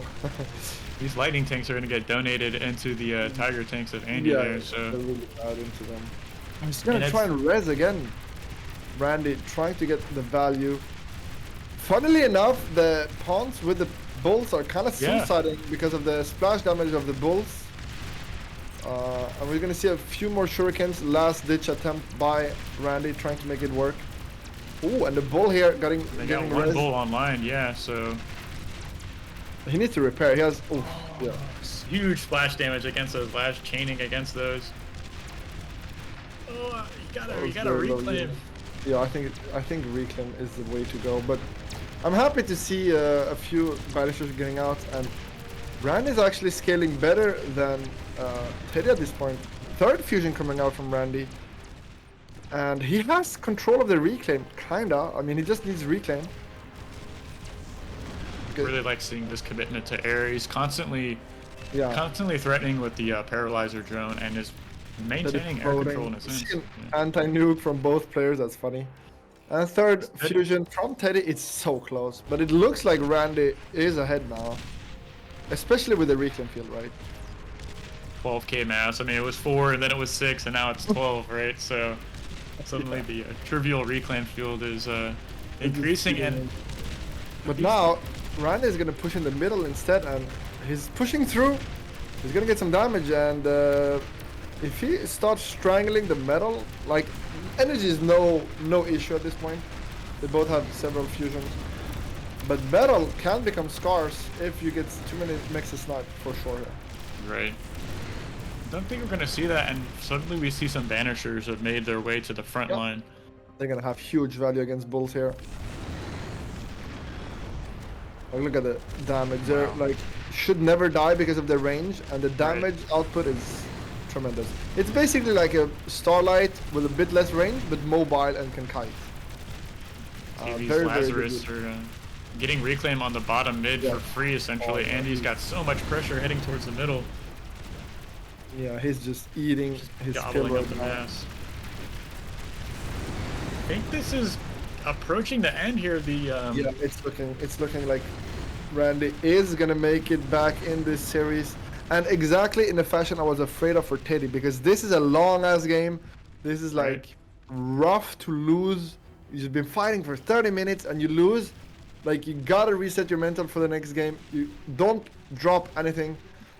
One thing I am surprised of citizens is, arrest on the Lazarus here. Sorry. but I do feel like, wait, why do I see T1 tanks? He's still building the T1 tanks. That's actually surprising. But yeah, the amount of banishers getting built is getting dangerous. Like, as soon as you have like 10, 20 of them, the bolts are gonna get destroyed. Okay. So we have already a gauntlet up for. We don't see this every day. No, we don't not see this every day. Teddy deciding to put the metal into that artillery, which can shell these positions from the no man's land, No. essentially. He's basically gonna push with the banishers nice and snug behind, gonna deal tremendous damage while his very tanky tigers take a beating. That's what they're for, guys. Tigers, don't build them for damage, they're just there to tank. The great frontliners, garbage at actually killing shit. Unless you have enough of them, of course. Like Lightning everything. tanks have an anti-air shot? Yeah, of course. Did Hey. not know that. How did you not know that? That's why I hate them so much. They do. It's an interesting it's so good. design choice. Yeah. It's so good. Oh, look at the banishers. Just behind here, just shelling away at these bolts. Gotta kite back a little bit. Looks like Teddy's trying to Yeah. surround these forces here. Keep in mind, banishers can't actually shoot straight behind them. So sometimes they won't shoot because they need just to turn around slightly. But yeah, otherwise they can shoot, I think, 270 degrees. So almost backwards. But you need to like kind of turn sometime just to get a shot off. Really like that move. Andy's pulling back. He didn't want to commit into the main base of Teddy here, so he's I just think trying it's to a good control the choice, mid. yeah. I think it's a very good choice. Right? He's getting so much value. And Pulsar on the top side. And Randa's gonna be like, oh, wait. Let's not go Salivating, right? Just there. Yeah. Let's not go there. static defense, man. Huge Resbot army from Randy. And we're gonna see a lot of air here. He's just gonna scout, I think. This is not to kill. Yeah, just saying hello, seeing how much air are we talking about. Kind of resetting the numbers there, trying to get an eye on the main base. Yep. And it looks like Andy is still committing to these res bots, so he's either getting reclaim or just resing the units. We see there was a bit of a run by on the bottom left side. We're seeing some flocks now in the bases. That's actually interesting. Like, both players are just... I'm not sure how used they are to this longer game. Like, this is kind of new. I mean, it's to be expected. I think on a map like this, it's kind of solved, and once you get into this mid-game scenario, it can be so I mean- hard to close it out. I mean, you have to. I mean, I feel also like Randy is playing it safe. He's just making sure he's not feeding to give Teddy a comeback chance. Like, All right. he's being methodical, and we see Starlights, but Starlights are bad from behind. They're great when you're winning, kind of bad when you're losing. So many missiles going off here, doing so much damage. Yeah, and the splash. Like, they're different than the Starlights in the sense that they actually do splash. So they're worse and better. Like, they did less damage, but they have splash. But they're tracking. And they can kite. They're a different kind of unit, but I think Banisher are actually. These ticks are splash. They're getting like splash damage on the Ravager. But Vanisher, rather. yeah, but he should just push in Randy. He's afraid of feeding, I think. He's actually just like eating everything behind here. Like, yum yum yum the metal. Don't leave anything. Juan's coming in for a flank on the backside. He's gonna self-chain all of those Lazarus or Resbots. Honestly, I think like Randy just needs grunt spam at this point.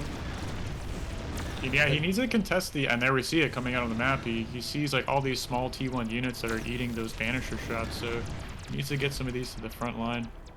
Yeah, but I feel like he needs 2 or 3 labs just pumping out grunts, because he'll tank the Starlight shots. It'll kill the ticks. Wait, yeah, that's the first Aphis of the tournament, guys. Is it gonna finish? Possible. I think so. I mean, Both players are so wow, he's even. really. Randy is really rich enough to finish the FS. I think he can yeah, afford. but I mean, he's rich enough, I think, to finish the game, but he doesn't want to risk it. I think mean, he could he do- hasn't cracked. I mean, he just fed like he's left 18,000 metal for Teddy to get back on because the Starlights were kind of. Yeah, for sure, but like he could have fed more if he forced the issue, and instead he's gonna go and try top. I don't think there's a lot of fort there here. There's a lot of defense, but not enough to stop him from sniping the pulsar, which is his goal. For sure, yeah. Like Alright, he and needs. that's gonna. Ooh, the pulsar shot was so juicy right there. Does that do splash damage? No, but it like continues to shoot at the same spot, so if there's more than one unit, it can feel like splash for sure. This is cleaning out a lot of the eco for Teddy. He has a bunch of T2 mexes up in that top right corner. So Yeah. I mean, he should be far ahead. Is he scaling Aphis himself? No, it doesn't look like it. His base is actually a maze for the units to get out, like, it's really bad. Units are kind of memeing. so many T2 tanks getting res though in the center there for. But yeah, the top push Teddy. here from Randy, I think is game ending. Because on the other side, Teddy didn't manage to push back the same way. And we see, yeah, great walls of defense here, like... yeah, Randy just making sure he's not losing at this point. I think that's how I see it. T2 air coming out from Teddy with the Lich. Ooh, the Lich could be a win condition for sniping Commander, but no, it's gonna be EMP. Okay, it's gonna be EMP. The most OP broken unit in the game.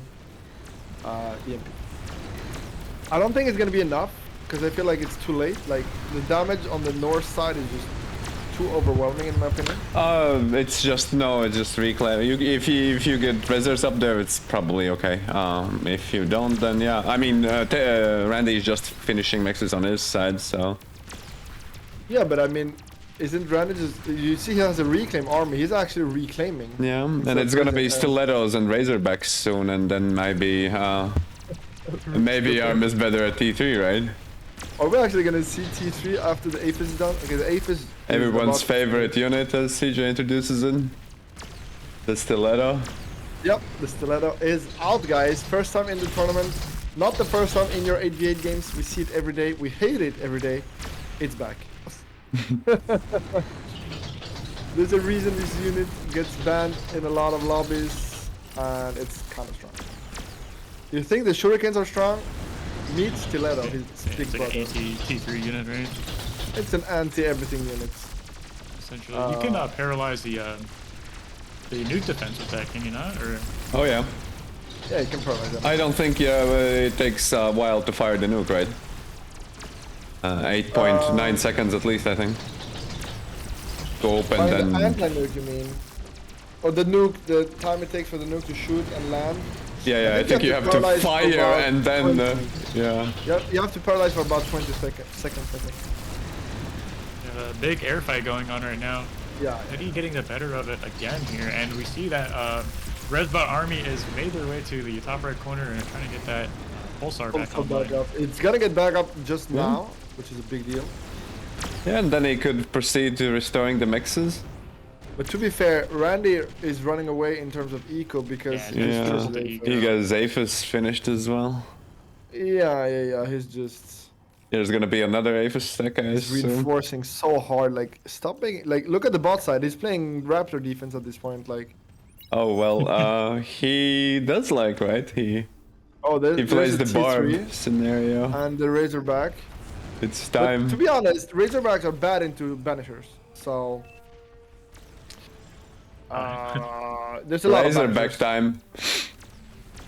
There's a lot of banishers. Yeah. Oh, T3. Yeah, Razorbacks coming soon to your Yeah, area. no. I think. What do you think we're gonna see? Kind of T3 from Randy. Are we gonna see catapults? Maybe.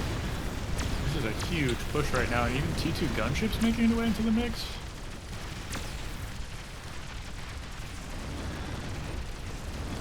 Yeah, but there's enough anti-air. I don't think it's super scary for Randy. The thing is, if you look at Teddy's side and Randy's side, Teddy looks clean and nice, and Teddy's like a mess. Trying to get those T2 mexes back online in the top right corner, and we can see This game's some actually ticks. insane. I mean, Teddy's Teddy's on the back foot been for the last Done 10, a lot of 15. killing. Yeah, but Teddy's been done a lot of killing now. Even with 40,000 metal. Having that such high efficiency is massive. Shiva time from Randy. Oh, he doesn't know T3. I can tell. Shiva is not the play here. Shiva bad. Okay, just- guys, I'm a Shiva hater. Yeah, It's not just that bad. I like just hate Shiva. I think it's the worst. Spreading Cortex propaganda. No, but Shiva is actually the worst. Zekris, you're listening, I know. Please do something about this trash unit. Make Shiva great again. It's never been great. That's the issue.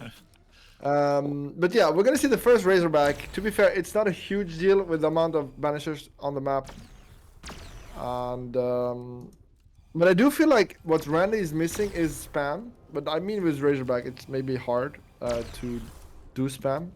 Oh, and we see more and more bot labs, so maybe he is listening secretly.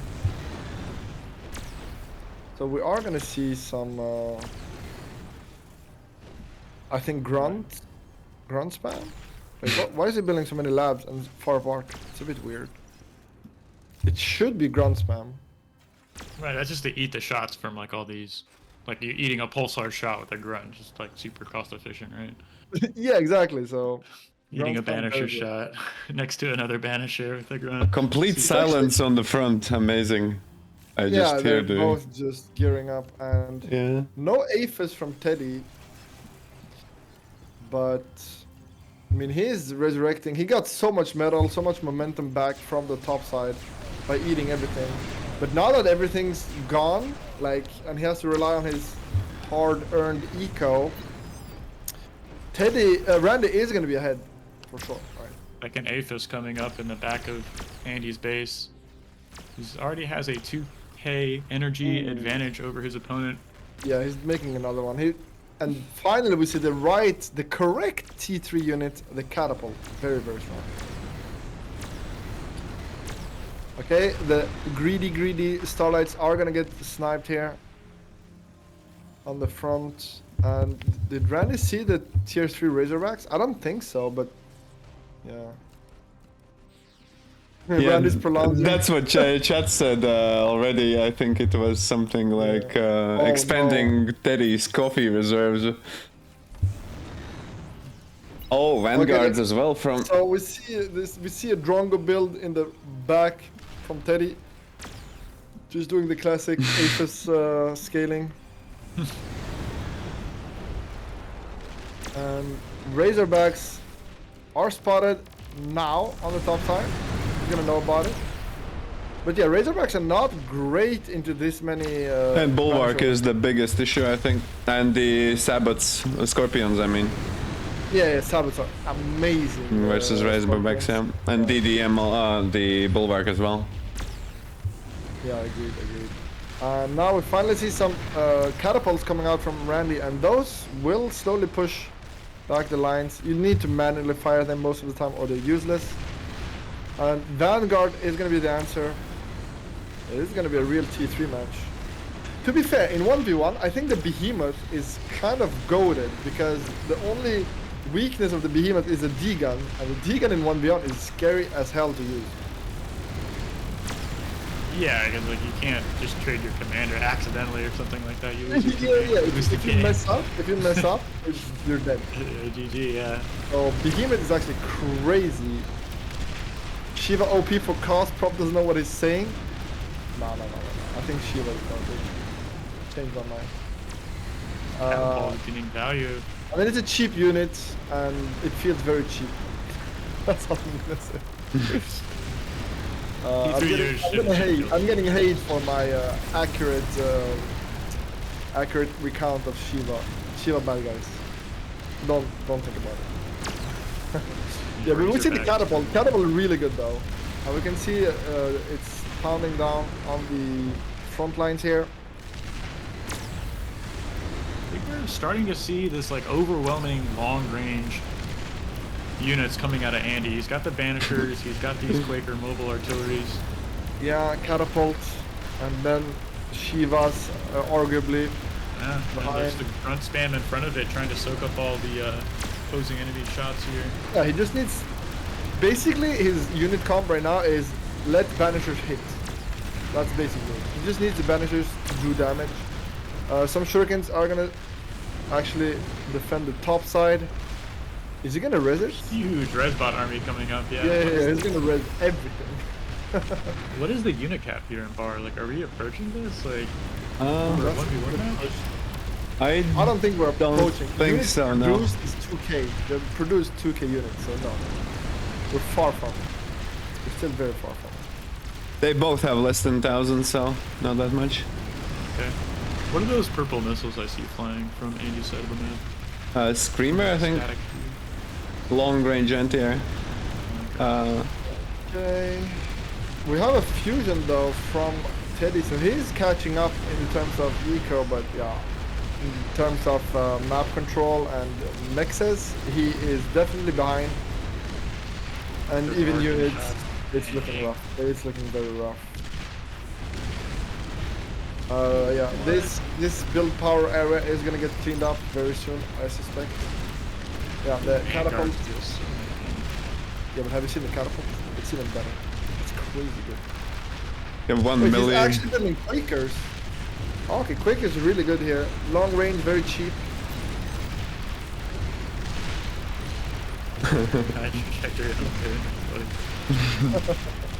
Look at those shots, just like. Yeah, you take forever to go up and land. That's insane. Still, Teddy's holding on Razorbacks here. versus Shivas. Let's see how fast the Shivas die. Oof, that's fast. Yeah, I'm telling you guys, Shiva kind of bad. To be fair, maybe it's Razorback that's OP. But Razorbacks, I believe, lose against a new. I shouldn't say new. It's been out for a while, but new card. I'm surprised he's finally. Randy is like, okay, Shiva bad. Let's switch to card. Card actually very strong in my opinion. Just need a few catapults behind, and they're amazing. Actually amazing. They got that rezzed Vanguard. Randy got the correct T3, the Razorback. Yeah. He needs to steal a comm real fast. You can pick it up with a transport. Yeah, Razorbacks are so good. They just I deal a think lot of Razorbacks damage. are so amazing. Yeah, they're insane. They're just so good at what they do. And So they're many decently T3 fast. racks. I think the speed is a big thing on Razorbacks. Like, if they were slower, they wouldn't be as good. Oh, the atomic lich bomber. I think gonna get- it's. I was gonna say it's gonna get scouted, but no. It that's gonna get defended. maybe, I don't know. There's enough. I think there's enough fighters from Randy to deal with it. Probably. We'll see. We'll see. This Honestly, Vanguard if shots. Randy gets sniped by, I mean, he's invisible, so it's gonna be really hard. But if Randy gets sniped by a random atomic bomber, I'm gonna be kind of mad. But yeah, we'll see for sure. See those Vanguards getting flanked by some kind of like T1, T3 contingent by Andy on the right side. Stepping forward with his grunts, he's going to give some space to these res bots to do their work. Yep. Send in his fighter screen here. He's going to look for some kind of opening. Or vulnerability, perhaps. He doesn't want these forces to be EMP bombed to death here, so cover his standing army with his fighter screen. Fine have some cards on the field, and I think they're really good into Razorbacks. They're good into air. Good into spam, actually. The best T3 unit core has against spam right now. It is a Karg. Long range Basilisk. Oh Hitting wow. the T2 Eco. Oh wow, yeah, he's aiming for his base right now. Doing a cheap rag. He's building basilisks. That's amazing. There's a long range anti-air. Almost took out the nuclear bomber here. It's down so low. It's less than 5% HP. Somehow makes its way. Oh, he's going for it with his air. But there's flux. There's flux. He can't So go much here. anti-air. There's flux. There's everywhere. Everything he needs. Oh, GG is called by Teddy. Yeah, the atomic glitch was the last ditch defense. Teddy gonna finally resign, knowing he's far behind. And yeah, you can see Randy. We didn't even cover how many AFIS he was making in the back. Well, I mean, I'm tired from that game. I can't imagine what these players are feeling like. Yeah, I'm tired. That game was long. Like full on T3 and bringing the score back 2-1. Can Randy do the reverse sweep? He's a third of the way there. Oh, we have a Third of the way. thick prof. Okay, still camera. Oh, Toilet break. I mean, they can get a break. I mean, they need a break. Don't everybody need a break right now? Jesus, that game was long. For 1v1, that was crazy. yeah. Longer than most best of 3 we've seen today. Jesus Christ. To be honest, I feel like Randy did a death by slowness. Like, he did so much pork just to make sure he didn't lose. But he was actually ahead for so long, he could have actually killed Teddy.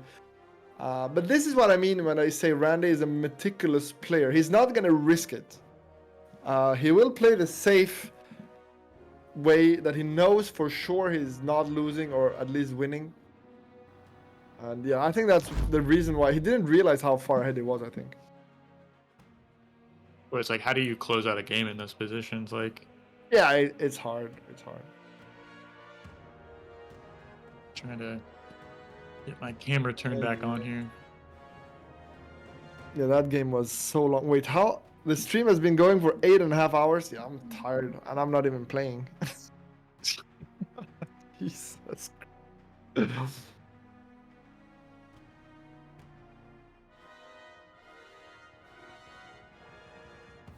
So while we're waiting for the other players to get back, what changes would you all make to the league if we have another season? What would you like to see removed or added or changed? I mean, this is a serious league, so I'm not going to propose some troll-ass rules like I usually do for my own tourneys. Yeah. So let's keep it professional, right? So let me think. I really like the qualifiers. I think maybe the only thing I would change is maybe I'll do it in 2 days. Yeah. And Between like the round of 16 into the round of 8. yeah, and then because you do 2 days, maybe you do even semifinals best of 5 or something. Because then you I can could see add a that. few games.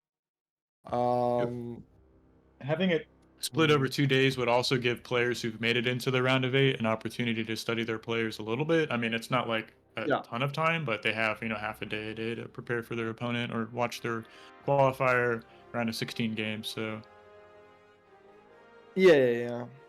Exactly. All right, So- guys, we're gonna be heading into the next game. Oh, it's gonna be Sortagata. We haven't seen this Right. map yet, No, so definitely Yeah, not.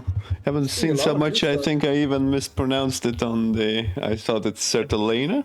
no, don't No, worry that is about another map called Certainly. Yeah, yeah, I know, I Nobody know. I pronounces this thought I map. made sure that I picked the correct one, but somehow, apparently it. No, not. but guys, nobody pronounced Sortagata correctly anyway, so Yeah. trust. Which it's one of my favorite maps, actually, why I put it in the tournament. But it's interesting to see so many players were like banning or vetoing it. So To be fair, if now that I look at it, there's not a lot of clusters of mexes. Like they're all spread out, kind of. It's kind of hard to play, I think. tough map. Interesting spawning position here from Teddy. He's showing us something new here. And here we go. Already, so on the right side, 1 point away from winning the grand finals, getting put to sleep by Randy in the last game. It is Teddy. And his opponent spawning on the left side. Can he bring it back? Can he perform the reverse sweep? 2 games away from winning the series, we have none other than Andy playing as the red Oh pieces. yeah, baby. And I expect to see double bot opener here because it's a lot of reclaim. So Of course. Teddy already with the bots for sure here. Wind is super high right now, so he can get away with this 2 wind turbines into factory. As soon as I say that, he turns around, makes the 3rd wind turbine. So I'm surprised Teddy didn't start here. These two mexes are closer together Yeah. than the ones he picked. maybe there's just like a more direct route towards the center mass, or I'm not mean, really sure. He's gonna be a bit late on the lab here comparatively. Like a few seconds. It's not a huge deal, but like still in these high pressure games. Interesting to see. And he went grunt first into Resbot here. Meanwhile, his opponent Teddy is going for construction bot first, so it's a pretty big deviation from both these players. Yeah, I prefer going for the reclaim, get all the reclaim ASAP. Yeah, there's And then 400 get mass the in the hell out middle of here. there. Yeah. Like on this map, I think you can reclaim about 1,700 total on the map. It's a big deal. Like it's a lot of metal. Early game. For sure. Guys, we're not in T3 anymore. They have low income now. Everything's back to normal. Yeah. Teddy though is sending 2 grunts super early mid, but Randy will spot it. Ooh, Oh, nice very pull quick back reaction. there. Yeah. Very nice reactions.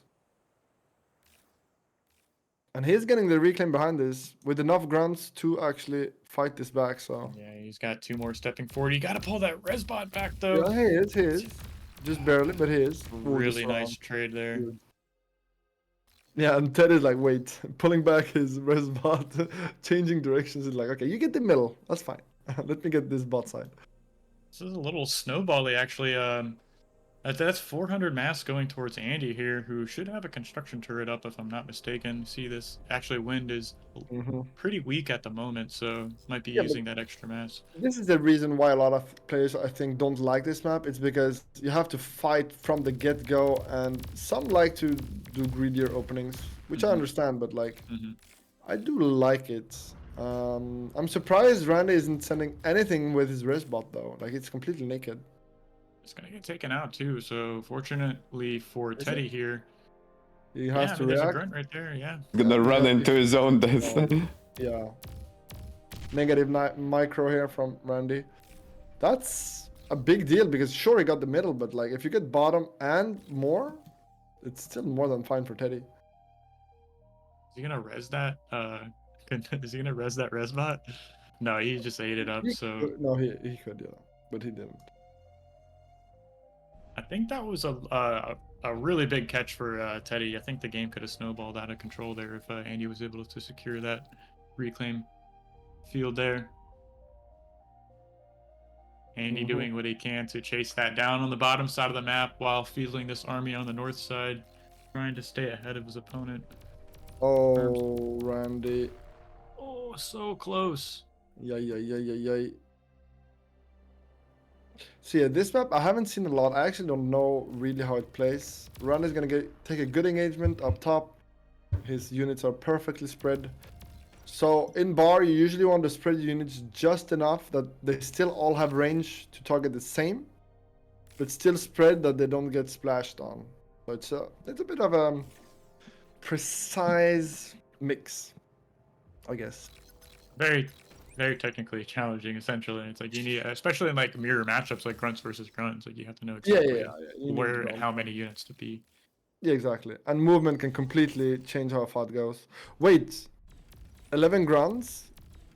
Is Teddy gonna get sniped? No, No, wait, no, he no. pulled back? Energy is too high on certain maps. Get deganed.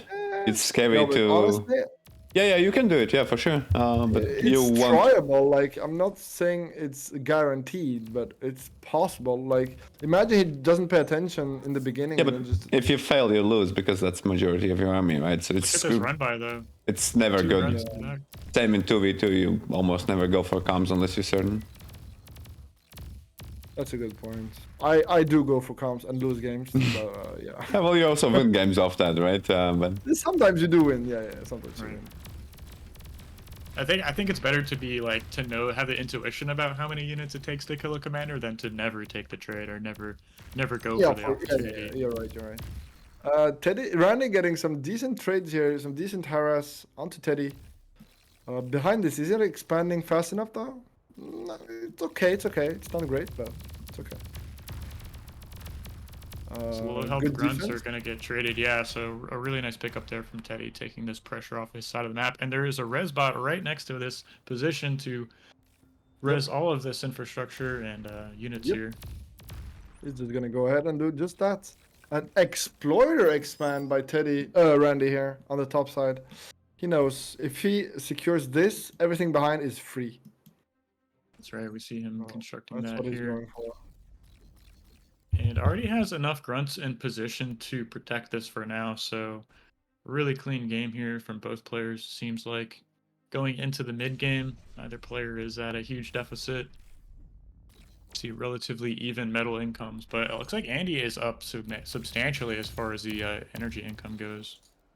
450 Yeah, to but it's 300. excess, so doesn't actually matter. Classic Andy play, accessing 25% income. Yeah, because why not? I mean, it's like you could pre-build the E. I think we've had this conversation LSR a couple times. Just scaling your build power. I like to just pre-build the E, and I'd rather have more than not enough. Right. And especially when you build wind, you never know. Yeah, and you don't really want to build converters because it's build power you usually need elsewhere. Building It is a mid-scale. clean fix though to overbuilding E. I'd say as far as like, I mean, what's the fix for overbuilding metal or having too much metal? You just lose, I guess. So Yeah, it's- exactly. And maybe Andy's gonna catch this one construction bot in the bottom middle side. He's got 2 really injured grunts AFK. Gonna get a Good trade. decent snipe mid. Didn't get the second mechs, but yeah. Top side, he has the 2 exploiters, so he's kind of secured-ish against most small run buys. Mm-hmm. Now he needs control on the bot side for sure here.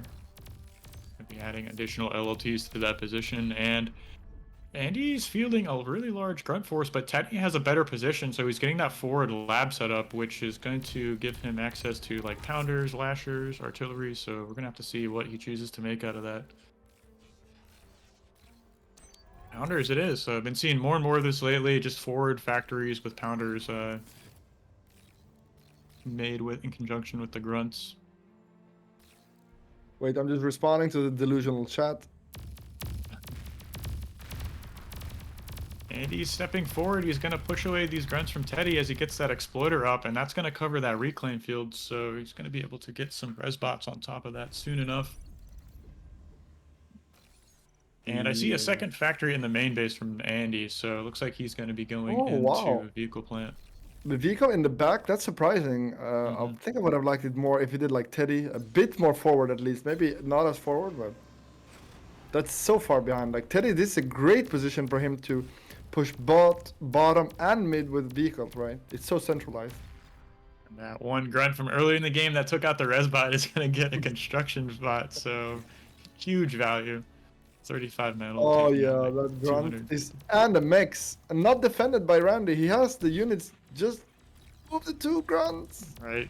Look at this like run by here from Teddy, slipping through the crack in the armor yeah. here. Gonna catch that forward radar. But bot side, the radar, the hero grunt dealing so much damage actually. Oh, it's gonna run into tower. No. Oh yeah, it is. It is. No hero grunt. Oh man. Yeah, finally gets cleaned up on the He ran mini it map. down. I saw he ran that. it Yeah. down. And this is a nice positioning for Andy. He's gonna get in front of all the units. I mean, there's so much real estate back here to defend, and Ooh.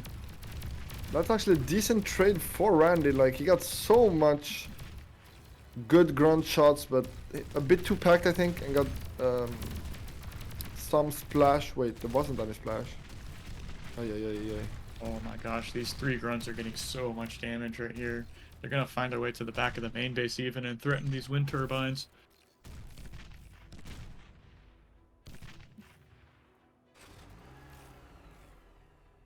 Dead even on metal produced so far. Both players sitting at just under 13k metal produced.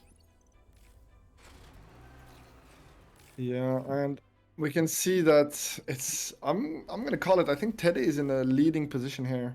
Yeah, somehow, like, I don't know when it happened, but he has a huge army advantage here as we enter the mid game.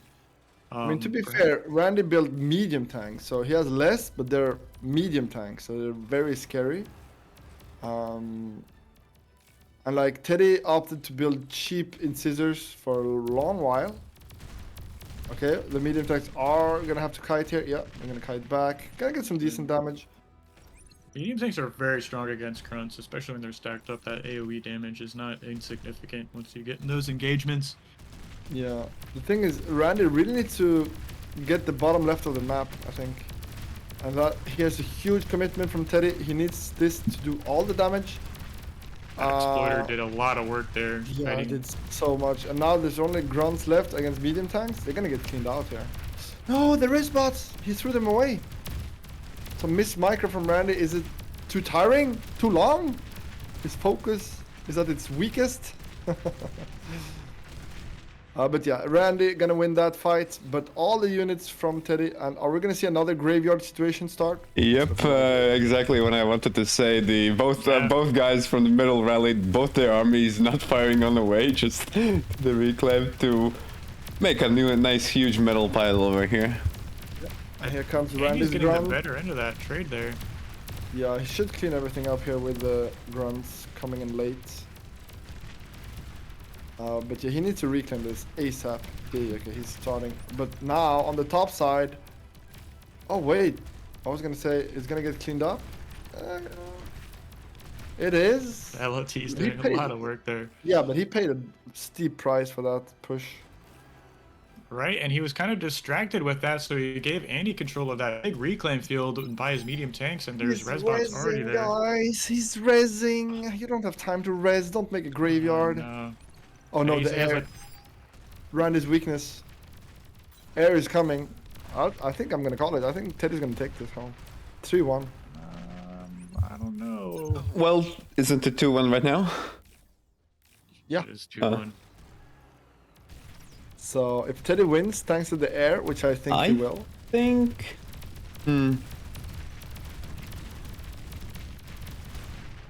I think air is still transitionary. I wouldn't bet too much. I think if Randy gets the reclaim up, it could be fine. Randy's already on the back foot. If air starts to be a thorn in his side, it's doomed. Like look at this. Like he's raising Yeah. everything, even the towers. It's the issue that like the Randy doesn't mix in the missile trucks or something like that. But He should really make missile trucks as soon as he hears air detected. Is he swinging this battle in his favor, though? As soon as I say that, paralyzer drones come up here. Yep. Oh yeah. Lashers.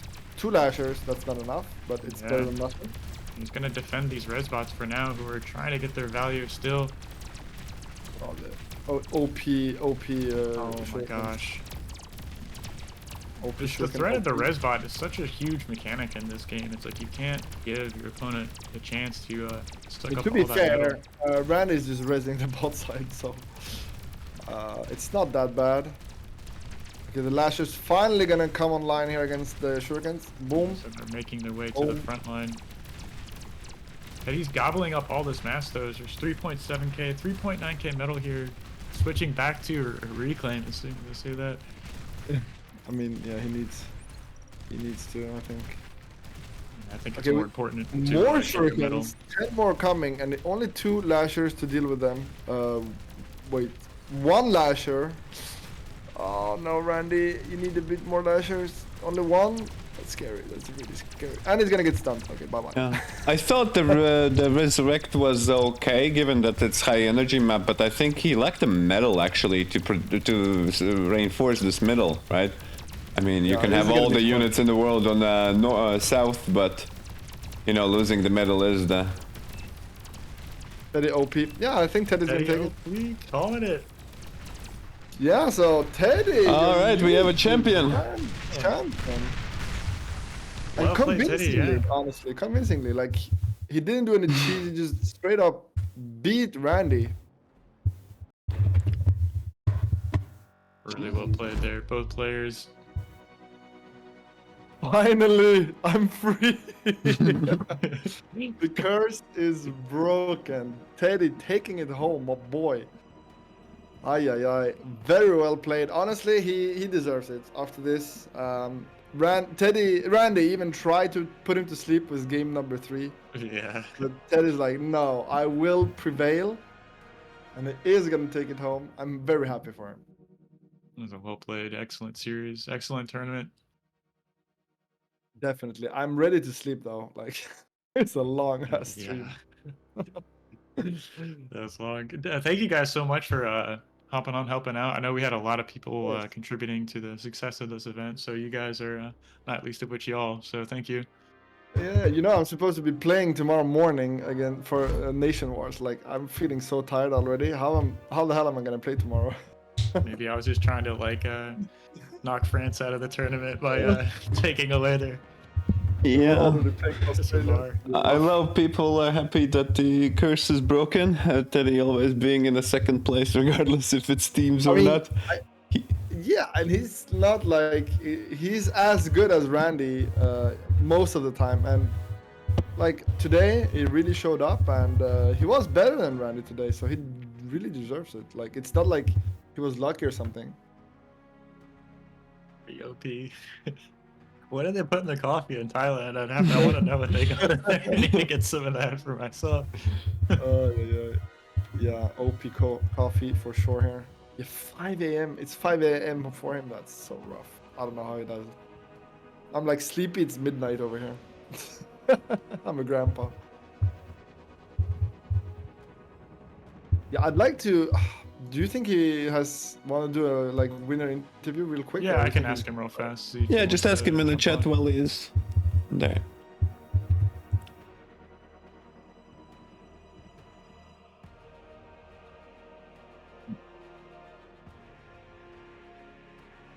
I mean, I guess he wants to sleep, but like, I think he deserves us some live. Maybe he's congrats. so caffeinated, he's still gonna be, and now like it's full of dopamine, like he won, he's Yeah. just gonna like actually go sleep like 11 a.m.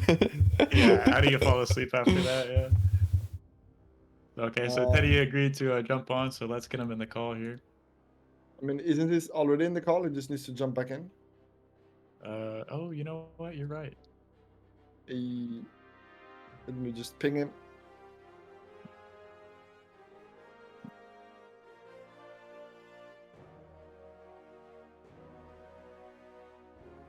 Ay. He almost sweeped Randy, but for that cursed CCR game. Yeah, just needed like a 50 extra minutes to think how to play. Ay. Oh, looks like Teddy's gonna get a crown from Flo. So Of course he's gonna get a crown. Randy's What in do the you Twitch mean? chat saying, "Go, Teddy has that final seconds roll out."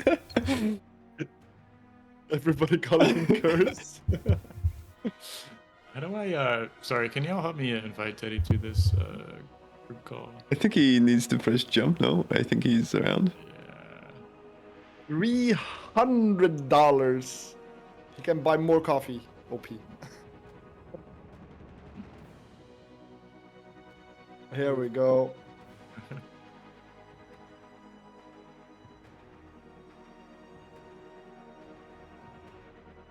Oh wait, he joined but unjoined? I heard somebody join. It was me. I accidentally left trying to call him. Getting Oh yeah. No, he's here, he's here. There he is. The Teddy. man of the hour. Congratulations, people have been saying that the curse is broken. Yeah, I witnessed you win last thing. Back when Midwit played in some, I don't even remember, was this year or even last year? I think it might have been this year. Last time I won like January or something. Yeah, January, yeah, the Midwit one, but that was like a small... tournaments. OP. I wasn't around, so I didn't know that. But very well done, Teddy. We're proud of you. Congrats, man. Yeah, well played. Yeah, thanks.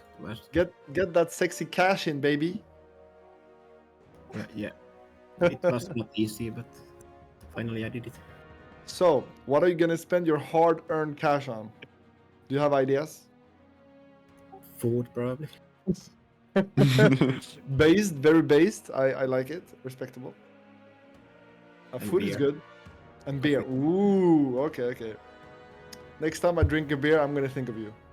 You know, I'm a professional player, so this is how I earn my money. Oh, A little somewhere. OP. OP gamer confirmed.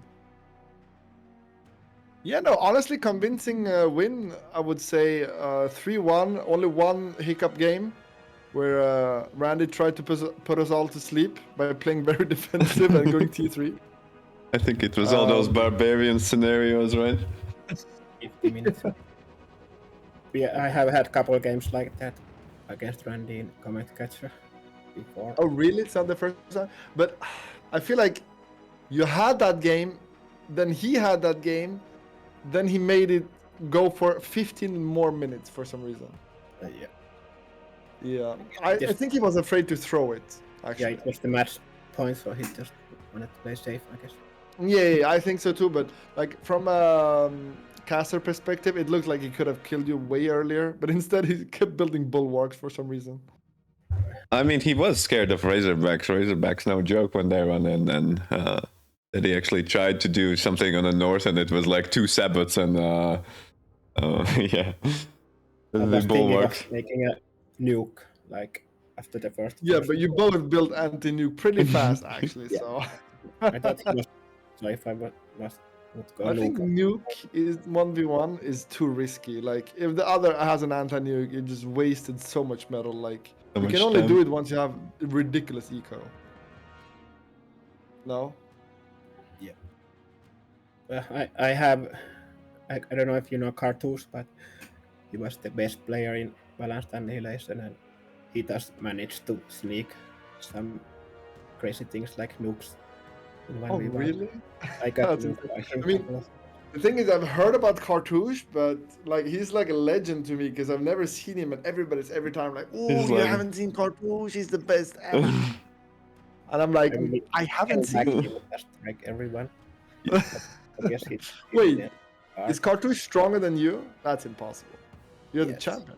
He's No, like but you're the champion. step above me. Yeah, there he Step is. above you, Step really? above, yeah. I have a hard time believing that, but okay. Well, I mean, he didn't play in the tournament, so there's no way of knowing how good he is. Well, Yeah, you, I mean, you- there's yeah, like one- 13 replays you can find of him playing. If you actually scrounge the bar RTS and search, you can find like Yeah, that's a true, couple like, of replays to I see think how you're underplaying- what is up, what's the real 1v1 Yeah, no, but I strategy. still think Ted is underplaying his own performance because, like, one step above, it's like a big deal. Like, okay, saying he's better, but saying he's one step, that's like a big thing, I think. Yeah, I guess that's. And I don't think that's true. I don't think me. that's true. Maybe he's better, but I don't think he's one step above. Yeah, I guess Ragnar beat him in a tournament. If Ragnar beats him, who's this clown? Well- He doesn't use my play style. He's good against me, so he was countering me every time. Yeah, but maybe it's just a bad style for you then. Yeah. I mean, yeah. There's style to this game, contrary to a lot of RTS. But yeah, how does it feel to be the current 1v1 grand champion? It feels good, of course.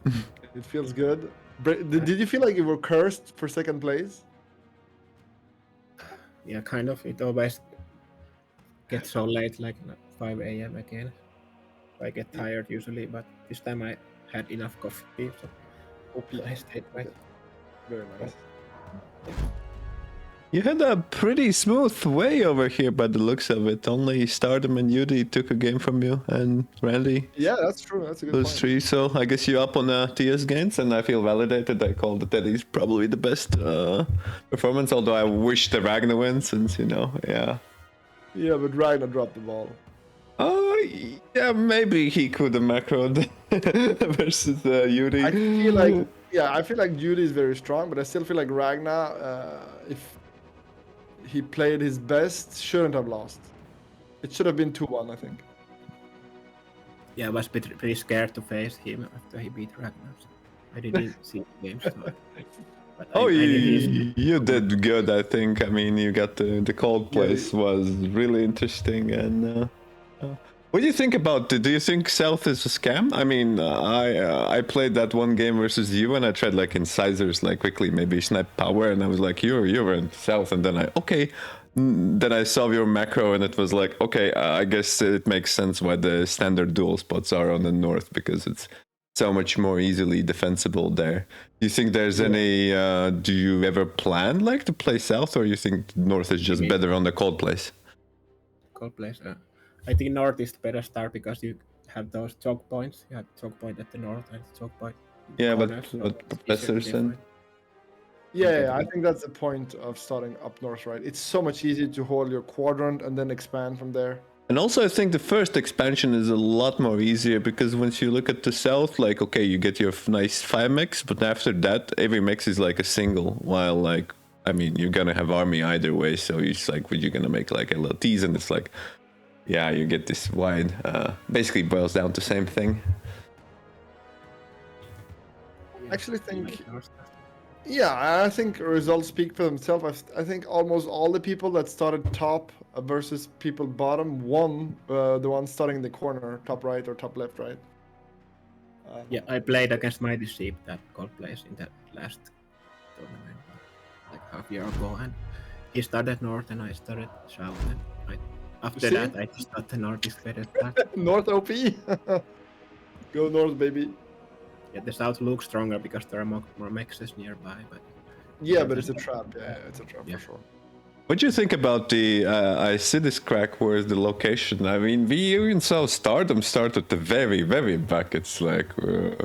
yeah, that was to counter because some players have been doing like cheese, like Ragnar did. And Oh yeah, Actualized yeah, those, Janus at the front. Yeah, the zero mech Janus. he get backstab. Zero mix. Well, the 3 mechs, right?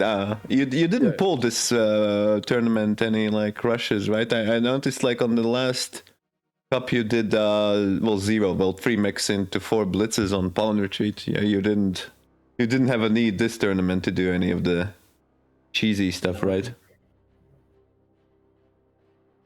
Yeah, I just wanted to play safe and like play my best game instead of trying something stupid. Yeah, I works. usually Sure. lose because of something like Yeah. Now I'm curious. Wait, you actually like cheese? Because I'd like to see more cheese then. I mean, next I time, think it's more of a polarization. That you have to be if you unpredictable. want, I think you Yeah. need, if you want to try something like this, you need to practice it first. And I didn't practice almost at all for this. No, that makes sense. I mean, if you want to practice cheese or get ideas, just contact Skag. He'd be happy to inform you of the current cheese meta. Yeah. You'd also that was a throwback to the cheese that you did on the cold. Throwback to the Skag on the cold place. I saw those 10 transports. I was like. We weren't sure, like maybe you just like, I don't know, but you don't use grid, right? So it's not like you queued something else, you know. You usually queue up 10 fighters, I know that, but maybe I 10 missed transports. it, and I want to make shurikens. Oh, really? That was a misclick on cold plays, but then you Really? just use them? Yeah, it Yeah, works so just- well. There are something to with them. I don't even think it's technically cheese at that point because the game was pretty advanced. No, but he made it really early. I also But yeah, thought it was looked like a really- misclick, but usually Teddy, It you looked just really good. It looked really, really good. Yeah. I liked it. pre-made. But usually you leave a comment if it's a misclick. You say like, "Oh my God, what the, what is that?" But So basically, accidental genius. Yeah. accidental genius, yeah. Sounds OP. That sometimes happens. When I do accidents, it's not genius.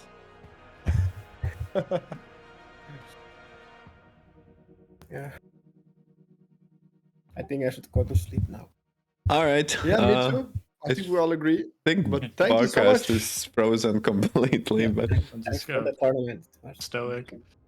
Yeah, fun. thank you, BARCast, for the OP host, fixing all the things, doing everything, organizing. I think I I like this format. It's fair for everyone. Yeah. Well, it's good to know, and I just wanted to put except something together for you guys. Australians, Yeah, which except- 3 of them just realized they wouldn't play at like 2 a.m. or 1 a.m. Especially I like the small map pool. So Yeah, it gives you- just a couple of maps you can practice those, and you can. I think it makes for more interesting strategies. For sure, definitely. Well, we're going to be making a couple of changes and hopefully have another season here soon for y'all. So, I'm hyped. This was amazing. This was really fun. Okay. yeah, I appreciate that. Congrats again, Teddy, and well played, and we'll see you in the next one, I'm sure. See you. Good night. Absolutely. If you're not, he's gonna qualify for sure next one. As I mean, has there ever been back-to-back 1v1 champs? Well, we'll see. I guess next season we'll have another opportunity. I mean, he's technically the champion, so I want to see him fight for his title. Keep it. Be the big boss. But yeah, guys, that's gonna be it for me. I'm gonna leave you. I'm gonna go to sleep. It's Alright. very late. Yeah. Just snack. I'm I hungry, agree. I'm Thank you for audience. tired. I did not know the numbers, but I don't know who actually did. We had somebody that actually chilled for like 10 hours. Yeah. Thank you for Yeah. staying up. I hope you enjoyed the cast. Pretty happy with this. Yeah, I'm happy with how it went. I think we did a more than decent job, but apparently you're not supposed to be saying these kind of stuff. So I'm gonna refrain from saying we're awesome, but we kind of are. I think that did really well. There was some hiccups along the way, but I think we all pulled it Of together, course, put but I together a think- really nice event. Yeah, I think it was good. I agree. All right, boys. And yeah, of course, thank you all for watching. We had a lot of fun casting for you guys. That's why we do it. I read a lot of the comments, sneaky, really funny ones, of course. Sadly, with the delay, it's a bit hard to chat, really. But yeah, we do appreciate everybody. And yeah, guys, see you in the next one. I'm out. Appreciate it. Thank you. Good night, boys. See you soon. All right, take care. Bye. Yeah, take it, boys. Good night, good night. And yeah, BARCast, we have to talk soon, but we're gonna do it another day. Right on. Yeah. Right on. From- Bye. Alright, see you later, guys.